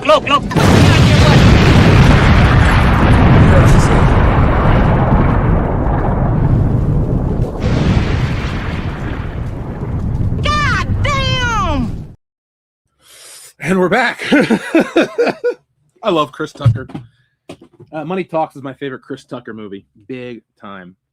So, guys, first off, just because I mentioned him. Settle down, Beavis. I used to love this show. Shut up, Beavis. Beavis is somewhere. I don't know where I set him down, but I've always preferred Butthead over Beavis because he's just, I don't know, funnier. But yeah, I got this not that long ago at a, it's weird. When I put this up here, now I look normal. Now I look washed out. Normal. I need this as a color balance. Let's just keep them over here. Oh, now I'm off. Anyway, that's not what I was going to show you. Somebody asked for wrestling. So I haven't had a chance to open this. Eventually I'll get to it because I do have space for this. But my Monday Night Wars Undertaker, American Badass Edition. Unpopular opinion. This is my favorite version of The Undertaker. I was watching in the year 2000 when he came back. I was a little pissed because he screwed The Rock out of the title belt. But I gravitated towards this one because he was cool. And I know this is technically the Kid Rock theme song, but when he looks like this and comes out to rolling, there is like very few other wrestlers that got me to cheer like that. When we went to a SmackDown, it was a special SmackDown. It was in Columbus in February of 2000. It's called SmackDown Extreme. It's a one-off episode. It was funny. My mom's like, I was like, Mom, they're coming to Columbus. Can we go? The Rock's going to be there at SmackDown. Because she had taken me to wrestling late the previous year. So that would have been November of 2000 was my first event. And it was a house show. And you're thinking, oh, a house show. But Stone Cold was there. Undertaker, Kurt Angle, like every big name was there but The Rock. Even Jericho, like all of them. I was so jazzed. It was great. And the Cincinnati Gardens wasn't a very big building. And I get there, we're a few minutes late, and the first match is going on, and it's the Hardy Boys and Edge and Christian. Like, that's the opener. Holy crap. Talk about a great time to be a fan. So anyway, long story short, Undertaker with the Rollin' theme had always been a favorite of mine because I like that song by Limp Bizkit. I'm not embarrassed to say it at all in the slightest bit. And I just thought this Undertaker was cool. And here he is on the back of the box. So the Monday Night Wars collection actually gives you specific dates of the event that this character is supposed to be based off of. Well, the Michael Cole comes from August 30th of 1999, but this Undertaker is May 22nd, 2000. So this is the Judgment Day 2000 Undertaker. And if you're a fan like me, you know that Judgment Day 2000 has one of the best Raws ever to follow it. To get revenge on the McMahon family, The Rock hunts each individual person down and takes them down by himself. And it's I know you guys have seen the clip where Vince McMahon's in the limo and The Rock picks up the trash can and hits him over the head. But that's from a different episode. This is the one where The Rock beats the shit out of Vince McMahon and throws him in the limo. Or he beats up X-Pac and Road Dogg or follows Triple H out to the ring. He gets them all. It's a really good one. So I love that Undertaker. I didn't get the rest of the set. As you can see, there's Eric Bischoff, Brian Pillman, and Shark, and you can make Michael Coleslaw. I'd like to make Michael Cole, but not enough that I'm going to buy other figures. I don't dislike Eric Bischoff. I'm not spending money on an Eric Bischoff figure. I don't own a single WCW character. They're all WWF guys, so that is what it is. But that was the wrestling thing I'll show you. I got literally hundreds of pieces in here to show you. I got a Captain America shield in my closet. Not going to take it out, but there it is.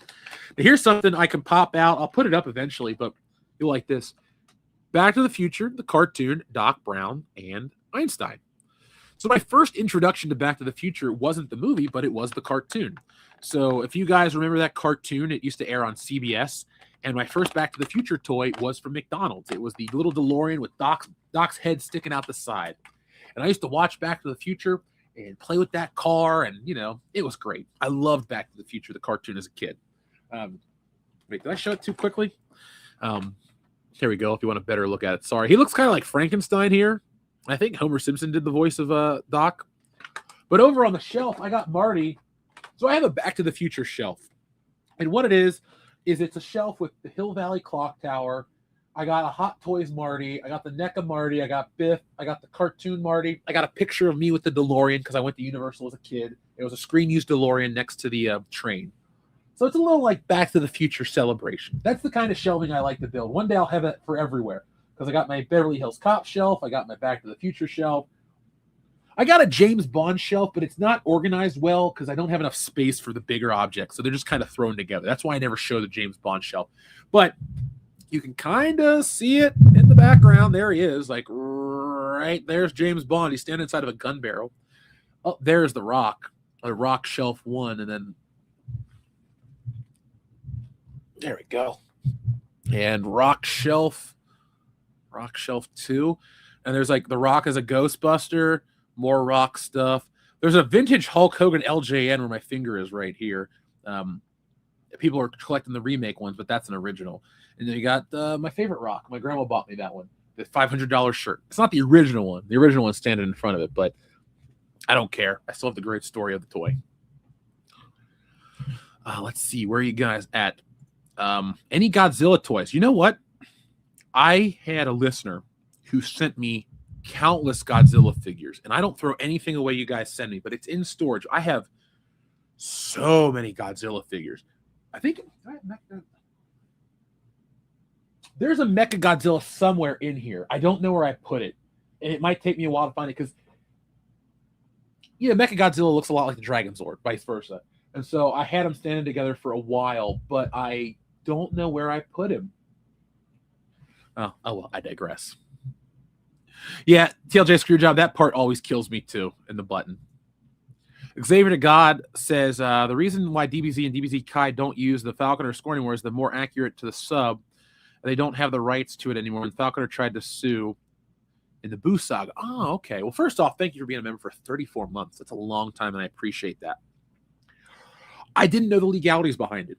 When I talk about the emotion behind something, like, I can't stress enough like how exciting it was every day at 5:30 on the next day. Dragon Ball Z. Goku and Frieza have to fight it out on the planet Namek. But what's going to happen next? Oh no, Piccolo, he's dead too. Blah, blah, blah, blah, blah. Find out next time on Dragon Ball Z. Like, that always got me amped up. That's why when we did episode 400, on the next World Class B, and what about Kendo and all that shit we did, like, I'm having the best time making that. But it gets me amped up. Like, if you were to show me Power Rangers with the Zhu Ranger theme, I'd be like, okay, but I need to hear that and the guitar and all that stuff. It's like, it's wired into my mind. And I get it. It's a localized version. It's different than the original. It's not accurate, but it's the first that came out here. Well, not even really. There is an earlier, was it the Ocean dub, where it has different music too? But I caught it on Toonami. If you're my age, man, Dragon Ball Z on Toonami wasn't just like a couple dudes were watching it. That was like a cultural event. You talk about the monoculture being dead. I miss the monoculture because there was nothing more exciting to be like, dude, did you watch Dragon Ball Z yesterday? Yeah, man, I can't believe Goku died again. Like, it was just a thing that everybody was into. And it was like, and it wasn't looked at like, anime is accepted now. There was a time when anime was looked at as lame, but that was the one where everyone's like, that show is so cool and balls to the wall. And like, people would do that stupid charging up shit and they like want to fight. And you're just like, okay, like, yeah, Dragon Ball Z, man. Like, I watched that original run through the Cell games back in the day. I never finished the Boo Saga. It was on like at a time when I was busy. So I never really watched it. Oh, AJ Journeyman, I need to get that upgrade because I have that Batmobile. That's the one I talk about up there. I follow Ramen Toys on Facebook. I think he's friends with Laser Pants, so I could be friends with him too. But yeah, I support that. Don't worry about it, Jeff. I don't want you to miss every collection. I appreciate that, Godzilla. If I knew where it was, I'd go, hey guys, check it out. But here's something really rare, and I don't know if it's really rare. It's just obscure as hell. It's ugly too.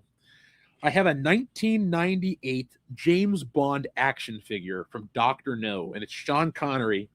But for some reason, when I was a kid, they made these James Bond figures, but none of them looked cool. They were always in the ugliest outfits possible. For example, Dr. No is James Bond in his blue shirt and pants from the end of Crab Key. Pierce Brosnan, he was dressed in his naval gear and he had a hat sculpted to his head, so it kind of sucked. But all the villains and the Bond girls had their iconic looks, but they wouldn't put James Bond in tuxedos or suits, so they kind of sucked. But this is the James Bond from Dr. No. Let's see if I can get you a better view of that. It looks like Sean Connery for what it is. Pretty decent likeness. He's on the back here, and this outfit is what we're supposed to be getting. And the box opens. So we got all that fun stuff. And inside the box, it just says, visit our website at exclusivepremiere.com or write to us. Well, I don't know if either place exists anymore. Have you guys heard of Exclusive Premiere Toys, a fully posable action figure? Because they used to sell these at Toys R Us. I know the sticker's still on here, but I bought the Tomorrow Never Dies figures at Toys R Us as a kid. And the reason I picked this up, one, because it's James Bond, and two, it retailed for $9.99 back in the day. I don't know if you can see the Toys R Us sticker. No, you can't. But I paid $10 for it, so it really hasn't gone up in value at all. And I thought, how can I not buy a James Bond toy? But that's just the discussion. How can I not buy a James Bond toy? Do I have any Pokemon? Dude, I have every Pokemon card of the original run. Like the original 151 Pokemon, I caught them all. My mom, being my mom that she is, you've heard me talk about her a lot. She was a parent that got invested with whatever you were in. So my mom would watch wrestling with me. She would cut promos on The Rock. She would say, if you smell what The Rock is cooking so much, then let him cook for you, jabroni. Like stuff like that. My mom was cool. Still is cool. She's still sharp. But my point is, that kind of stuff, Pokemon, other franchises, she got into it with me. So I was into Pokemon when it was new in America. Like so 99 is when I really got into it. I was watching the show, but when the cards came out that Christmas and that birthday 99, I got Pokemon Yellow on the Game Boy Color. Talk about 1999 being a great year from earlier in the stream. Pokemon Yellow. So the day my grandma took me to go see Star Wars, we go see the movie in the morning. We're going to go to lunch with my mom. And my mom's like, honey, you've been she'd been making me like save money, you know, like you get a little money here, a little money there. She's like, honey, you've saved almost $100. Is there anything you want to buy? I said, yes. So I bought a Game Boy Color, and I went and I got Zelda, and I loved it. But that fall, I got Pokemon Yellow, and oh man, that was my game. That's the reason I won't buy new Pokemon games. I want a modern version of Yellow. I just want to play the cartoon. But when it came to the cards, price was no object. So Christmas 1999, my mom did this thing called the 12 Days of Christmas for me, where every day at like whatever before dinner, she'd be like, honey, I got a surprise for you. And she'd pull out a new pack of Pokemon cards. And so one day I said to her, Mom, I know it's not Christmas. Can I open one more pack? And she goes, okay, fine. So she lets me open another one. And on that pack, I got Charmander, Charmeleon, and I got Charizard, the hardest card to get. I freaked out like, Mom, I got Charizard. She's like, oh, good, honey. I'm so happy for you. And so anyway, long story short, we completed the collection. I had to buy 2 cards. I had to buy Alakazam and Blastoise separately. But other than that, I had bought enough packs to catch them all. So I was that kid. And I never played the game. What I did is I'd get the card, I'd put it in the folder, the binder, in the sleeve, and I never touched it. So I have, now they're not first edition printings. A lot of them are just the base, but I have all the holographics and stuff like that. I have a couple first edition cards, and I have all the old promo cards too. But talking about Pokemon, I got them. Like, for my generation, I caught them all. I was the Pokemon master. I even had that stupid album, To Be a Master. I'm embarrassed, but man, I was a Pokemon kid. I used to know all the words to the Poke Rap because I had a stereo back then. And I'd play the CD and I'd be like, Venomoth, Nidorina, Golduck, Ivysaur, Victor, something, Star. If I heard it, I think I could sing along with it, but I can't do it off the top of my head. But I was a Pokemon kid quite a bit. I even had Pokemon action figures of the trainers and Team Rocket. They were the worst too. They were just about this tall and they didn't move. Like Ash's arm was just stuck out to the side. And they came with these little like Pikachus and stuff. They didn't move. They were just little like rubber figurines. But that was the official Pokemon toy. I go to the store now and they got like Charizard with flappable wings and all this shit. And me and my buddy Dan were like, you know, as a kid, I would have killed for these because they sucked back then. Like I finally get what people say, like when I was a kid, this wasn't that good. The Pokemon toys were terrible. Nowadays, you got Pokemon everything. I've just grown up, so. Is there anything I regret buying? Oh my God, yes. Tons of shit. I have so many, like, not like right here, because this is like the best of the best. But I'll tell you what I do regret buying at full price are the Fantastic Four Marvel Legends. I was so pumped. I was like, this is going to be it. Fantastic Four is going to be hot. Let's get them. So I got all of them. And now you can get them at Ollie's. I feel like an asshole. But, I mean, they look cool together. I got the Thing and, you know, all of them. And I even got the alternate versions, too, like the Human Torch that's all flames, the fully invisible girl, and the bad guys, and Doctor Doom. But I kind of regret buying them because they're stupid. But here's something random I bought that I don't regret. I have no use for it. It's dusty, too. It's a Star Wars Episode 2 Obi-Wan figure when he looks like Jesus. So there he is, sealed in the box. Why did I buy this? Normally, these are like $12 to $15. I went to a store called Bargain Hunt, which is no longer open, $7.99. So I bought it.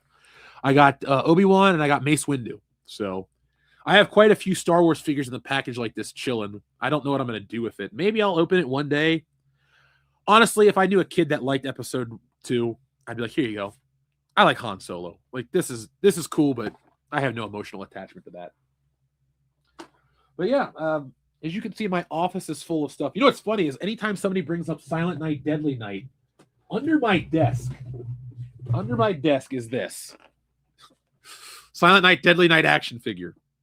This is not Ricky. Ricky's the Billy. Okay, Billy's the first kid. I like Silent Night, Deadly Night too. It's terrible, but I unironically enjoy it. Like when I watch it, I'm laughing my ass off. I'm having the time of my life. I have no connection to the original movie, but I have this figure because my friends gave it to me as a gift, and if you give me a gift, I don't get rid of it. If you send me something in the P.O. box, and yes, it's coming back, I don't get rid of that too. Like, it's something that represents you wanting to send it to us or a friend that gives me something. And so it's important to me. So I keep everything. That's kind of why certain things are in disarray, or I have, portions of other places that are just jam-packed full of stuff. And that's honestly too why it's been slow to do the P.O. box. I don't want to come off as ungrateful, but you guys are very happy to send stuff, and I just don't have the space. I mean, I can't put up the Bat Cave. I don't even have space to put up a bigger Christmas tree. So it's very tight right now. So when I talk about wanting to build stuff out to get a house and do things, even in this economy. I know what I'm doing, or I know what I'm talking about, the feats, the things I have to overcome, but I want to make sure I have space for everything because, you know, it is what it is. Pokemon is bigger than Star Wars, probably.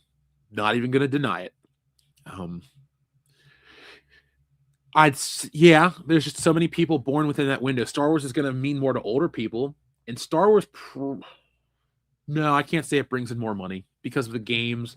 Like, Star Wars doesn't have a game that rivals Pokemon. There are great Star Wars games, but like, I could look up the sales figures. I bet Pokemon Yellow's outsold every Star Wars game ever. So, combined. Hello, Dildo Schwaggens. What is up to you, my friend? Welcome in. Let's see. I'm going to show you guys more stuff. Let's do another round. What do you want? Wrestling, superhero, or movie and TV? First vote gets the first choice, and whoever goes next is going to get one. By the way, folks, I apologize if the sound is going to be a little funky, but I am very congested, and I need a cough drop.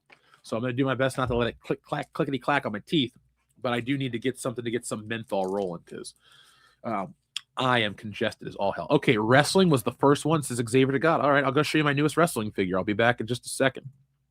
I'll keep this on, though, so you can hear me. But there we go.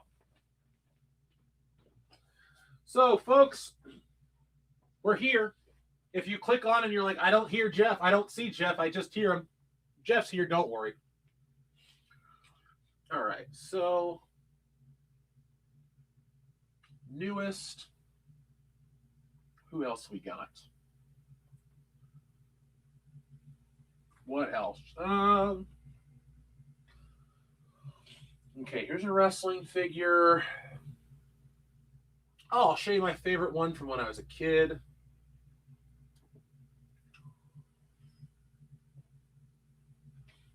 Okay. All right, so I'll go back to the toy shelf in a second. I got the wrestlers that Xavier to God requested. Movie and TV, you'll get that next. Laden Swallow, you're up next. So here you go, Xavier to God. Here's my newest wrestling figure, The Rock in the $500 shirt from the Monday Night Wars collection. I picked this up because it's only at Walmart. That's not a plug, but that toy line's only sold at Walmart. So The Rock wore this shirt once, and I've always liked it. When I was a kid, they made a version of it, but it was inaccurate. Like, because the real shirt is short-sleeved, but the one they gave him is long-sleeve because they didn't want to sculpt.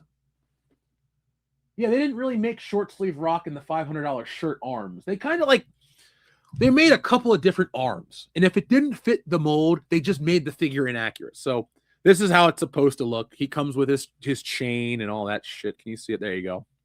And The Rock's laying the smackdown. But since we're talking The Rock, I thought I'd bring over, I don't know if I've ever shown this, but this is my favorite Rock figure when I was a kid. It's a little dusty because it lives up there.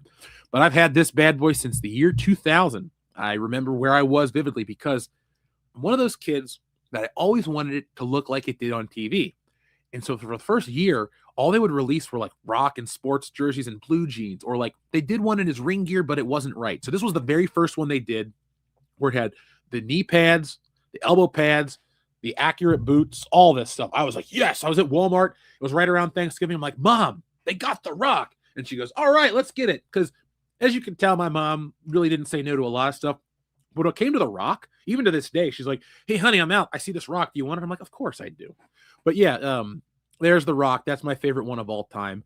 He's a Titantron live figure. He's got this little chip on his foot. So you pressed it on the base and it would play his theme song or it would talk. So, and this is also the first one that had the real scan face. So it might look, you know, whatever by today's standards, but let me move out of the way, see if it comes into focus. Does that work? No. Well, kind of. Either way, I'm not going to sit and hold up a figure's face for an hour, but there you go.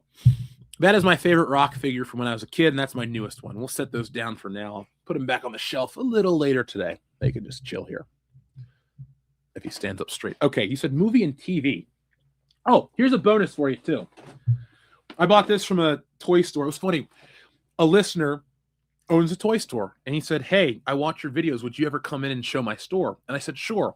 So I went in and I bought stuff from him, but I still have yet to get back there because I haven't been to that side of town in a while.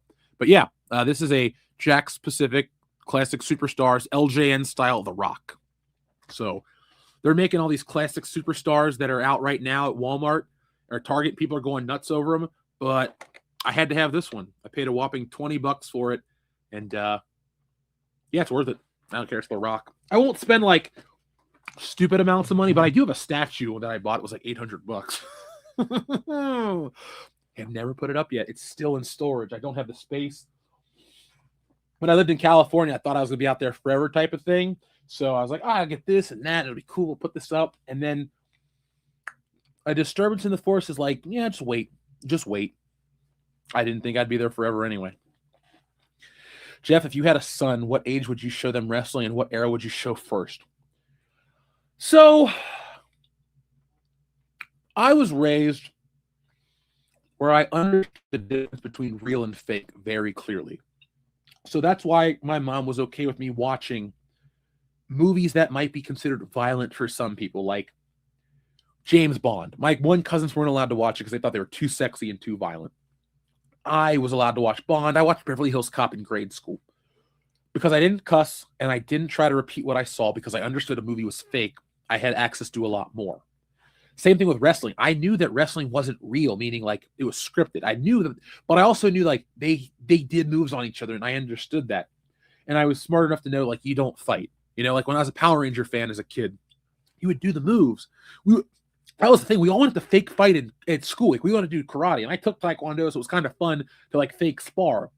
But you knew not to kick each other. You knew to bring it in or like pull it back or just do the poses and look cool. Like that was the thing we all did back in the day. So with wrestling, I understood that at an early age, and I watched some extreme stuff, and I never tried to mimic it. As long as I can, and I believe I can because it was done with me, as long as I can convey that sense of realism and fakeness to my child, maybe like 5 or 6. And of course, I'm going to show him The Rock because I want, it'd be cool to be able to pass that on. But it would be, I think what I might do is I wouldn't show a kid eras. I might show a kid wrestling matches to make them like really interested in it and then try to get it like with Spider-Man. If I was going to say like, kids organically get into Spider-Man because he's bright and colorful. But if my kid's like, Dad, I want to learn more about Spider-Man, I'd be like, all right, first we're going to read some fun issues and then we're going to start at the beginning and read them all. That way you can learn the most. With wrestling, I'd show him some Rock stuff. I wouldn't let him like, I'm not going to, do like all of them, like the do you like pie and all that stuff promo. But, maybe Armageddon or something about laying the smack down, that'd be different. I'd show him Shawn Michaels matches. Nothing with Mick Foley, because that's a little too much to show, I think, a little kid, because it's a little too violent. Like, I don't think it's too violent for wrestling. I don't think it's too violent for me. But Mick Foley tore his body apart. And I respect Mick Foley to the nth degree. But I think that's like a little later on. You introduce it later into wrestling. I think you got to understand what, if you're going to get them into it, what pro wrestling is. Then show them like some Shawn Michaels matches, maybe even like a Undertaker, maybe a Cena, The Rock, stuff like that. But I would stray away from like ECW or more hardcore shit. And then once they understood, like, you don't do what you watch on TV, Hardy Boys. That kind of stuff, like high action, high pace stuff that I love. Then when, like I said, once they get that you don't do it, Jericho, RVD, then I'd later on when they're a little older, showed them some Mick Foley stuff. Cause like, I don't know, man. I remember when I was introduced to certain things violent wise that stuck with me. Like I had never thought about a body part getting ripped off until I saw Jaws 4. And I was like, oh God. And I still remember that as a kid. And I don't like that in movies. I'm not really into like dismemberment. It's not funny to me. And I don't put it in my work. I never will. I don't like that kind of stuff. So I just remember that, not scarring me, but like sticking with me forever to this day. So I want to make sure that you don't do that. Like RoboCop. I'm very cool with like showing like a 10-year-old. If we watch Beverly Hills Cop, not a big deal. A pair, whatever, not a problem. But like, I don't think you need to see a person blown apart and ripped apart. That is my line. You guys do what you want to do. But my line is like, yeah, gratuitous, over the top, like nasty, mean, violent stuff is too much. But like, like a Monty Python skit where the guy lost his leg, that might be, a little different to digest. Well, thank you, Script Doctor. She definitely did. We definitely had those conversations, and, that's why I was able to watch and consume what I did. Oh, my grandma bought me a rap album as a kid. I never cussed in grade school. I went to a Catholic school where it was extra strict. I never got in trouble because I wasn't singing Eminem lyrics in school. It's like, hey, I got this CD. Like you show like the menu, not the menu, the book. You're like, hey, I got it, because you wouldn't bring a CD to school. You get in trouble for that. But you show off the booklet, and you're like, oh, you really got it. And then people would want to come over and listen to it. And you're like, you're in grade school, and like, oh, they said the F word. But it's just, there's just a line. And once you get that taken care of, you're good to go. Do I have any pets? Not currently, but I'm definitely a pet fan. The thing is, like, I'm not Xavier to God. It's not that I won't make art with that. It's like, let's say I'm drawing Venom. I'm not going to draw Venom like biting a dude's arm off or a face off. Like, okay, for some reason, decapitations or whatever, that's a different thing. But like, I don't know. I just don't, it doesn't bother me to see it, and it doesn't like unsettle me, but I'm just like, I don't really want to draw a person getting ripped apart. I'd rather draw, like, to me, there's a difference, like Jack Kirby said, there's a difference between violence and action. I'm an action guy. Violence is just for the sake of violence. Like Spawn, Todd McFarlane's a violence guy. Other, like, the Image guys are violence guys. The Marvel guys were action guys, like a Jim Lee and the X-Men and stuff. And the X-Men can get pretty violent, don't get me wrong. And I'm not saying it shouldn't be, I'm not saying it should be neutered. I'm just saying personally, if I'm making my own stuff, like, I don't know, if there's a sword fight, dude might get stabbed through the chest, might get stabbed through the neck, might get stabbed through this, but I'm not going to have somebody like cut you apart like in Sin City. I love that movie, but I'm always like, ugh, it's kind of gross when Marv cuts up Kevin and leaves him there to get eaten by the dog. It's like, I don't dislike that stuff at all. I just wouldn't make it. That's not how my brain works. I'm trying to make you laugh. I don't think that's very funny. I just, think it's good.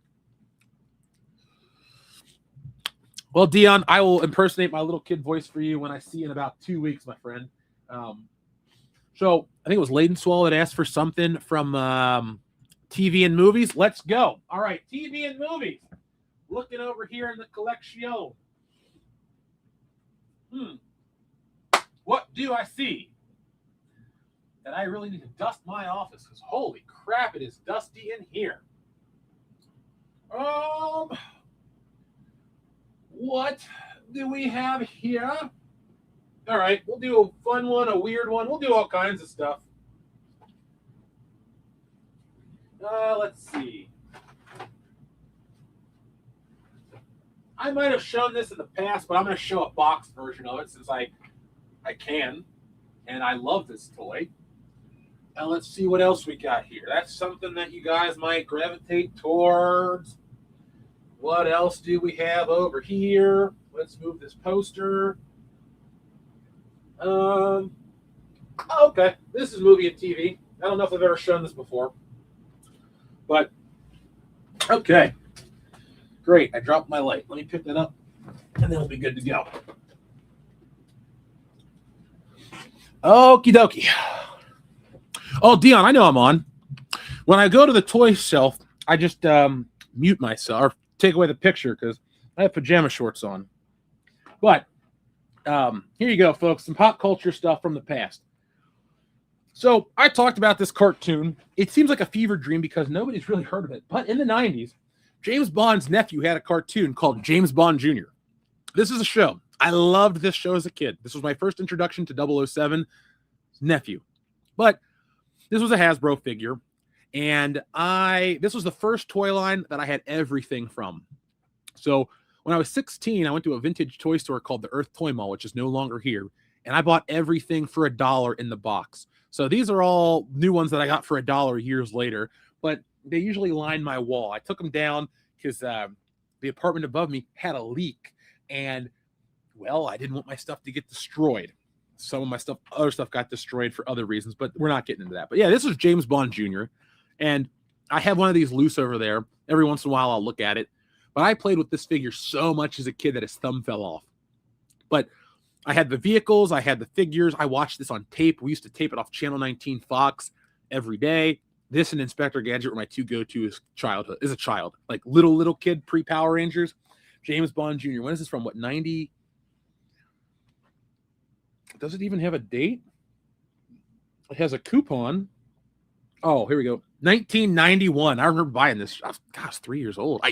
I know it sounds crazy, but I vividly remember going to the mall to get Jaws because I tried to feed him a cookie because his arm goes up and down in his mouth. And I'm like, Mom, let's feed him a cookie. And she's like, no. So like my jaws had like raspberry jelly on them forever. Great. So I don't know why they call him James Bond Jr. Xavier to God, but that's the theme song is he learned the game from his uncle James. Now he's heir to the name James Bond Jr. Look out, he's coming through. He's got a job to do while he rescues the girl. James Bond Jr.'s chases scum around the world. My mom's version was James Bond Jr.'s chewing gum around the world. I bought this recently. This isn't one I had as a kid. I have the real deal that morphs, but I found this for $5. I thought it was fun. It's a Power Rangers Ninja Zord. So they used to do these smaller scale ones that would fit with the monsters, and you could kind of reenact the fights. But I always like the ones where you could have a morph. But this one's got a cool feature where his arm shoots out, and it's like a power punch. And I guess this one does too. But I always like the Ninja Zord. I don't love the Power Rangers movie like other people do or other kids did. Even then, like I'm not judging it from 2025, Jeff. It's 1995, Jeff. And I went, okay, the movie's fine, but I'd rather watch the show. There's just something I didn't like about the costumes, the darkness, the music. I liked the show. That was my go-to. But I thought this was fun. This kind of lives above my Power Ranger shelf. He's a little dusty these days, but here he is. And then I don't know if I've shown this, but I have a thing I like to collect. I have a Batman from every movie. And here's the one I got from Batman Begins. I've never taken it out of the box because why? But I love Batman Begins, and this is the classic. This is the Panther suit, whatever the suit's called. That's the forever suit. But yeah, this is the basic Batman from Batman Begins. And there's the back of the box, as you can see. Now, I didn't buy this back in the day because I was 16, 17 years old. So I had a job where I was buying video games and, saving for a car. I really wasn't buying a lot of toys in this window. If it was Spider-Man related, I have it somewhere. But if it was Batman related, I think there was like a decade plus where I didn't buy anything from Batman.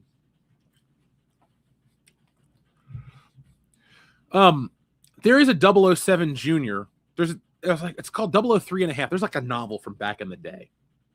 But Xavier to God, I didn't write the show, but it's an official show from the creators of James Bond. Dan Jack Productions right here. Eon Productions Limited. Eon Productions. Eon, Dan Jack. I get that they're different companies, but those two names mean it's the official James Bond. So if you ever see like what is an official James Bond production, an Eon production, that's what that stands for. Everything or nothing is what they say it stands for, allegedly. And then Dan Jack, the holding company, is from the wives Dana and Jacqueline condensed a portmanteau. So there we go. Doesn't Billy break his back in the Power Rangers movie like a villain? Because no Power Ranger gets hurt in that movie. You're thinking, you might be thinking of Turbo when he stops being a Power Ranger, but I was out of the show by that point. Homie, don't play that. I'm not really a multi-generational Ranger kid, just the original. I had a lot of fun with it. And I know you guys have heard me talk about it. I got the shelf back there. All right, we are only $35 away from our next level goal. So folks, let's check in real quick. Let me share the screen with you guys. We're doing it together. Thank you, folks. Here we are. This keeps on moving. This has been a fun stream today. I had a great time with you guys. And like I said, if we can go $1 over the $10,000 goal, you get a month of this. It won't be 12-hour streams, but what they'll be is morning streams. We'll check in with each other. We'll catch up on the world of pop culture, and we'll talk about topical stuff and make it fun each and every day.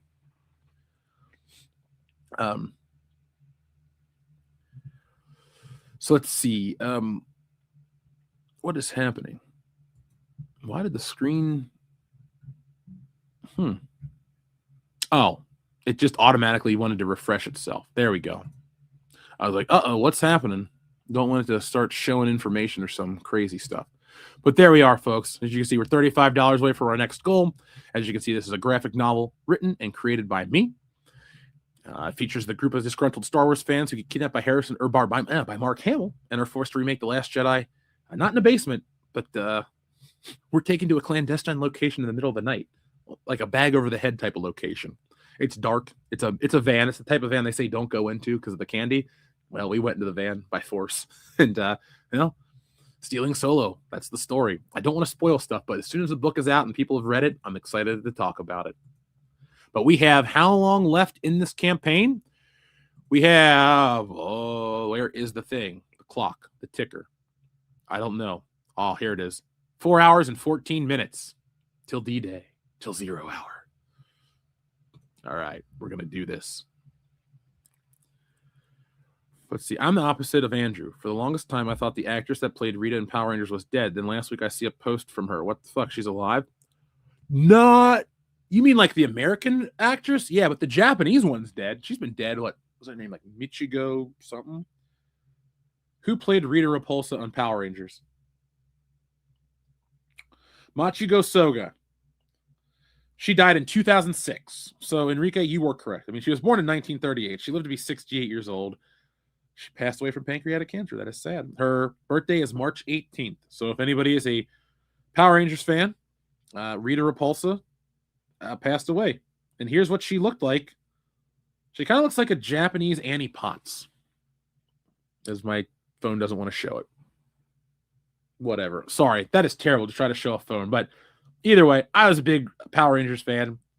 Funny thing is, as a kid, the figure I wanted the most was Rita Repulsa. They didn't make her. They made the villains. I'm pretty sure they had a picture of her with the Automorphin figures, like an ad, but they never made the toy. And so I think the first Rita figure that was actually released was the 2010 reboot of Power Rangers. It got a figure. So let's see. There's the group chat from It Welcome to Derry. I gotta watch it. Kendo and Nick are ahead of me. So it is what it is. Ronin Warriors, I remember that. I remember that pretty well. I remember a lot of those shows from the 90s and late 80s. You would watch them, they'd be cool, and you wouldn't really think about them. Like, I lived with Batman and the Power Rangers and X-Men. Like, those were something like when the shows were over, I was still in. Like my Cyclops up there with the battery pack that has lasted for 30 years. Let's see. I watched the latest DB Super movie a year or two ago. Not sure how I feel about the animation. I don't like modern animation. That's a hill I'll die on. I don't like the computer aided or whatever, because the line, so folks, when somebody says line work, that doesn't just mean the outline or the drawing. It means like the line weight. So for example, like John Romita has a lot of weight to his line, so his line work is very rich and beautiful. But Steve Ditko just used a micron liner and just outlined everything. It was kind of flat, and the color made it pop. He'd put like little shades of black in to make it look bigger. Long story short, though, Dragon Ball Z, when you look at it remastered, and I don't mean remastered just means they cleaned up the image. It's what's there. It's just how it's meant to be seen. The detail and the paintwork and all that stuff, there's so much more richness and weight to the figures. Dragon Ball Z is like a masterpiece in animation from the actual like creative standpoint. Just like the actual drawing is beautiful. Now, the later it goes, it evolves and gets a little more refined, and that's when I like it less. I like the earlier like two sagas because there's thickness to the lines. The characters look a little more animated. Once they get to that standard DBZ, the one that everybody tries to draw and copy, the show still looks fine, but it looks different as it goes. And I don't like how Super looks. I don't like how the new King of the Hill looks. I don't like how the new Beavis and Butthead looks. There's just something different that you can tell. It's a little tangible and it's different. And I'm always like, I will watch this if I enjoy it, but I prefer to watch the old one because it looks better. Clone Geek is back. I guess the exam went well. Mysterio is Ditko's best villain design. Mysterio is a great villain. Let's see. If he created the original villains of Spider-Man. Yeah, I mean, the fishbowl is kind of hokey, but the suit itself is very well thought out and looks cool. Weird thing is, Ditko's designs are beautiful, but I think Romita makes every drawing look better of them. So, like Kraven the Hunter, it's like the same guy, but Romita just made it look better. It made it pop more. Same thing with the Goblin. I try not to copy any artist style like that, but man, the Romita stuff is just, he's so good. I wish I could have met him. I was so bummed out when I never had the chance. Like, there are some celebrities where it's like, oh man, I should have met them. I've never been at a show where John Romita was, so that's that. Okay, let me look at the notes. We still got a lot of people here. We keep on rolling up. Let's see. We're almost into hour 8. Woo-wee. I can't believe I did it. Not bad at all. Having a good time. Now, the podcast might be something different. I might crash out on air. Gonna eat something heavy, too. Well, not something super heavy. Let's see. I feel like I've told you guys a lot about Stealing Solo. I've shown you behind the scenes stuff. Is there any questions you have about the book? I'm always happy to talk about it. I want to talk more, but I also don't want to ruin the surprise. So if you have any specific questions that you'd like to know on the creative process, my thought of where I come from, how I do things, how I approach things, other artwork, let me know. I'm always happy to talk about that. I just don't want to spoil things for you. But, we have Nostalgia Power Hour coming up. Let's move this around. Let's do Nostalgia Power Hour at hour 8 because we all love a trip through the past. And real quick, I have a shelf over here. Here's something I just keep on a shelf. It's a little dusty. My original Batmobile from Batman Forever. Again, it's dusty, but it's got all the pieces. Like there's the Bat missile that pops out in the front, still there. It's got all the fins. It's got the cockpit. Christmas 1995, so 30 years ago, it was my last Power Rangers Christmas. I'm going to tell you guys the story of Christmas 93 in a comic book one day. It'll be a short book, just 20 pages or so. But I want to tell a story like that before I get too old, before I hang things up as an old man. But that was a great Christmas because, everybody gives you like Christmas money on top of stuff sometimes. I would take gifts back if I didn't like it. My mom was like, look, if you don't like this toy, I'm not going to make you keep it. So Christmas 98, I returned everything so I could get stuff for my Nintendo 64. I'll never forget. I was like, Mom, I got enough for Goldmine. She's like, don't say that out loud. So I stopped. But Christmas 95, I took some junk back that I don't remember, but I got the Batmobile, the Bat Cave, all from Batman Forever, and a bunch of other stuff that I really don't remember. But the Batman stuff, man, I was like late 95 into early 96, man, I was playing with Batman like you wouldn't believe. Like Batman went on all these adventures with me. I had my Batman Forever tape. I was watching the animated series through the end of the millennium. Like Batman, the animated series, some people say I'm nostalgic for it. I can't be because I never stopped watching it. It was a show that I liked when it was new. I remember when it came out, and I'm still watching it. I watched an episode last week, the one with Catwoman. Not Tiger Burning Bright, but the very first Catwoman. So I'm Team Batman, the animated series. Last year for my birthday, I treated myself to the Mezco 5 Points of Articulation animated series figures, and I got the Batmobile to go with it. I didn't realize how tiny it was. The Batmobile's this big. So I'm not a small guy. So action figures are kind of tiny to me. There's Han Solo. Batman's this size. So I'm just like, hey, Batman, I can't really do anything, so I'm just going to stand up and look at it. I haven't even taken it out of the box. All right. Which was better to work on, Stealing Solo, Wokebusters, or Stealing Solo 2? Stealing Solo 2 was the best.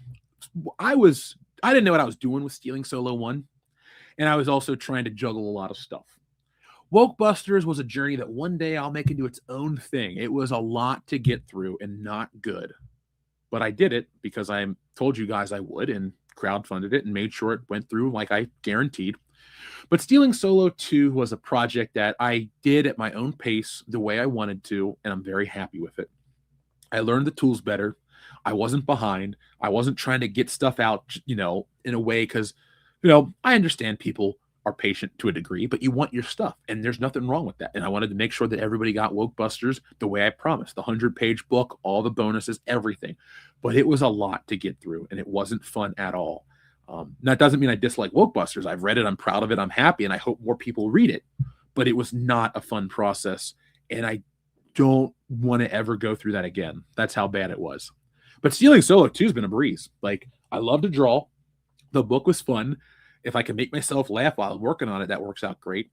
And like everything that could have went wrong on Wokebusters did. I hired a colorist. No, the colorist wasn't the problem. I hired a letterer who took the money. Oh, no, sorry. It started with the inker because I wanted to make sure I could get the book out in a reasonable time. So the first inker I hired just stopped working. I'm like, okay. He's just like, oh, yeah, I didn't really want to do it anymore. Well, that's not what he said. But long story short, he returned some money and I had to get a new inker. And that guy is great. He's credited on the book. Wonderful guy. Same thing with the letterer. Letterer, great stuff. Loving it. Everything's perfect the way I want it. It stops coming in. Oh, yeah, man, stuff happens. So he refunds some of the money that I paid, and I had to get a new guy. New guy's great. No problem. then the people at the printer, I believe, had an agenda because they didn't like the content of the book. Plus, the person that was my representative had he, him, she, they, or whatever in their pronouns in their bio. So I ran into one of those type of people, and they stifled my book even more. I threatened to sue them because I'm like, this is bullshit. How can you fucking... And they gave me a new person, and she was great. But it's like I had to go through every damn problem conceivable before I could get that book in my hands. And when it was done, it was like a weight lifted off my shoulders. I feel like a different person. But that one was just a nightmare to go through. And this time it's not. The colorist did a good job. Letter's fine. Nothing to write home about. You know what I'm saying? Like, that's why I haven't really shared all this stuff or trying to talk about it. It was a breeze. It was, I know what I'm doing. I know the story I want to tell. And here we are. And I'm glad you guys are on board for it. And you'll hear from me again in the future with more stories. But thank you, Enrique. I'm always happy to talk about that kind of stuff. Oh, dude, I don't like that car at all. At all. I have a Pattinson Batman, but I don't have his car. I don't have Catwoman. I don't even dislike Zoe Kravitz. I have Anne Hathaway Catwoman and Michelle Pfeiffer in the animated series, and that's about it. Catwoman's not like a Jim Ballant Catwoman figure wouldn't do anything for me. It's like, oh, good, purple. You can see her nipples. Whoop-de-doo. I wouldn't buy it. It's not a sexist thing. Like, I like Harley Quinn. Oops. But I bought this thing called an Expressions Pack. It's the animated series Harley Quinn with every face. She even comes with the giant fish that you can put her in, from the Laughing Fish episode. But that was like the perfect Harley Quinn, so I never bought it again. Same with that Joker. I got the Expressions Pack Joker. You can even take off his arms and put him in the trench coat like in the Mask of the Phantasm. Awesome. But that's it. To me, there won't be a better Joker than Mark Hamill. Post Mark Hamill, I like Jack Nicholson. And now we have... Wait, Scarlett Johansson as Catwoman? I don't dislike Catwoman as a character. Maybe I could get one more action figure. No, all joking aside, I like Scarlett Johansson. I don't own a single Natalia. Yeah, Natasha. I almost called her Natalia. That's Goldeneye. I'd buy a Natalia figure. But I don't own any Black Widow stuff, period. It's not I don't buy female action figures because who do we got? We got Spider-Woman. We got Viper. We got Scarlet Witch. We got every female X-Men character. Hell, I got more rogues than I got other characters. I got both Storms, the black and the white costume. I got expensive Storm, cheap Storm, expensive Jean Grey. It's all about the characters. I just don't like Black Widow enough to buy her. I don't even have comic book Black Widow, do I? I have Loki, but I don't have Black Widow, huh? And I don't have her in the MCU either, do I? Nope. I only have a handful of MCU people on my shelf. I have Captain America, Iron Man, Black Panther, Daredevil, Punisher, Doctor Strange. That's it? Huh. Oh, I got like Tom Holland's Spider-Man in the Spider-Man section, but you gotta connect with these characters. Like I said, it's not about buying toys. It's about having a representation of things I've liked that have mattered to me, or a continuation of my life. One day we'll do the journey of, hey, this is what I liked as a child, and this is what I like as an adult. Like Hillary, Dion's wife, listens to the stuff I talk about. She got me a Hercules, the Legendary Journeys figure for Christmas. That bastard lives right next to Goku. I look at him every day and I chuckle because that show, man, when we were in college, it came on Netflix and we're like, dude, it's on. And like, it was one of those shows that I had never talked about with anybody, and Dion hadn't either. And we're like, let's watch it right now. And we're sitting there kind of drunk because that was college us. We didn't go to school drunk. We didn't drive drunk, but we were always hanging out and having a good time, if you know what I mean. That's why I like Michigan trips so much. It's like, hey, man, I brought a case of Modelo and some other stuff. Let's have a good time. Would I ever own an Andrew Garfield Spider-Man? I own every version of him. I got the Amazing Spider-Man, Amazing Spider-Man 2. I got the versions from Homecoming. Like, I don't like the movies he's in. I don't dislike him. And his suit in part 2 is great. Like, I considered getting a hot toy. But what I settled for is I have the original release from 2014. It's chilling there on the shelf. It's an okay figure. For its time, it was great. But I did get the deluxe or the nicer. I got the 3-pack in my closet here. And then in the other closet, I got the single release Andrew Garfield. But he's the only Spider-Man that got one buy. I bought 2 Toby's and 2 Tom Holland because I was going to open those up eventually. What's my favorite superhero video game? I like the PS4 Spider-Man game quite a bit. Arkham Knight and City were great. No, Arkham Asylum, Arkham City. I even like Arkham Knight enough. Like, I like the Arkham trilogy. X-Men the Arcade's one of my favorites. Do the Ninja Turtles count as superheroes? Because Turtles Shredder's Revenge is a great game, as well as the Turtles arcade game. There's never been a good Superman game. There's I like Batman for the Super Nintendo, both animated series and Batman Returns.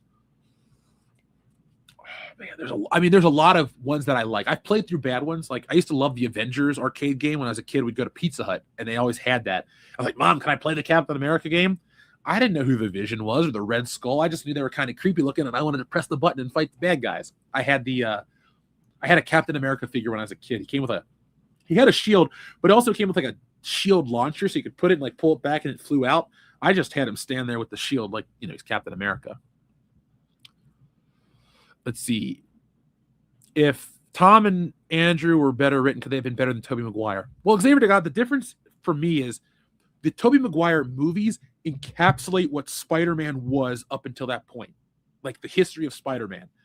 They are changing what Spider-Man is for the modern world in those 2 versions that come afterwards. So it's like the other one, it's like that's why J. Jonah Jameson has a goofy wig, or why they do this, or make it accurate to the books, because Sam Raimi is a guy like me who likes the classic stuff. Nowadays, it's made by a committee and producers who want to sell the most to the youngest kids on social media to get this talking about Zendaya and this, that, and the other. It's, you know, that's why I have a strong stance, because it's like there are movies about Spider-Man in the world of Spider-Man, which is the Sam Raimi versions. And there's movies that feature a character called Spider-Man that don't have the world of Spider-Man, and that's Andrew Garfield and Tom Holland. I know you might be, well, it's tied into the MCU, it's more accurate. No, it's not. Spider-Man has its own feel. It's an intangible. I can describe it, and the Sam Raimi gets it. So it is what it is. Talking about nostalgic, man. Those are movies I saw in theaters back in the day, and they changed my life. And I'm not being hyperbolic. If it wasn't for the first Spider-Man movie, I wouldn't have bought How to Draw Comics the Marvel Way. I wouldn't have been into art, and we wouldn't be here closing out the stream where we have a successful book. Thank you, guys. Japanese Spider-Man is the best Spider-Man. I have Japanese Spider-Man on the shelf. Of course I got him. Why would I not? Japanese Spider-Man is just Spider-Man. Now, the hot toy, I'm not dropping $300 on a hot toy Spider-Man. Ooh, if you're a collector, you'll like this. I was out Christmas shopping for Dion's family, and I was at the half-price bookstore because I was looking for something, and they had a Hot Toys Lando Calrissian for $100. That was a $200 to $300 toy when it was new. This is in the box, all of its pieces. It's brand new. It's got all the foam on it still. Somebody just opened it up to look at it once. $100. I bought it because I pre-ordered the Han Solo and Bespin. So I'm like, I guess I have Han and Lando now. I guess I need a Darth Vader. They had Darth Vader, but he was $280. I'm like, I'm not dropping that right now. So problem is, I've opened Pandora's box into Hot Toys, and I'm scared because that shit ain't cheap. Welcome back, Georgian. Here is a Vapocool if you need a cough drop. Sugar-free, of course. I don't even know why I said, of course. I'm not diabetic. The sugar-free ones are easier to eat. The other ones have like a weird cloying flavor that I have to spit out after a few minutes, therefore undoing the Vapocool nature of clearing my sinuses. But yeah, this was a congested stream. I hope I wasn't too nasally for you guys. I'm trying to do my best not to sound congested. But I'm going to take a bite of one thing because I was going to eat one of these with my lunch, and I didn't because I was talking about movies. So I'm going to mute myself as I eat one of my toasts. You know what we'll do? Hold on. Do it like this. And let's get you to the right window. Folks, to support Stealing Solo, hit that QR code right there in the top of the corner of the page, and it'll take you directly to the Kickstarter. But I'll be back in a second.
All right.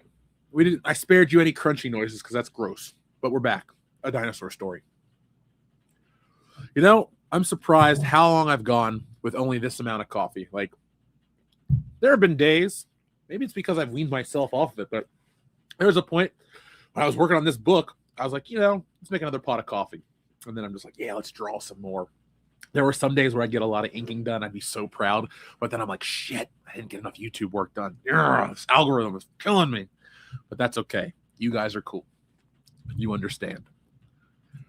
All right, so we are in hour 8 of our 12-hour stream. We're 2/3 of the way done. 66 and 2/3 of the way there. Man, we haven't hit a Steiner chat. Maybe we'll hit one on the podcast tonight. Now, folks, that's not a joke. I fully intend, unless like all of a sudden my body goes, you're done. We will have a full WCBS podcast. I have some topics ready, but it's going to be a little lighter. So I hope you understand that that'll be what? 12, like a 15-hour stream day? Whew, that'll be a lot. All right, Enrique with the greatest question so far. Tacos or burritos? Depending on my mood, man. Now, tacos are like the perfect food delivery system. They can be crunchy, which I prefer. They can be soft, which are still delicious. But a good shrimp taco or barbacoa, I'm not really a barbacoa guy. Shrimp, carne asada, chicken or pollo. I really like birria tacos because I like cheese, as I keep saying here on the show. But a burrito is my favorite movie snack. So, for example, I went and saw Superman with my buddy Phil. He calls me in the middle of the day. You want to go see Superman? I'm like, oh, I thought you were at work, but okay. So we went and saw it, and I snuck in a Chipotle burrito. Now, I have a system.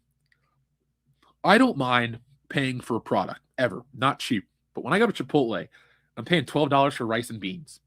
You can get 50 pounds of rice for like $12. So my point is, I tell them to load it up. My Chipotle burritos are usually the size of a small baby. Like, they're pretty hefty. And so I smuggled it in, got it in there, and I sat and I ate this burrito and watched Superman. It was like the greatest thing ever. I did that for Paranormal Activity 3. It was my birthday, and Joel's like, hey, you want to hang out and go see a movie? I'm like, sure. So we got Chipotle, and I just remember sitting there, and he stole the damn hot sauce from the Tabasco.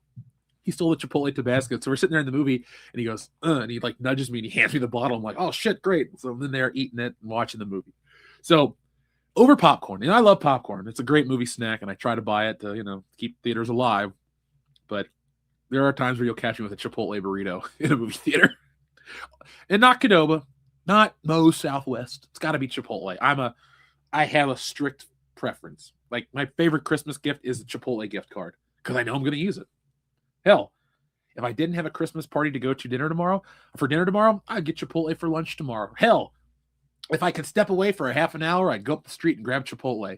But then I have to eat it. It would be awkward, and you don't want to watch me eat. This isn't that kind of channel. If it was, man, I don't know if I'd make it anymore. I'd be like, all right, let's give you guys more entertainment. Feed me more, like Ryback. Whatever happened to that guy? You might think that I'm going to dig on him, but his advice was really good. He once said about never drink calories. I was like, you know what? I'm going to try that. And that has been really beneficial for me. Have I ever tried lemon and hot sauce on popcorn? No, but I'm willing to give it a chance.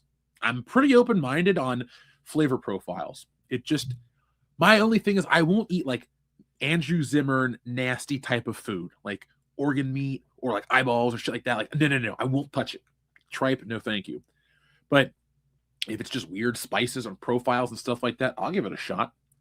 That's kind of why I've changed my view on international cuisine, because it's like, oh, chicken, whatever. It's just chicken with spices or yogurt or this or that. So it's not really going to be anything gross.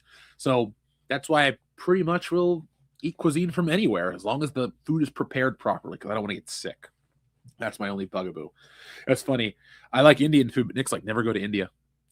And I'm like, I wasn't going to. And then he just tells me all the horrors of India. He's like, yeah, it's nasty. He's like, they don't wash their hands on the street food and all this other stuff. So when you have somebody with that background telling you to avoid India, you listen to him. But I do love a good curry, especially Japanese curry.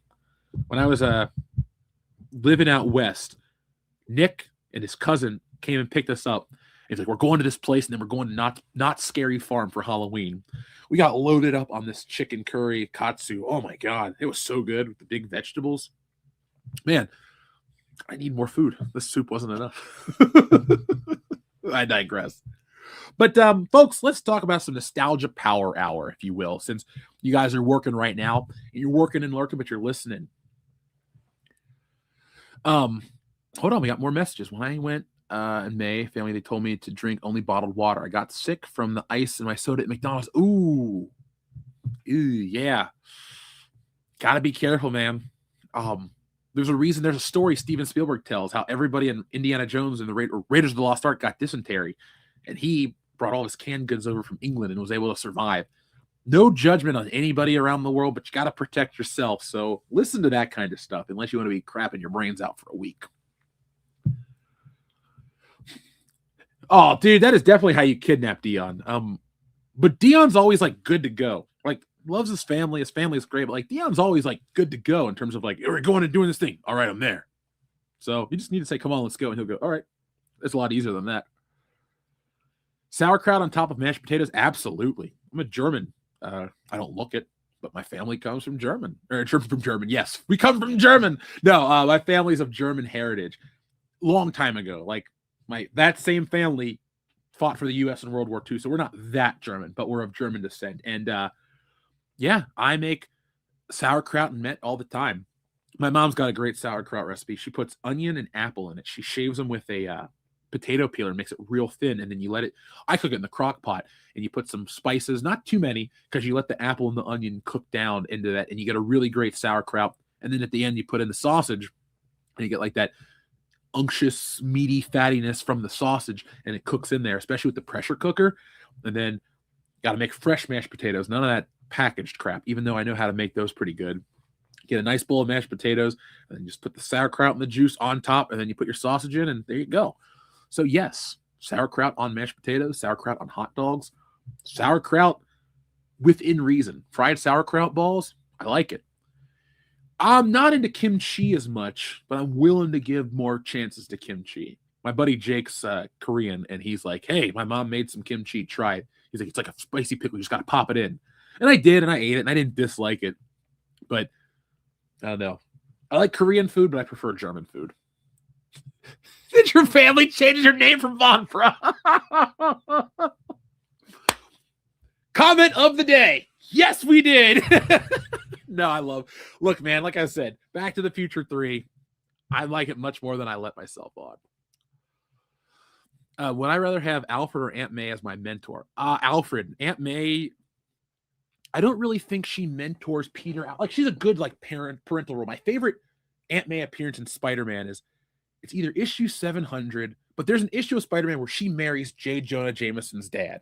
And she says something to Peter. They're about to go out. And he's going to walk her down the aisle. And she says something, son. And he calls her mom. And it was like, that was a nice Spider-Man moment. And that was my favorite, like, Peter Parker, Aunt May thing. Because it felt real. And you're like, that was essentially his mom anyway. So about time they said it.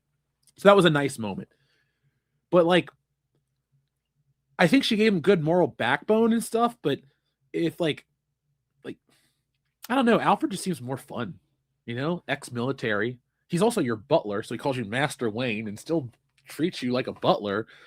I don't know. Bruce Wayne could have been a snotty little kid, but he wasn't. I guess, you know, when your parents are killed in front of you, kind of changes. What up, Overkill161? Thanks for joining us for this closeout stream. Oh, dude, Georgian, I have a family member who used to work at Starbucks. And that ice, even at Starbucks, a place that you pay $9 for a cup of coffee, they have mold in their ice machines. You have to be extra careful, folks. I am not a health specialist. I'm not a doctor. And I don't know. I'm just saying this to protect myself because it's the internet. You never know. But I don't use ice machines at a lot of places. I'll just drink it as is. So that's it. Are there any condiments I don't like? That's the problem. There isn't because, look, I haven't tried every condiment on the planet, so I can't say I like everyone. But I have way too many condiments in my refrigerator. I got spicy Polish mustard, regular, all of that stuff. It just, I don't know, I like to cook. You never know what you're going to need. It's like, man, I'm having a sandwich today. You know what will go great on it? Spicy Polish mustard. I'm glad I have it. I also got like 20 different barbecue types. I got apple, grape, barbecue sauce, you name it, like Montgomery Inn. It's you know, condiment. I'm not the condiment king. I don't have his action figure either, but if I was on the 3 POA, I would have those guys help me make a Condiment King action figure of myself. And it would just be like me with a barbecue. Actually, Dion is the Condiment King. That dude, you give him a bottle of Sweet Baby Ray's, he's off to the races. Like, not a regular one. You got to give him the family size one. You just set it down and give him this food, and he's happy. He loves Sweet Baby Ray's. It's good barbecue sauce. Oh, you just delivered a hot toy. I wonder what you got, or wonder what they got. Is it weird? Like, I could not deliver a hot toy and not be like, hey man, who'd you get? You know, like, I'm like, hey, I'm a collector too. I got to know.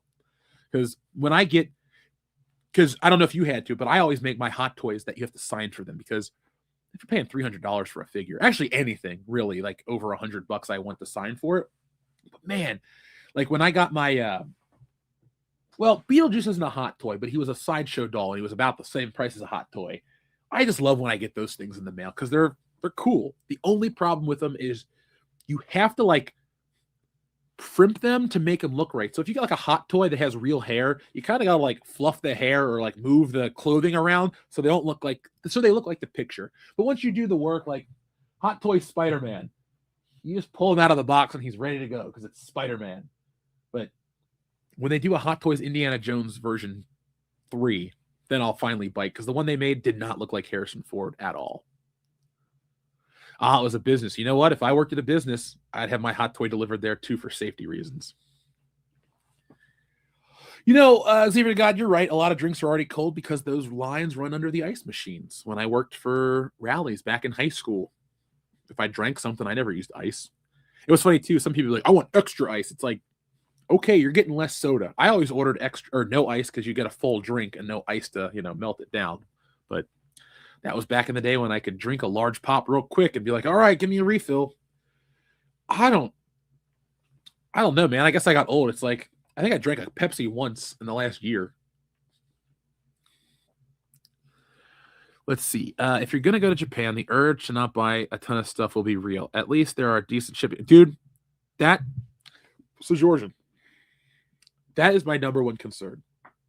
Because I will go and I will buy new toys. I will find a Japanese old toy store. I will buy Lupin the Third and Golgo 13 anything. I will buy vintage Nintendo. I need about 20 grand to go to Japan.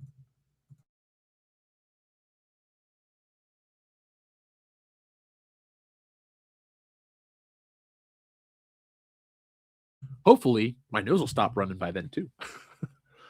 I got to do another cough drop, folks. Whew, all right. Yeah, that's my concern, because I know 3 things will happen there. I will scare people with my size, I will enjoy the food, and I will buy a lot of toys. Or electronics. I have a region-free disc player. If I found what region is Japan's discs? I don't know. Now I'm thinking out loud. We're getting into the 8th hour and change, so I'm not tired, but it's like, all right, here we go. I literally can't believe an entire day of my life has been spent doing this, and it's awesome. Thank you, guys. I hope I don't come off as cheesy, but like, it's cool. Like, I get to do this and have done this for a decade. I got so much more for you, too. Oh, 2026, we'll have Bracket Battle. That'll be its full show. I've been testing it out, as you guys know. It's more of just a prototype version, but got to make sure the scheduling still works for the guys. But we should be, and I'm looking at my calendar here. I'm not going to start playing games on the air. Next week, today is the 11th. Okay. Next week, Tuesday, the 20th. There we go. No, the 23rd. If we have time before the holiday, we're going to do Bracket Battle Christmas. If not, we're going to record something and give you Bracket Battle Christmas, less interactive. But when Bracket Battle launches in 2026, it'll be a finalized version. It'll have Super Chat redemptions, all these things built into the game. It's going to be a 1-hour show. It's not going to be a part of a podcast, and it's not going to be drawn out. And it's going to be time-based, interactive, and fun. And we're going to make it hot. So that's how we operate. I guess Todd McFarlane just drew Spider-Man again for a variant for Image reprinting Invincible meeting Spider-Man. Huh. That's pretty cool, man. If I could find that book real cheap, I'd probably pick it up to add to the collection. But I already have Todd McFarlane's, I think I have his entire run on Amazing Spider-Man already. I have one of those giant books that reprints the art in its original size. I think I'm good with Todd McFarlane's Spidey. Like, I don't ever want to be rude. I'm not him. I'm not trying to disrespect any artist, but like, it's just not for me. I never liked it. It's too lumpy and weird looking, and just give me John Romita, man. I would, if somebody's like, what do you want, an original Romita piece of artwork or an original? I would take any random page from Romita that actually features a fully rendered Spider-Man versus Todd McFarlane's most famous image. If I wasn't trying to sell it, which I'd feel kind of sketchy doing, I would take the Romita stuff because I would really hold on to it and look at it every day and look at the brushwork and really study it. And, you know, I don't know, it speaks to me. It's like a realistic thing simplified into a cartoon comic book form. And that's the stuff I really dig. But the Todd McFarlane news, I don't know how long comics are going to be around, guys. Like, that's not a joke. That's not me trying to sell you my stuff. I don't think the market's going to last for another 15 years. I think I will live to see the end of one of these big publishers.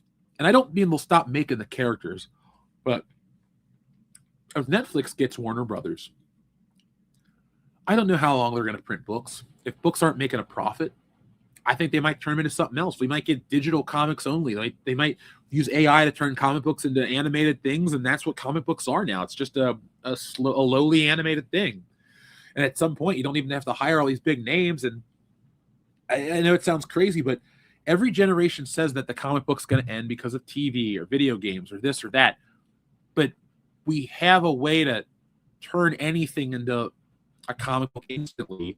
And it basically, when it becomes less of a hurdle or an achievement to do, it becomes more disposable. And that's really what I'm afraid of. Not just for me, because I achieved the thing I wanted to achieve. You know, the dream of doing a comic book. And a lot of people read it, and it's cool, and it's exciting, and I'm very grateful for that. But I don't think the medium and the art form is going to be the way it is in the next couple of years. I do believe we'll see it change, even here while we're still doing this channel, which we're not stopping. I make it sound like we're stopping tomorrow. We're not streaming tomorrow, I'll tell you that. I will not stream again after today until Tuesday at the earliest. Sorry, I know you're like, man, I missed Jeff over the weekend. Well, if you remember, and Lord of the Possums gave 40 memberships, 40, you guys are going to have access to this stream after it goes off the air.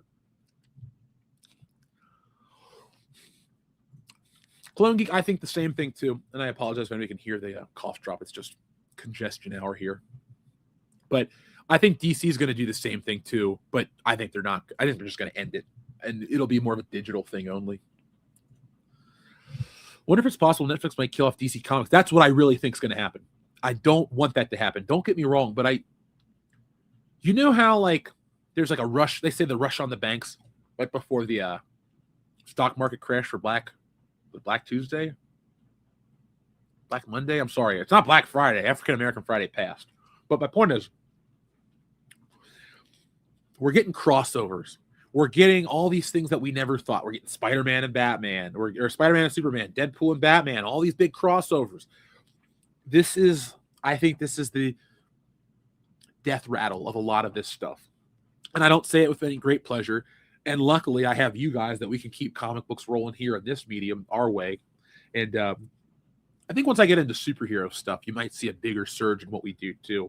I wanted to tell this story. You know, this is a Stealing Solo stream, and folks, you can scan the QR code and get a copy of the book. We have a few more hours left, just under 3 hours and change, and we're trying to reach our goal. We're $10 away from 7,000. So if one person wants to get anything, it'll help us get to that. But like I said, this was only for $3,000 to get the book printed and move out books to you guys. But we're at 7,015. All right, guys, I would love to get $2,985 more dollars in the next 4 hours, because one, it's going to unlock every extra thing for you guys. So let's share that real quick right here. No, that is to share the link to have a guest on. I hope you guys like me doing these solo and aren't missing a guest. I like my co-hosts. I respect those guys. They're great. Love the guys on the podcast. They're like my brothers. But this has been a lot of fun for me. So if you guys like it, all you got to do is tell me you want more and show up, and I will be here. But see, folks, we're moving even closer. We keep on rolling. We have 4 hours left. And like I said, if we can hit that goal, we're going to unlock all the bonus perks. I'm going to throw some bonus stuff in there too. I'm going to make it worth your while to back Stealing Solo beyond just a good book. It's got a lot of extra stuff. Like I said, like it says, high gloss, cardstock cover, wraparound art, and a printed spine. So the book A that you're getting with this, or book B with this cover right here, Mark Hamill and the guys are on the front. The Ghost of Han Solo and Frankenfisher, the apparition of Frankenfisher, are on the back. I made her very vague. Frankenfisher does appear in this book.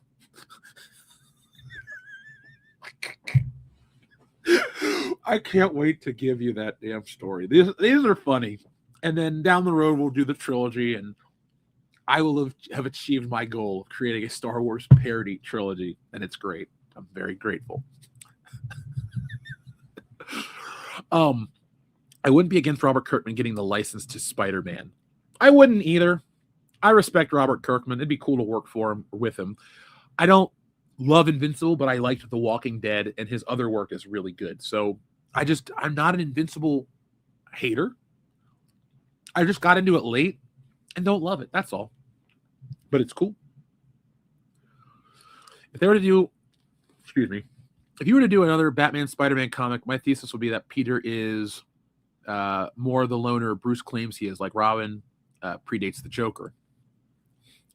So if you watch that video I did, I show my horrible old artwork of Spider-Man, Batman, the crossover, which I did, and it would have included the Joker and something else.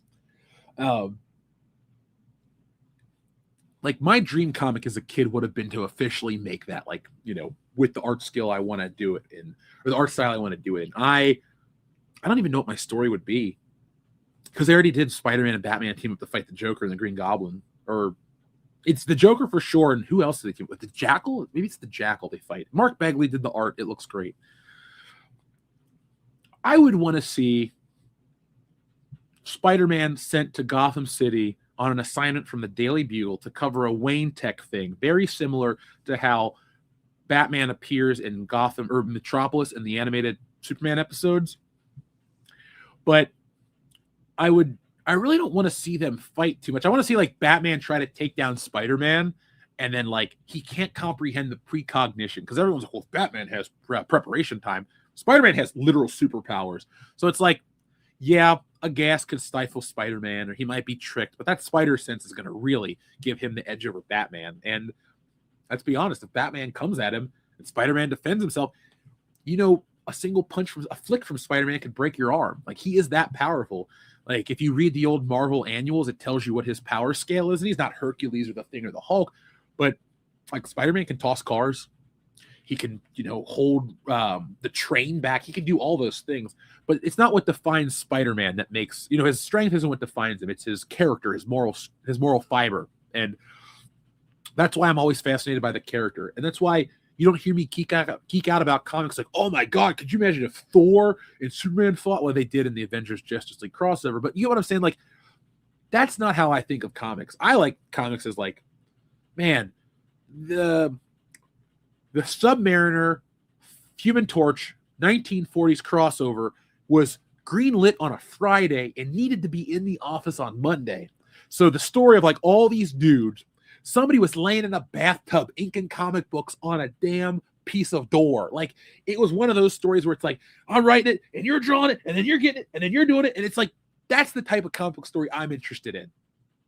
The behind the scenes stuff. Same with Star Wars. I talk about this book right here. You've yet to crack it open, to be honest. Look, I still got the thing on the side.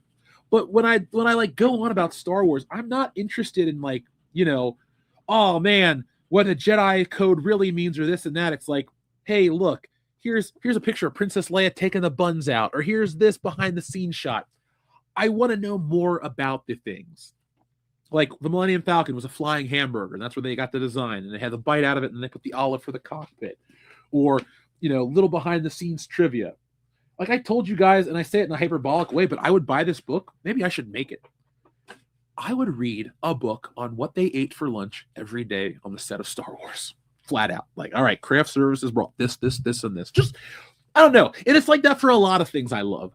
To me, I can buy 1,000,001 things and show I'm a fan. But if I can learn stuff about it and give the time to really comprehend it on every level, I think that's my way of showing ultimate fandom. Let's see. It was Joker and Carnage. Okay. Yeah, J.M. DeMatteis is a great writer. He's one of my all-time favorites. I'm either Facebook friends with him or I follow him where I can see all of his personal stuff. It's cool. Like it's nice to, I don't know, it's nice to know the creators that you like, just to see what they're like. I'd like to be friends with Paul Dini. He's the best Batman creator next to like Denny O'Neil. Period. Spider-Man can do all kinds of great stuff. That's why I like the character. He could beat the Hulk. He can't beat, like, he can do all kinds of shit. Remember when that was the Power Cosmic Spider-Man where he uppercutted the Hulk into outer space? That's Todd McFarlane artwork. It's it's a good book. Speaking of art down here, I found one of my Woke Busters trading cards, or not trading cards, my pins and stuff that I sent out. That was a fun little project. The funny thing is, some of those pins separated, so all over my place I have like Woke Busters logos, these little acrylic Woke Busters logos that popped off the magnet. I also got like a Woke Busters fridge magnet that's on my carpet for some reason. I don't know why it was in here in the first place, but I live with my art. Like, I literally, like in that line in Beetlejuice where she's like, "This is my art and it is dangerous and I don't want to die." It's like, if like I don't come back one day and you're like, "What happened to Jeff?" I might have been crushed by a cavalcade of like Stealing Solos or something. What a way to go. Here lies Jeff, crushed under the weight of his own ambitions. That'd be horrible. Gotta be cold. No, I'm good. I'll pay somebody to go move my books for me. All right, so people are driving home right now. It is the drive time hour here on World Class Bullshitters, where today we're bringing you the Nostalgia Power Hour during our 12 hours of unlimited power stream. What are we talking about? Nostalgia, good and bad. Now, guys, I don't like the phrase yuck your yum, so I'm not trying to be that dude, but I don't like to rain on anybody's parade about nostalgia. Like, I may have a strong stance on videotapes, but if you honestly, genuinely feel a certain way when you watch it on tape, more power to you. But don't tell me it's better. That's where I get mad, because I have eyes. And if I want to watch a movie in full screen crop 4:3, well, I just won't watch it. I want to watch it on widescreen. I want to see every detail. I want to see the fucking hairs on the actor's arms. I want to see the makeup if I have to. I want to see every detail. I want it to be like I'm in the room, because it makes the movie more realistic. Even something as basic as Christmas Vacation. I have the 4K version of that. It is perfect. You can really see Beverly D'Angelo. That's why we all watched that movie, right? That was my complaint. Random aside. Clark, you're married to Ellen. She's hot. She wants you all the time, but I get it. Christy Brinkley's sexy. And the model from the mall, she's good looking too. The Lady Mary. But like, if I was Clark W. Grizzle, I'd be a very happily married man, and I wouldn't even look the other way. But whatever. It's a movie. It's a comedy. But no, I'm finding that certain things of like, it's weird to me that people are nostalgic for a thing they never had. And I don't know if it's good or bad, because we won't create anything new. I don't want to sound like an old man yelling at a cloud, because I'm a pretty genuinely happy guy, but I hate that we're in this cycle of same stuff over and over and over and over. It's like, we're going to reboot another superhero movie after 3. We're going to do this again. Oh, another Jurassic Park. Oh, like, oh my God. If it makes money, you're going to make it. No problem. I'm a businessman too, so I respect the hustle. But as a fan, as somebody who wants new stuff, go back and look at my 2025 movie list, folks. I didn't have any. I had one sequel. No, sorry. I had 3 sequels technically. But at the top of the list, the top 3 were all original film ideas. No sequels, no franchises, nothing. Companion number 1, Novocaine number 2, Fight or Flight number 3. Very different types of films. That's the type of stuff that I want to see more of, and we're starting to get that. But like, it's really nice and warm and fuzzy that people are nostalgic for, Spider-Man or Mario or anything out there like that. But I kind of want popular culture to include new ideas, new ventures. Like, Star Trek's great. Make good Star Trek. But, let's get more sci-fi TV out there. Alien Earth was pretty cool to start out with. I stopped watching it because I fell off. But maybe make a show like Alien Earth that's just not Alien branded. That way you can do anything you want, like The Expanse. Nick swears by The Expanse. That was his show, his go-to. And you know what? I get where he's coming from. Nick is a big sci-fi guy. I'm a big sci-fi guy. We value original ideas in science fiction, I think, more than any other genre. Horror is I will watch the dumbest horror movies. I've seen trailers for the Killer Condom. I've seen movies with killer semen. I've watched Chud. I've watched what's the one?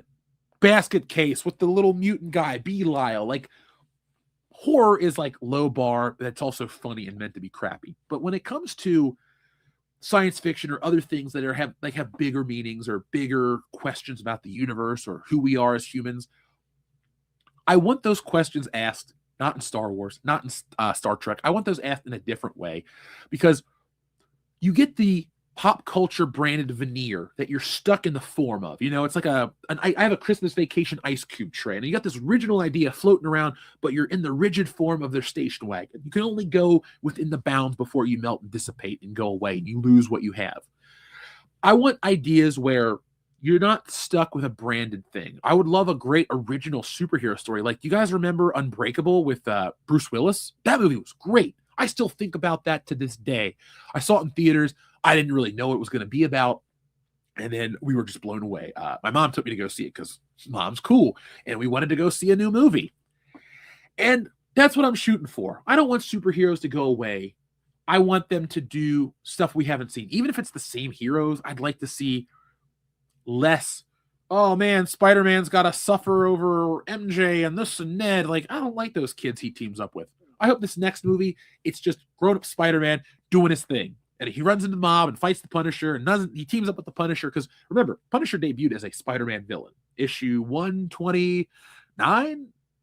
It's on my bucket list of books I want to buy, but it keeps going up in price, and I don't want to spend the money because I'm cheap. Only on comic books. I figure I'm not going to pay $500 for paper. Sorry. If I can get it on an estate sale or get it on a buy one, get one, or 50% off in the future, I'll do it that way. Then I'll spend $500 because it's like some stores have buy a book, get a book of equal value. I'll buy your $500 book, and let me take the other one too. See, there you go. It's $250 now. That's how you save money collecting. That's why I have what I have. These Ghostbusters figures that I bought, I didn't pay full retail. I got them for $5 each. Can you blame me? Hell no. It's fun. You know, you can build out your pop culture collection in that way. But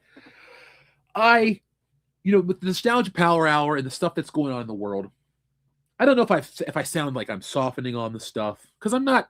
There's really nothing to be angry about with this. You know, bad entertainment's bad entertainment. Star Wars crap to bed. I don't really need to rage about Kathleen Kennedy. It's not good for my blood pressure. And you guys don't want a fake show anyway. You want me to fake it? You really want me to say, hey guys, I'm so angry. It's ruining the core of the world, and the planet's going to explode, and we're all going to die because of Kathleen Kennedy. Like, no, you don't want that shit. It's funny for a while, but that was 10 years ago.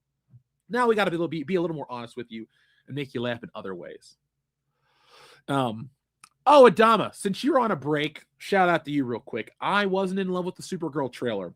It wasn't that it was garbage. I just didn't really care for what I saw. It looked too much like the Guardians of the Galaxy, and I didn't like the tone of it. So I'm not emotionally invested. I'm sure Andrew and Script will have a lot more to say on Tuesday about stuff, but we may address it. You know what we'll do?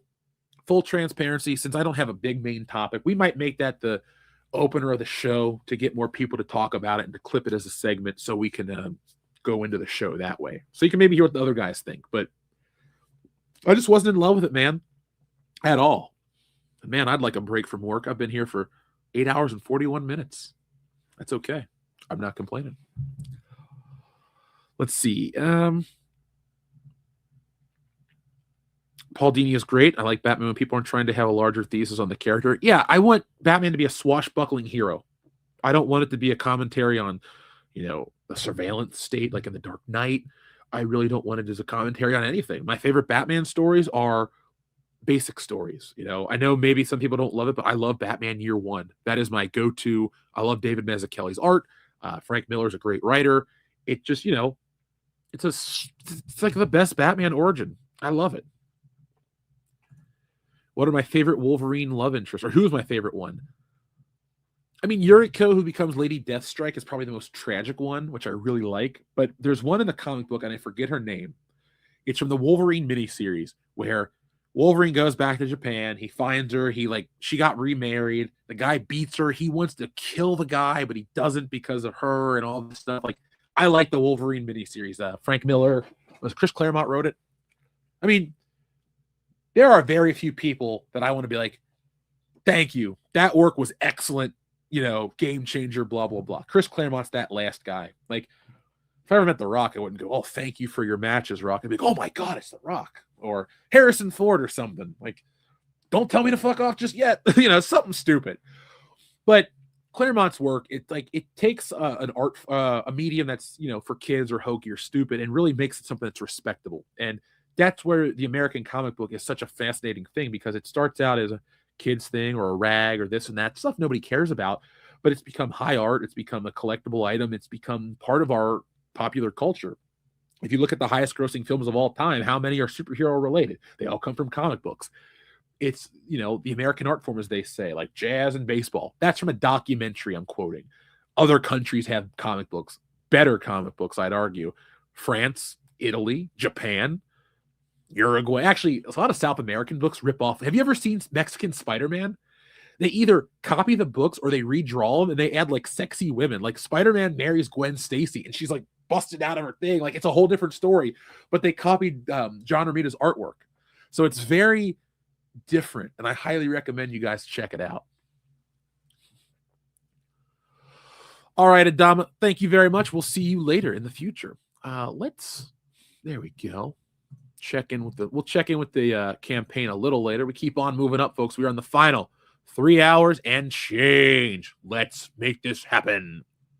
So, thank you for listening to me wax philosophically about comics. It's a lot of fun. I can wax philosophically really about anything you guys request. I remember one time somebody's like, and I know this is comic adjacent, but they're like, tell me your favorite episode of Batman the Animated Series. And I went on this long tangent, and they were like, oh my God, I'm a lifelong fan now. So, I don't know. I like to talk about this stuff. If you ever want to know what it's like to actually know me, the show is pretty accurate to it, minus the keeping stuff on track. Because if I'm bullshitting with a friend about something, we might go on for 6 hours or 6 minutes. We don't know. Like, Dion and I, we got drunk once, and he's like, hey, write Spider-Man 4. And so Spider-Man fought the Shocker and Electro or something. I don't remember what it was, but like, you know what it's like. You're out late looking for kicks. Somebody's passing around the, what does he say? The weaponized hallucinogenics or whatever Batman says. But now we're up late drinking, talking about stuff. I don't remember what he wrote, but I remember mine. I like the time on the episode where we did write your own movies. I wrote Beverly Hills Cop 4. Somebody wrote Air Force 1, 2. That was the joke. Air Force 1, 2. This time it's personal. Anybody like that movie? I love Air Force 1. It's one of those films that I had it on tape, got it on 4K. If Harrison Ford was the president, the world would be a lot different. That'd be weird. He wouldn't be the first actor turned president, but I feel like he would just tell other countries, like, no, fuck off. And they wouldn't know what to do. They'd be like, we're not going to question Han Solo. He might call in his Death Star to but guys, the Death Star was the bad guys. Either way, I digress. So, folks, we are almost to hour 9. Let me look at the show notes of what I had planned for the 9th hour. Originally, I was going to do a bracket battle, but it was either give you guys a bracket battle or have a video for tonight. So I chose video for tonight. But if you guys have any specific bracket battle ideas, let me know. We're going to do our last demo will be Christmas movies, because we're going to figure out what the best Christmas movie is. And yes, Die Hard is a Christmas film. And I actually have a new argument for that. And I'm going to debut that tonight on the podcast proper. I'm going to make you wait. I'm not going to give you every little detail. I love to give and give and give, but you got to wait just a little longer. So we'll be live on the podcast in 3 hours and 35 minutes. So come back, spend the night with us. The day of Jeff, December 11th, 2025. I have spoken more today. I don't know. I talk a lot. Who am I kidding? You guys know me. So, Georgian, I'd be happy to get off your plane. But can it land first? I just don't want to die. Wax philosophically about your least favorite Harrison Ford flick. Oh, man. Do I really have to talk about The Dial of Destiny? Or The Kingdom of the Crystal Skull? I hate those movies because they ruin something that's perfect. That Indiana Jones trilogy was awesome. And as a kid that had to go to Catholic school, and it was fine. I don't dislike it. I always, you're in those religious classes and you're doing the stuff, you're kind of going through the motions. But anytime they talk about the Ark of the Covenant or the Cup of the Holy Grail, I perk up and I'm an expert. I'm a theology major. It's like, yes, all right. So this date, God, the Moses, the tablets of this, and the teachers are like blown away. I was a good student, but I never really said that much in the religion class portions. And I'm like, Indiana Jones. And the thing is, they would go through the same stuff every year, just more detailed. And I'd know it from Indiana Jones, and it would just be like, I'm like the smartest dude in the room. I actually took a class in college, German film study, because I took German and I did well. I pride myself in never getting anything below an A in a German class ever. For some reason, it just speaks to me. Maybe it's my family lineage, my family label. But I took a German film study class, not because I wanted to study old propaganda films on an academic level.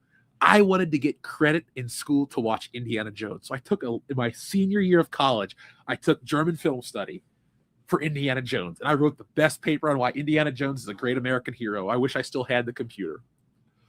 But to wax philosophically about my least favorite non-Indiana Jones film, like Ender's Game wasn't very good. I don't really want to talk about Indiana Jones or The Force Awakens because it seems like it's a joke, but my body just goes, ew.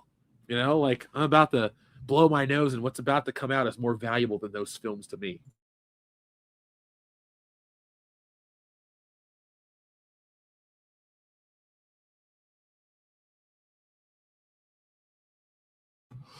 But like I said, Harrison Ford's just been the actor that's always been a big part of my life. My grandma watched him. I got into I watched The Fugitive before I ever saw Star Wars. We were my mom had a friend whose parents were part of Columbia Home Video thing where it's like you buy a movie for $1, but then you got to buy more at full price or whatever. They had The Fugitive. They let us borrow it. My grandma was like, "You want to watch it, honey?" I'm like, "Sure." So I remember watching The Fugitive as a kid, like very early memory, and being like, wow, this is cool. I like that guy. And then I inherited some stuff from my dad because he was only 23 when he died. So he didn't have a lot of stuff in general. And some of the stuff I inherited was like an entertainment center and movies and CDs and stuff, tapes. So one day I'm going through his stuff and I'm like, hey, it's that guy from that movie. So I watched Temple of Doom, and I didn't realize there were 3 Indiana Jones movies. I only knew that scene from Muppet Babies with the boulder. And so I was watching Temple of Doom on repeat, looking for the boulder scene. I'm like, did I miss it? Did I walk away? I think I watched that movie like 15 times before I was like, oh, that's a different movie. But that's why Temple of Doom is burned into my brain so much, because I just kept watching it. And I think it holds up it has the same level of quality and care. It might be a little cheesier with Willie Scott, but Marion's not as serious as people say. Like when she's getting carried down the streets of Cairo, Indy, like that to me is hokey as Willie Scott screaming. So to me, they're on the same level. Like Marion could beat Willie Scott in a fight, but they both equally need Indy to save the day, and that's fine. And Elsa Schneider, what a great twist. Her and Henry and Indy, like, ew, gross. How do you know? She talks in her sleep. Like the only dude that could be cooler than Indiana Jones is James Bond. And the only white guy that can be cooler than Billy D. Williams is Harrison Ford. So there's a scale there, okay, of coolness in my book. But other films I could wax philosophically on that I don't like regarding Henry, I watched it as a kid because it's Harrison Ford. Patriot Games is better than Clear and Present Danger because you have Sean Bean as the bad guy, and he dies, of course. But Clear and Present Danger, it's kind of generic. Those Jack Ryan movies are good, but they're the best with Harrison Ford. And I mean that even over The Hunt for Red October, which is a great movie. But Alec Baldwin, not Harrison Ford. Oh, did you guys hear the sad, sad news about Alec Baldwin? His career has fallen on such hard times. Guess where he's going to appear next? A horror convention. Yeah, Alec Baldwin. Alec Baldwin is going to a horror show. Now I know you're thinking, but Jeff, big celebrities go to cons all the time. Not Days of the Dead, Illinois, or Indiana, excuse me.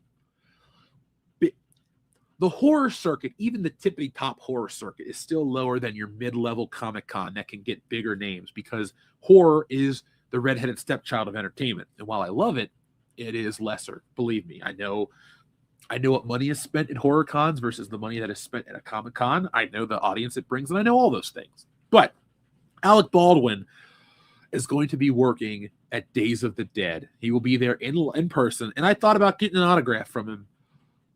I'm not going to go troll him. I don't really... That's like punching down on the dude. And you can see, like, not only has Alec Baldwin's career taken a hit for what he did, his wife has taken a hit in her career. Like, I take care of Mom. She likes to watch Dancing with the Stars, and I'll watch it with her because I wanted to see if Andy Richter did well. And he made it to the semifinals, right? Like, I like Andy Richter. I'm a fan. I would love to meet that guy. I know he's like a nothing celebrity to some people, but I think he's hilarious, and that would be great. But I was watching it, and like Alec Baldwin's wife was a solid dancer and did a good job, but she got eliminated really quickly. And it was all based on the personal views. Like her scores were high, but her votes were bad. And at first her scores were better. Then they kept showing Alec Baldwin on TV. Then her scores got really bad after Alec Baldwin became a part of it. So I think his career, like beyond what he did on the set of Rust, which was a terrible situation, people did not like his politics, and he rubbed people the wrong way. And this was like the final nail in the coffin. And now he's working the horror con circuit.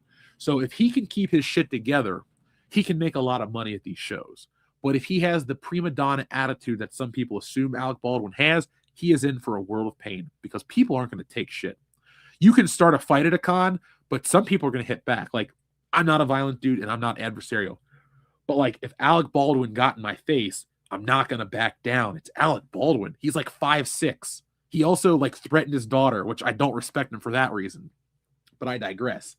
I'm really strongly considering going to get all my Beetlejuice stuff autographed because how often do you get to meet Alec Baldwin? Because if I can get him to sign it, then I will find a way to get Gina Davis to sign it. And then hopefully I can run into Michael Keaton and get him to sign it. The only ones I wouldn't get to sign it are Otho because he's dead and Jeffrey Jones because I don't want his autograph. I'll watch those old movies, but we don't interact. He's not real to me. He's just, if like AI created a fictional principal for Ferris Bueller, it's Edward Rooney, but never the real man. Isn't that weird? Like, everybody has that line, right? You know, there are certain things that you won't accept. And for me, that's a line I won't cross. Sorry, dude. Goodbye.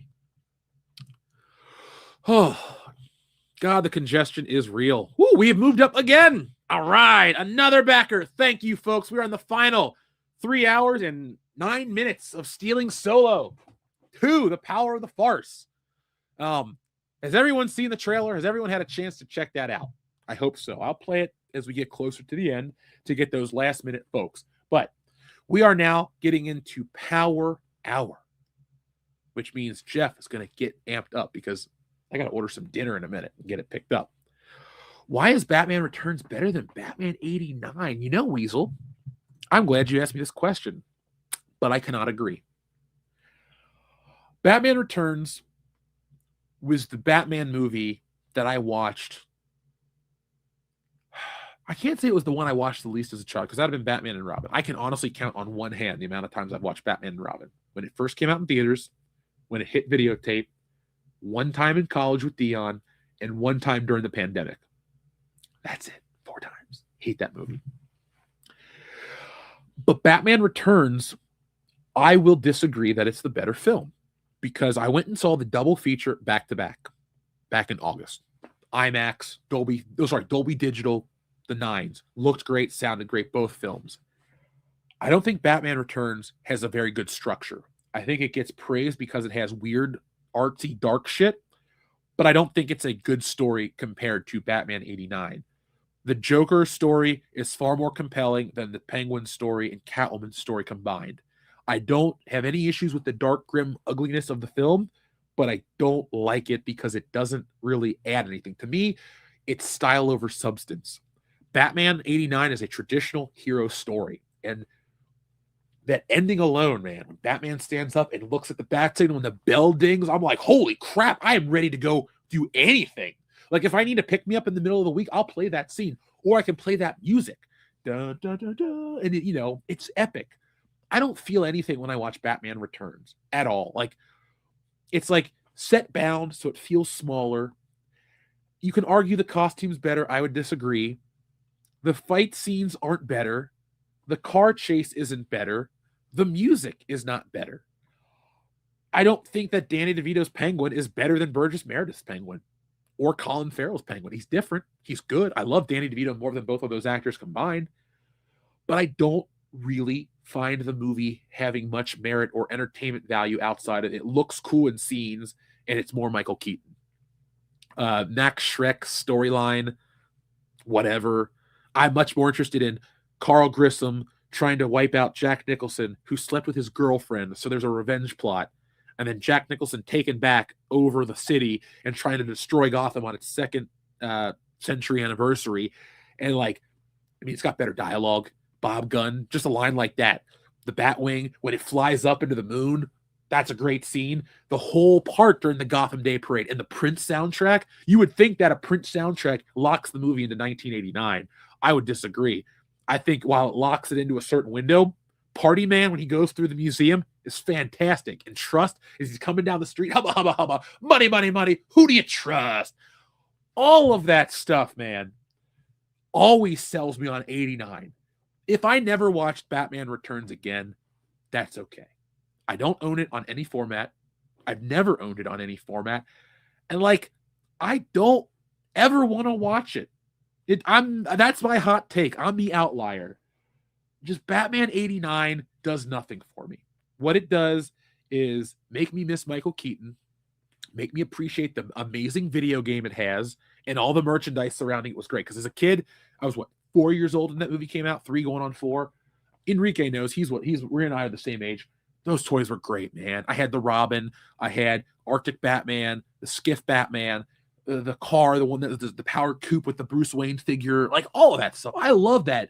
I'm not trying to dump on the movie, but 89 encapsulates Michael Keaton Batman for me. Everything from his first appearance to his last appearance on screen is just chef's kiss perfect.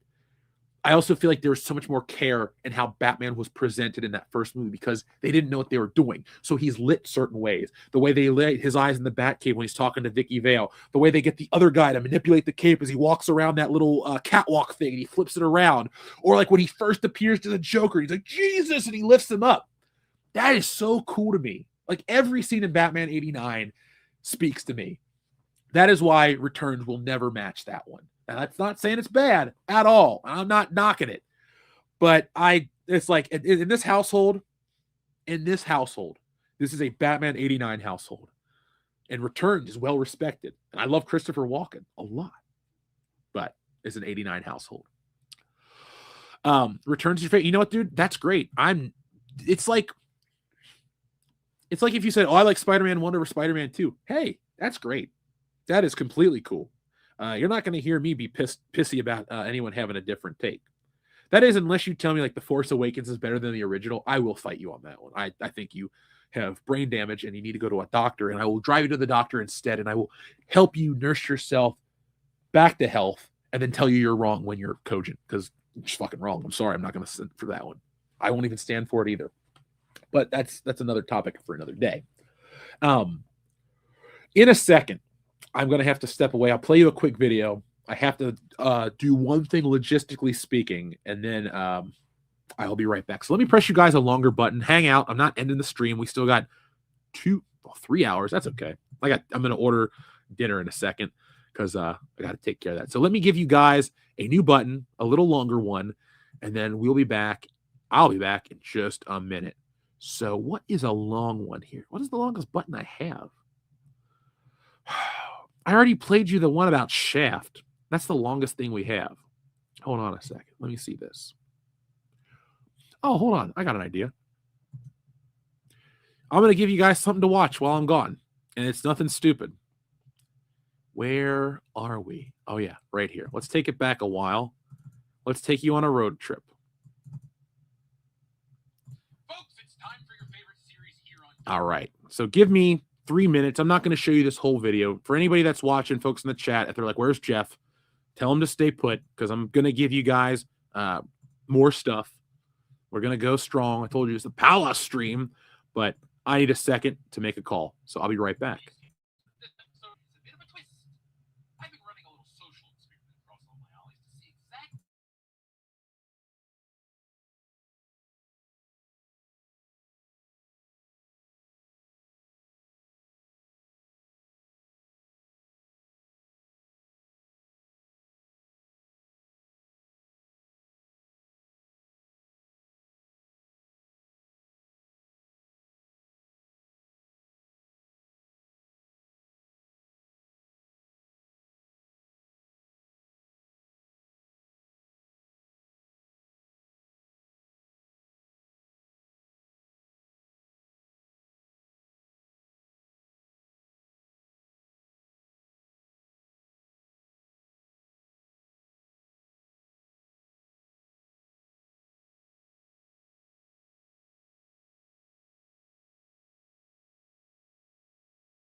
I am sorry, too, that I didn't pick it up. Lunchboxes, if you will, a while ago. And it's pretty cool collectible, but I've done literally nothing with it. Yeah, it's in my living room on a shelf. Like, I never did anything with that toy. I am back, folks. I'm a human after all, not Anakin, but I do need to eat. So I was just logistically figuring it out. I'm going to order some pizza in a little bit. I don't care if you're 10, 20, 50. I'm not 50 yet. I'm not even 40. But I have to imagine that in 3 years, pizza will still be delicious. Like, the thing that I love the most about Home Alone is when he's like, I want my own pizza. And he's like so excited because I remember that feeling as a kid. You're like, oh, my own pizza.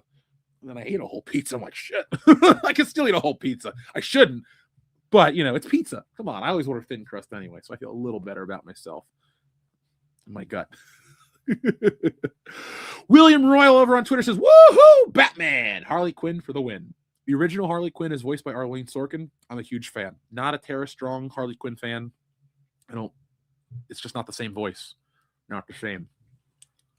So, I'm back, folks. Sorry if you can hear the cough drop. It's just part of the job right now to keep things going. Folks, we only have 2 hours and change. We're just 2 hours, 59 minutes until the book closes. So we're here. It's 2 hours, 55 minutes, 58 seconds, according to the timer. But guys, it keeps rolling. I'd like to thank everybody who's making this a possibility. We're trying to unlock all the stretch goals right now. We still need to hit $2,960 more dollars, but more people are funneling in. So folks, this is your last chance to get the book. If you have been on the fence, go ahead and grab it. There's an option to order the first Stealing Solo along with it. And if you really want Stealing Solo 1 and you've never read it, if you go to stealingsolo.com, if you buy it, I will guarantee it's shipped out before Christmas. Like if you were to say, oh, Jeff, I watched that stream and I really want a copy, it'll be shipped out tomorrow. There's a big storm coming, but that's okay. Get my ass up the road and get those books dropped off. I have my own special lane at the post office. The lady likes me too. She's like, oh, you're back. She's like, you always look different. Like, I'll get like new shirts or stuff. She's like, oh, you must be doing good with a new shirt on. I'm like, thanks for noticing, lady. She's really cool. She was taking her family to Disney once. And I was like, oh, make sure you check out this and this. You can save money. And she's like, I did it. Thanks. So I guess we're now lifelong friends or something because I saved her a couple bucks. TLJ Screwjob, you go have fun with your grandpa and 2 uncles. Family is important. So if you got a great family, make sure you spend as much time with them as you can. I know that's the thing I feel the best about. I may miss family members, but you know what? I did everything I could and spent as much time with them, and there's no regret or no remorse. I wish they were here, but hey, there's literally nothing else I could have done. And not to be too serious, but that's like the best feeling you can have in the world. No regrets, no remorse. I was X, Y, and Z. That makes me happy. So enjoy your time, but thanks for hanging out with us. So if I haven't lost anybody over my opinion on Batman Returns, well, that makes me happy. Like I said, folks, I like having differing opinions on stuff, you know? You know what? Hold on a second. Let's have some fun. Let's switch this to this one. We're still here. Oh, there we go. Add. There we are. All right, so here we are. What do we have here? A toy that's still in the box. Let's put it back. Here we are. The Usual Offenders. Now, this is an Ollie's up by Dayton, Ohio. So it's a little different than my neck of the woods. Some of you may know where it is. But don't worry, they got plenty of Revas here on the shelf. Revas as far as the eye can see. And generic characters nobody cares about. Like Lady Thor. And B-list Star Wars characters. Like B-list Star Wars characters. The screen's very small. Let me pull it up on my end so I can actually see it better. Callie from the Ghostbusters. Did not have a single problem with her or Frozen Empire. Just not that amazing to remember. Up top, we have a mountain of Ahsokas next to that crazy cracked out blue teddy bear from the Young Jedi Adventures. Just what every kid wants. Koki the bear. Giving you nightmares for Jedis. So Ollie's is a warehouse store. The floor is falling apart, but that's okay. It's good stuff cheap, and the cheap part comes from the store itself. Like this Wakanda Forever on store shelves thing. And I thought this was hilarious too. An ice hauler? Who wants an ice hauler? Somebody, but not me. Spider-Man's on the floor. Oh no. He got picked up. Don't worry, folks. But Leonardo.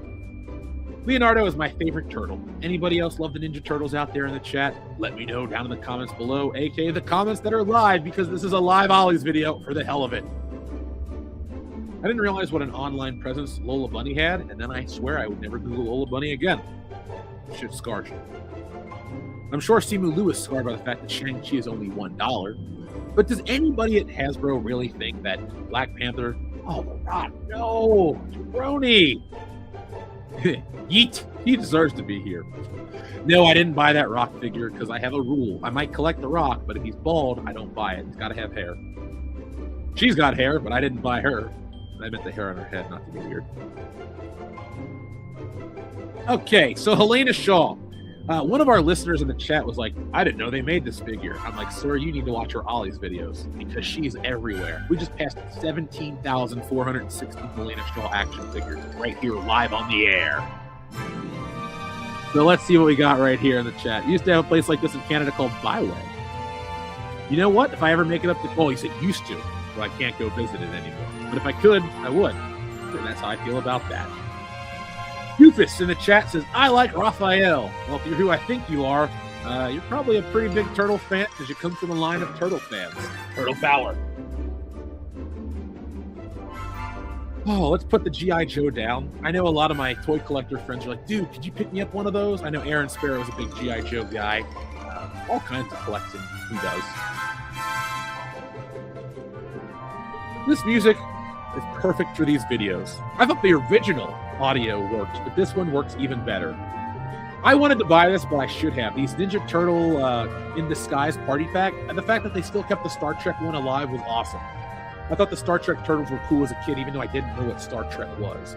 My mom didn't like it, so she didn't really introduce it to me, or just introduce me to it, but the Sci-Fi Channel used to run reruns of Star Trek back in the day, and, well, I became a fan that way. I thought so, buddy. I pay attention to the chat. All right. Then I can see everything but myself. What are we walking towards now? Oh, girls' toys. We don't cover them because I only talk about toys that I know about. I'm not a girl. I haven't been one. I don't plan on being one. So why talk about their toys? But we're nearing the end of this Ollie's because there's only so much you can find in an Ollie's before the good stuff runs out. And well, we've reached that goo-goo gaga. So here we are at another Ollie's, and we'll get back to that in just a second. You guys liking that? I just wanted to test out if I could do it live on the air. It's something I've always toyed around with. See, that's the thing about WCBS. I will try, within reason, on the channel, anything once to see if you guys like it. And so I'm paying attention. If you guys want more live Ollie's videos, we'll do one every once in a while. Like I said, this stream is going to become a member stream as soon as it's over. Because I got to get prepped for the WCBS show tonight, which is going to be, I'll probably get through it and then crash out. That is probably what will happen. I'll be like, after dinner, or not after dinner, I'm going to eat dinner partially on air. I'll have to cover my face. You're not allowed to know who's eating this pizza. But I digress. Yes, more pizza, like I said. I would let you vote on toppings, but I'm worried you'll give me something nasty like anchovies and peanut butter. That's just a combo I can't get into. But the turtles always ate funky pizza. We're all turtles, right, on the inside. At least we want to be. So I was a Power Ranger kid, hands down. But the Ninja Turtles is a better franchise. It just, there's more to it. There's just more, I don't know, there's just a better story. Oh, man, so much pizza, so little time. You guys ever been to a CC's Pizza? Damn, that goofy song I hear everywhere, that just drives me crazy. Oh, Dion versus Jeff, who falls asleep first? Oh, I don't know. Normally it's Dion, but I'm stone cold sober, just running on. I got a full night's rest. I got NyQuil, or I got Dayquil in me, a pot of coffee, a big bowl of oatmeal, and a cup of soup. Or I guess it's technically a bowl of soup, but tomorrow I got a steak dinner. My one of my Christmas parties is a corporate Christmas party, not my corporation. I don't have a corporation yet, guys. I do have an LLC, but that's a topic for never. But no, I will make it. Hopefully I don't fall asleep at dinner, but I'm not footing the bill. So tomorrow I'm going to have a big porterhouse and a big potato and a big steak. Shit, I don't even like mushrooms. I might get fried mushrooms just because they're paying. I'll get an appetizer and a dessert. Don't worry, I won't tweet it out and make anyone jealous. That would be rude.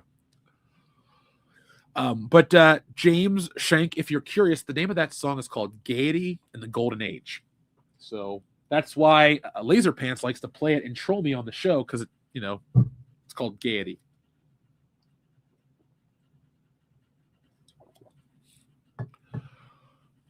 Wait, are you local? Chester's Pizza? Like in Ohio? Chester's Pizza is awesome, dude. If you just had Chester's Pizza, I'm so jealous. I live an hour away. If you would have got a Richard steak sandwich. No. You want to hear something funny, folks?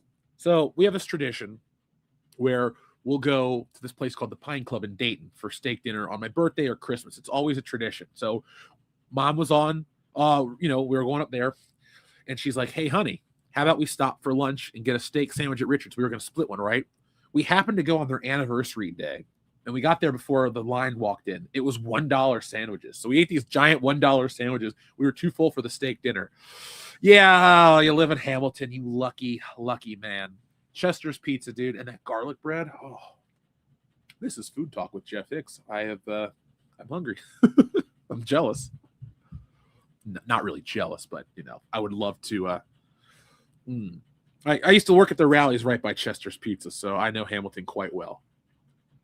There wasn't a comic book store up there. There was something I used to go buy stuff at up there, but it's been forever ago.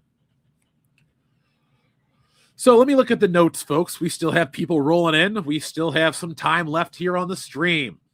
We'll do the final countdown in the last hour. We'll talk more about the book. I'll share more about the book. Do I have anything that's interesting to tell you about as we move towards our goal? Here's the rough cover version of that one. That was the original idea.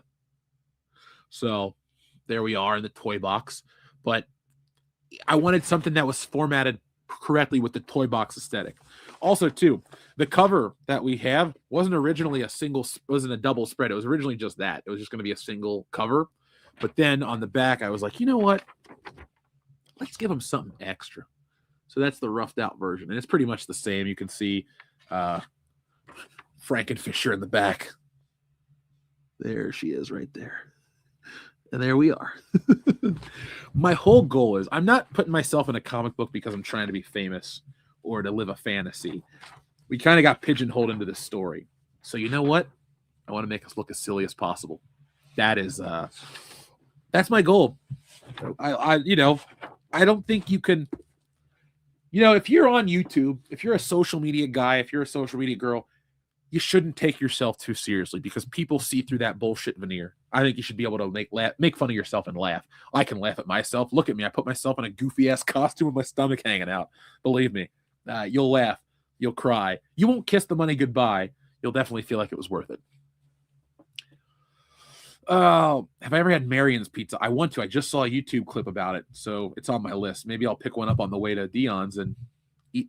I've eaten pizza in the car. When I did an Ollie's toy video, when I told you guys I went up to Ohio, we found some random place. Wait, maybe it was a Marion's Pizza. Is that a chain? It might have been Marion's. I got a fridge magnet. Let me look this up real quick because I'm going to sit and tell you a story. Marion's Pizza. I don't want to lie. Okay, Google. Marion's Pizza. I don't want to lie. It picked up all that shit. Great. Don't you love technology? No, I guess not. All right, Marion's Pizza. No, that's Mario's Pizza. That's Marco's Pizza. Whatever. I haven't had it. I don't think so. I want to, though. So I had a friend in college who, wait, I think I have had Marion's Pizza. If there's one, yeah, I found one of these in Ohio. It was delicious, Clone Geek. Delicious.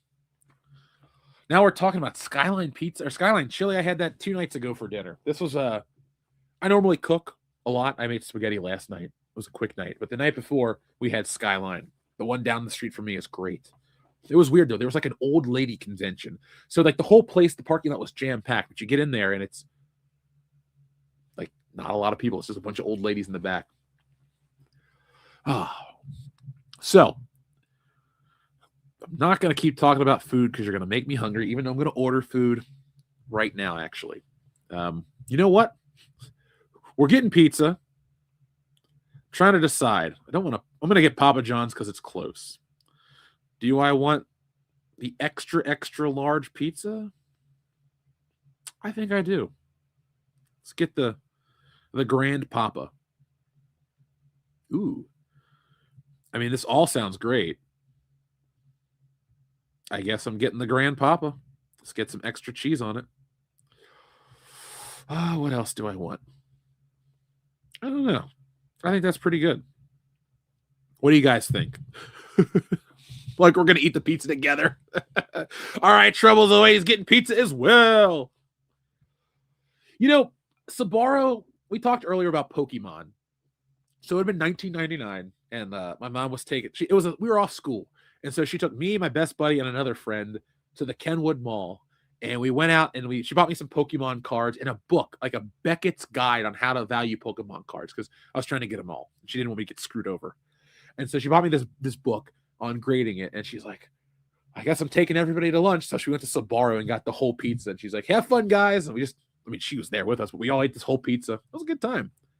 It's really funny how the little things like that you look back on, and it's just like it was just getting pizza and buying a book, but you're like, oh man, what a good day. I mean, the Kenwood Mall is still there.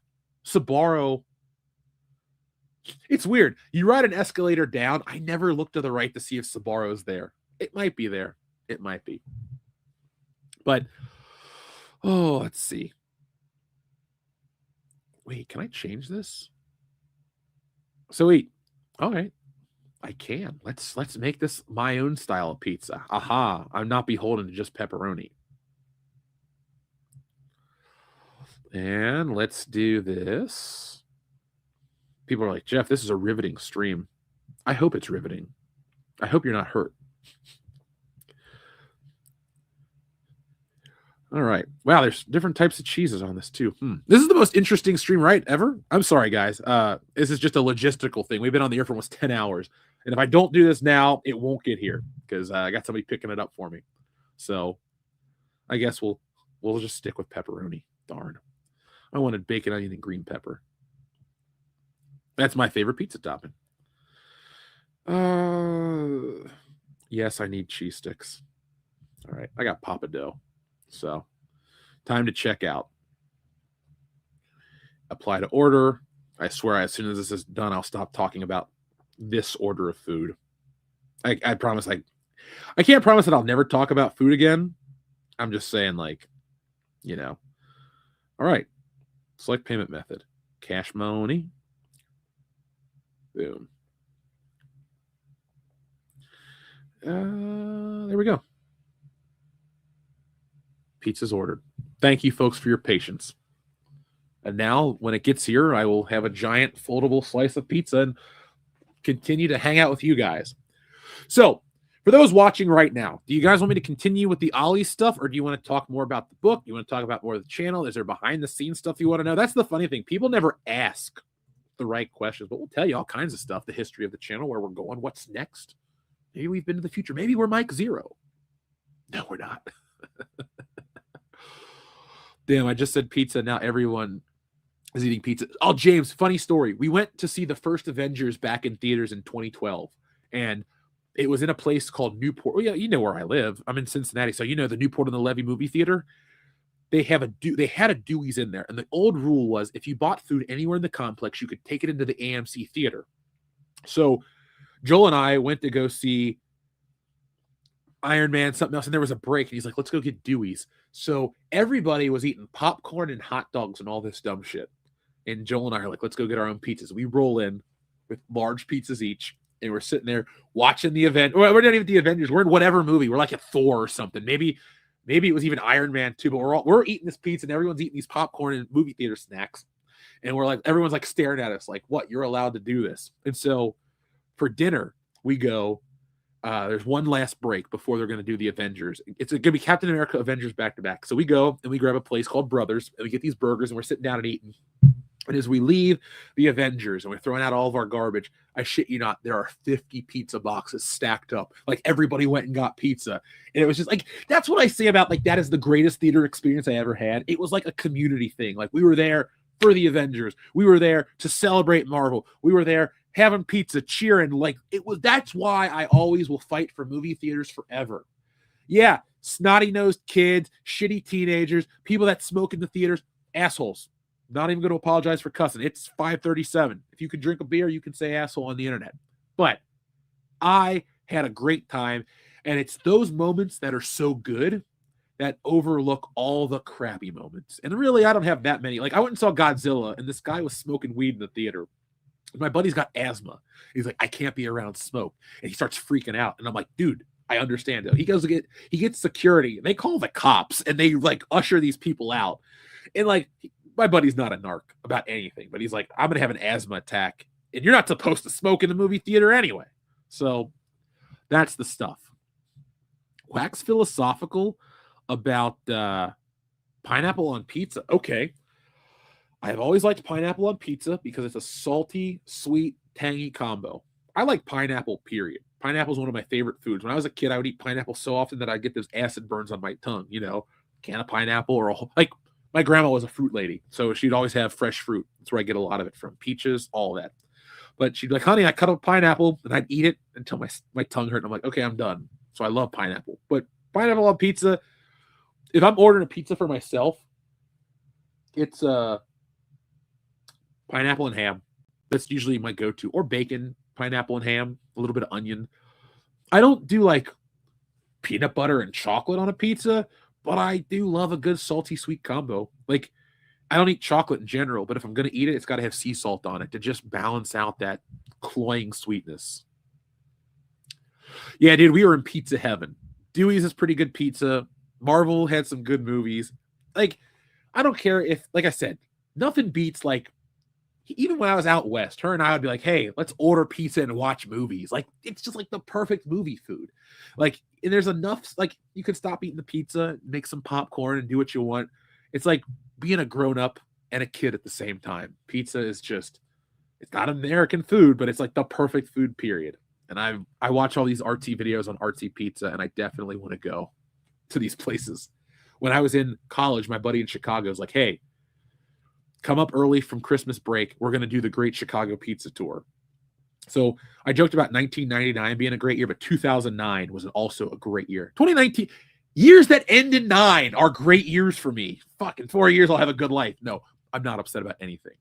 But all joking aside, though, we went on this pizza tour, and I had a crappy Toyota Camry. And that thing, wait, was I still driving the Camry? Yeah, I got the other car the next year. Anyway, I drove this crappy Toyota Camry up to Chicago, and we're going to every pizza place you can imagine. It'd be like, all right, we're at Uno. All right, now we're going across the street to Dewey. We would only eat one slice. We had so much pizza by the end of the trip. I still wanted more. It was awesome. I should do a members-only cooking stream with Jeff. Yeah, if I had, honestly, my situation is my space is very limited. If I was still in California, Enrique, you'd been to my place. I had a huge apartment, so we could have had a film crew watch me cook. But right now, it's like I don't even have enough space to get a tripod and a good angle on a cutting surface. So it'll be somewhere else in the future. But it's not like I'm going away from YouTube. Like I said, unless my books crush me. Now that weed's legal in Cincinnati, you can't go anywhere without smelling it just hitting you in the face. And believe me, I'm cool with everything, but it's like, whew, I'd like to go outside and not get hit in the face with Willie Nelson, but, whatever. Yeah, Thor Ragnarok was not a good movie. Oh, Thor, it's the devil. Well, what is that in Waterboy? You would say everything you don't like is the devil, mama. I love that movie. Adam Sandler is not as great as he used to be, but he's still got it in him, man. Pineapple is like those sour candies, but raw fruit. Yeah, I guess I like citric acid and a lot of tang. We all love tang, right? Pie, juice, all of it, tang. WCBS approved. Just try freaking Pizza Hut's pineapple on pizza and you'll understand my stance. Oh, yeah, see, that's weird. I've never had pineapple on pizza from Pizza Hut. Pizza Hut is like, if I want to have the taste of my childhood, it's a pan pizza or stuffed crust, cheese, maybe pepperoni. I'm not adventurous on my Pizza Hut top. Well, there was a minute where I would do spinach, cherry peppers, balsamic glaze, and something else. That was a good good combo. But no, I've never done the pineapple on pizza from Pizza Hut, and I won't if it's that bad. 9.5 hours, folks. Woo-wee! We're here, man. We're doing it. We're almost to the end goal. Folks, thank you. We still got a ways to go to the book. All right, we're up even more. All right. Woo! We're at 7110. We need $2,890. I know it's the time of Christmas and all that stuff, but folks, you're going to help us reach a goal, and it's going to unlock all of the unlockable tiers for everybody. So I'm going to go get magnets made, take care of business for each and every one of you guys. We can make this happen. Let's go, folks. Come on. We're really close. We're going to stretch it out. We're going to make it happen. We have under 3 hours to go. I know Indiegogo or Kickstarter says it's 3 hours, but it's a little less. This is going to close at 8:17. So make sure you guys act now so you don't miss out. It's the only way to get all this bonus stuff. Like if you want to get remarks, which are little drawings where I'll personalize the book, it'll be a character. Also, too, if there's something specifically you want, you're able to contact me through Kickstarter. If you're like, Jeff, I backed the remark edition. I really want you to draw Kendo Ren, or I really want you to draw anything. Honestly, if you're like, put Spider-Man in it, I would. You can pick anything you want. It's really just a way to get an original little sketch from me in your book. Yeah, dude, James, peanut butter and chocolate on pizza sounds gross. It's just a Ninja Turtle thing. Mexican pizza. No, I did not, Enrique. But you remember that ice cream place I told you we had one in Kentucky? That one you took me to? They built one in Cincinnati proper. Yes, I'm going to go that Mexican ice cream. I love food from all over the world. Mexican food's great. Italian food, Greek food, Chinese, Japanese, you name it. But man, Mexican ice cream, if you guys have not had that, they have some great wild flavors and some really I think I had a tequila ice cream, like a tequila lime. It was good. Enrique is a man of culture. Like when he would he's like, so like I say, folks, come to cons and hang out. Like Kendo became a member of the show. Enrique was like you guys, a member of the chat, hanging out, started coming to cons. Hey man, want to hang out? Started coming to our parties, came and stayed with me for a week with the family. So just come hang out and get to know us. It's really not out of the realm of possibility. Just be world-class to each other, and I will appear. I'm like Joe Hendry. Say my name. But I haven't had Mexican pizza outside of Taco Bell's Mexican pizza. It has beans instead of sauce, jalapenos, chorizo, and onion. I would eat that in a heartbeat. You had me at, jalapenos and chorizo and all that stuff. I'm a fan. I love a good margarita pizza. So do I, Eddie. I had a margarita pizza. As I'm eating pizza for dinner, I ate pizza for lunch yesterday. I had a frozen one. Kroger does this thing when they open a new store, they give you coupons for free food. And for some reason, they don't take the coupons from me. They just let me keep them. So I keep getting I keep scanning this orange juice coupon, and they give me free half gallons of orange juice. And they gave me multiple free pizzas. I'm like, you guys are out of the flavor I want. They're like, take this one, keep the coupon, and get another one. So I took my free pizza, and I loved it. James says, the last toy show you had on, I noticed there was none of the stupid helicopters here. Oh, that Ollie's did not have Shuricopters. Here, I'll let this play in the background while we talk about stuff, so I'm not just boring people talking about random pizza and stuff. There we go. There's the whole picture. But you'll see some Shuricopters here in a minute. This is a different Ollie's. I don't go to the same stores. I wanted to buy this for myself, this wrestling ring, but I don't have the space for it. Plus, last year during Comic-Con, they did the deluxe one, the Raw is War from when I was a kid. It was like $100 and something, but it was on sale. So I bought it. I don't have the space to display it. But one day, when I have a house the way I want, which I'm going to make it happen in a year or so, I want to get out of here. I don't like where I live. I'm going to do a section in my basement. I'm going to build a little wrestling arena. Just, again, it's not about toys. It's about little physical representations of things I like and I'm passionate about. Well, thank you very much, Overkill. I will definitely be making my way up to your neck of the woods again in the future. It is one of my favorite cities to visit. I have friends up there, and I always have a good time when I'm in that city. So, you know what, though? I can make fun anywhere. I can have fun anywhere. I've had fun in the middle of Arizona at midnight. I've had fun in Texas. I've had fun in Washington, Seattle, Washington, like proper U.S. Washington, where the capital is and all that stuff. Good times had by all. Even up in the where was I at recently? Well, not recently, but I had been to like New England. And I visited Yale and did all that stuff. It was a lot of fun. But here we are, folks. More Ollie's junk, as you can see. This is a fairly recent Ollie's video. I have recently cleaned the computer and put stuff on a hard drive. So this is all I have on this hard drive right now. More recent stuff. But when I went back to make the most recent Ollie's toy video, Ecto 1 is down to 1. People will buy stuff if they're passionate about it. Ghostbusters hasn't turned people off. Other things have. And they were stacked 8 feet high. So there was a lot of that going on there. God, now I just want to talk about pizza and other food. It'll be here soon. We should do a Ninja Turtle stream where it's all of us. There are 4 of us. We will all wear different colored headbands. We will watch Ninja Turtles together, and we will eat pizza. How does that sound for a stream? That sounds lame as hell to some people, but fun as hell to me. I think you guys would watch it. We'll do a double feature. We'll do part 1 and Secret of the Ooze. Turtles in Time, I don't like that one as much. I don't even like Secret of the Ooze as much as I like the first one. Maybe was his name Kino, right? Because that guy actually plays like Eddie in a different movie. Oh, Eddie says it sounds like an amazing time. Okay, well, we'll make it happen.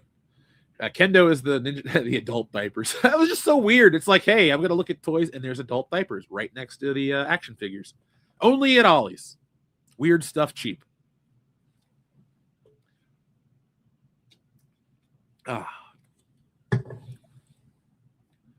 Man, almost 10 hours in. This is my most endurance I've ever had for a stream ever. Like, I know back in the old days, the old high council stuff, some shows would go 5 hours, but that's 2 co-hosts. This is you, me, and a camera and microphone. You know, James, I'm happy to hear that. I don't think anybody should outgrow what makes them happy. I know there was a window of time where it's like, oh, you're grow up, do this, do that. You can like toys, you can have girlfriends, you can have friends, you can party, you can do all that stuff and still be the biggest geek on the planet. I'm the prime example.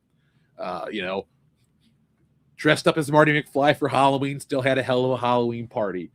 Going out and doing that, still having a cool life. Like, I'm glad we're over, like, if you're into geeky stuff or collectibles, like, it just puts you on an island of weirdo. That's not the case anymore. The internet's opened up everybody to everything. So, it sounds like we might be getting a new Star Wars game announced. Come on, Rogue Squadron, the remake. I need a more powerful PC because I've been upscaling the one on GameCube, and it's really resource heavy because of the way the game was developed. But man, when you get the settings right, it looks as good as a modern video game. I absolutely love it. I'll be back in just a second. You know what's up.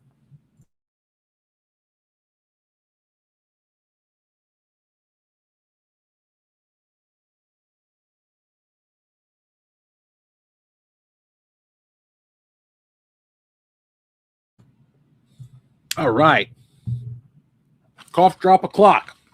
We could do this. Oh, Clone Geek, that was an amazing stream. That was a lot of fun.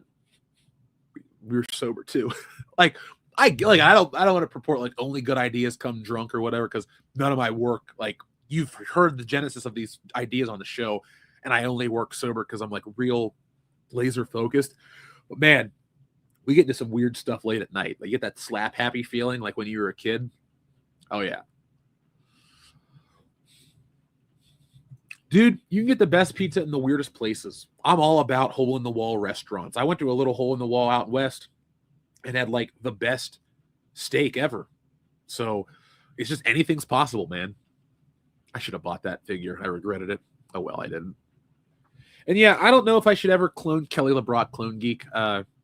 She is my favorite lady of the 80s, with Debbie Harry being a close second in Videodrome. Oh, my God, she looks great in that movie. I should draw her. I draw women. Like, I used to draw their bodies. You can check out my Instagram and stuff because I didn't really know how to do it.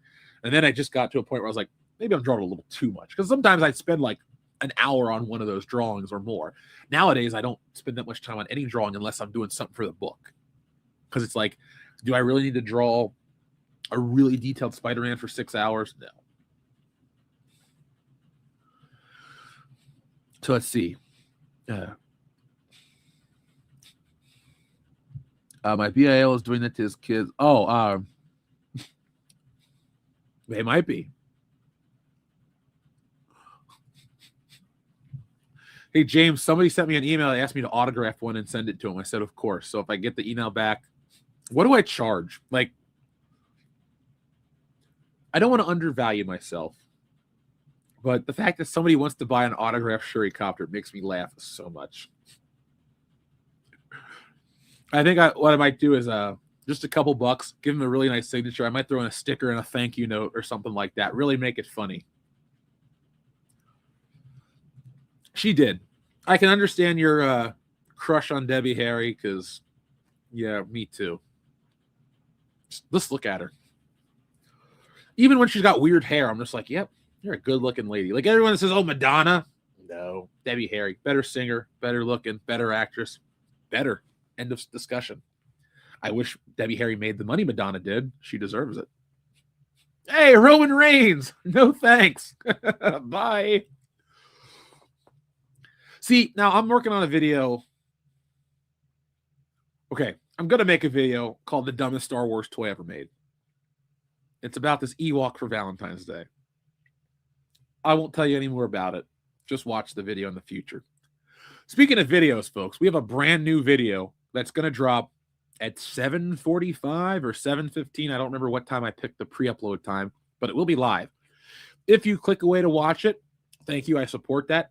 If you wouldn't mind, when our videos go live, if you could make a little extra effort to go watch them right away, because the way the algorithm works now is it'll shoot us up quicker. So even if you don't have time to watch it, if you could just go click on it and give it a thumbs up right away, that is like watching the video times 2. That really helps us that much. And I know it sounds like, oh, Jeff, you're asking all these weird things. Little metrics like that help the boost engagement. And if we can get ourselves in a cycle where you guys do that, that'll push our videos up. And as you know, we're not going anywhere or changing our thing. We just want to bring in more people to have more fun with us. So even if you don't have time to watch videos, folks, and you see it, could you just click on it and give it a thumbs up and return to it later? That would be greatly appreciated. That'd help a lot. What do we got? Oh, all the monopolies of Ninja Turtles. Does anybody need a Ninja Turtle Monopoly? There's like 100 of them in front of you. You know what I might do? I might go back. I bought Dion's kids like real presents from real stores. I know Ollie's is a real store, but for example, I don't think his nephew's listening. They're too young for the show, but like his nephew wanted an LA Knight figure.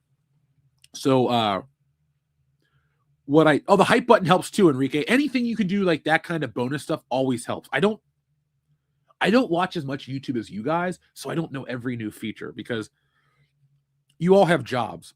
Like, do you go to your job or interact with your job when you're off the clock? YouTube is the thing for me, and I try not to stay on YouTube when I'm not doing the stuff because I don't want to copy other creators, and I also need a break from it mentally. Even just like click on ads and do stuff. After a while, I just can't be a part of it. But all I was going to say is, like, they have LA Knight at Ollie's, but I went and got him the deluxe LA Knight at Target with the new haircut and the glasses and shit because I don't know. I care about those kids. I'm not going to buy them Ollie's gifts, but to supplement some presents, it doesn't hurt. And they're not getting OSHAs. Ugh. Leighton Swallow, Enrique could tell you if there's a hype button on mobile. I couldn't because I don't watch anything live on mobile. If I'm watching YouTube on my phone, it's like some retrospective, or I'm a sucker for this Steven Richards wrestling show. I actually want to do a crossover with his co-host, James Romero. Like, I never leverage the channel size, but it's like, I don't want to network with people because they have smaller channels. I just want to talk about wrestling with you and have a lot of fun. So that's something I'm going to do. Though, Enrique, those 2003 Ninja Turtles figures are awesome. Like, I regret not buying them. I might get the re-release of them this year as a late Christmas gift for myself. Because it's like, the Turtles are something I do like, but I don't have the nostalgia as deep as like Power Rangers. So my wallet won't just magically open up and say, hey, Turtle Power, take it, buy it. Power Rangers, I'm a sucker. It's like, oh man, the Dragon Dagger, sold. Oh my God, Titanus, sold. All that stuff. But, maybe Power Rangers are a little near and dear to my heart. Dude, Externals are a waste of time and space and all of that stuff. Come on now. How could you not think the Eternals figures absolutely suck? The movie sucked. The actors sucked. Everything about that movie was pretty crap. And I'm not trying to be mean, but do you really want to watch a diverse robot movie? No, you don't. I don't think you do. So that was our journey into Ollie's. It's funny. It was still playing the video, even though I had closed it out on my end. Folks, we have 2 hours and 15 minutes. We have moved our goal up a lot. We keep on moving forward. We have a little bit of time left to get to our goal to unlock all the stretch goals for the book. Everything for everybody. So, good. People are back in the shirts. I'm glad you guys are excited. I'm surprised cover A beat cover B. I'm happy. It doesn't matter to me. You know, I'm glad you guys like them. But we have, cool. I'm just checking out what the perks are and stuff people want. I'm glad you guys like that A cover with the faces and stuff. That was a lot of fun. Oh, man. And this is a good thing. I can't believe it's almost over. This has been a smooth campaign. This has been it's worked. And it's just been like, hey, not autopilot, because you know I'm out there doing the stuff. But everybody's been really cool and helpful. And again, I want to thank everybody. I did hear about Andy Dick. We're going to talk about it on the show, Clone Geek. I don't really dislike Andy Dick. I kind of feel sorry for him because, you know, I'm a person. But I did find this meme. I keep showing you stuff. I did find this Andy Dick meme, and they're going to show it later. So, modern man's personal indulgence. I don't mind doing a little crack every now and then. Brought to you by Yesterday's Values, making everything look wholesome, even when it shouldn't. Oh, Andy Dick. You are Andy Dick. I used to watch his show. I thought he was funny for a while. I didn't watch Andy Milonakis because I thought he was annoying as shit. But man, I was a big Andy Dick fan for a minute. Like Gardening with Maurice and Grand Theft Auto San Andreas. How can you not like that? He was funny too. James, the model kits are pretty cool. For a minute, they had the 89 Batmobile and the Joker car. The were they Erdl model kits? I don't remember who exactly made them. But in town, the guy who made the model kit for the box lived here. And so the guy who owns a local toy store I'm cool with, he's like, hey, check this out. And he shows me this. He pulls it out of the thing under the case. He goes, this is a model kit built and painted by the guy who did the exact one for the box. And it was a really nice paint job. It looked really cool. I'm a Batman 89 guy. So I was like, ooh, it's like a piece of history. And like I told you about with Kenner Toys, Kenner was here until Star Wars episode. Well, Kenner was bought by Hasbro, but a lot of the toys were still coming through here. And Batman toys were definitely something that was coming out of Cincinnati for a while. It's a lot easier to find the stuff when you live in a city like this. But folks, I'll show you a little more Ollies in a little bit. We're in the final stretch, and you know what? It couldn't be any more exciting. So send in some more topics that you want to cover. I don't even know what's been going on in the world of holy shit, that's a big pizza. It was the on sale pizza. So let's see. What are some other topics in entertainment that we got going on? We're not going to review South Park, the finale, because I haven't caught up on the whole season. We're not going to talk. We've already talked about the Supergirl trailer at what? 6 hours ago? That's how long we've been going. Let's see. Are there any fun lists? You know what? Let's look up a list of the top holiday films and let's lampoon it. See if we agree or not. So let's see. Top Christmas movies. I don't want Google to just give me a list. I want. All right. Town and Country. Published. Okay, it's a few years old, but it might be still a good list. We're going to talk about the top Christmas movies. But what we're going to do, folks, is I'm going to play something for you for a second. I'm going to go grab a slice and recalibrate, but we're not going off the air. This is 9 hours, 49 minutes and change. Jiggle All the Way. That's a much better Christmas movie, if you ask me. It would be funny if the third one, and it's called Stealing Solo, The Final Frontier, where the gangs take Patrick Stewart to remake the first season of Picard. I mean, it's always open to have more pop culture kidnappings. We don't advocate for real life kidnappings, but pop culture kidnappings in the comic book form is always a blast. So folks, don't click away. This stream is not over. Far from it. We still got the final stretch to close it out to reach our goals. But what I'm going to do is I'm going to play you guys just a few more minutes of a different video. And then what we're going to do is we're going to, is that the final one? No, there is no audio to that. So I don't want to show you guys a video without audio, unless that's really what you want to watch. I've always wanted to know, would you guys watch a, do you like Ollie's video with the commentary or without? Because, I mean, I don't mind. It doesn't bother me. But if you would like to see those without sound, let me know. You know what we're going to do? We're going to, where are we at? I'm going to play you guys something for a couple minutes, and we'll be back in, I don't know, 2 or 3. So let's see. Let's give you a little teaser of a show that you all know and love. It's not an Ollie's video. It's a little different. But if you've missed out, well, you might have regretted it. So where'd it go? The one time I want to share video. Let's see. I know this is great, riveting audio. You're like, Jeff, everything's going so smooth, and now you want to get pizza and it falls apart. I know, right? Isn't that funny how it goes? Nah, actually, everything's great. Where is, is that ready? There we go. Check this out. I'll be back in just a minute, folks. It's the story of man versus machine. But in the real world, it's the story of visionary science fiction versus Disney's bad decisions. Because if Tron has one true enemy, it's not the Master Control Program, it's the mouse. Today's video will explore the history of Tron, how it's been historically mismanaged by Disney, and what the future holds for the upcoming Tron Ares. This is the rise and fall of Tron, a franchise that invented the digital age of cinema and was almost erased by the very studio that created it.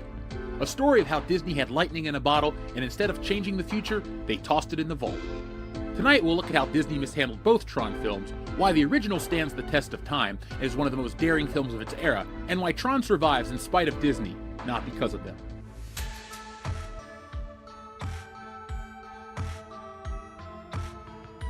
By the late 1970s, Disney wasn't a powerhouse we think of today. Walt had been gone for over a decade, and without his leadership, the studio felt like a ship drifting at sea. Their animated division, once the crown jewel of Hollywood, was floundering. Films like The Rescuers kept the lights on, but it didn't capture the cultural imagination the way that Snow White or Cinderella had. By the time The Fox and the Hound limped into theaters in 1981, Disney animation felt like a relic of another age. The live-action side of the studio wasn't any better. Disney tried to trace trends with films like The Black Hole, a clunky attempt to cash in on the Star Wars craze. It had expensive effects, special creepy robot sidekick, and a script that felt like it was written by a committee of executives who had never actually seen Star Wars. The movie did make money, but it wasn't enough to launch a franchise. Neither did Condor Man from 1981, a wannabe superhero comedy so misguided it's a miracle was ever greenlit in the first place. Disney was out of step with culture. They didn't know how to appeal to teenagers, let alone young adults. Their core audience was families with small children, but even those families were starting to turn to other studios. Paramount had Raiders of the Lost Ark, Fox had Alien and The Empire Strikes Back, Universal had E.T., Disney had Herbie Goes Bananas. The mouse was behind the times, desperate for relevance and clinging to a brand that no longer connected. Enter Steven Lisberger, an ambitious animator and filmmaker who ran his own studio in Boston. Lisberger had been fascinated by the emerging world of video games and computer graphics, long before they were mainstream. He and his team made an animated short called Animal Olympics, which showcased a playful mix of animation styles and hinted at his interest in blending traditional art with new technology. The seed of Tron came from his obsession with Pong. Lisberger imagined a story where the world inside the video game came alive, a digital landscape where players and programmers weren't just lines of code, they were characters in a mythological battle. He began developing the concept in the late 1970s, sketching neon figures on black backgrounds, trying to capture what a digital mythology might look like. The story that formed was simple but groundbreaking. A computer programmer, Kevin Flynn, gets digitized into a computer system and discovers a world where programs look like the people who created them. The villain, a massive artificial intelligence, the Master Control Program, bent on domination. At its heart, Tron was a hero's journey, but told inside of a machine. It was the Odyssey for the computer age. And who would watch that? But Disney, desperate for fresh ideas, they didn't fully understand what Listberg was proposing, but they saw a chance to latch onto the growing video game craze of the early 1980s. At this stage, Tron wasn't just a movie, it was a manifesto. Listberg wanted to explore the relationship between humans and technology long before that was trendy. He envisioned a film that treated computer systems like cathedrals, glowing with light and energy, where users were gods and programs were their worshippers. It was equal parts science fiction, philosophy, and arcade cabinet fever dream. Disney said yes, but as history shows, they never truly believed in Tron. Making Tron was a nightmare. No one had ever attempted anything like it. The film combined live-action backlit animation and CGI sequences created on computers that looked like refrigerators. The technology was so new that the production had to invent its own workflow. Actors filmed their scenes in stark black sets with minimal props, wearing costumes covered in white circuitry patterns. These shots were then blown up, printed, and painstakingly hand-colored to achieve the glowing neon effect. The CGI sequences, light cycles, tanks, and recognizers, were created by pioneers working on early machines at companies like Magi and III. These computers had less power than a modern smartwatch, and every second of footage took weeks to render. The filmmakers were constantly battling Disney's corporate oversight. Executives didn't understand what they were making, only that it was expensive and weird. But Listberger and his team pushed through, driven by the belief that they were inventing something bigger than themselves. And they were right. Tron didn't just break new ground, it plowed a whole new field. It was one of the first films to use extensive CGI, blending it with live action to create an entirely new visual language. When Tron was finished, Disney didn't know what to do with it. They had a film that didn't fit their brand. It wasn't a cartoon for kids, but it wasn't a gritty action movie either. Tron was a high-concept science fiction film in a time when audiences wanted either popcorn fun like E.T. or gritty adventures like Blade Runner. Disney's marketing division panicked. The trailers failed to explain the story. Instead of highlighting the revolutionary visuals or the philosophical themes, Disney cut together confusing montages that left audiences scratching their head. The posters looked like psychedelic arcade art with little context. One tagline read, "A world inside of the computer where man has never been. Until now."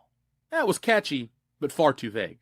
Disney also miscalculated the audience. They marketed Tron as a kids' film leaning into the video game connection, but the film's tone was more adult and cerebral. Kids who showed up expecting Pac-Man on steroids were baffled. Adults who might have appreciated the innovation stayed away, assuming it was juvenile. Disney's failure to position Tron properly doomed it before it even opened. Then came the Oscars.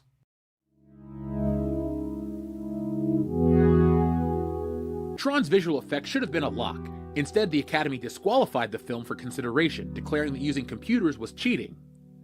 That decision might be the single dumbest call in the history of the Oscars. Imagine punishing a film that pioneered a new medium because it didn't fit the old rules. The irony? Today, every blockbuster relies on CGI. Marvel, Pixar, Star Wars, all of them owe their existence to the path that Tron blazed. Yet, in 1982, Disney didn't fight for it. They didn't lobby the Academy. They didn't push back. They let their own groundbreaking film get tossed aside. Tron was more than just a film. It was a turning point in cinematic history. It proved that computers could be used as storytelling tools, not just a gimmick. It laid the groundwork for Jurassic Park, The Matrix, and the entire MCU, and yet Disney sabotaged it through neglect, misunderstanding, and cowardice. Instead of embracing Tron as their future, they treated it as a failed experiment. The film earned $33 million, barely covering its cost, and Disney called it a disappointment. What they didn't see was Tron's value wasn't in the box office, it was in the doors that it opened. But Disney never valued innovation unless it came with guaranteed profit. Tron did change cinema, but its own studio refused to see it. Tron may have been dismissed in 1982, but it refused to fade away. Like so many great cult films, it found its second life not in theaters, but in homes, arcades, and the imagination of fans. VHS and Laserdisc gave Tron a permanent afterlife, allowing audiences who missed it in theaters to discover it in living rooms, and once people saw it outside of the box office noise, it clicked. The visuals, which confused audiences in the 1980s, became mesmerizing in the 1990s when CGI was everywhere. What once seemed strange suddenly felt prophetic. As professional computers spread into homes, Tron looked less like science fiction and more like a myth about the present. The rise of video games only amplified this. Kids who grew up with Nintendo and Sega could suddenly understand what Lisberger was trying to capture back in 1982. And then there were the creatives. Programmers, digital artists, future filmmakers. These were the people who latched onto Tron like scripture. And we have one of them right here in the chat. John says it was because of Tron that I learned to program computers. Well, John, I'm glad you did. I'm glad you learned how to play chess from Mr. Spock as well. Star Trek has taught me a lot. Mr. Spock has made me want to be more logical. So, do you guys want to continue the video or do you want to keep on rolling? Because we're good. We're in the hour 10 right now, folks. Hour 10. It's awesome. And we're so close to the goal. We keep moving forward. We have just about 2 hours until the book closes, and we've moved up again. So thank you very much. We now need to make $2,865 to cross into that over-the-top goal that we're shooting for, because what we'll do is that'll unlock all the bonus perks for everybody. So you'll get the book, you get all the stuff, and you'll go, wow, what a great time. Now I'm kind of wired because I'm eating pizza and talking to you guys. I'm having a good time. But I have never played the Tron video game, any of them. I've been to an arcade that has a Tron arcade machine, but I've never really, never just dove in. But I like the movie. So you know what? We will come back to Tron in a minute if you guys really want to go back to Tron. All you got to do is vote in the chat, because that video goes into Tron Legacy and Tron Ares. But let me,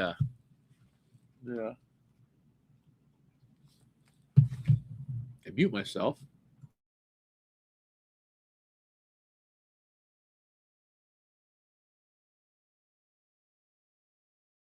And I'm back. So, folks, if you want to get the book, scan the QR code in the corner right there. You don't have to leave the stream if you're watching on your TV, if you're watching on your PC. Hell, if you're watching on your phone or your tablet, get another device to scan the QR code. You don't have to leave the stream ever. The party does not stop. And because I'm world class and I love what I do so much, after this stream, I will set up the podcast proper, and it'll be an episode of WCBS with the boys. And then I'm going to sleep for probably 12 hours. No, I don't have 12 hours to sleep. I have to get ready for a Christmas party tomorrow. I'll sleep and go back to bed. But I digress. You're never going to hear me complain about this stuff. I'm always having the best time.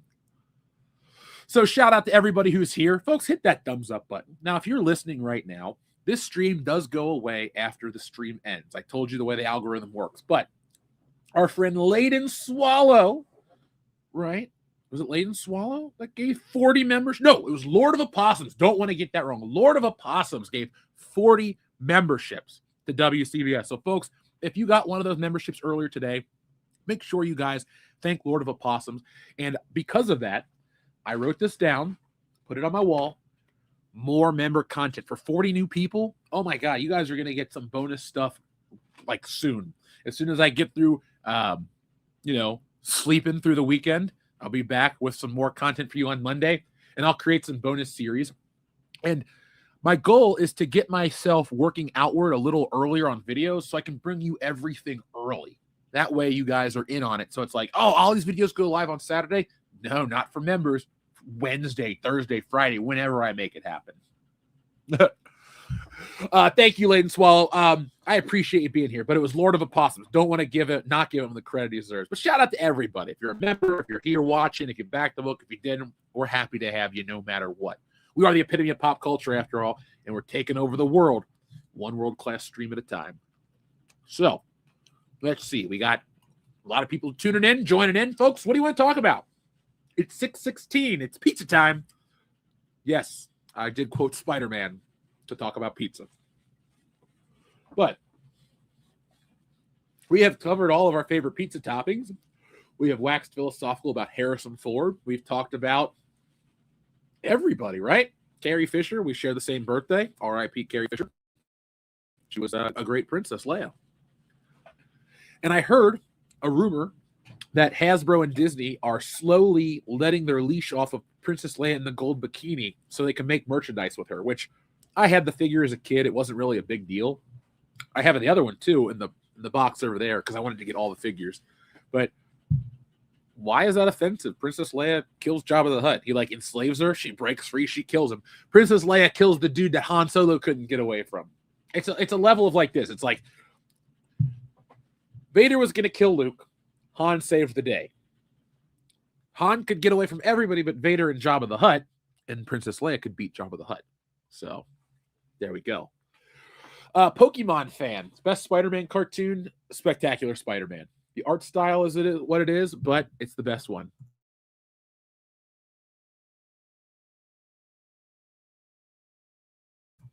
You're good.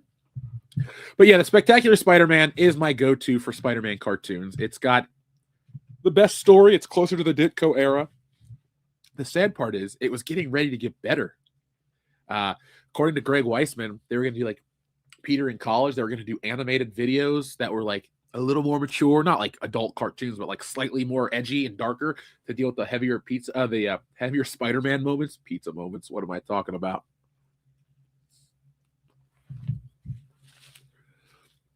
Bracket battle that comprises Kendo's 2026 Celebrity Hot Pool picks or Deadpool picks.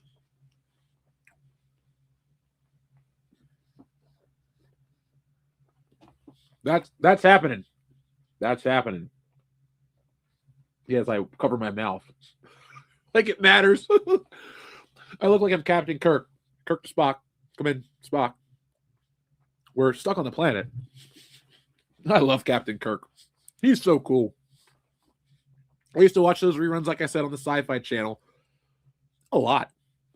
Back when the Sci-Fi Channel was Saturn with the little rings. Yeah, old school sci-fi.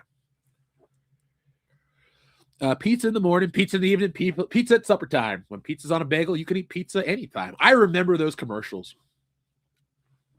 So pizza bagels are great in theory, but a real pizza always tops a pizza bagel. Like even cold pizza from Papa John's is better than a hot, fresh pizza bagel. That's my hot take, even though it's cold food. You know, James, what holds a lot of value? Monopoly board games go up in value. I have a couple that, you pay retail price. If they're the ones with the metal pieces, that's something that you could collect and usually make a profit on.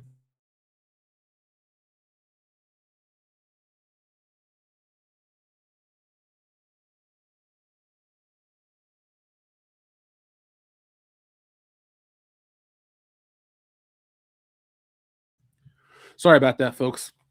Don't want to be rude, but, this box of tissue was brand new, and it's almost empty. Oh, I got a second one. Never mind. I came prepared. This is the back-to-school special, literally.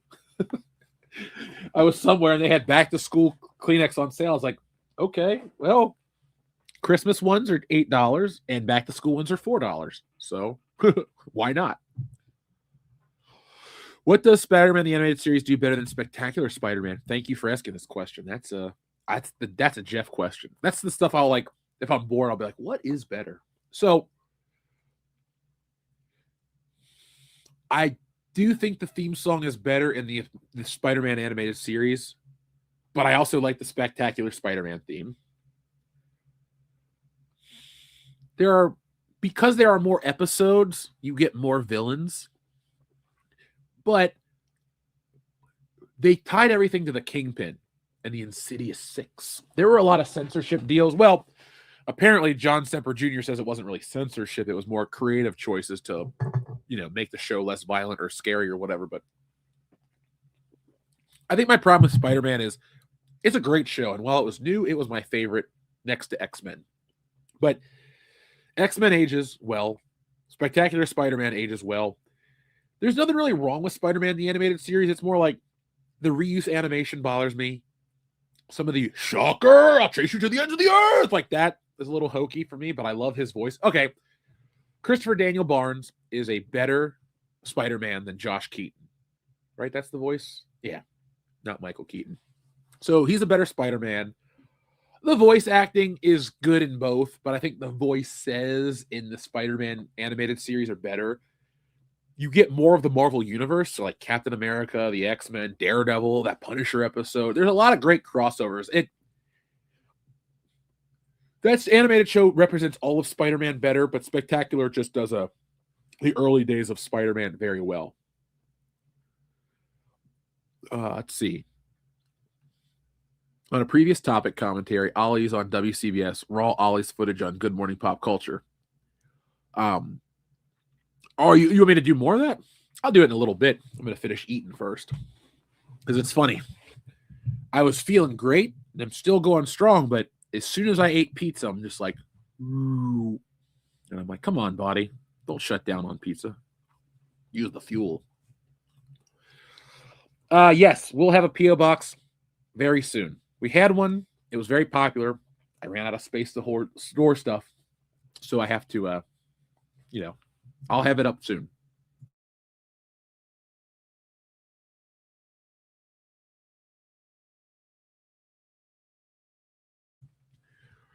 Room temperature gas station nachos. Look, it might sound gross, but that cheese before it hardens is still tasty.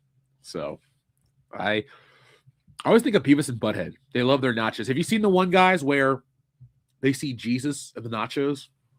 That's a pretty good one. Let's see. Somebody's quoting the Spider-Man theme song in the chat. Let's check it out, shall we? Oh, it's just a great theme song. That's the best Spider-Man theme song.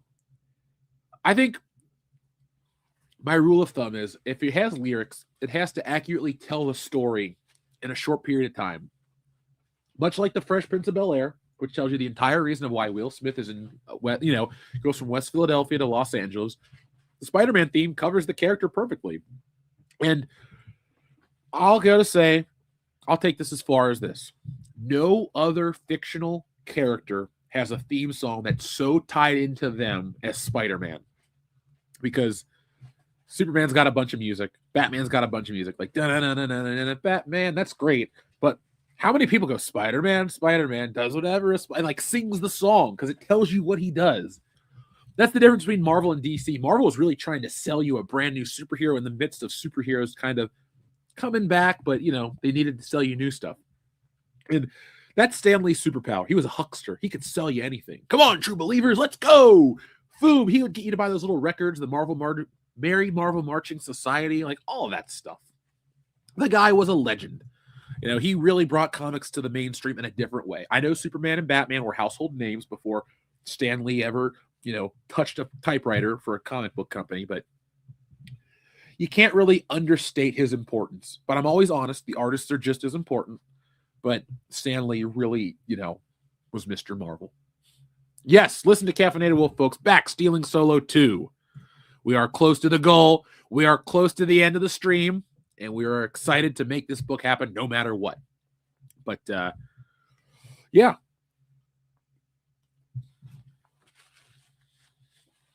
That's that. So, I'm going to give you a minute with Tron. I'm going to finish a slice of pizza and take a drink, and then we'll be back to full energy. Pixar co-founder John Lasseter famously said that without Tron, there'd be no Pixar. The blending of live action with computer animation set a precedent that ripped across Hollywood. Every visual effects heavy film of the 1990s, from Terminator 2 to Jurassic Park, owes a debt to the weird little Disney movie that no one understood at the time. Disney didn't see this, but fans did. They organized fan clubs, they wrote essays online, and treated Tron as sacred text. The light cycle became iconic, the disc battles influenced games and comics, even the costumes inspired fashion. Tron became more than a film, it was a style, a mood, an aesthetic that generations embraced. And this is the ultimate irony. The company that barely marketed Tron, that shrugged when the Academy snubbed it, that buried it in the vault, ended up with one of the most influential films of its era. Tron was mistreated by Disney, but it was invaluable to everyone else.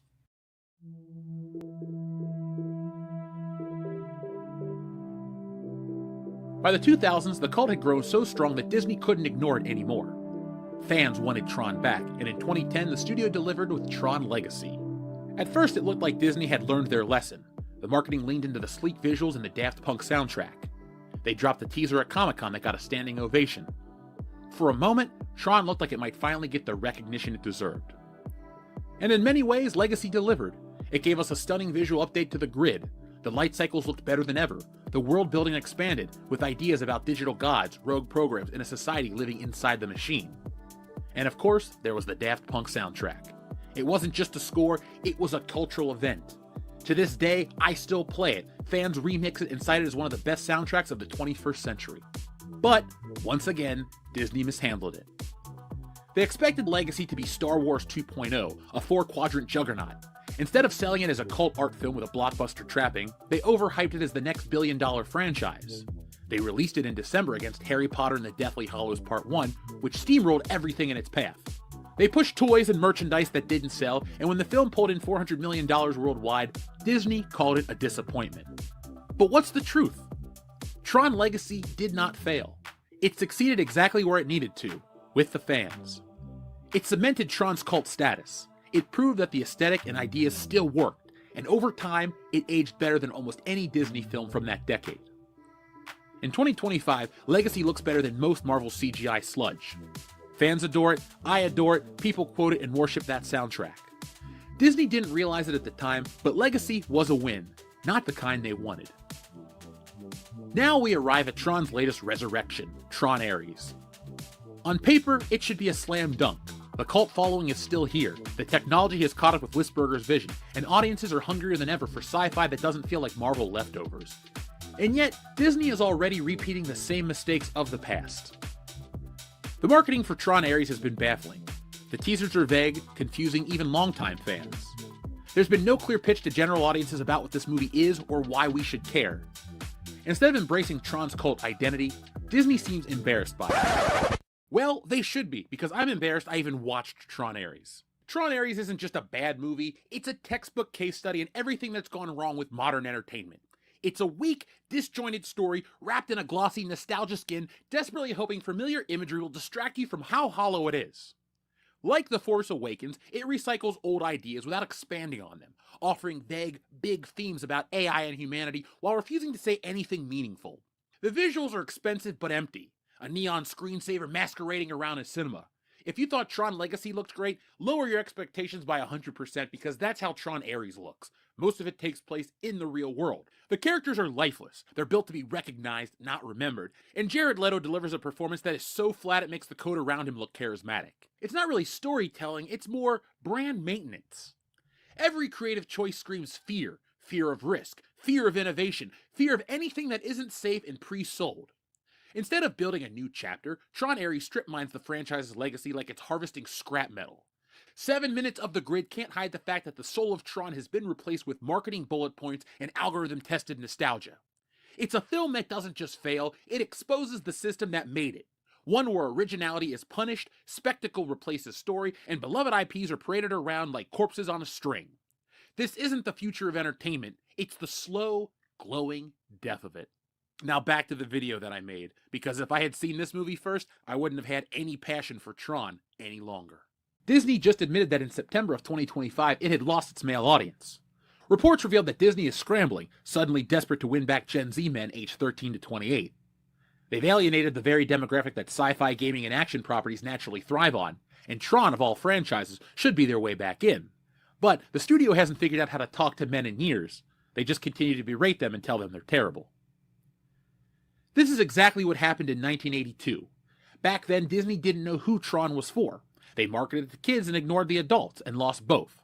Now in 2025, they're doing it again, pushing vague campaigns that don't speak to fans who kept Tron alive in the first place. History is repeating itself, beat for beat. In 1982, Disney thought computers were a gimmick. In 2025, they treat fandom like a liability. Back then, they refused to fight for Tron at the Oscars. Today, they refuse to fight for Tron in the marketplace. And just like in 1982, the risk isn't that Ares will be bad. The risk is that Disney will bury it with bad marketing, poor positioning, and a refusal to let Tron be Tron. And this is where Tron's story becomes unique. Disney has killed franchises before. They've ruined Star Wars, milked Marvel dry, and turned their animated classics into soulless remakes. But Tron refuses to die. Because Tron just isn't a franchise, it's a vision. It's a film that was decades ahead of its time, mistreated by its own studio, but vindicated by history. Every failure Disney has inflicted on Tron has only made it stronger in the long run. The influence spreads, the visuals, the music, the philosophy, all of it remains relevant. So will Tron Ares hold up, or will it be another modern-day Disney failure? That's the cliffhanger. If Disney repeats its mistakes, it may once again sabotage its own masterpiece. But if Ares connects, if it embraces the cult identity that Tron has always had, it could finally deliver the future Listburger imagined back in 1982. Either way, Tron will outlast Disney's missteps because Tron has always stood the test of time. It survived being misunderstood in the 80s, being mishandled in 2010, and will survive whatever happens in 2025. The mouse may kill its masterpiece again, but Tron will never truly die. The grid belongs to the users. So folks, hopefully you enjoyed this video on the legacy of Tron. Time will tell how Tron Ares does in the theaters, but join us for a live review on the podcast. Well, we did that live review. Hopefully you guys liked it more than I liked the film. But yeah, I guess that was a better way to step away and eat some pizza before, trying to cover my face. So pizza time's over for now. There's always more slices later. But folks, we have an hour and 40 minutes left. This QR code in the corner, that'll take you directly to the Kickstarter page. There's a link in the description. You can't miss it. There's a link in the chat from Andrew, or you can just go to Kickstarter and type in Stealing Solo. We are getting closer to the countdown, and we keep moving closer to our goal. So come on, folks, let's do this final push. It's just to get all the unlockables for everybody. It's like a video game. You ever 100% a video game? You know how good it feels when you unlock everything in Zelda or Grand Theft Auto? It's like, I got every pigeon. I got every shard of the Triforce. I got every heart container. That's what this is right now. Let's get all the heart containers so we can have a stronger 2026 with Stealing Solo 3 and whatever else we bring to the table.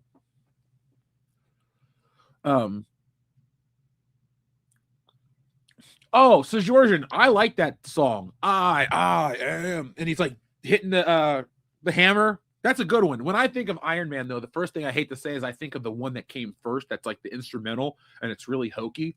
But that second one is pretty bitchin'. Like Tony Stark with his mullet. It's like he's in the foundry forging his suit by hand. And you're like, oh. Yeah, it's cool. I have it somewhere. I don't know where it is on my shelf, but I had that toy back in the day. Iron Man and the Mandarin, where his hands lit up. They were pretty cool toys. My Iron Man was the one where you had to piece the armor on him, and then you could like make him metallic. I have the comic book equivalent of that figure. It's my favorite Iron Man figure. I'll show it a little later. When I bought two of them. It's funny. I don't normally like move toys. I just buy them and put them on the shelf. But I kind of posed that one a ton because I kept like putting the repulsor rays in his hands and making him do all these poses because it looks great. It's got like a metallic sheen to the plastic. It's beautiful. So we have an hour and 38 minutes. This is going quick. I can't believe it's been 10 hours and change, folks. This has been an awesome day. I'm not wired on caffeine because I burned through that. The fuel from the oatmeal is long gone, and the soup, yeah, maybe it's the salt from the pepperoni. I'm just like, woo, here we go. Blood pressure's up. Let's do this. No, it's really not that serious. But if you're having a great time, I know I am. I hope you are too. So let's have another water. Could you imagine if it was one of those drinking streams where we drank for 10 hours straight? Holy, no. How have I changed since the channel has started? I'm not college me anymore. I don't know. I mean, 10 years you grow as a person, you change. But I save that for New Year's and maybe this Christmas party. We'll have a good time. Black Sabbath's Iron Man is the baddest rock song ever made. You know, it's a great, great song. What do I think is the greatest rock song ever made? Oh, well, I'll think about that in a minute. Remember, folks, I had that Christmas list. You guys still want that? Somebody in the chat, let's get ones for yes, twos for no's. If not, we'll come up with something else. But let me drop this video. Removed from studio. There we go. Iron Man Armored Adventures has a bitchin' theme. You know, Xavier to God, I've never seen that. That show came out when I was a freshman in college, and I was a little older for that. I was like, oh, real Iron Man. Okay, that's 2 yeses. Let's do the Christmas list together. John, definitely check out your copy of Stealing Solo 2 right now. It's only available for another less than 2 hours. And I will be able to ship you guys that book out in late February, like it says on the campaign. If you have any questions, you can obviously contact me directly. There will be updates after the campaign closes, like with Wokebusters. Sometimes I just check in and say, hey, guys, we're a week removed. Thank you, and stuff like that. Well, I'm glad you liked the first one enough to get the second one. I appreciate you, man. I appreciate you. Now, as I'm slowing down, folks, as you can tell, this is going to be a fun podcast tonight. This is from Town and Country Mag, so we're going to see if we agree or disagree. Number one is A Christmas Story. Well, I like A Christmas Story. How do we feel about that listing?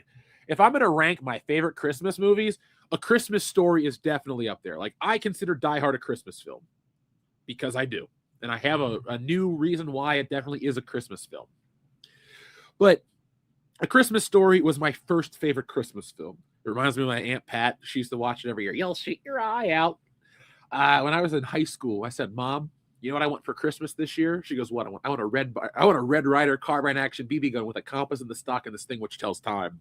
What did I get for Christmas in 2005? A Red Ryder BB gun, no compass in the stock, no thing which tells time, because they actually never existed.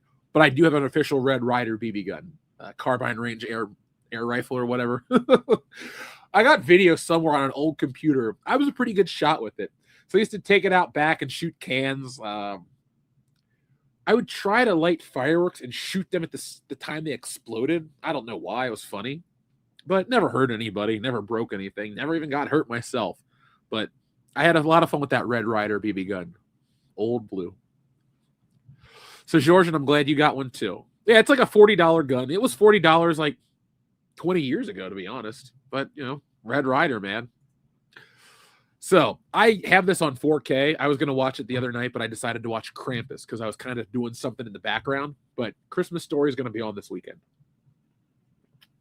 Number two, it's a classic. It's an iconic film. It's a Wonderful Life. It's good. I don't have anything bad to say about it. It's just a smidge Pinciani too long for me. When I turn it on, I'm just like, oh, God, here we go. Like, I could watch Die Hard, A Christmas Story, and maybe even Christmas Vacation all at the same time that A Wonderful Life plays. So that is what it is. But it is iconic. It is classic, and it's a feel-good movie. And Jimmy Stewart's a great actor. Elf. I liked Elf at one point in time, and I've kind of fallen off. It's fallen out of favor with me. It's not a bad film. It's just it's a film. You know, I don't watch it. I won't watch it this Christmas. I won't watch it next Christmas. Yes, Enrique, A Christmas Story is in 4K. I got the disc out in the living room. It's the beautiful picture quality. You know, it's funny. Some of those old movies actually do look noticeably different from different formats. The color's richer. It's how it's supposed to look. That's why I'm geeked out about Star Wars getting the proper treatment, because it can look like a different beast. So let's see. You love Elf, says James. Have I heard of the third Christmas Story movie? You mean the most recent one with Ralphie as an adult? I think it's better than the second Christmas Story by a lot. All right, so number 4 is Christmas Vacation. Blasphemy, it should be much higher. It's better than Elf and It's a Wonderful Life. I love Christmas Vacation. It's the most realistic Christmas movie that seems to grow every year because everybody can relate. We all have crazy in-laws. We all have crazy relatives. We have shitty neighbors, people that don't like Christmas, people that overdo Christmas like Clark. I love Clark Griswold. He's my favorite fictional dad. He has... The thing I like about him so much isn't because it's Chevy Chase and he's funny, but he's got nothing but the best intentions and it always falls apart, but he always gets it done at the end. That's what I like. It's not like he's trying to do something nefarious. He just wants what's best for his family, and he happens to be a doofus, but he's a lovable doofus. And there's a reason why it's Chevy Chase's signature character. He just plays that likability so well. That's why he's a good actor, because, you know, the real guy is very different. And that's okay. If I ever met him, I'd be like, oh my God, it's Fletch, you know, kind of geeking out over that. But I've already watched Christmas Vacation once this year. And my rule of thumb is how many times can I watch it every holiday season? I think my record is like 5. I'm going to try to break that this year. I might watch Christmas Vacation tomorrow after I got to take care of some business in the morning. And then I got the afternoon to myself. I might watch Christmas Vacation. It's that time. Christmas time is here. I collect the ornaments. I have a Marty Moose mug in my living room, like a little ornament mug.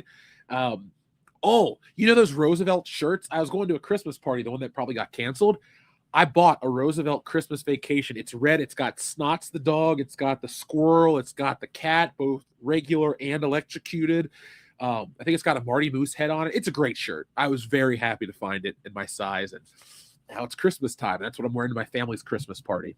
It'll be good. Number 5, Home Alone. Solo en Casa, according to the poster. Another great film. This year is the year I've really rediscovered my love of Home Alone. Before, I liked it enough to own it on Blu-ray and, enjoy the film. But this year, it really resonates with me, both the comedy and the heart, the spirit of Christmas. I don't know, man. I'm in that Christmas spirit. I may not have decorations up, but I'm going to have them up soon. Number 6, Home Alone 2, Lost in New York. I like Home Alone 2, Lost in New York. Let's check our poll real quick over on Twitter. Let's see if that's still live to see what you guys said about that. At the end of this list, we will check it out. So it's nice. This has been the least amount of time that I've spent on social media in a long time, and it's been great. Shout out to people like Script Doctor who are out there sharing and loving all of our tweets. Shout out to Sully from the Comics Aficionados. Those guys have helped me promote Stealing Solo a lot. Wes, Sully, Doc, Aaron Sparrow, obviously. God, is it Jake? God, I feel like an asshole. He's cool. We talk about movies. We argue all the time. It's great. But shout out to all those guys. Like I said, this isn't just a Jeff effort. The stream today is just me because I wanted to talk a lot and have a lot of fun. But everybody out there is really trying to support this book, and I really appreciate you guys. It makes me feel special, and it's nice. So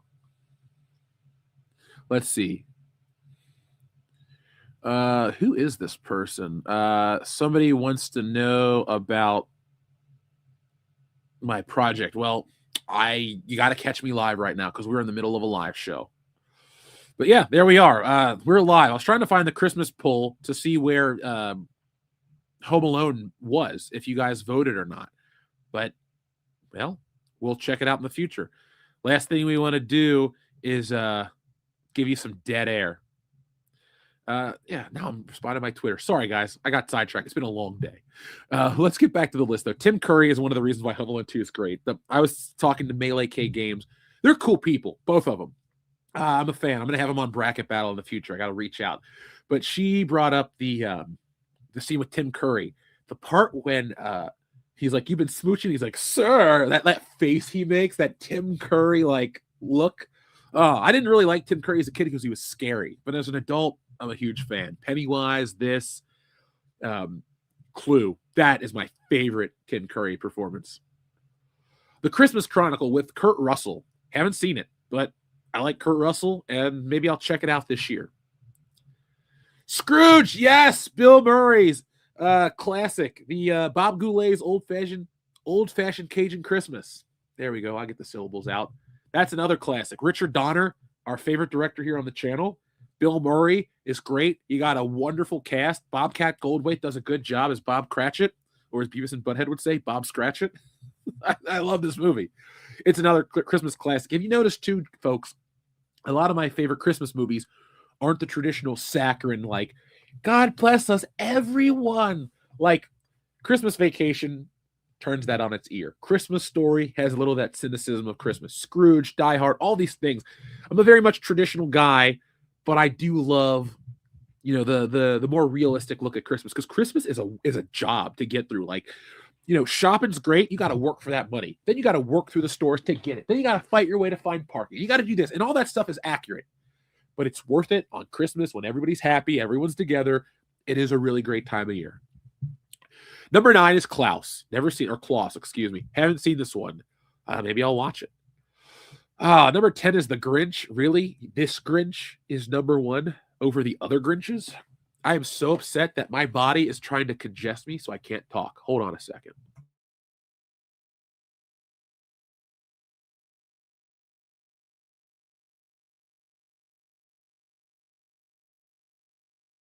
All right, there I go. Sorry you had to see it but couldn't hear it. Oh, the Santa Claus. So I watched this when it was new, when it first hit the wonderful world of Disney. It's a good movie, but it's not a Christmas tradition for me.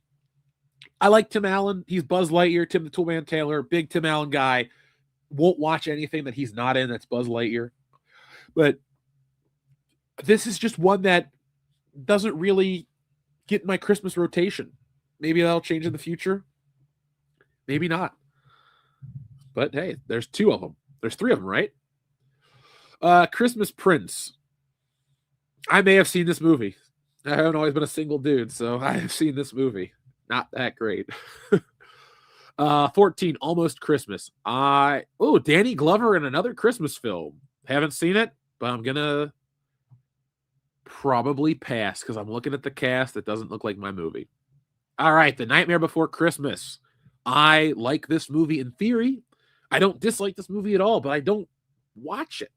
It was this thing where when this was new, this was Power Ranger Christmas. I always talk about it where got all the toys, magical day. It's like I believed everything could happen and I got it all. But that Power Ranger Christmas, I also got some Nightmare Before Christmas toys. I got Jack Skellington and Sally. And I liked that movie. Then I watched it a couple times and I didn't dislike it, but I think the trailers made me think it was going to be something different than it really was. So it's on my list of like good movies, but I don't ever watch it. If that makes sense. Now, Christmas with the Cranks. I remember when this was new. I rented this on DVD. Yeah, Hollywood Video back in the day. I like this movie. It's a modern Christmas. I won't say a modern Christmas classic, but I can relate to some of it. And I like the story of, our daughter's away. We're not going to do Christmas. She's coming home. We got to do Christmas. Everybody can understand that. Plus, it's got a great supporting cast. You got Dan Aykroyd, Emmett Walsh. Is that Jake Busey? I hung out with Jake Busey and Gary Busey in a bar once. That was cool. Number 17, A Very Harold and Kumar Christmas. I like this movie a lot. All 3 Harold and Kumar movies are great. I stand by that statement. Another classic, Charlie Brown Christmas. Who doesn't love this? I like that Apple upscaled these to 4K. It looks like a moving drawing now instead of like, some cartoons had a little blurriness. This is so sharp. Everything is very tight. I want to see more animation like that. Last Holiday, haven't seen it. Family Stone, haven't seen it. Black Christmas, definitely seen this classic. This is a good one. Did you know that the guy that directed this also directed A Christmas Story? Yeah, Bob Clark, same dude. Talk about, running the gamut of Christmas movies. So Bob Clark, what else I think Bob Clark directed Porky's, right? Yeah, he died in 2007. He directed Black Christmas, Porky's 2, A Christmas Story. Ew, Baby Geniuses. Bob Clark had a hell of a career. May he rest in peace. By the way, if you ever wonder what Bob Clark looks like, he's in A Christmas Story. He's the guy that says, "Hey there, Parker, what's that? It's a major award. I won it." "What do you mean you won it?" "How did you win it?" "Brain powers," or whatever he says. The guy he's talking to, that's Bob Clark. Family Man, I like this movie too. I keep forgetting it's a Christmas movie, but I love Nicolas Cage, and it's got a pretty good story. So I give this one a thumbs up, personally. Jingle Jangle, never seen it. Ernest Saves Christmas, yes! Love Ernest Saves Christmas. Ernest is like everyone's joint childhood hero on the channel. We all love Ernest. You know what I mean, Vern? Kendo especially. Kendo and Nick are slightly older than Dion and I. So Ernest was the guy that you would go to the video store and you wanted to rent a movie. You knew an Ernest movie was going to be good if you were a kid. But I was a little late to the party with like the Ernest doll and Ernest theatrical releases. I mean, Ernest Saves Christmas came out the year I was born. So I wasn't seeing Ernest Saves Christmas. But it's a great movie and I love Ernest. R.I.P. Jim Varney. You were the man. Haven't seen The Holiday, even though it's got Jack Black in it. Miracle on 34th Street. That's a good movie. I'm a fan. We got Prancer, never seen it. Best Man Holiday, not going to watch it. Planes, Trains, and Automobiles is not a Christmas movie. What? It's a Thanksgiving movie. This is bullshit. So is the box art. Did I go crazy? Did I stream so long that I woke up in the Twilight Zone? It's a Thanksgiving film. Next. Christmas in Connecticut, never seen it. Santa Claus, the movie. Don't like this movie at all. I saw it as a kid. Didn't like it. I know it's made from the guys that did, or brought to you by the guys from Superman, the Salkinds, but whoo-wee, no thank you. Holiday Affair, never seen it. Polar Express, ugh, like the book though. The Bishop's Wife. Oh, the remake is The Preacher's Wife. I was like, wait a second. Haven't seen either. The Man Who Invented Christmas. Okay, haven't seen that either. Jingle All the Way. It's Turbo time. Turbo Man lives in my closet. He's a cool neighbor. He pays rent. All joking aside, though, I love Jingle All the Way. I was Jamie, instead of my Turbo Man doll, it was Power Rangers. And Mom pulled through on that one. That was, like I said, that Christmas 93 that I talk about. You watch this movie, that was the life I led that year. That was so cool. And I love this movie because it's Arnold Schwarzenegger.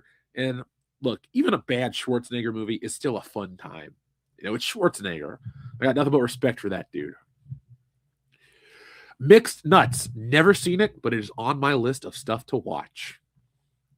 The Jim Carrey Christmas Carol. Not interested because I don't like that style of animation. Die Hard. First off, it should be number 1, not number 39. But the fact that they call it a holiday Christmas movie, okay in my book. Die Hard's a cheat for me. Yes, it's a Christmas movie, but it's also my 4th favorite movie, period. So I love Die Hard. When Die Hard 5 came out, they did a special thing at AMC where they showed every Die Hard and they gave you a theatrical-sized poster. Joel, Dan, and I, guys from the show, that's why I tell you their names, we went and saw it, and man, I've seen Die Hard in theaters multiple times now, but the first time I ever saw it in theaters, when Han's dropping, I got goosebumps. It was so cool. If they did Die Hard every year in theaters, the guys and I would do our annual tradition. It's go to the Hofbrau house and eat German food, then we go watch Die Hard with German terrorists. It's the perfect night. How can you not enjoy it? Plus, it's right across the street from each other. Let's see. It happened on 5th Avenue. Never heard of it. Scrooge. God, what a great picture. Whew. He's like, ugh. But no, that's a classic. The Night Before. I like this movie. This was a lot of fun. This was a nice modern Christmas classic. I know a lot of people hate Seth Rogen, and I get it, believe me. But I watched it for Joseph Gordon-Levitt and Anthony Mackie. And Michael Sheen is the drug dealer. That was great. This Grinch is lesser than the other Grinch. Get out of town. Never seen Arthur Christmas. The Muppet Christmas Carol with Michael Caine, right? This was great. I had this on tape as a kid. We would watch it annually. Sometimes during the summer, I'd be like, I miss Christmas. Let's watch a Christmas movie. And I got that Christmas spirit. It always worked.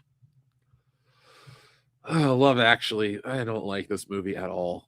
When people make the argument, well, Die Hard doesn't need Christmas, I was like, neither does Love Actually. It just could be any holiday because they've done it. They've made Valentine's Day and New Year's Eve and New Year's Day and Garbage Day and all this other shit. Any holiday works. The Great Rupert. Never heard of that. That dude. Oh, it's Jimmy Durante. Okay, I know who that is. Four Christmases. I haven't seen that film. There's my doppelganger, Vince Vaughn, apparently. I don't see it. I think it's the hair. But we don't even have the same hair texture. Mine's like halfway between fro and straight hair. His is just super straight. Office Christmas Party.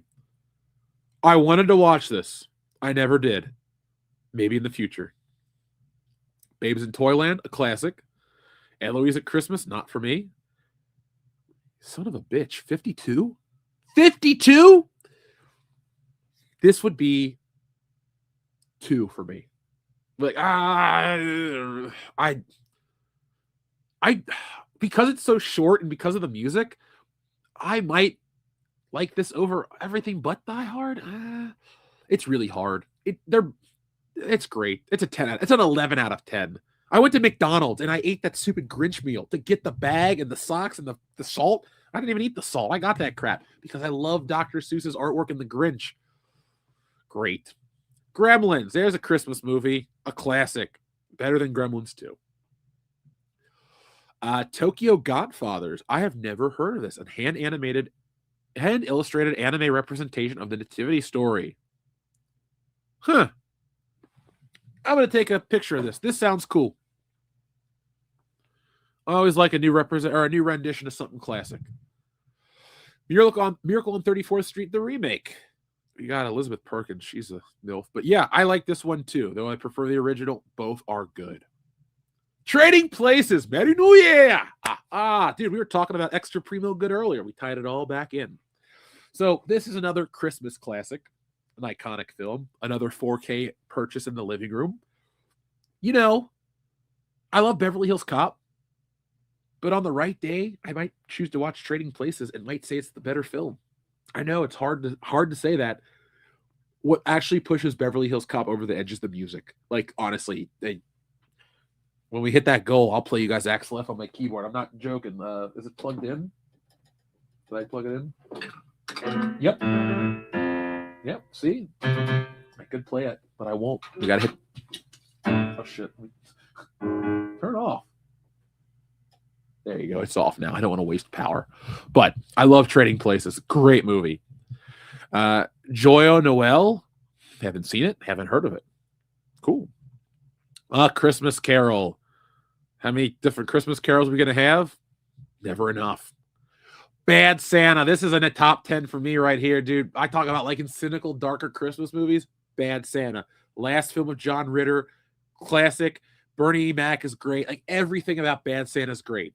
Especially the kids' t-shirt. Shit happens when you party naked. I say that all the time. Seriously. It's like a phrase of mine. I've stolen it. I've co-opted it for myself. We got A Christmas Tale. Never heard of it. Well, it's French. That's why. It's got the bad guy from Quantum of Solace. Same year, too. Rudolph the Red-Nosed Reindeer. Classic. I used to love these Rankin and Bass stop-motion stuff.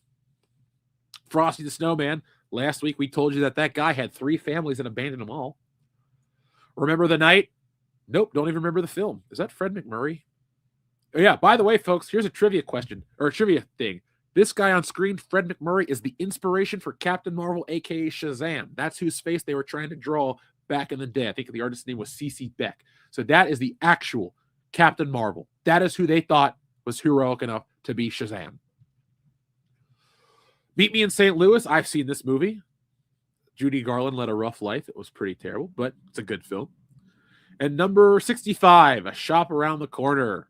Is that Jimmy Stewart? Yeah. Weird artwork. But yeah, that is the Christmas list, folks. Yeah, I agree. You got to be kidding me. Grinch at 52, that's BS, and that's not world class. Trading Places counts as a New Year's film. I agree. I love that movie. I can watch it any day of the week. It doesn't matter. La Boheme Opera.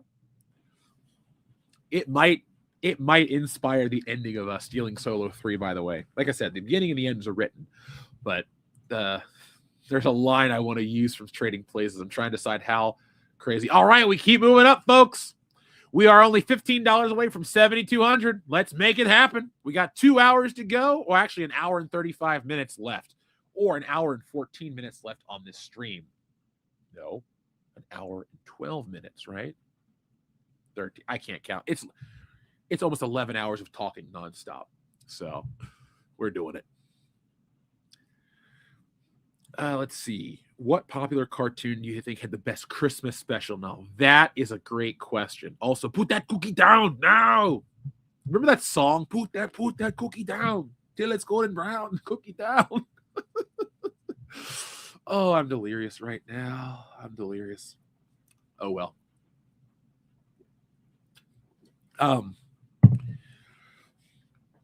I always liked Inspector Gadget's Christmas. Let's see. Power Ranger Christmas was hokey, but fun.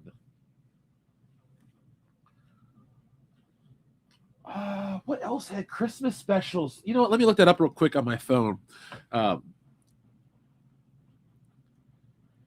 Best Christmas episodes of TV shows. Okay.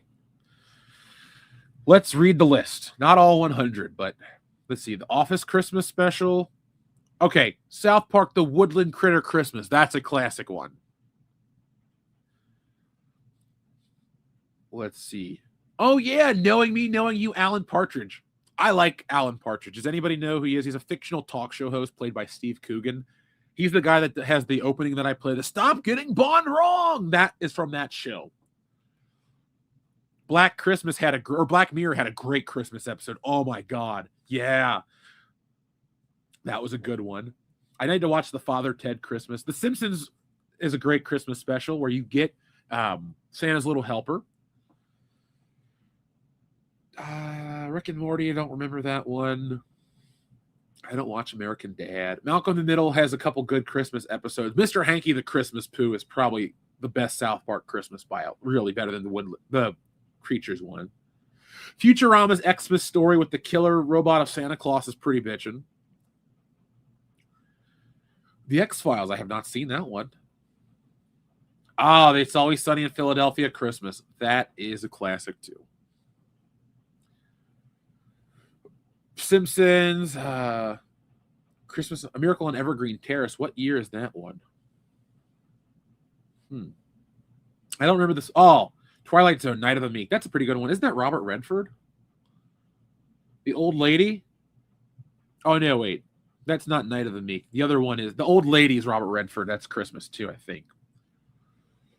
Let's see. The stuff on Nickelodeon always had good Christmas specials. I loved Christmas specials in general. They got you excited for the season. You felt all warm and cozy, especially at school.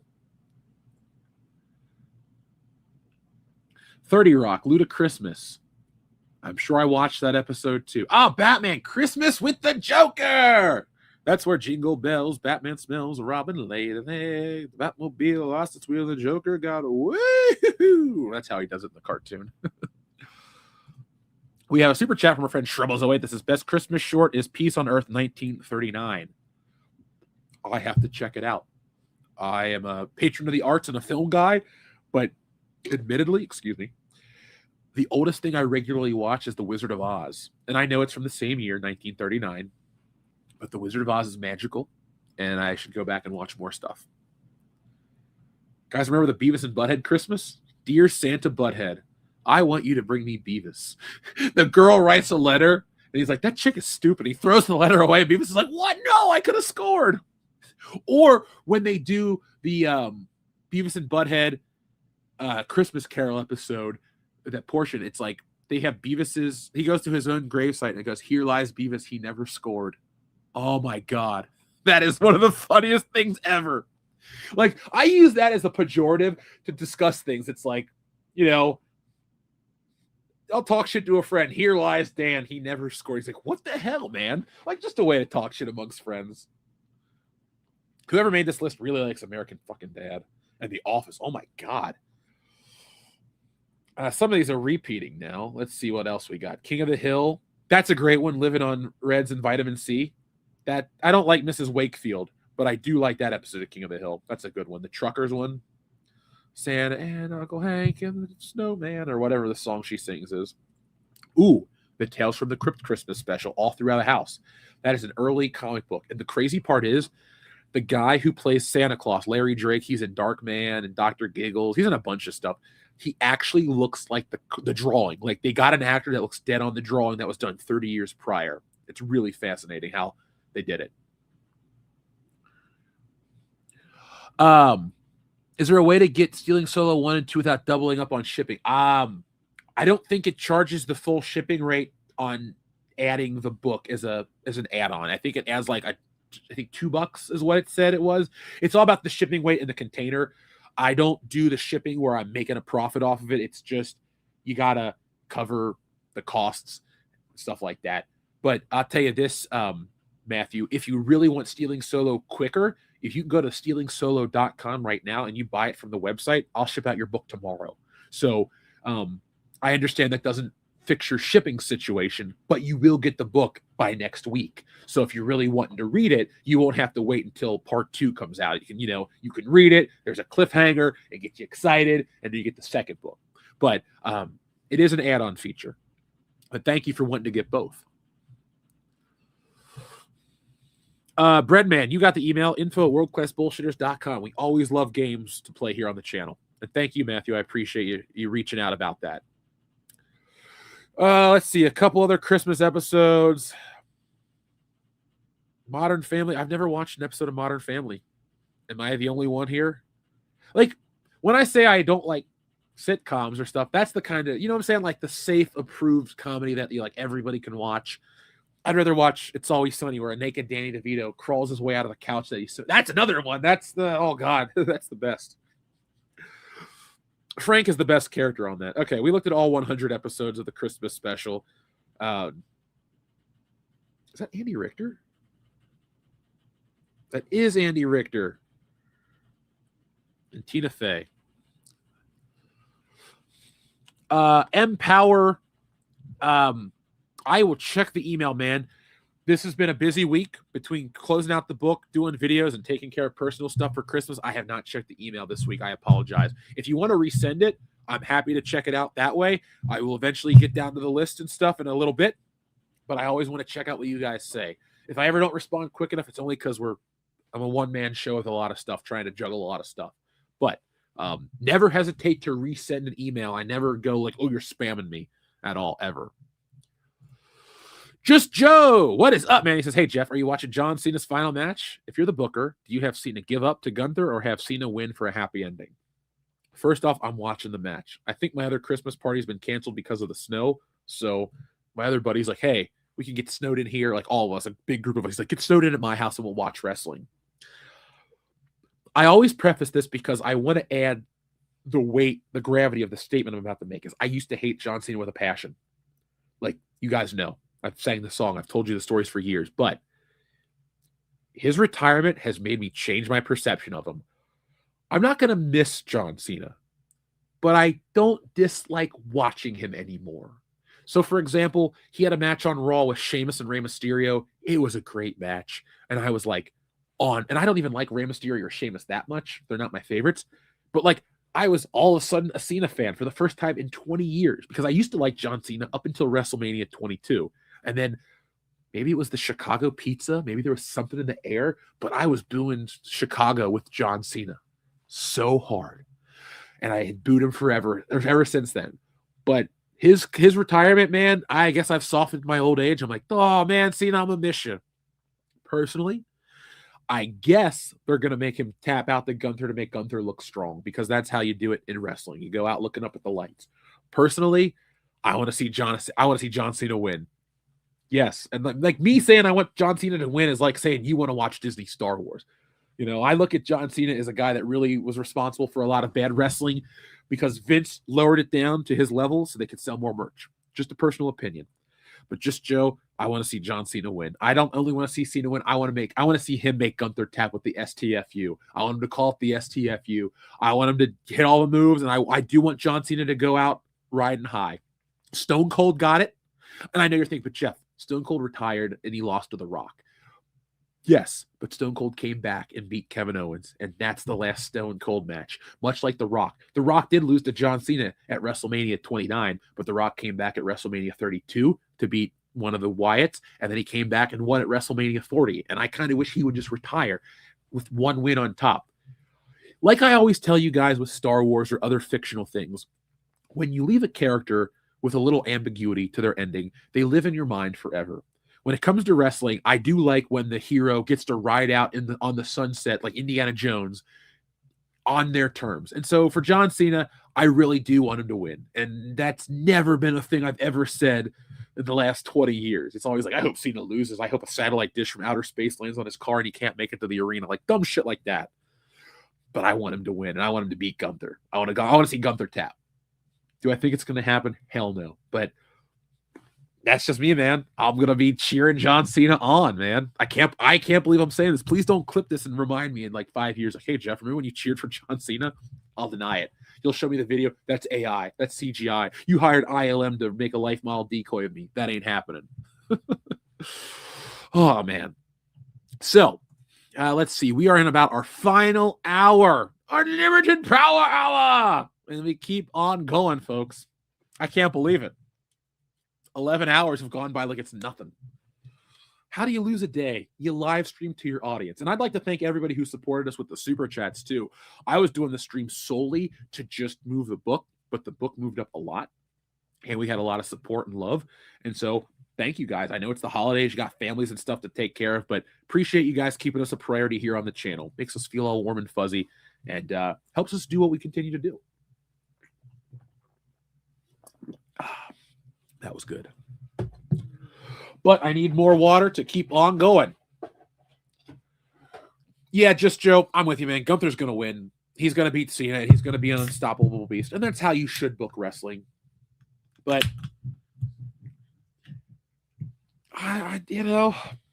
Cena, and I hate saying this, Cena lives in the category of Hulk Hogan, Stone Cold, The Rock, and John Cena are the 4 biggest wrestlers ever. Sorry, Ric Flair. You might be one of the best to ever do it. Same with Bret Hart. Like, Bret Hart is so good. And I got nothing but respect for him. And I actually like how particular Bret Hart is, because that's part of his character. Like, for being the excellence of execution, he carries himself and holds everybody to a standard. And I kind of respect that. I know to some people he might come off as old man yelling at a cloud, but I like when Bret Hart picks apart people. Because I feel like he's one of the best to ever do it. And he's earned that right to be picky. And he's earned that right to say what he says about Triple H and so. And, like, he also got dicked over by multiple people. And it's really not always his fault. Like, the Goldberg stuff is an accident, and I know Goldberg feels guilty, and we've all made accidents, so I'm not going to sit and rail on some guy for an accident.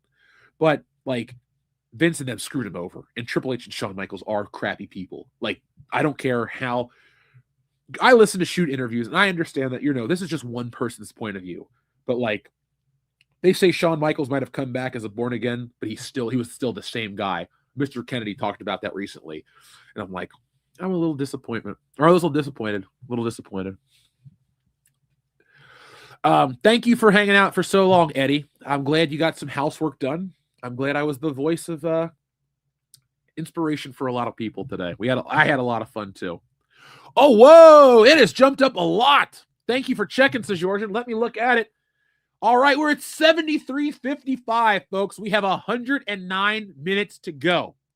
Can we hit that goal? Yeah, we can. Now is the time. Right now. If you've been on the fence, if you're like, maybe I should get a copy, maybe I shouldn't get a copy. I think even Indiegogo or Kickstarter even offers like pay in segments. I'm not promoting that. You do what you need to do. I'm just letting you know they have options. But we have really jumped up a lot today. And here we are right now. Thank you to everybody. We have 108 minutes to go. The weird thing is, we'll technically be on the WCBS show as this closes out. So maybe I timed it that way so I can do it. I thought it closed at 8:17. Maybe I edited it and it changed a little different. But there you go, folks. I haven't shared very much of this book because I don't want to spoil the fun, the twists, and the surprises. There's all sorts of stuff in this book that you have no clue about. It's a big book. It's the same length as the first story, and then there's bonus content. And as you know, it's written and drawn by me. I'm going to play the trailer without sound as I talk. But you guys, you have a chance right now. Thank you to everybody who's back in this book. When we cross that goal, what you will unlock is all the perks. I will throw in a thank you page with every backer on it. And I will get everybody the bonus perks, the add-ons, the magnets, the tiers, and all that stuff. So let me pause. Let me mute myself real quick.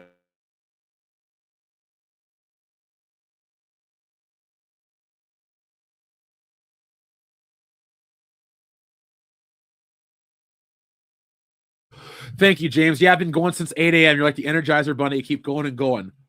This isn't a sales tactic. I love making comics. I'll do whatever I got to do to move as many books as possible. As you can see, we'll stream for 12 hours. I'll stream for the show on top of that. We'll do many other things. That's the beautiful part of working for yourself, man. Sometimes you got to do this stuff, but you also get to do this stuff. If you would have told me in college, Jeff, part of your job, you're going to get to stream all day, talk about stuff, entertain people, and sell your comic books. What? That would have been like my dream, and I haven't, so I found it. And I'm glad you guys have liked this. I really want to hit that goal, too, so we can unlock Good Morning Pop Culture for a while. And I tell you this, we hit that, we do that, and if the numbers are right, I can make Good Morning Pop Culture work in my schedule and for you guys. So if you want more of me, all you got to do is just tell me you want more by supporting what we do, Go back, make sure you give everything a thumbs up. Little stuff like that. Oh, we got up again. Yeah, we're at 74-20. Oh, man. We're going. That is RBD's favorite number, 420. Thank you, guys. This is exciting. Would Jeff ever stream for 24 hours? Matthew, thank you very much. He picked up Stealing Solo 1 and Woke Busters. Thank you very much. I know you're going to love those books. Tell me what you think when you get them. I'm excited to ship them out. And bring you guys more world-class entertainment. Would I ever stream for 24 hours? I would be willing to try.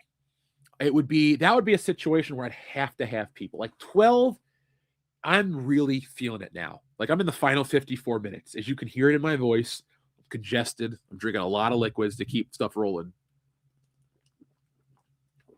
But this podcast is going to be interesting. It might be Nick. Actually, I think I have enough energy to do the podcast proper, and then I'll be out. But Xavier to God, I know it sounds like a tactic, but just tell me what you guys want us to do. We'll try it. Like, I'd like to stream 24 hours from a location, like rent a cabin in Gatlinburg and just have an all-day stream. You know, you walk by, you hear us, you don't hear us, stuff like that. You know what? Let's see. Hey, Jeff, a writer you might like is Clark Ashton Smith, 30s writer, and his work is just weird for the time. Let me check it out. Let me take a picture right now. There we go. Thank you, Clone Geek. I will see if he has any work on Audible. It's a lot easier for me to consume a book than it is. Oh, okay. I'll have to answer that. I just got invited to a wedding, so I got to make sure I give my information out. I know you guys are like, oh, we're going through Jeff's life with him. Kinda. I guess it's cool. Yeah, my cousin's kid's getting married, and so I just got added to the guest list. It's funny too. That cousin, I was in his wedding when I was 7 years old. I guess closer to 8. I was the ring bearer, and it was cool too. I got to wear a tuxedo and do all this stuff, and I'm still tight with my cousin. I got some cool people. Like I said, I might not be like lovey-dovey with my family where I'm excited to buy him Christmas gifts and see him all the time. But when I see him, I'm very happy to see him. But those Michigan people, like I said, it's the family you make is the family you value. Outside of my mom, who's the best, I love my Michigan family. They're good people.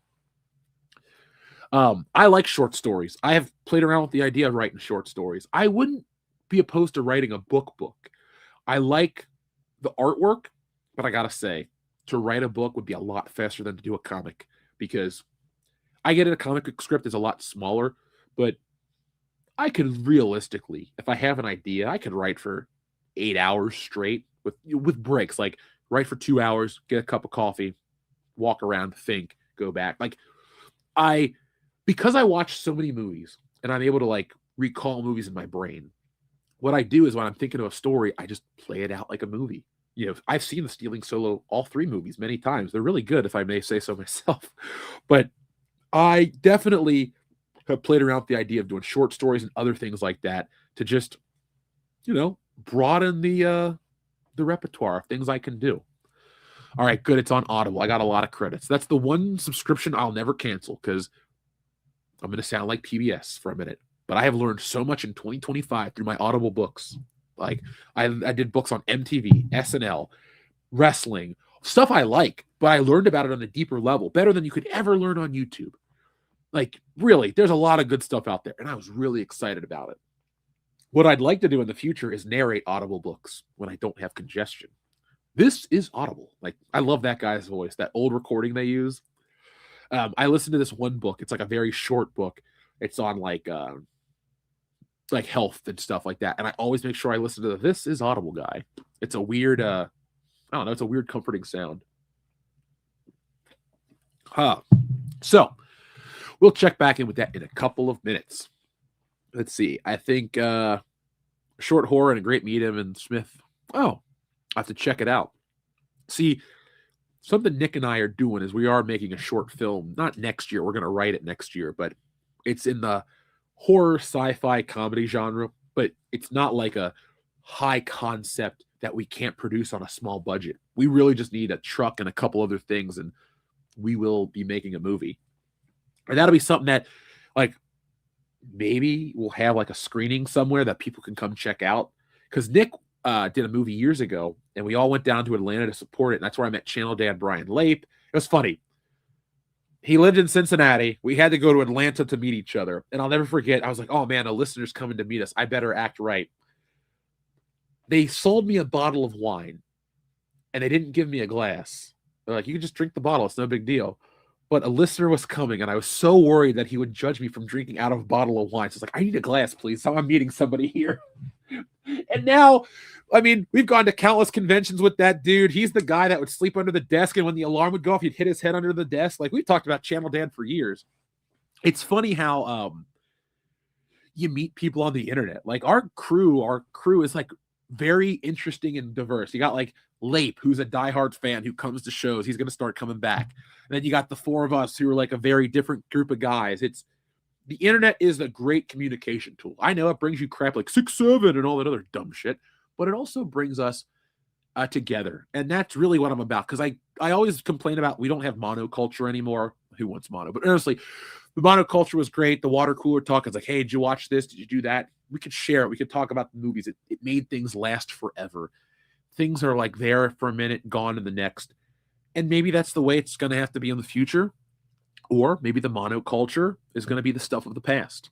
But I think he who cracks that code will win forever. And hopefully it's me, because that's something I'd like to do.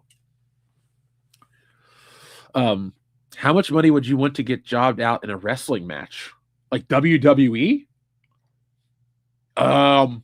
If they let me walk to the ring to some music and pose in front of everybody, just get me there and buy me some food. Like, it would be really cool to be like a guest jobber, like, you know, SummerSlam or a pre-show. It doesn't even have to be in front of a full arena. But for the WWE, free, essentially, just get me there. Like, independent promotions, no offense. I am not you hear me talk. I'm not this Mr. Tough guy, but I know a lot of local wrestlers. I wouldn't lay down for half of these dudes that I could literally pick up and toss. And the ones like, I'm not even in great shape, but I could literally outrun circles of a lot of these dudes because I'm close with a wrestling promotion and nothing but respect for those dudes, but none of them look like wrestlers. And I would never lay down for that shit. Like, I'm bigger than all of them. Like, it's not an ad or it's not a joke on the internet. I'm legit 6'5". I'm taller than most wrestlers. Like, I've met Shawn Michaels. He's 5'10". The Godfather, they say he's built at 6'10". That dude is shorter than me. I got pictures of us hanging out. China, wonderful lady, very sweet, not that big. You know, the ninth wonder of the world is just, you know, to my shoulder. Not a big deal to me. So I would never job out to those people.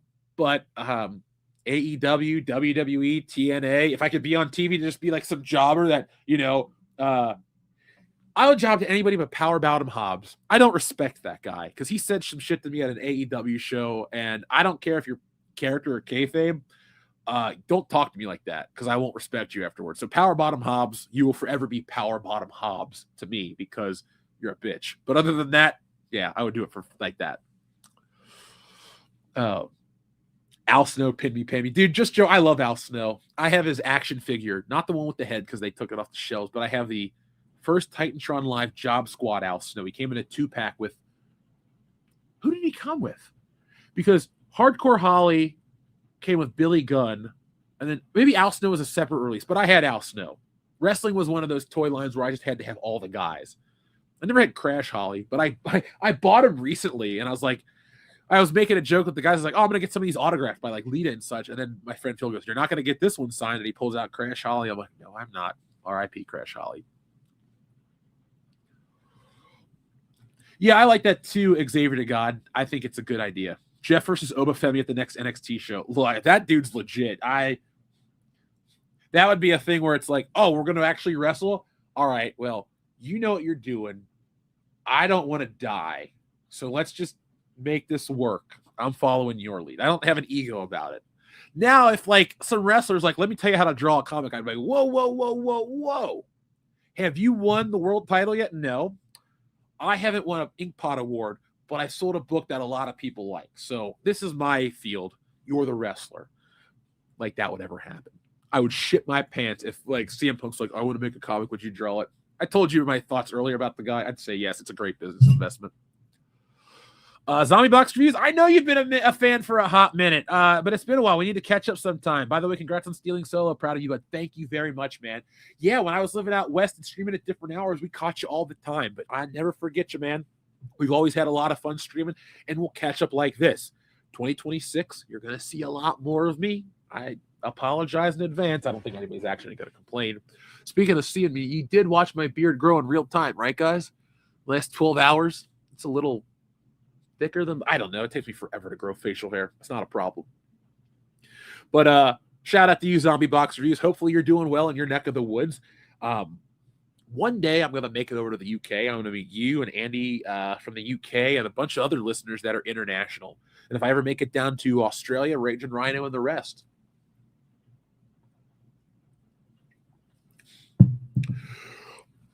But cheers to you, man, and thank you for the kind words. I'm very grateful that I get to do Stealing Solo. All right, folks, what do we got next? Somebody said, would I job to Nia Jax? I met her once. Dion hit on her, and she shot him down. That happened at Fan Access. Look, she's a large lady. She could definitely do some damage. But I also think, like, even if she were to run at me, if I were to run at her with full speed, I could knock her down quicker. Because what does she build at, like 6'1"? Probably maybe just 6 feet tall with her boots on. Like, you know, if that lady's coming at me, I'm not a slow guy. I could dodge my way out of her. And I could just, I'm not Andy Kaufman. I'm not going to start fighting women, but that would be an interesting wrestling match. We'll put it like that. Yeah, I've watched Up, Up, Down, Down. Xavier Woods is legit.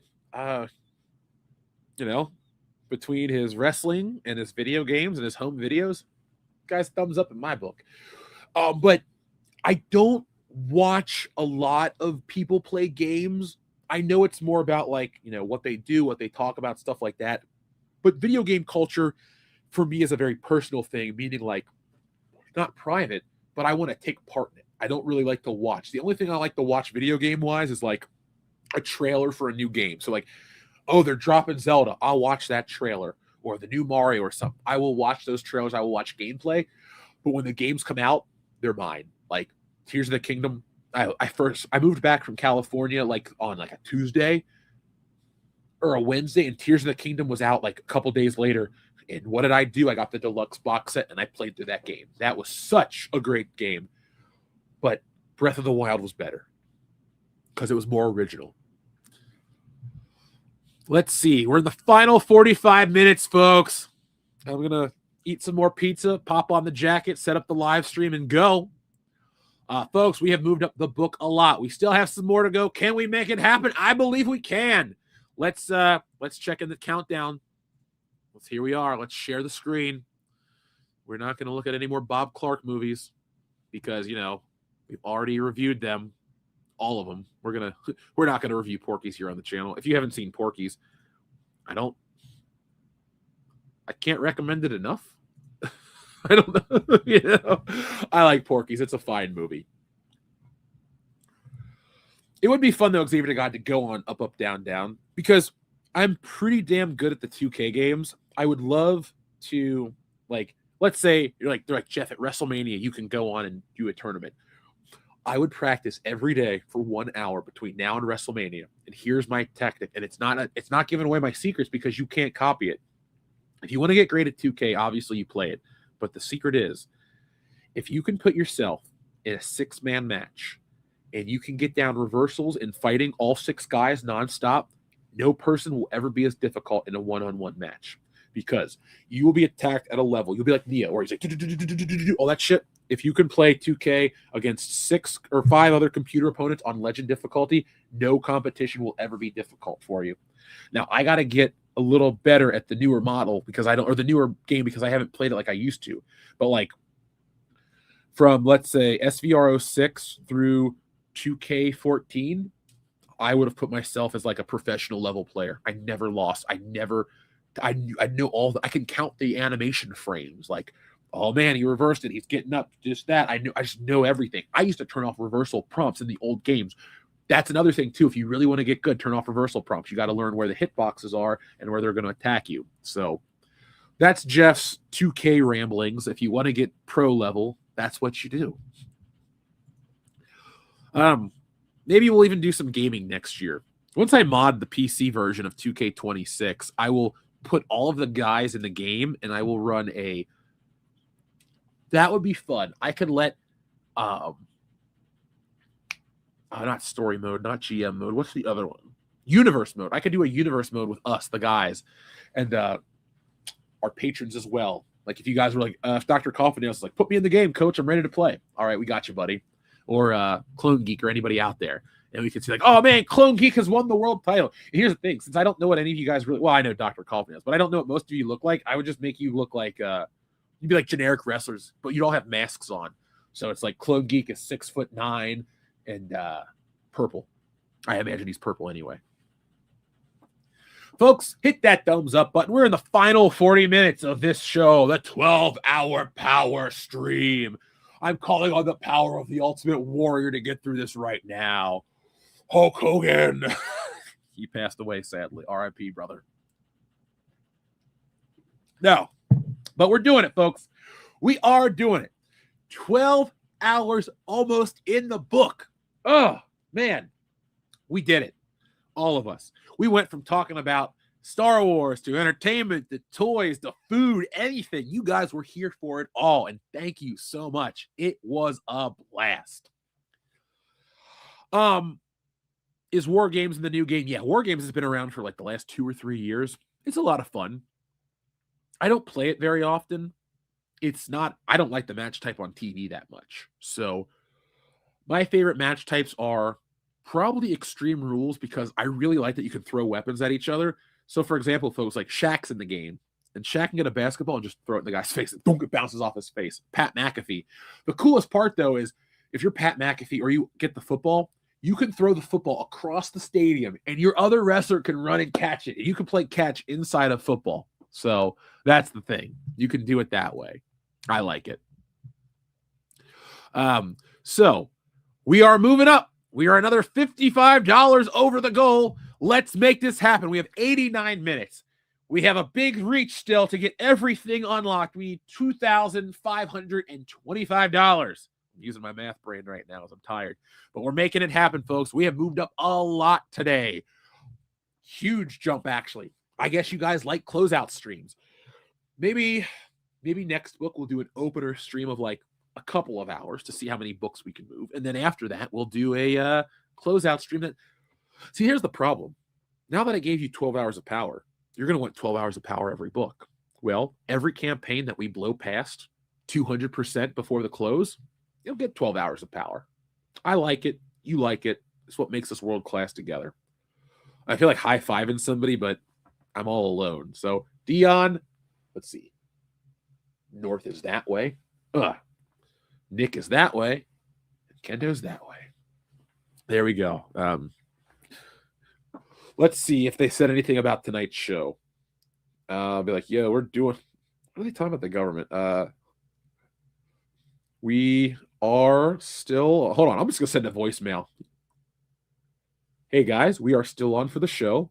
I have about 40 minutes left on this stream. Then I'll get it together and send out the link for the next. Make sure you guys bring a topic. It's going to be one of those shoot from the hip streams. We're going to start with the 6-7 stuff, and we're going to move on from that. There we go. That's how formal WCBS is. It's honestly the only reason I keep Facebook, because we talk to each other every couple of hours. Nick, Kendo, and I are always talking about something. So, did I know Triple H wanted War Games for the 2003 Survivor Series, but Vince turned it down because it wasn't a WWE created thing? Oh, it must have been for the 2002 one, because the Elimination Chamber, dude. You damn right, Fox Hills. I told you guys, 12 hours of unlimited power. I will regret this tomorrow. Probably not. I'm built like a tank still. But Xavier to God, the very first Elimination Chamber is still the best Elimination Chamber, dude. That's like... So I always say my favorite matches always include The Rock. But if I pick some of the best matches that don't include The Rock, it's Elimination Chamber, it's WrestleMania 20's main event. There's a lot of great matches that are, without The Rock. Most of the best matches don't have The Rock, but my favorites ones do. Like, it's a garbage match, but The Rock versus British Bulldog at No Mercy, I've watched that match a dozen times.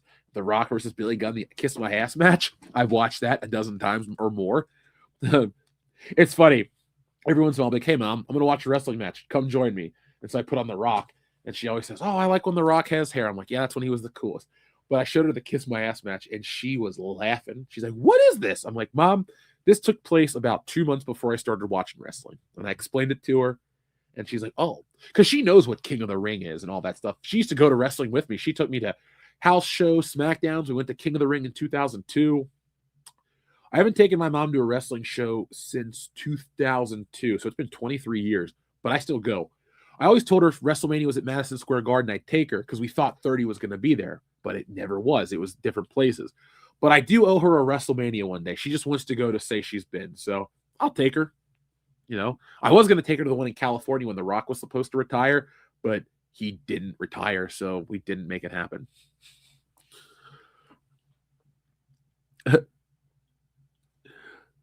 Let's see. Thank you, Fox Hills. Let's see. 6'7" is glorious. I just did 24 hours of diving with my 10 and 13-year-old sons, and by the end of it, they were celebrating all mile marker 6. You know what's funny, Matt? My friends that have kids, they have banned their kids from saying it. So my one buddy, his kid goes to school. He goes 6'7", and he goes, "We told you about that," and then that's not allowed at their house, and a couple other things. I'm like, okay, cool, man, laying down the law. I don't get it. I don't really care because I don't have kids, but I do like that In-N-Out Burger has banned it now. So.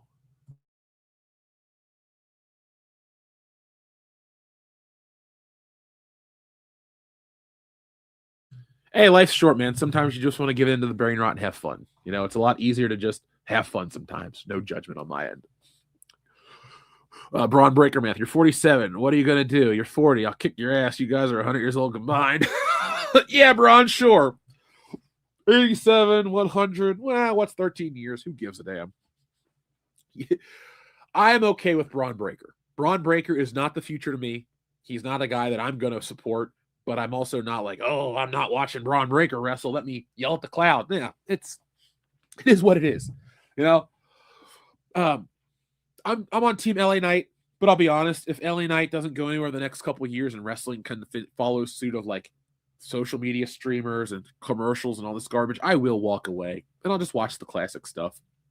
It's okay because they keep supporting the classic stuff. Like if I could go into my local Walmart and always get the Rock or something every, not always, but like every couple of months they put out a new Rock, or once a year there's a new Rock to collect from the Attitude Era, I'll buy it and I'll be happy because that little bit of merchandise keeps the thing alive for me, and I get the same satisfaction. I mean, I'm not excited coming home and playing with a toy, but I'm like, all right, cool, I got the Rock.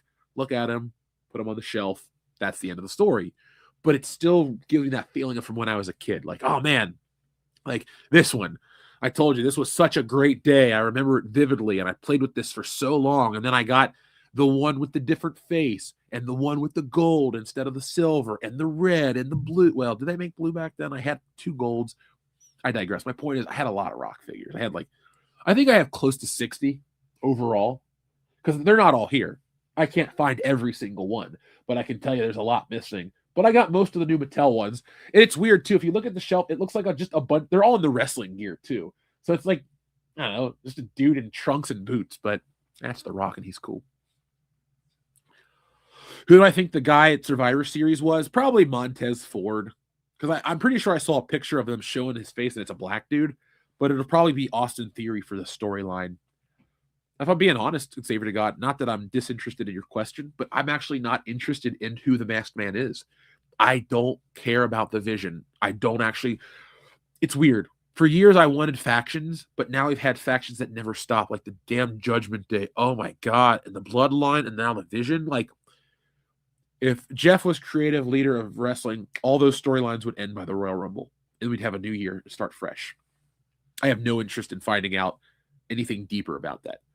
But I also don't, but I want to stress, like, I don't hate it. I'm just not invested. It's kind of like, all right, well, when it happens, it happens. We'll get there.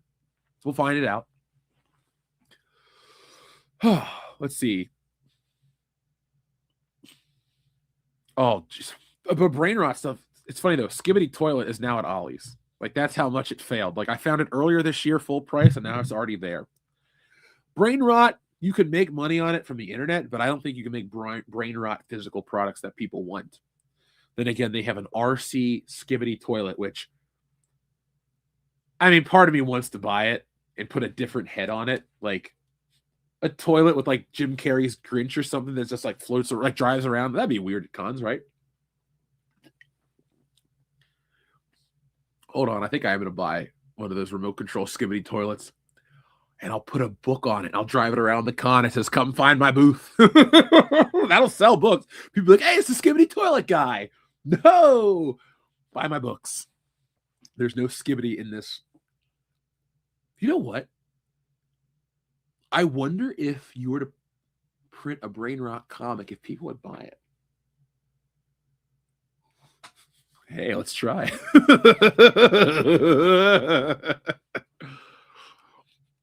I would job out Logan Paul every time he wrestled if I was the booker. He's a terrible person and a shit personality, but he's a pretty good wrestler. I'll give him that. Like, he can put on a good match. That being said, he deserves to lose every time.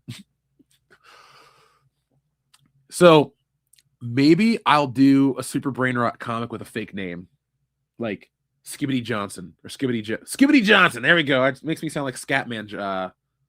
Was it Scatman John? I'm a scat man. Oh, let's see. Any fans of 70s movies like Original, Rollerball? Yes. Sorcerer, haven't seen it. Towering Inferno? Definitely.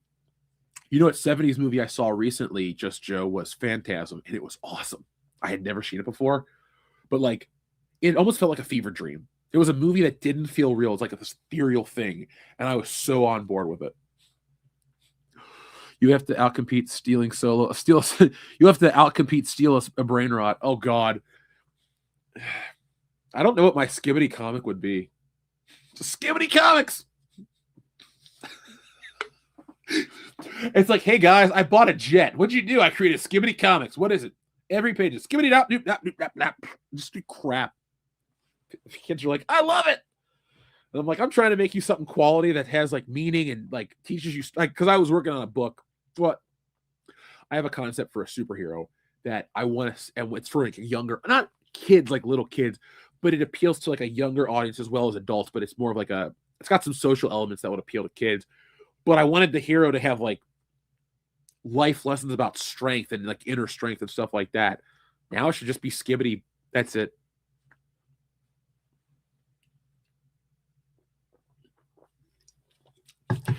Wasn't there a channel called like Review Tech USA? And the guys was like Skibbity bop, doo bop, boom, and there was an explosion or something. Yeah, I think that's who that was. So Jeff really likes German corn. Hey, I have never had a German recipe that has corn in it. I know what you're saying, but no. I don't even know anymore. It's too late in the stream for me to go, let me give you a funny response to that one. It's just like, I don't think I've watched it outside of South Park. There was an AI video of young gang guys going back and giving guns to slaves. Well, that is an episode of Chappelle's Show, The Player Haters. That was a good one. Player haters through time. And he's like, I think they shoot the grandpa or something. Or he's like, his great grandpa's there or something. It was a good one. We'll see what AI brings us. Will we get anything good? Possibly. Probably not. I don't know. Would you guys, what if I made something really great with AI, would you guys support it? I'm not saying it's going to replace my art, like nothing on the printed page, but like if we made like a cartoon that was like actually legit, would you guys watch a cartoon? Because I've always wanted to make one kind of like Clerks looked, because I loved the Clerks cartoon as a kid. I was in speech class and you had to give a speech in like 7th and 8th grade. And so my buddy and I wrote a speech about the Clerks cartoon. Or not, we didn't write a speech. We like performed a segment from the Clerks cartoon. It was awesome. It was a lot of fun. Thank you. Give it a shot. I don't know if I'll ever make an AI cartoon, but if I did, it would be like a regular cartoon. It wouldn't look like it wouldn't be weird. It would just kind of be like a modern day. No, it would be weird. It'd be like a Nicktoon meets Adult Swim meets me. I have not seen the AI Disney Pixar promo videos yet, Matt. I'm willing to check them out. Pixar, I know Disney bought it, but Pixar is kind of like this achievement that I still respect. And I love Toy Story 1 and 2. 3 is good, but I love 1 and 2. Review Tech USA had a major crash out and destroyed his channel. Oh, sorry to hear that. I used to just watch it because it was something he would usually bitch about stuff that was kind of funny. And I would watch a lot of it, actually. That and a couple other people. Because I think, people like to listen. I mean, I try not to complain as much. I try to give a more thought out approach to why something's good or bad. But if you want me to complain more, I will. It'll be a lot easier to turn the mic and say, oh, this is terrible. Shit like that. But I wish the best for everybody. I hope he's okay. Chewbacca, what a Wookiee. That's a good song. Chewie, is that you? I used to listen to that song quite a bit. Green Jelly, I think, who's credited with it. Clerks, man, I get it that a lot of people are upset over the He-Man stuff, but I like Kevin Smith's work, like his movies. Clerks, Mallrats, Dogma, Chasing Amy, Jay and Silent Bob Strike Back, Clerks 2, Zack and Miri Make a Porno, Red State, not Yoga Hosers, not Tusk. I never want to watch Moose Jaws. Kevin, you're from New Jersey. You're not a Canadian. Somebody needs to tell you, you're just not Canadian. You don't get that humor right. But other than that, I actually really do like Kevin Smith quite a bit. I'd love to meet him. He'd be somebody I'd like to just give Stealing Solo to. Because when I was young and I was watching his stuff, and I didn't get all the sex jokes, but I understood the fart humor and the other dumber stuff that kids would get. And I really liked it. I thought it was smart as a kid. And so it made me want to make movies. I still want to make movies, and I'm not going to act like I don't. Kevin Smith stuff is definitely inspirational. I mean, the guy sold his comic book collection, maxed out his credit cards, and made Clerks. I'm not saying it's going to happen for everybody, but that's inspirational right there. It's, if you're really passionate, and Clerks is a good movie. And I've met Dante and Randall. They couldn't be nicer. I got his autograph, Dante's autograph back here. I mean, and Jay, he was cool too. So I'm a View Askew Universe guy. Just in general. That is a part of my pop culture identity.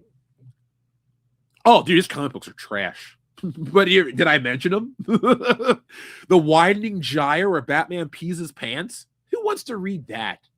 Not I, sir. Not I. Spider-Man, Evil That Men Do. Took forever to come out. Never even finished it. And yeah, he was funny in Die Hard 4. He's like, oh man, you're a fan of the Fed, huh? Nah, I've been a Star Wars guy myself. And he's like, fat Kevin Smith was funnier than skinny Kevin Smith, but you want people to be healthy, so I get that.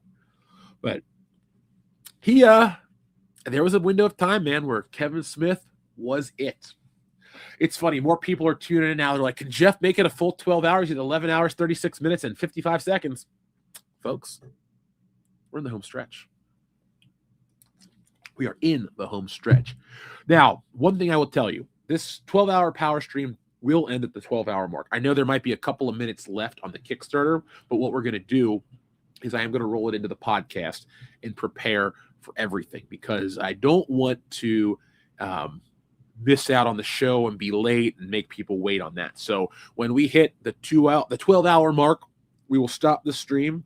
I will go into the back room. I will make it for members only. Lord of the Possum gave 40 memberships, so 40 people are going to get to watch this and a whole lot more. But I also have this new edict, make more member content. So for all you guys and more, we're going to give you guys some wonderful world-class stuff and keep that rolling into the new year and make sure you guys are always members. We have a lot of long-time members. Let's give you some good stuff in the new year. I'm glad you brought up Die Hard, the computer movie. I like Die Hard 4. It goes Die Hard, Die Hard 3, Die Hard 4, Die Hard 2, Die Hard 5. Can't stand Die Hard 5. It's so bad. It's just a bad movie. There's really not much else to say.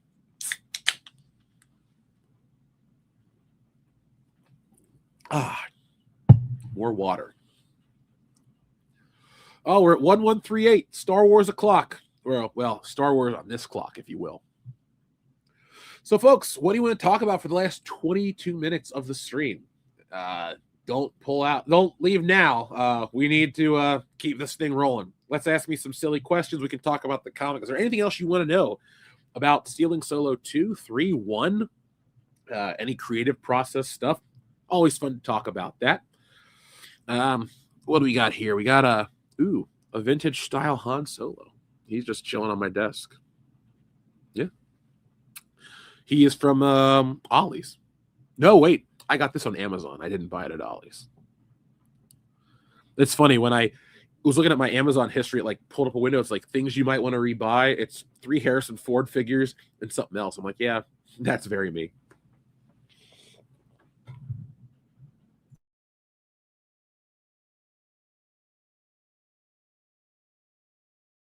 Ooh. Glad I went through a whole box of tissues today, right? Right? So let's see. What do I have here for you guys in the last 20 minutes? You know what? I lied. I am going to do something. I am going to open up something on air. Let's check it out together. No. Delaware Comics, he will not. So, let's see. Let's open Henry Jones Sr. Just under my desk. I know, right? I kind of live in a grown-up version of Pee-wee's Playhouse, except nothing talks. But I'm surrounded by weird shit and toys. And I'm using a dime to open up this toy box. To cut the tape, yes. All right, let's see what Henry looks like together. All right. So we get an artifact, and we get a little action figure. All right, let's see what the artifact is first, shall we? Nope, let's not. That is accessories. Let's see Henry. Did I get this at Ollie's? If I did, I took the sticker off of it. Junior. I love Sean Connery. Great James Bond. Great actor. R.I.P., man. Okay. I mean, it looks like him.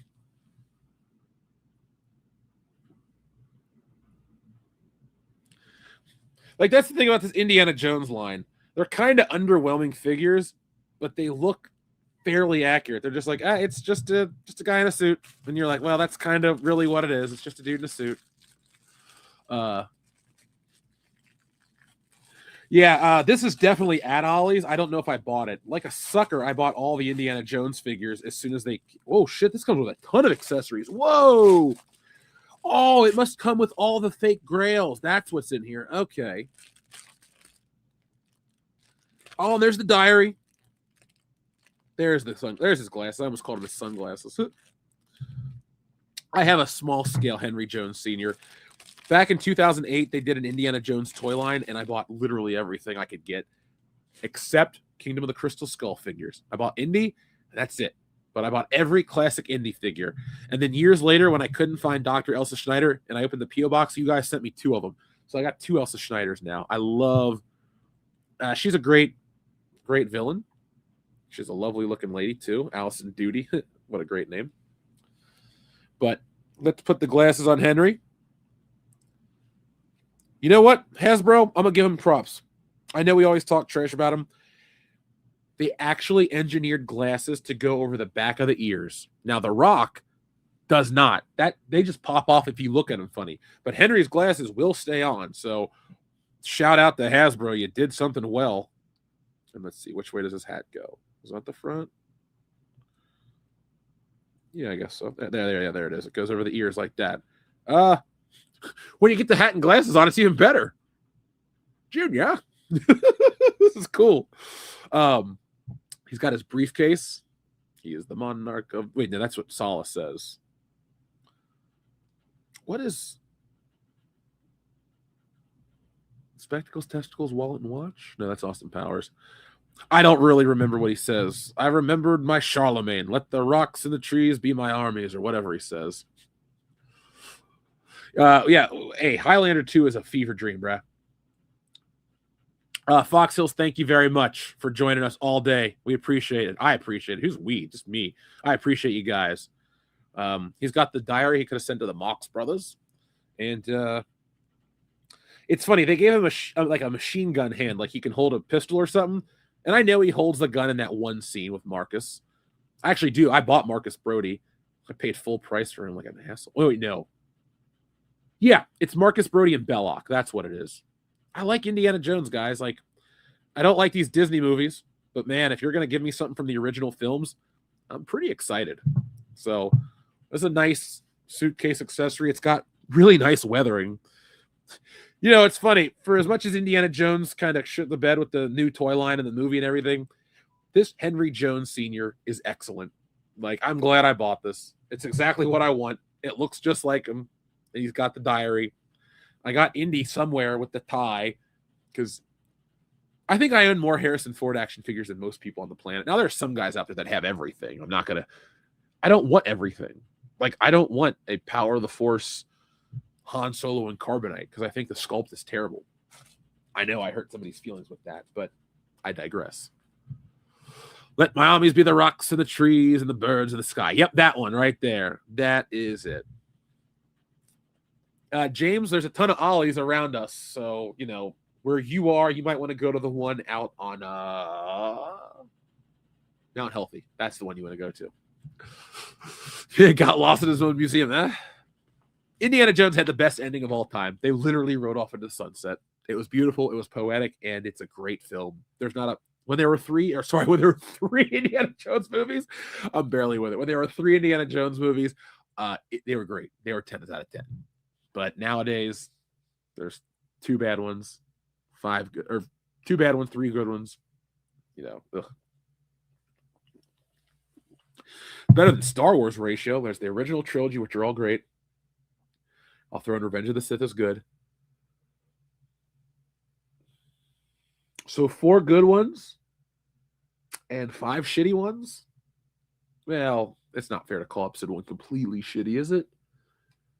Yeah. Sorry, I'm not going to change my stance. I get it that it looks better than in retrospect, but man, 10-year-old me was so disappointed. I was so disappointed, guys, that like I stopped liking Star Wars for years. That wasn't an exaggeration. Like flat out. I went from I watched Star Wars all the time to there's no more Han Solo, so I'm not going to watch this anymore. And that was I really didn't like Star Wars. Didn't buy many toys until about 2002 with Attack of the Clones. And then I saw that one and I didn't like it. And by Attack of the Clone toys, I meant I bought the new original Star Wars characters with the Attack of the Clone boxes. And then I didn't like that. But 2004, when they released the DVDs, I went, I'm in for life. Let's just power through this. So yeah, sometimes you got to suffer to be a fan of these things. I make it a little hyperbolic for fun, but you know, it is what it is. Now, you know, folks, originally I was going to set up and do some drawing on the stream today, but we got lost talking. That's okay. The setup for the camera was fine. It wasn't really getting the best picture. And down the road, I'll do some sketches for you. Like, let's see. I don't have anything really great to show you, but I roughed out a Han Solo action figure sketch. I was like, hey, let me look at this real quick. So I think I drew this in like 5 minutes. That's not an exaggeration. I went over with a marker a little longer, but I drew the rough body out real quick. And I was just like, oh, because I'm always trying to like, I don't know, work on the speed so I can make more books.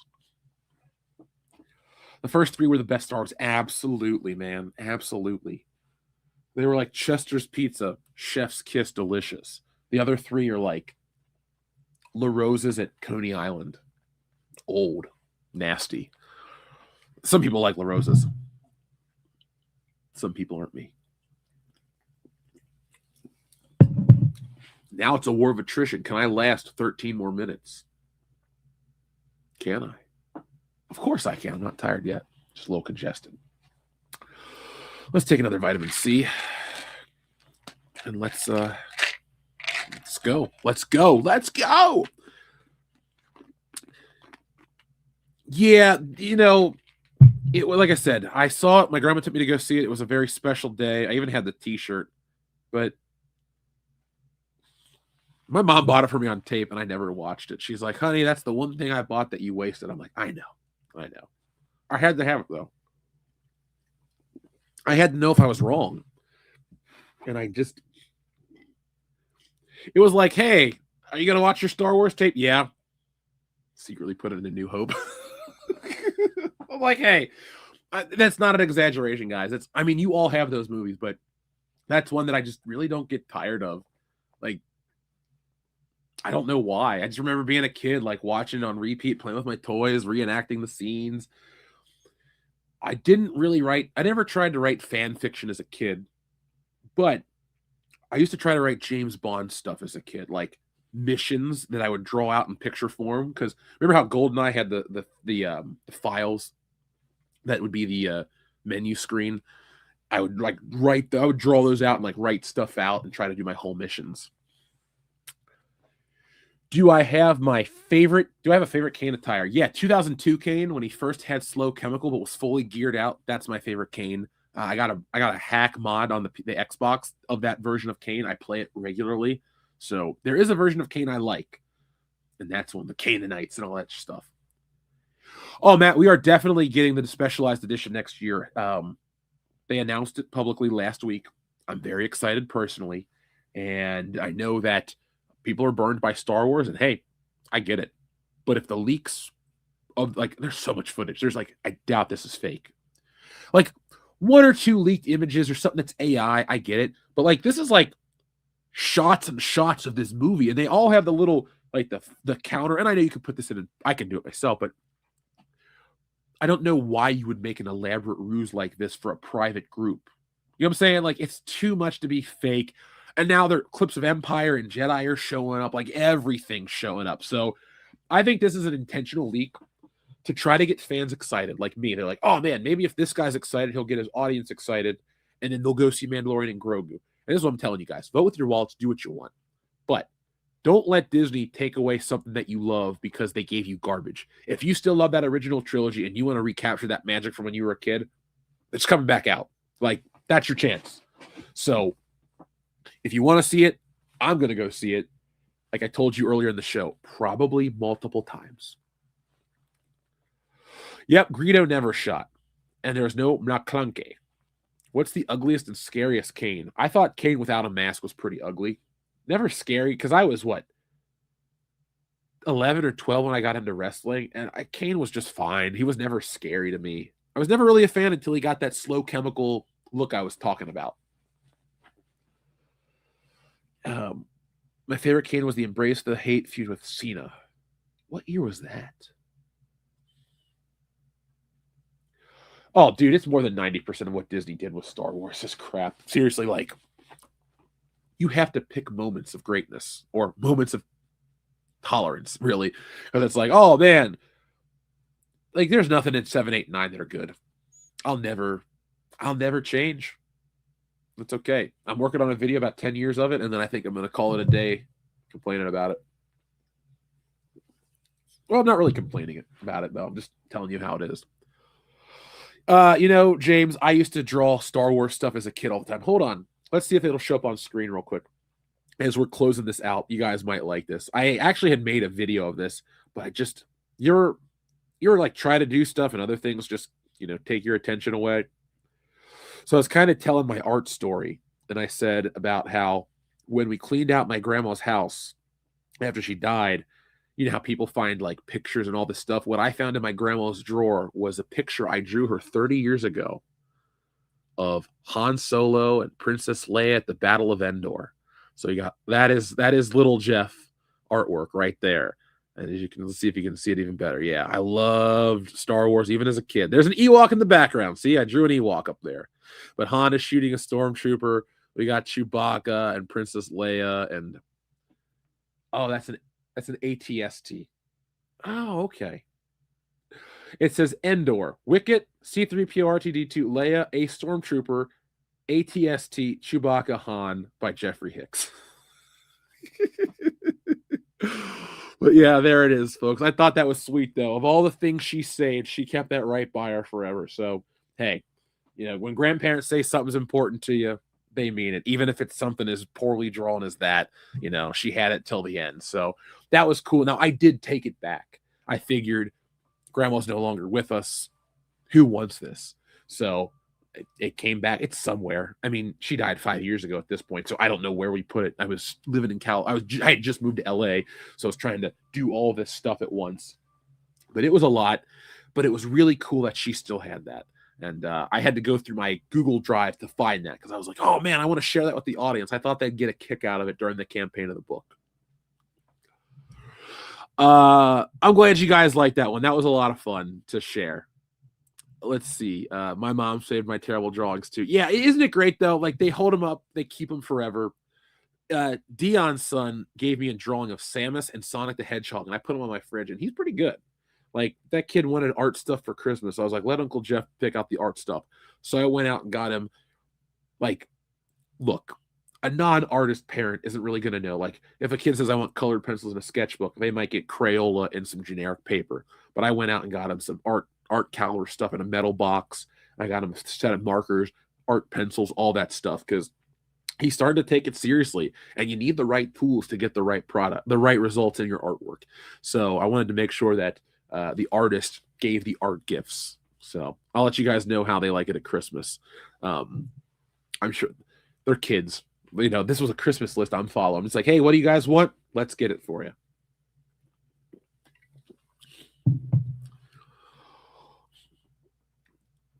Yeah, the Kathleen Kennedy stuff, getting rid of the EU. And the fact is, they want to still sell it as Legends. Like,